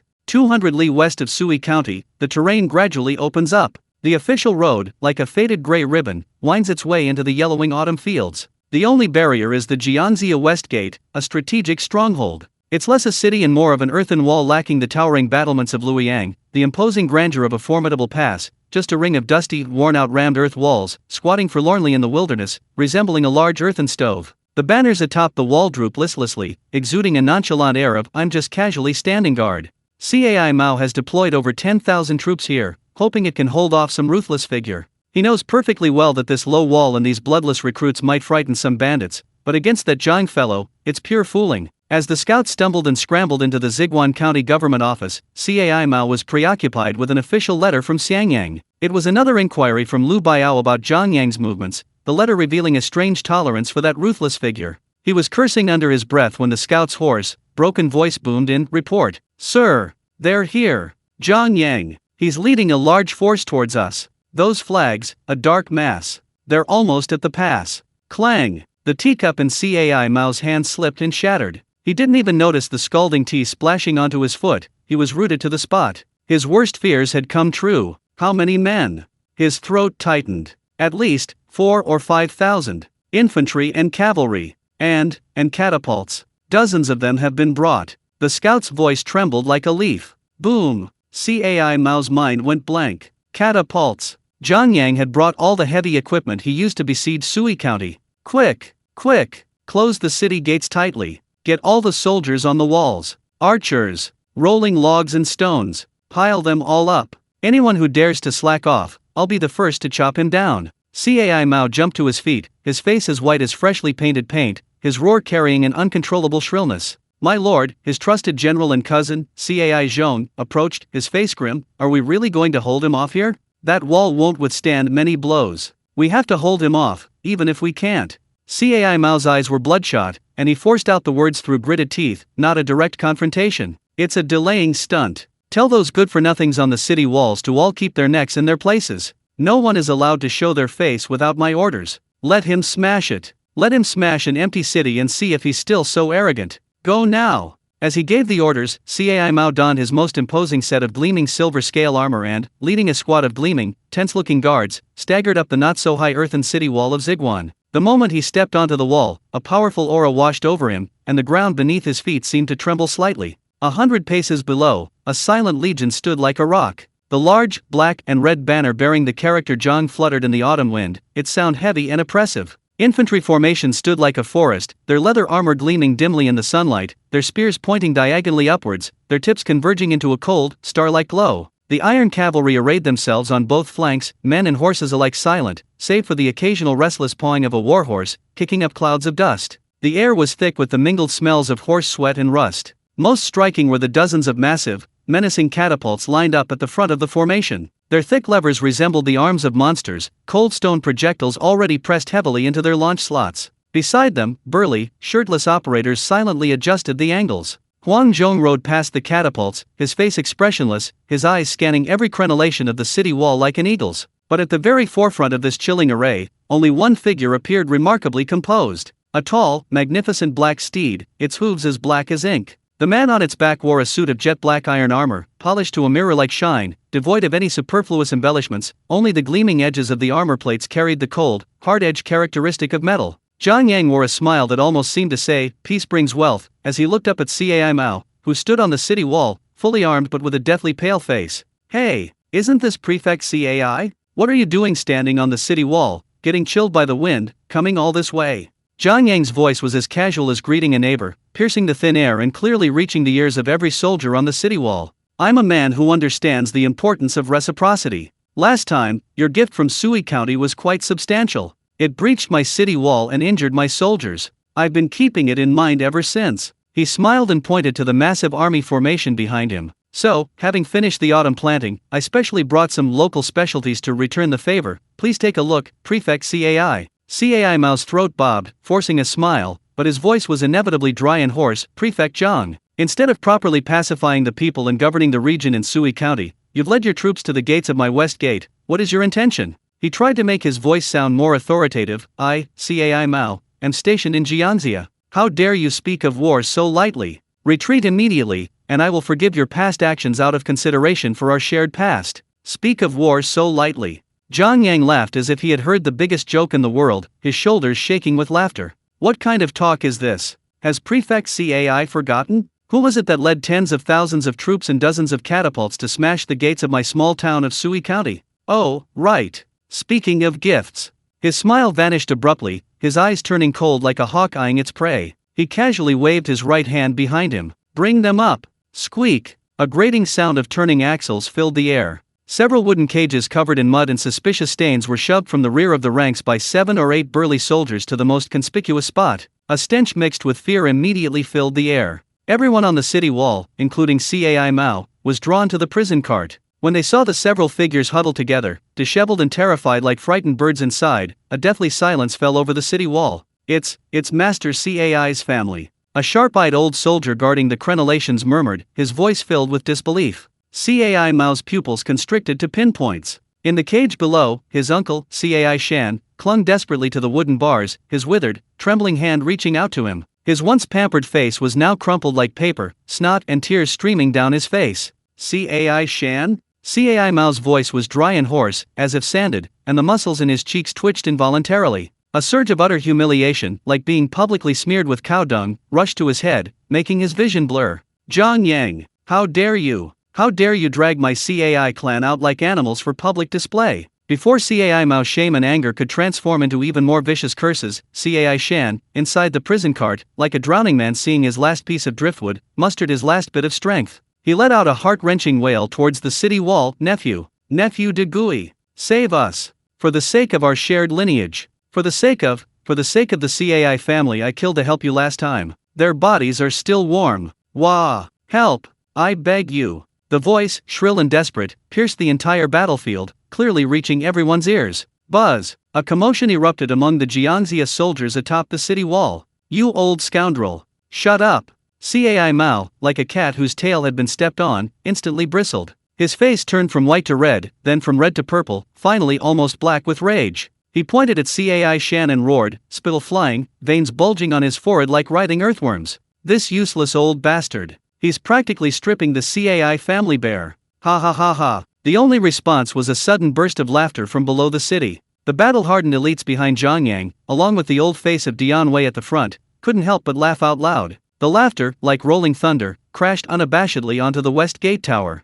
Zhang Yang pointed at Cai Mao on the city wall. "Oh dear, Prefect Cai. Look at you. Tisk tisk tisk, this is repudiating after getting back to your old ways? Old CAI lost his family and home trying to help you, and you, shouting at him from across the city wall? Have some decency.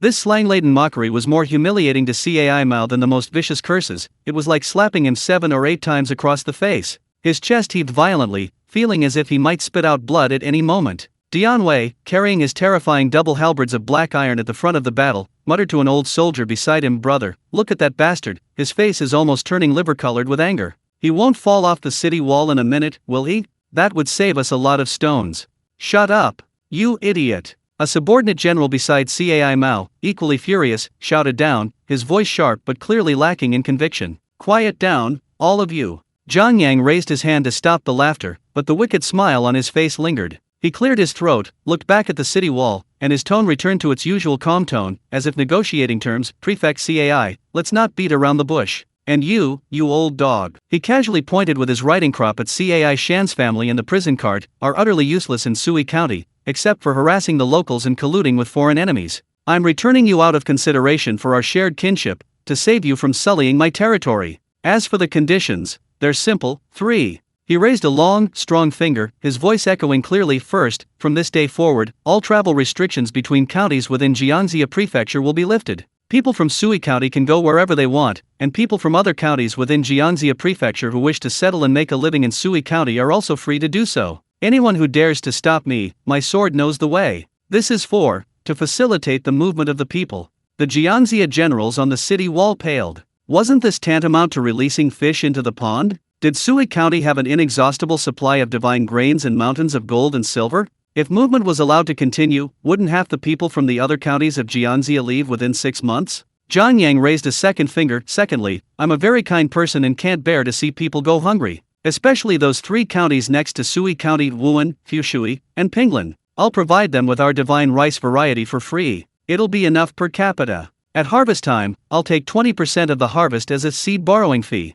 Pretty generous, right?" "Bullshit." A Jiangxia general couldn't help but curse. "Zhang, you're blatantly ripping off the prefect. You give him 20%? What if you get greedy and try to take the remaining 80% of the grain from those 3 counties? You want to turn those 3 counties into your Sui County's granary."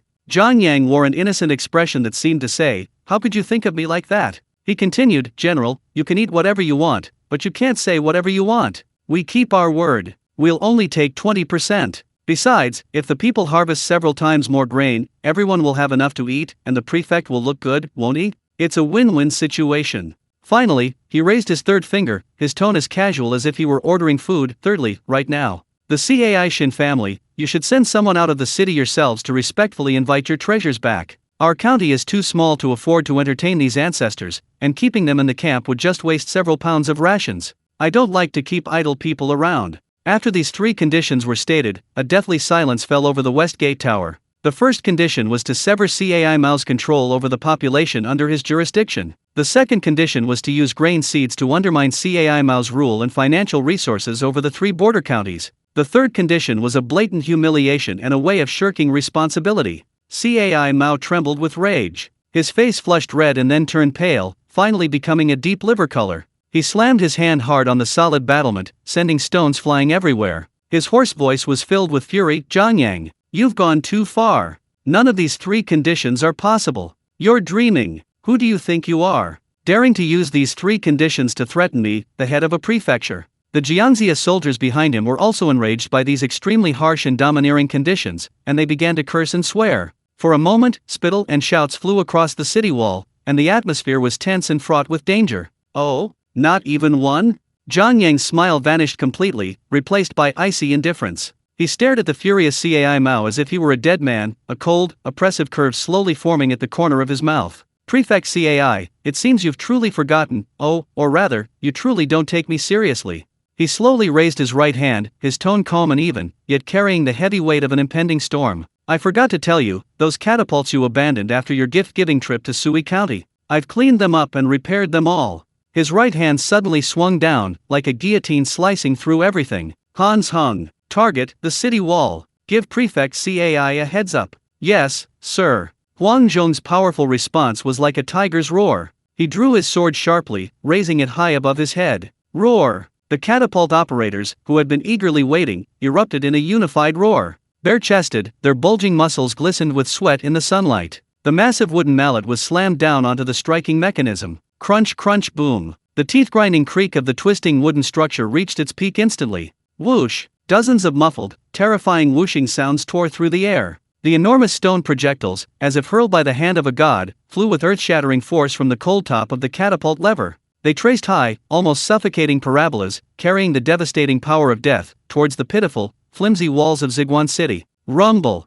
The earth shook. Dust filled the sky. The first volley. A dozen millstone-sized stones slammed into the city wall. The dull, massive impacts were like a series of muffled thunderclaps. The rammed earth wall was no match for these boulders used to pound Luoyang's walls. Like paper, earth and stones flew everywhere. Dust billowed into the sky like an angry dragon. Several sections of the wall directly hit groaned in despair, visibly denting and cracking. The huge stone slammed into the battlements, instantly turning several unlucky men who couldn't dodge in time, along with the arrow emplacements above, into a mangled mess of flesh and rubble. Get down! Everyone get down! Find cover! The surviving officer on the city wall was terrified, his voice cracking with fear. Cai Mao was suddenly tackled to the ground by his personal guard commander, Cai He. The two tumbled awkwardly down the arrow tower, landing in a pile of slippery mud behind it. A millstone-sized boulder flew past the spot where Cai Mao had just stood, smashing into the very sturdy battlement he had been pounding. Crack, boom! The hard-rammed earth battlement shattered like tofu.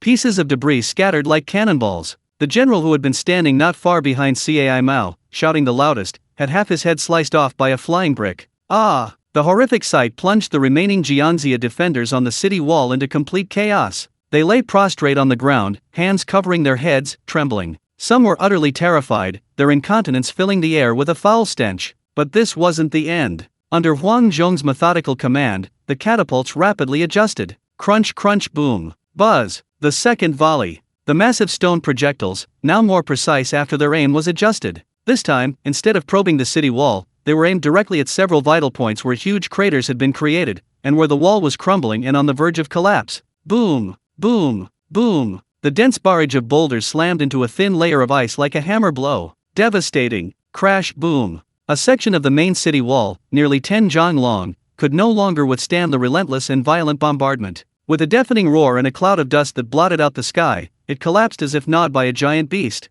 Earth and rocks poured down like a torrent, forming a massive, grotesque V-shaped breach. Dozens of Jianxia soldiers who had been guarding the breach were buried alive under the bricks and earth before they could even scream. Outside the city, the Zhangyang army's infantry phalanx silently advanced several dozen paces. Spears, like a forest, tilted forward. The black-armored cavalry split into two groups, like silent cheetahs on either side of the breach, ready to pounce through the collapsed wall at any moment. The air was filled only with heavy breathing, the groans of the wounded, and the rustling of falling bricks and stones. The terrifying trebuchets, at this moment, became the final straw that broke the morale of the Ziguan garrison. The dust hadn't settled yet. Below the city walls, Zhang Yang's icy voice pierced the smoke and dust, like a judgment. Cai Mao. Want to test whether your Jianxia city walls are strong enough? Cai Mao was being dragged from the mud by two guards. His once magnificent silver-scale armor was now covered in mud and someone's blood, his helmet was long gone, his hair disheveled, and he was covered in grime. Where was the dignity of a prefect? Looking at the shocking, gaping breach, hearing the faint cries of panic and his subordinates' wails of "we can't hold on any longer."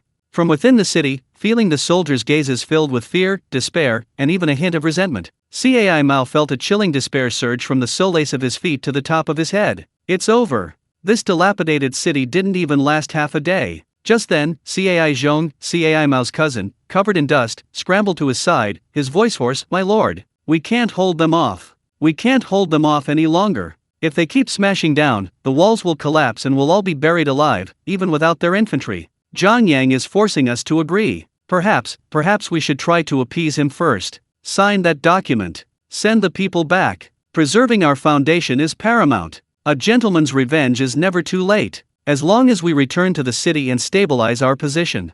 Cai Mao swayed, his fists clenched tightly, his nails digging deep into his palms. Intense humiliation and resentment gnawed at his heart like venomous snakes. He glared fiercely at the army below, as imposing as a mountain, and at the cold, godlike figure seated on horseback. He knew Cai Zhong was right. To fight back? That would be certain death. Zhang Yang had no intention of wasting his life here. He was just here to bang on the gates and intimidate them. "Zhang Yang, CAI Mao screamed with all his might towards the breach, his voice hoarse like a broken gong, filled with blood and utter helplessness. Stop. Stop. This official agrees. Upon hearing this, the city wall fell into dead silence, broken only by heavy breathing and distant groans. The suffocating whirring of the catapults below the city wall ceased. Zhang Yang seemed completely unsurprised by this outcome. He leisurely pointed with his riding whip at the still smoking breach in the city wall. Prefect CAI, if you'd been so sensible earlier, why create such a mess? Look at my armor, I just polished it. Why bother sending your ancestors back first?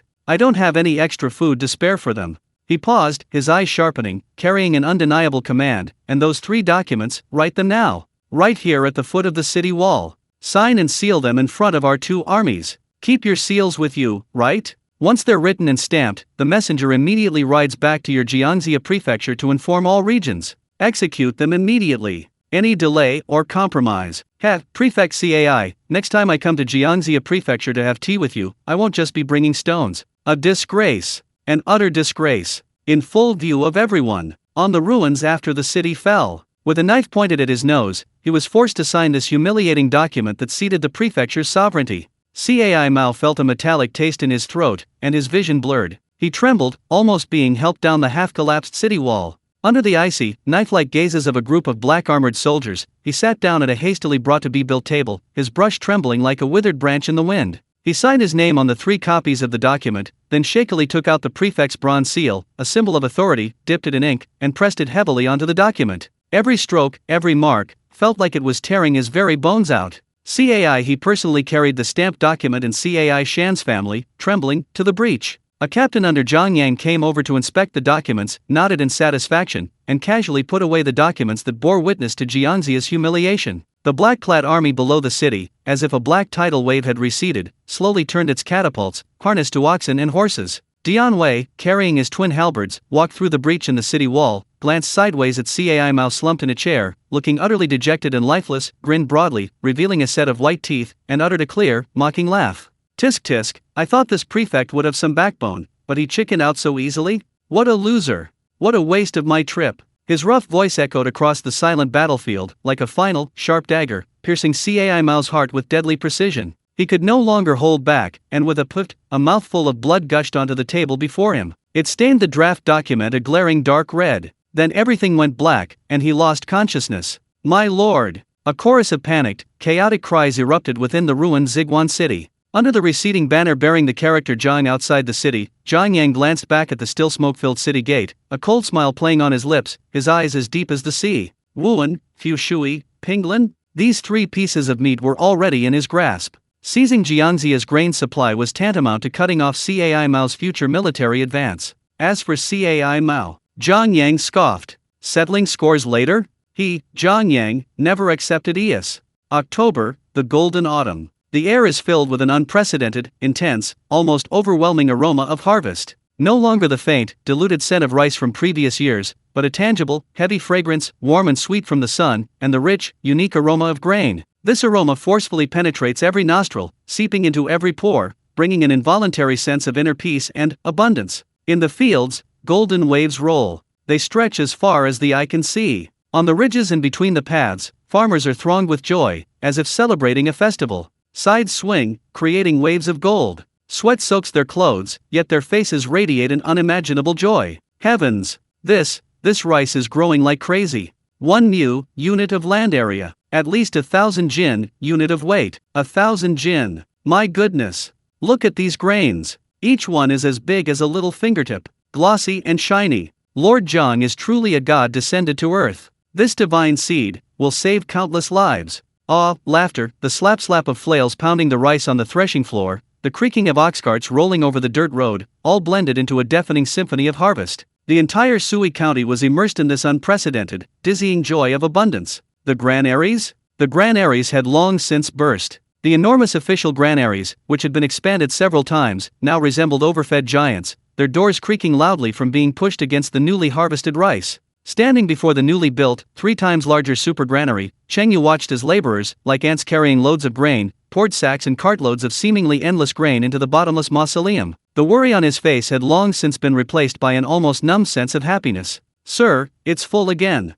A minor official in charge of the granaries ran over, his face contorted with a happy-go-lucky frustration. The new granary is almost empty too. There's just too much grain. There's nowhere to store it. Cheng Yu stroked his beard, watching the endless stream of grain carts arriving in the distance. He let out a long sigh, his eyes filled with complex emotions. Build more. Keep building. The magistrate said, there's no such thing as too much granary. We'll take as much as there is. He was filled with a myriad of emotions. Who could have imagined that Sui County, which had almost had its city gates breached by Cai Mao just 6 months ago, was now struggling with an overabundance of grain? This hybrid rice, it was practically a miracle cure. More grain, more people. Within the county town, a bustling crowd had already gathered, shoulder to shoulder. Newly built shacks and simple wooden houses crammed along both sides of the street. Speaking with various accents, dressed in worn but reasonably clean clothes, families of migrants poured into this granary city like a tidal wave. Their eyes shone with longing for a new life, their faces beaming with the relief of finding a way to survive.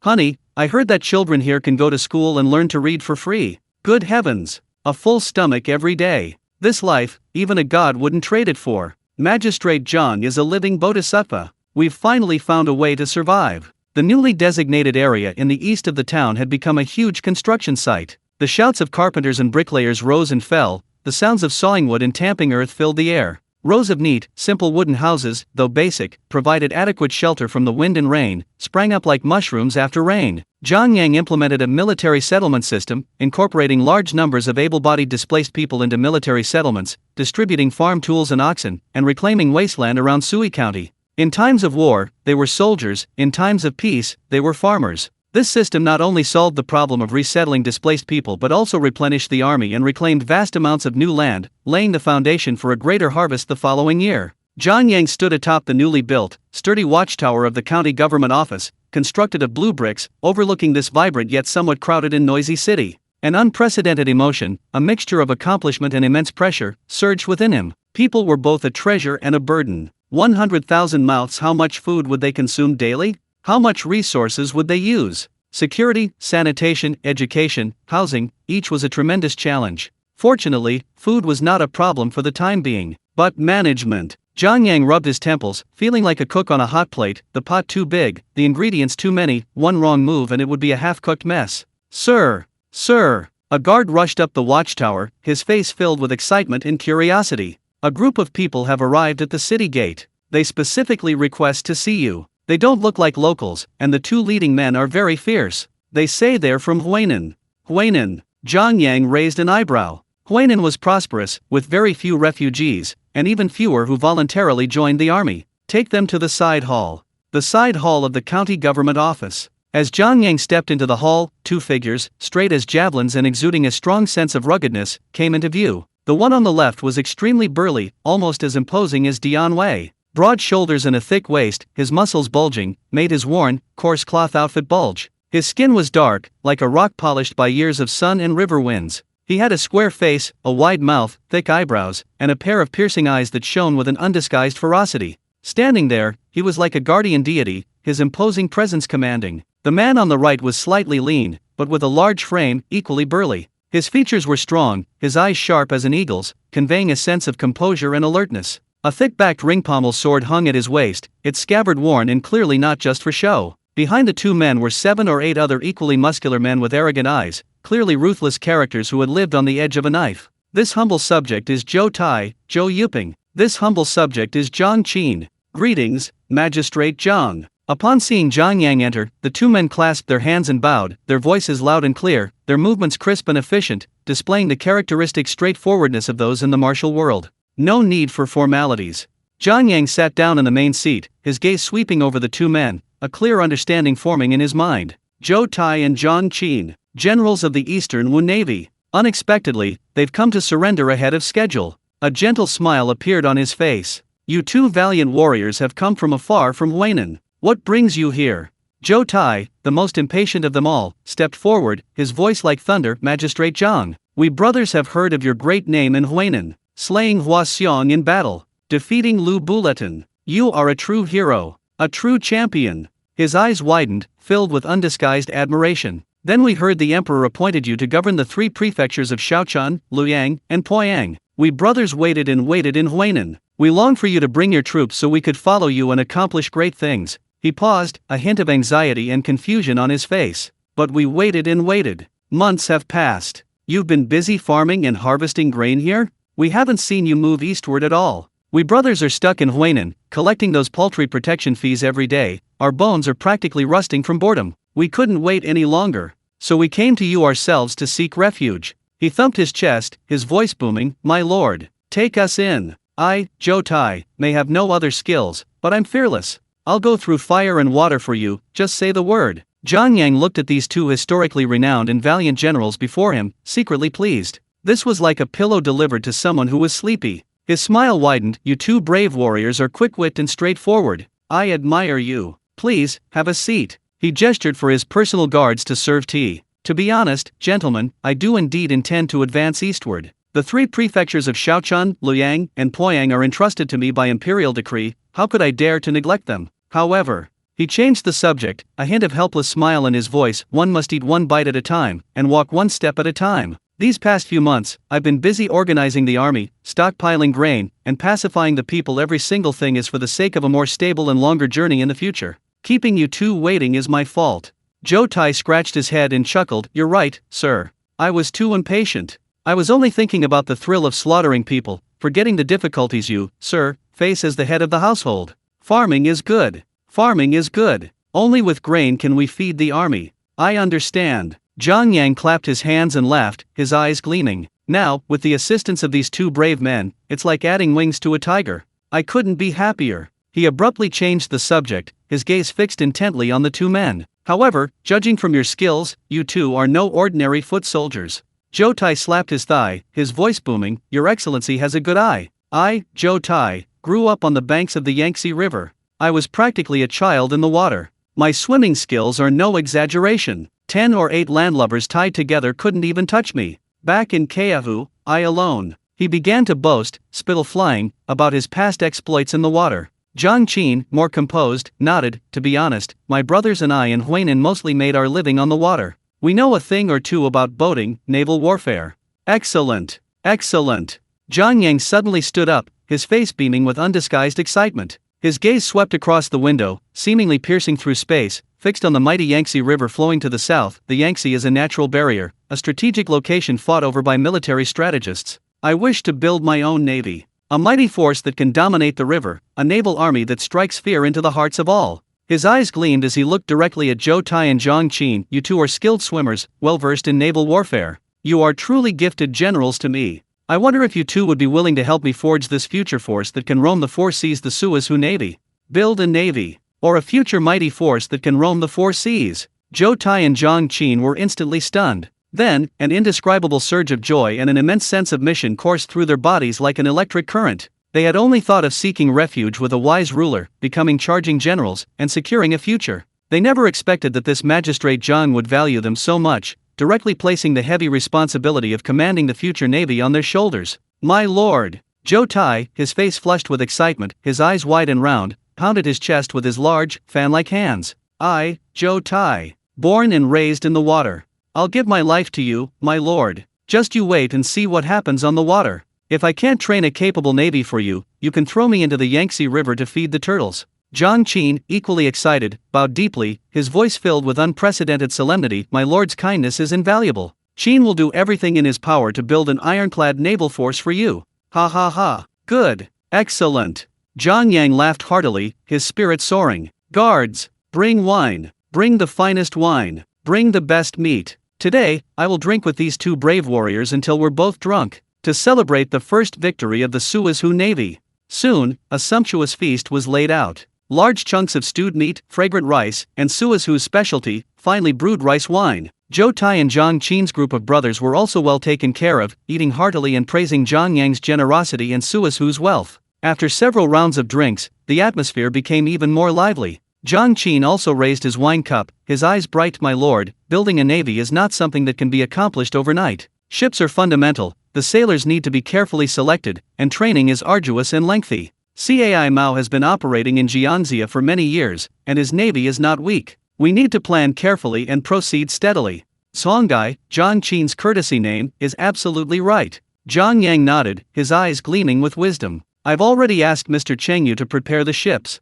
Let's start by building small, fast boats and light barges, recruiting fishermen and boatmen familiar with the water as the backbone. As for the sailors, he looked at Zhou Tai and Zhang Qin. I'll trouble you two to select a group of bold, meticulous, and skilled swimmers from the army, and recruit another group from the newly arrived refugees. They will be well paid. Good. Cheers. The wine cups clinked heavily together, spilling wine everywhere.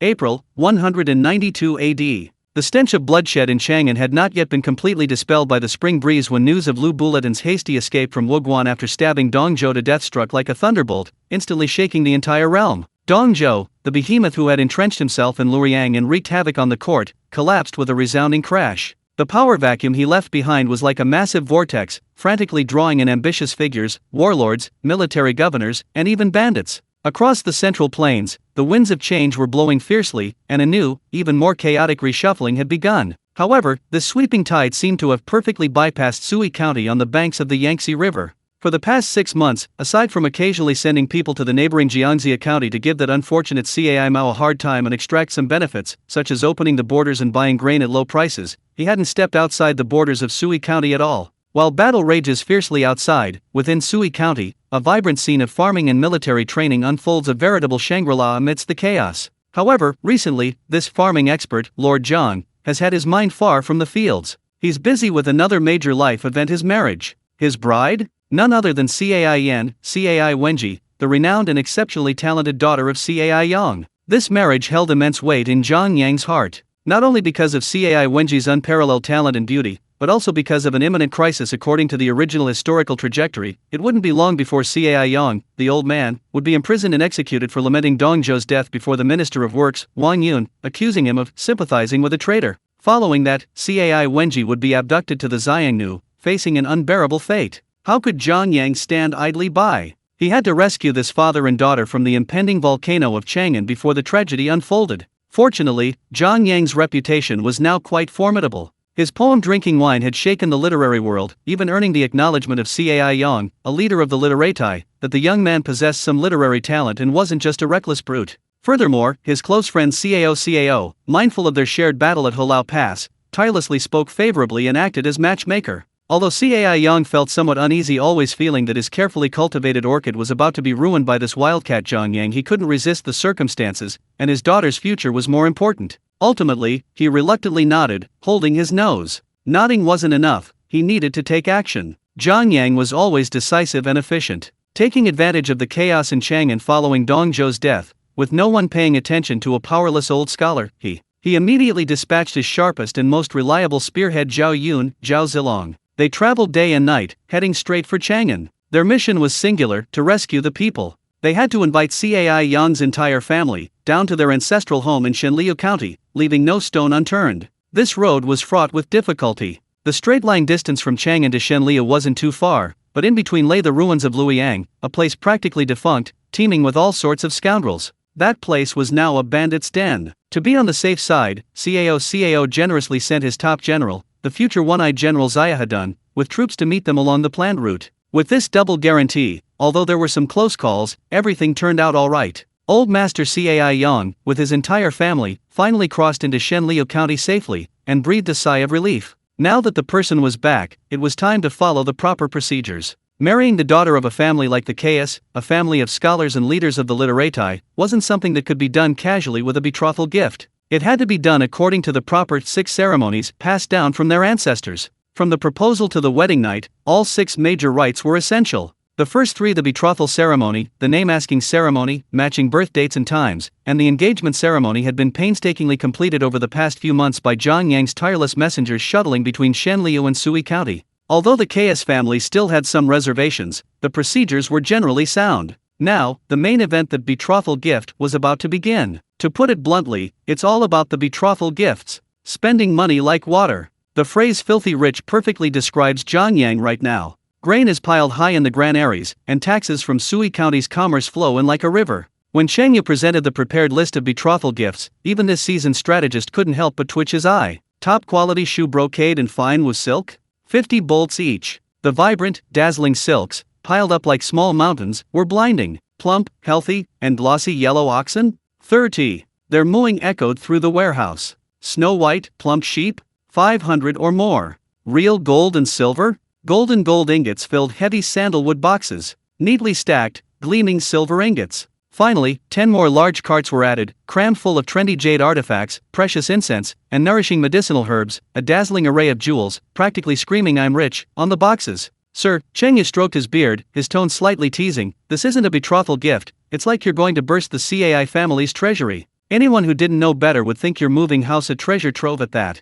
Zhang Yang chuckled silently. Old man CAI was concerned with his reputation, giving him face wouldn't hurt. The supplies were easy to prepare, the key was finding someone to escort them. This journey from Sui County to Shenliu was nothing like when Zhao Yun picked up people, when the CAO family was there to help. This massive convoy of dozens of carts, herds of cattle and sheep, and dazzling gold and silver, in these chaotic times of war, they were like a walking, juicy piece of meat. How many hungry wolves and bloodthirsty bandits would be eyeing them? Who would escort them? The infantry fighting champions Huang Zhong and Dian Wei? They're both busy training troops, too busy to spare the time. Zhao Yun? He just left Shenliu, hasn't even reached Suxian yet. Zhang Yang's gaze swept around the hall, finally landing on a burly man who had just finished a large piece of braised beef, was burping, and picking his teeth with his fingernails. Yu Ping! Ha! Zhou Tai suddenly looked up, his cheeks still puffed out, staring blankly at Zhang Yang. Stop eating, I have some serious work for you. Zhang Yang waved, pointing to the bustling scene of loading carts outside. See those boxes and carts?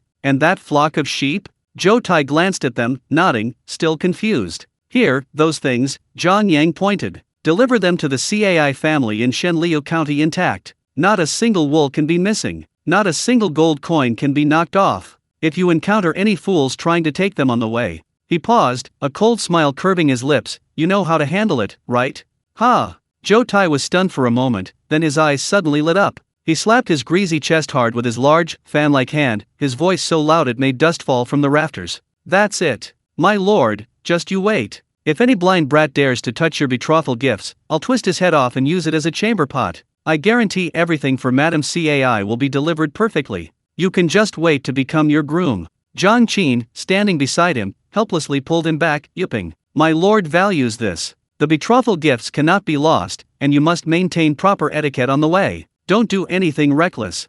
I know what I'm doing. Zhou Tai waved his hand impatiently, then grinned widely, winking at Zhang Yang. Sir, don't worry. This mission is great. The gold and silver treasures are exciting, and if we get hungry on the way, we can even slaughter a sheep for a snack. Hee. A suppressed burst of laughter erupted around them. Zhang Yang couldn't help but laugh and scold, get lost. If you get hungry on the road, eat your own rations. Don't even think about those sheep. If you find even one missing, I'll dock a year's pay. Ah, no way, sir. Zhou Tai exaggeratedly feigned distress. I'm doing this to protect your dignity. Eating a sheep is nothing. Go prepare. Stop nagging. Zhang Yang waved his hand dismissively with a laugh. Within a day, a sizable, ostentatious procession carrying betrothal gifts set off from Sui County. 7 days later, Shenliu County, CAI Mansion. This mansion, passed down through generations and exuding a strong scholarly atmosphere, welcomed a group of incongruous, unwelcome guests today. Zhou Tai, riding his magnificent black mule, stopped before the imposing vermilion gates of the CAI Mansion. Behind him were 100 elite soldiers, travel-worn but spirited, and an astonishingly large betrothal procession that nearly blocked the entire street in front of the CAI Mansion. 20 large carts unloaded heavy wooden crates, piling them into a small mountain in the open space in front of the gate. A corner of the oilcloth was lifted, revealing neatly stacked, shimmering silks inside. 30 plump, strong yellow oxen were tied to trees by the roadside, swishing their tails restlessly. 500 large, snow-white sheep ran wild, bleating loudly on the flagstones in front of the CAI residence. A few of the bolder ones even tried to squeeze through the half-open door. The gold and silver chests were carefully unloaded and placed heavily in the most conspicuous spot, reflecting an alluring luster in the sunlight. Where are the people from the CAI residence?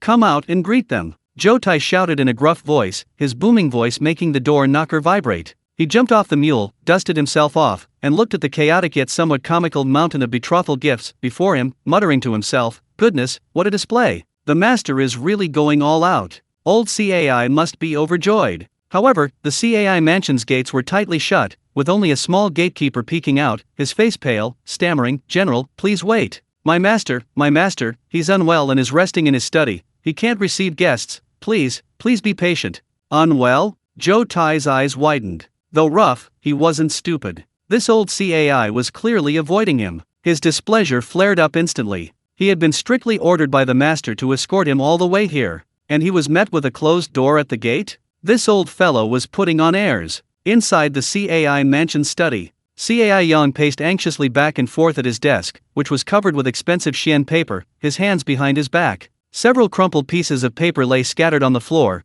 clearly indicating that their owner was in a very bad mood. Outrageous! Outrageous! CAI Yang's white beard twitched with anger as he muttered curses under his breath. That Zhang Yang, he's gone too far. I've only just returned to Shenliu, and I haven't even had a chance to warm my seat. And here he is. The betrothal gifts are already at our doorstep. So eager to marry Yanner? What does he take the CAI family for? Common peddlers. So impatient. So vulgar. So rude. The more he thought about it, the angrier and more aggrieved he became. He, CAI Boja, a dignified Left General of the Palace Guard, Marquis of Jieyang. In terms of official rank, title, and reputation among the upright officials, in every way, he was far superior to Zhang Yang, that mere magistrate of Sui County. His carefully nurtured, exceptionally talented daughter should have married into a prestigious family, living a harmonious and peaceful life. But what happened? Instigated by that scoundrel CAO, she's to marry a mere soldier, a commoner who fights in chaotic times?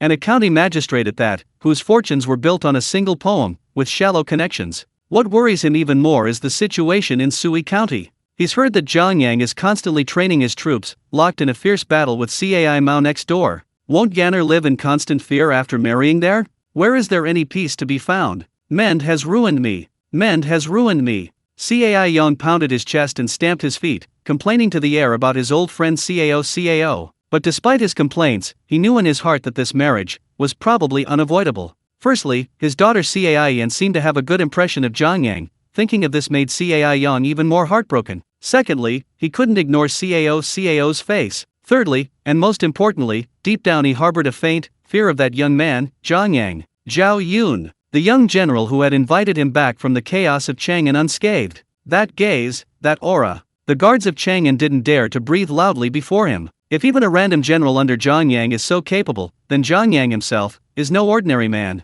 Although CAI Yang was aloof, he was by no means pedantic. He had experienced it firsthand 2 years ago. He was content at home when Dong Zhou forcibly conscripted him, threatening extermination of his entire clan if he refused. In this chaotic world, a young man wielding a powerful army, ruthless in his actions, and possessing considerable skill was not someone to be offended. Sigh. CAI Yang sighed heavily, slumping back into his armchair. Hiding and ignoring the brute who delivered the betrothal gifts was the last, feeble protest he, as the father-in-law, could offer. He could only hope that this cold attitude would express his dissatisfaction and reluctance. Just then, the study door was suddenly pushed open. The steward, CAI Fu, stumbled in, his face deathly pale, his voice trembling. Master, something terrible has happened. You must go to the front yard quickly. The betrothal gifts. What about the betrothal gifts? CAI Yang, already annoyed, snapped. Weren't we told to keep them outside? What's the panic? We couldn't stop them, master. CAI Fu cried, gesturing wildly. There were too many. They're piled up all over the street. And those sheep, dozens of sheep, they've all run into the front yard. They've trampled several of your favorite orchids. The servants couldn't stop them. What? CAI Yang jumped to his feet, his eyes nearly popping out of their sockets. Sheep had run into the front yard? And trampled his orchids. He couldn't sit still any longer. Forgetting his excuse of feeling unwell, he threw up his robes and rushed outside. As CAI Yang rushed to the moon gate leading to the front yard, he was stunned by the sight before him. The once tranquil and elegant front yard was now a scene of chaos and devastation. A dozen large, snow-white sheep were running wildly across the flagstone path, munching on the precious flowers and plants in the flowerbeets. Several pots of his carefully cultivated rare orchids were trampled to pieces. The servants frantically chased after them, but couldn't catch the agile beasts. The air was thick with the stench of mutton, the fragrance of flower sap, and chaos. Looking towards the main gate, through the wide-open doors, CAI Yang gasped in shock. Outside, the entire street was completely blocked by various crates, carts, and goods. Silks peeking out from the mountains of wooden crates gleamed blindingly in the sunlight. Dozens of robust oxen were tethered to the roadside, pacing restlessly. Most eye-catching were the boxes carried to the front, their lids open, boxes filled with gleaming gold ingots and gleaming silver bars. The sunlight reflected off the objects with dazzling brilliance, blinding CAI Yang. The leader, a towering black man, Zhou Tai, stood with his arms crossed, I'll see how you get out of this expression on his face, leading 100 or so menacing-looking burly men, standing like gatekeepers at the door. This. Cai Yong pointed to the mountain of betrothal gifts outside the door, then to the flock of sheep frolicking in the yard, his lips trembling, unable to utter a complete sentence for a long time. His Cai family had been noble for generations, and their weddings were always elegant and understated. He had never seen such a blatant display of wealth, like bandits storming down the mountain to abduct a bride. What was Jiang Yang trying to do? Was he showing off his wealth? Just then, Cai Wenji, having heard the commotion, rushed over with her maids. She had initially worried about a conflict between her father and the betrothal procession, but when she saw the chaotic scene in the front yard and the dazzling display of gold outside the gate, she was instantly stunned. A fleeting, irrepressible blush, a mixture of surprise, shyness, and sweetness, quickly crept onto her fair, jade-like cheeks. Looking at the mountain of betrothal gifts, at the gold, silver, and silk symbolizing wealth and heartfelt sentiment, the unease she felt due to her father's attitude vanished instantly, replaced by an immense sense of being cherished and valued. What woman wouldn't want her beloved to go to such lengths to marry her, even if the method was a little too practical? Father, Cai Wenji, suppressing a laugh, called softly, looking at her father's stunned, thunderstruck expression. Cai Yong snapped back to reality, grabbing his daughter's arm, his voice trembling. Yanner, you must tell your father the truth. That Jiang Yang, is he really just a county magistrate? Where did he get so much money? This betrothal gift, it's no less extravagant than the royal wedding back in the day. He felt his decades of understanding had been completely overturned. A county magistrate? Could he really afford such a sum? It was practically emptying the entire Sui County. Cai Wenji, seeing her father's shocked and bewildered expression, found it amusing yet also somewhat heartbreaking. She said softly, Father, Zhang Lang, he is indeed just a county magistrate. But I've heard that under his rule, Sui County is thriving in agriculture and commerce, and the treasury is overflowing. These must be a token of his goodwill. She paused, looking at the glittering betrothal gifts in the sunlight outside the door, her voice lowering, tinged with a sweet shyness. I think the sentiment is enough. There's no need for such extravagance.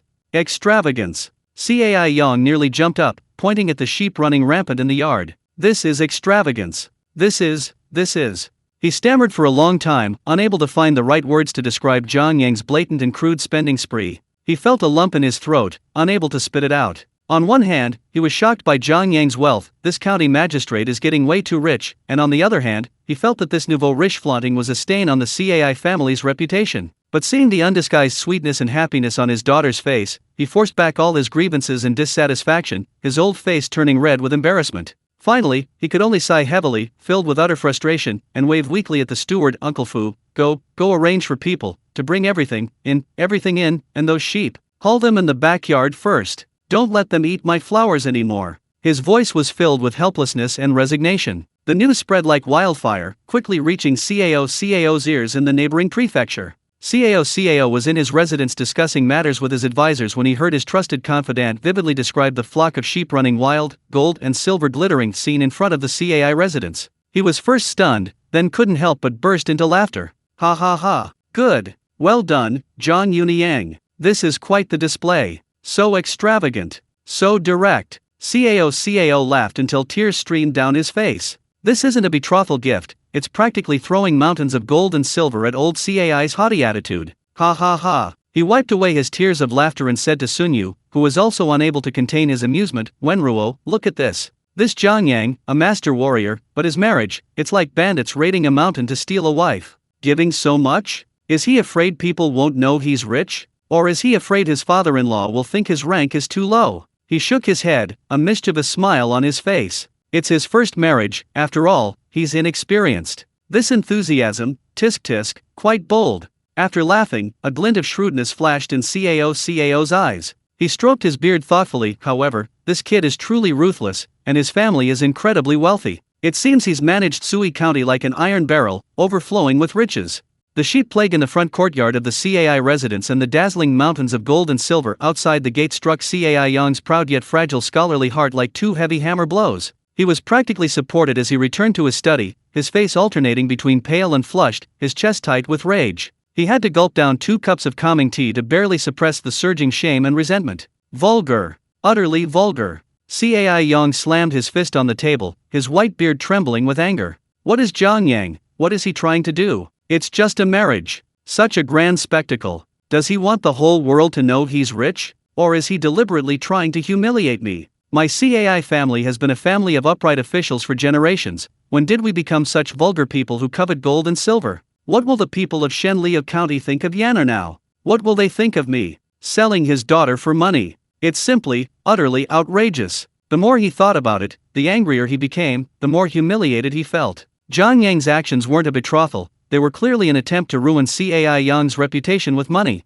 But, he couldn't actually throw all that stuff away. That would be even more embarrassing. He could only have his steward, Cai Fu, lead a group of people, like ants carrying food, slowly shuffling the dazzling silks, heavy gold and silver, and the herd of cattle and sheep that were treated like living ancestors, into the storeroom and backyard. A few days later, when Cao, the instigator and matchmaker, stepped into the Cai residence with a sly smile, he was greeted by Cai Yang's icy expression and a barrage of complaints. "Mend! You've done a terrible job." Cai Yang pointed at Cao, his fingers trembling. Look at what's being said outside. They're saying I, Cai Boja, am after John Yang's dirty money. They're saying I sold my daughter for personal gain. The Cai family's century-old reputation. Ruined in an instant. It's all your fault. You insisted on arranging this marriage. Now look what's happened. How can I face anyone after this? Cao, seeing his old friend's furious, cat-like state, was inwardly laughing his head off, but outwardly he had to feign a pained expression of shared sympathy. He stepped forward, helped Cai Yang sit down, and earnestly advised, "Oh dear, Brother Boja, calm down. Anger is bad for your health. This matter." It was indeed John Yang who acted inappropriately. Young people, it's their first marriage, they have no experience. They were only thinking about expressing their feelings and went too far. I'll definitely have a good talk with him later. I'll make him personally come to apologize to you. Apologize? Humph. Cai Yang rolled his eyes, snorted, his expression softening slightly, but his anger still lingered. His little token of appreciation? What's a token worth? Do I care for his measly gold and silver? He's just being presumptuous. Vulgar. He paused, as if remembering something, his tone carrying a barely perceptible awkwardness. However, his poem Drinking Wine is actually quite interesting. The imagery is lofty, with a touch of ancient style. Tell him that if he has some free time, he should compose a few more decent poems and send them to me for my evaluation. Yanner also likes these. Cao almost burst out laughing upon hearing this. This old Cai. He clearly likes that poem very much, yet he's so stubborn. He nodded hurriedly, yes. I'll definitely deliver it. That lad John Yang is quite learned. He's just usually too lazy to write. I'll urge him later. Let him write a few more good poems for Brother Boja and niece Wenji to enjoy. Having calmed Cai Yang down, Cao then got to the point, rubbing his hands together and asking with a smile, "Brother Boja, now that the betrothal gifts have been received, what do you think? Shouldn't the wedding date be set?" John Yang is still waiting for a reply. At the mention of the wedding date, Cai Yang's recently softened expression darkened again. He stroked his beard, his eyes darting around, and feigned some calculations with his fingers before shaking his head gravely. The wedding date? Not in a hurry. Not in a hurry at all. I just observed the heavens and calculated with my fingers. The current month is marked by an inauspicious star in the sky, Mars guarding the heart of the planet, a very ominous sign. Absolutely not an auspicious time for marriage. A forced marriage could bring bloodshed. We must wait until next spring, when the Yang energy returns and all things revive, only then will it be an auspicious day. Next spring. Cao's brow furrowed almost imperceptibly. It was only late autumn now, there were still more than half a year until next spring. This old Cai was clearly still seething with anger and deliberately stalling. What an auspicious star in the sky, Mars guarding the heart of the planet. Cao men had known Cai Yang for a long time. This old fellow knew nothing about celestial phenomena. It was purely an excuse. Cao knew perfectly well what was going on, but he still had to force a smile. Brother Boja, shouldn't we reconsider? Next spring, that's a bit of a long time. Reconsider what? Cai Yang's eyes widened, and his mustache bristled again. Marriage is a major life event. How can it be treated lightly? It concerns Yanner's lifelong well-being. How can we act rashly just because John Yang is impatient? It must be done according to the natural order. Next spring. That's settled. No discussion. His attitude was firm, clearly indicating he didn't want John Yang to have a smooth decision. Looking at Cai Yang's unyielding attitude, Cao cursed him inwardly as old stubborn man, but knew that further arguing would only backfire. He sighed helplessly, cupped his hands in a gesture of respect, and said, all right. Since Brother Boja has already observed the celestial phenomena, then so be it. Next spring it is. I'll send someone back to tell Yunyang to wait patiently. He deliberately emphasized the word patiently, with a hint of mockery. Cai Yang snorted, tacitly agreeing. In his heart, however, he thought, wait half a year. Let you taste the feeling of impatience. Let's see if you dare throw money at my face again. Cao left with a mixture of helplessness and amusement. Meanwhile, a sudden incident occurred in Sui County as well. My lord! Urgent report from Luyang. Cheng Yu strode in, his face grave, handing over a scroll of silk. Luyang Prefect Lu Kong has suddenly launched an attack. He openly insulted Lord Zhang. Lu Kong? Zhang Yang took the scroll, quickly scanning its contents, his expression gradually darkening. Lu Kong, courtesy named Jining, was the prefect of Luyang and a pillar of the Lu clan of Jiangdong, the great uncle of Lu Sun. This man was upright and loyal to the Han dynasty, enjoying extremely high prestige in Jiangdong. The silk scroll contained Lu Kang's publicly published proclamation and accusations, the language extremely harsh. Zhang Yang, you little brat. Born of humble origins, you were fortunate to be favored by the emperor and entrusted with the post of magistrate of Sui County. Yet, instead of serving your country, you amass military power and act like a separatist. You forcibly occupied 3 counties of Jianxia, behaving like a bandit. This is utter disrespect for the emperor and father, a heinous crime. How dare this brat act like this? Your father and grandfather were also scholars from Luyang, with whom the Lu family had a long-standing relationship. Now, seeing the son, he has forgotten his roots and betrayed his principles, arrogant and domineering, truly a disloyal, unfilial, shameless wretch. Following this was a series of even more vile insults, such as a yellow-mouthed brat, a monkey in a crown, a skeleton in a tomb. The accusations were utterly scathing and vicious. Zhang Yang's eyelids twitched as he read. This Lu Kang's insults were far too harsh. He immediately asked, what happened? Why did Lu Jining suddenly launch an attack? Cheng Yu said in a deep voice, according to our spies, Cai Mao from Jianxia secretly sent someone to Luyang to complain to Lu Kang. He said that Lord Zhang was bullying the weak, encroaching on Jianxia's land, and even intending to seize Luyang. Lu Kang already had doubts about Lord Jiang's command of a large army and his preparations for war, and with Cai Mao adding fuel to the fire, he was furious. He believed that Lord Jiang's actions were tantamount to rebellion and betraying the emperor's grace. Furthermore, he even acted as an elder, rebuking Lord Zhang for forgetting his roots. Cai Mao. It's that troublemaker again. Zhang Yang cursed angrily. This Cai Gui, unable to win in a direct confrontation, resorts to underhanded tactics, sowing discord. Lu Kang is a stubborn and arrogant man, with an inflated sense of self-importance. Zhang Yang paced back and forth, his brow furrowed. His Lu family has been a prominent family for generations, deeply entrenched in Jiangdong. In his eyes, I am nothing more than a poor boy who stumbled upon power and has become arrogant and ignorant. Now he listens to Cai Mao's slander, thinking I'm going to attack his Luyang. Taking advantage of his seniority. He understood the psychology of these local tyrants all too well. The harsher Lu Kang's insults, the more insecure he was. Zhang Yang's rise was too rapid, his power too overwhelming, seriously threatening the status and interests of these established aristocratic families. Especially since Zhang Yang also carried the aura of an imperial edict, theoretically giving him jurisdiction over Luyang. This was like a sword hanging over Lu Kang's head. Cai Mao had only slightly plucked the taut string, and Lu Kang had completely exploded. This proclamation spread very quickly? Zhang Yang asked. Yes. Lu Kang has sent people to post notices everywhere and dispatched express horses to various prefectures. I'm afraid, Cheng Yu replied. Lu Kang. Lu Jining, Zhang Yang murmured the name, his voice unreadable. What a shrewd old man from Jiangdong. I was just worried about not having a reason to take Shaochun and Luyang, and this old man actually delivered himself to my doorstep. Cheng Yu smiled and said, sometimes being too stubborn isn't a good thing. Lu Kang hasn't even grasped the principle of forcing himself to his advantage. A short while later, Zhang Yang summoned all the military generals to discuss the matter. He put down his teacup and glanced at Zhou Tai, Huang Zhong, Zhao Yun, and the others standing to the side. Everyone wore expressions of indignation, especially Dian Wei, whose eyes widened in anger, his fists clenched so tightly they cracked. My lord, this old scoundrel is going too far. He wants me to lead the troops to Luyang. I'll tear his filthy mouth apart.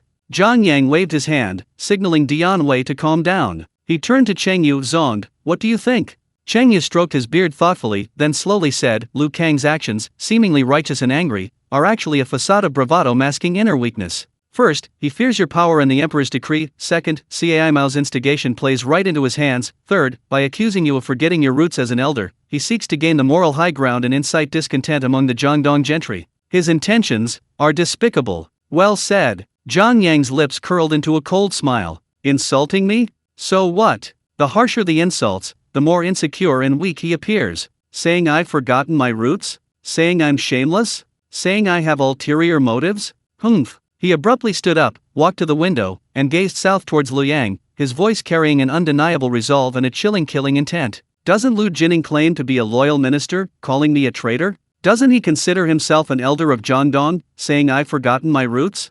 Fine, then I'll show him what true loyalty really is, what true principle really means. He said I forcibly seized the 3 counties of Jianxia? Then I'll rightfully take them back. He said I intended to seize Liang? Then I'll let him know.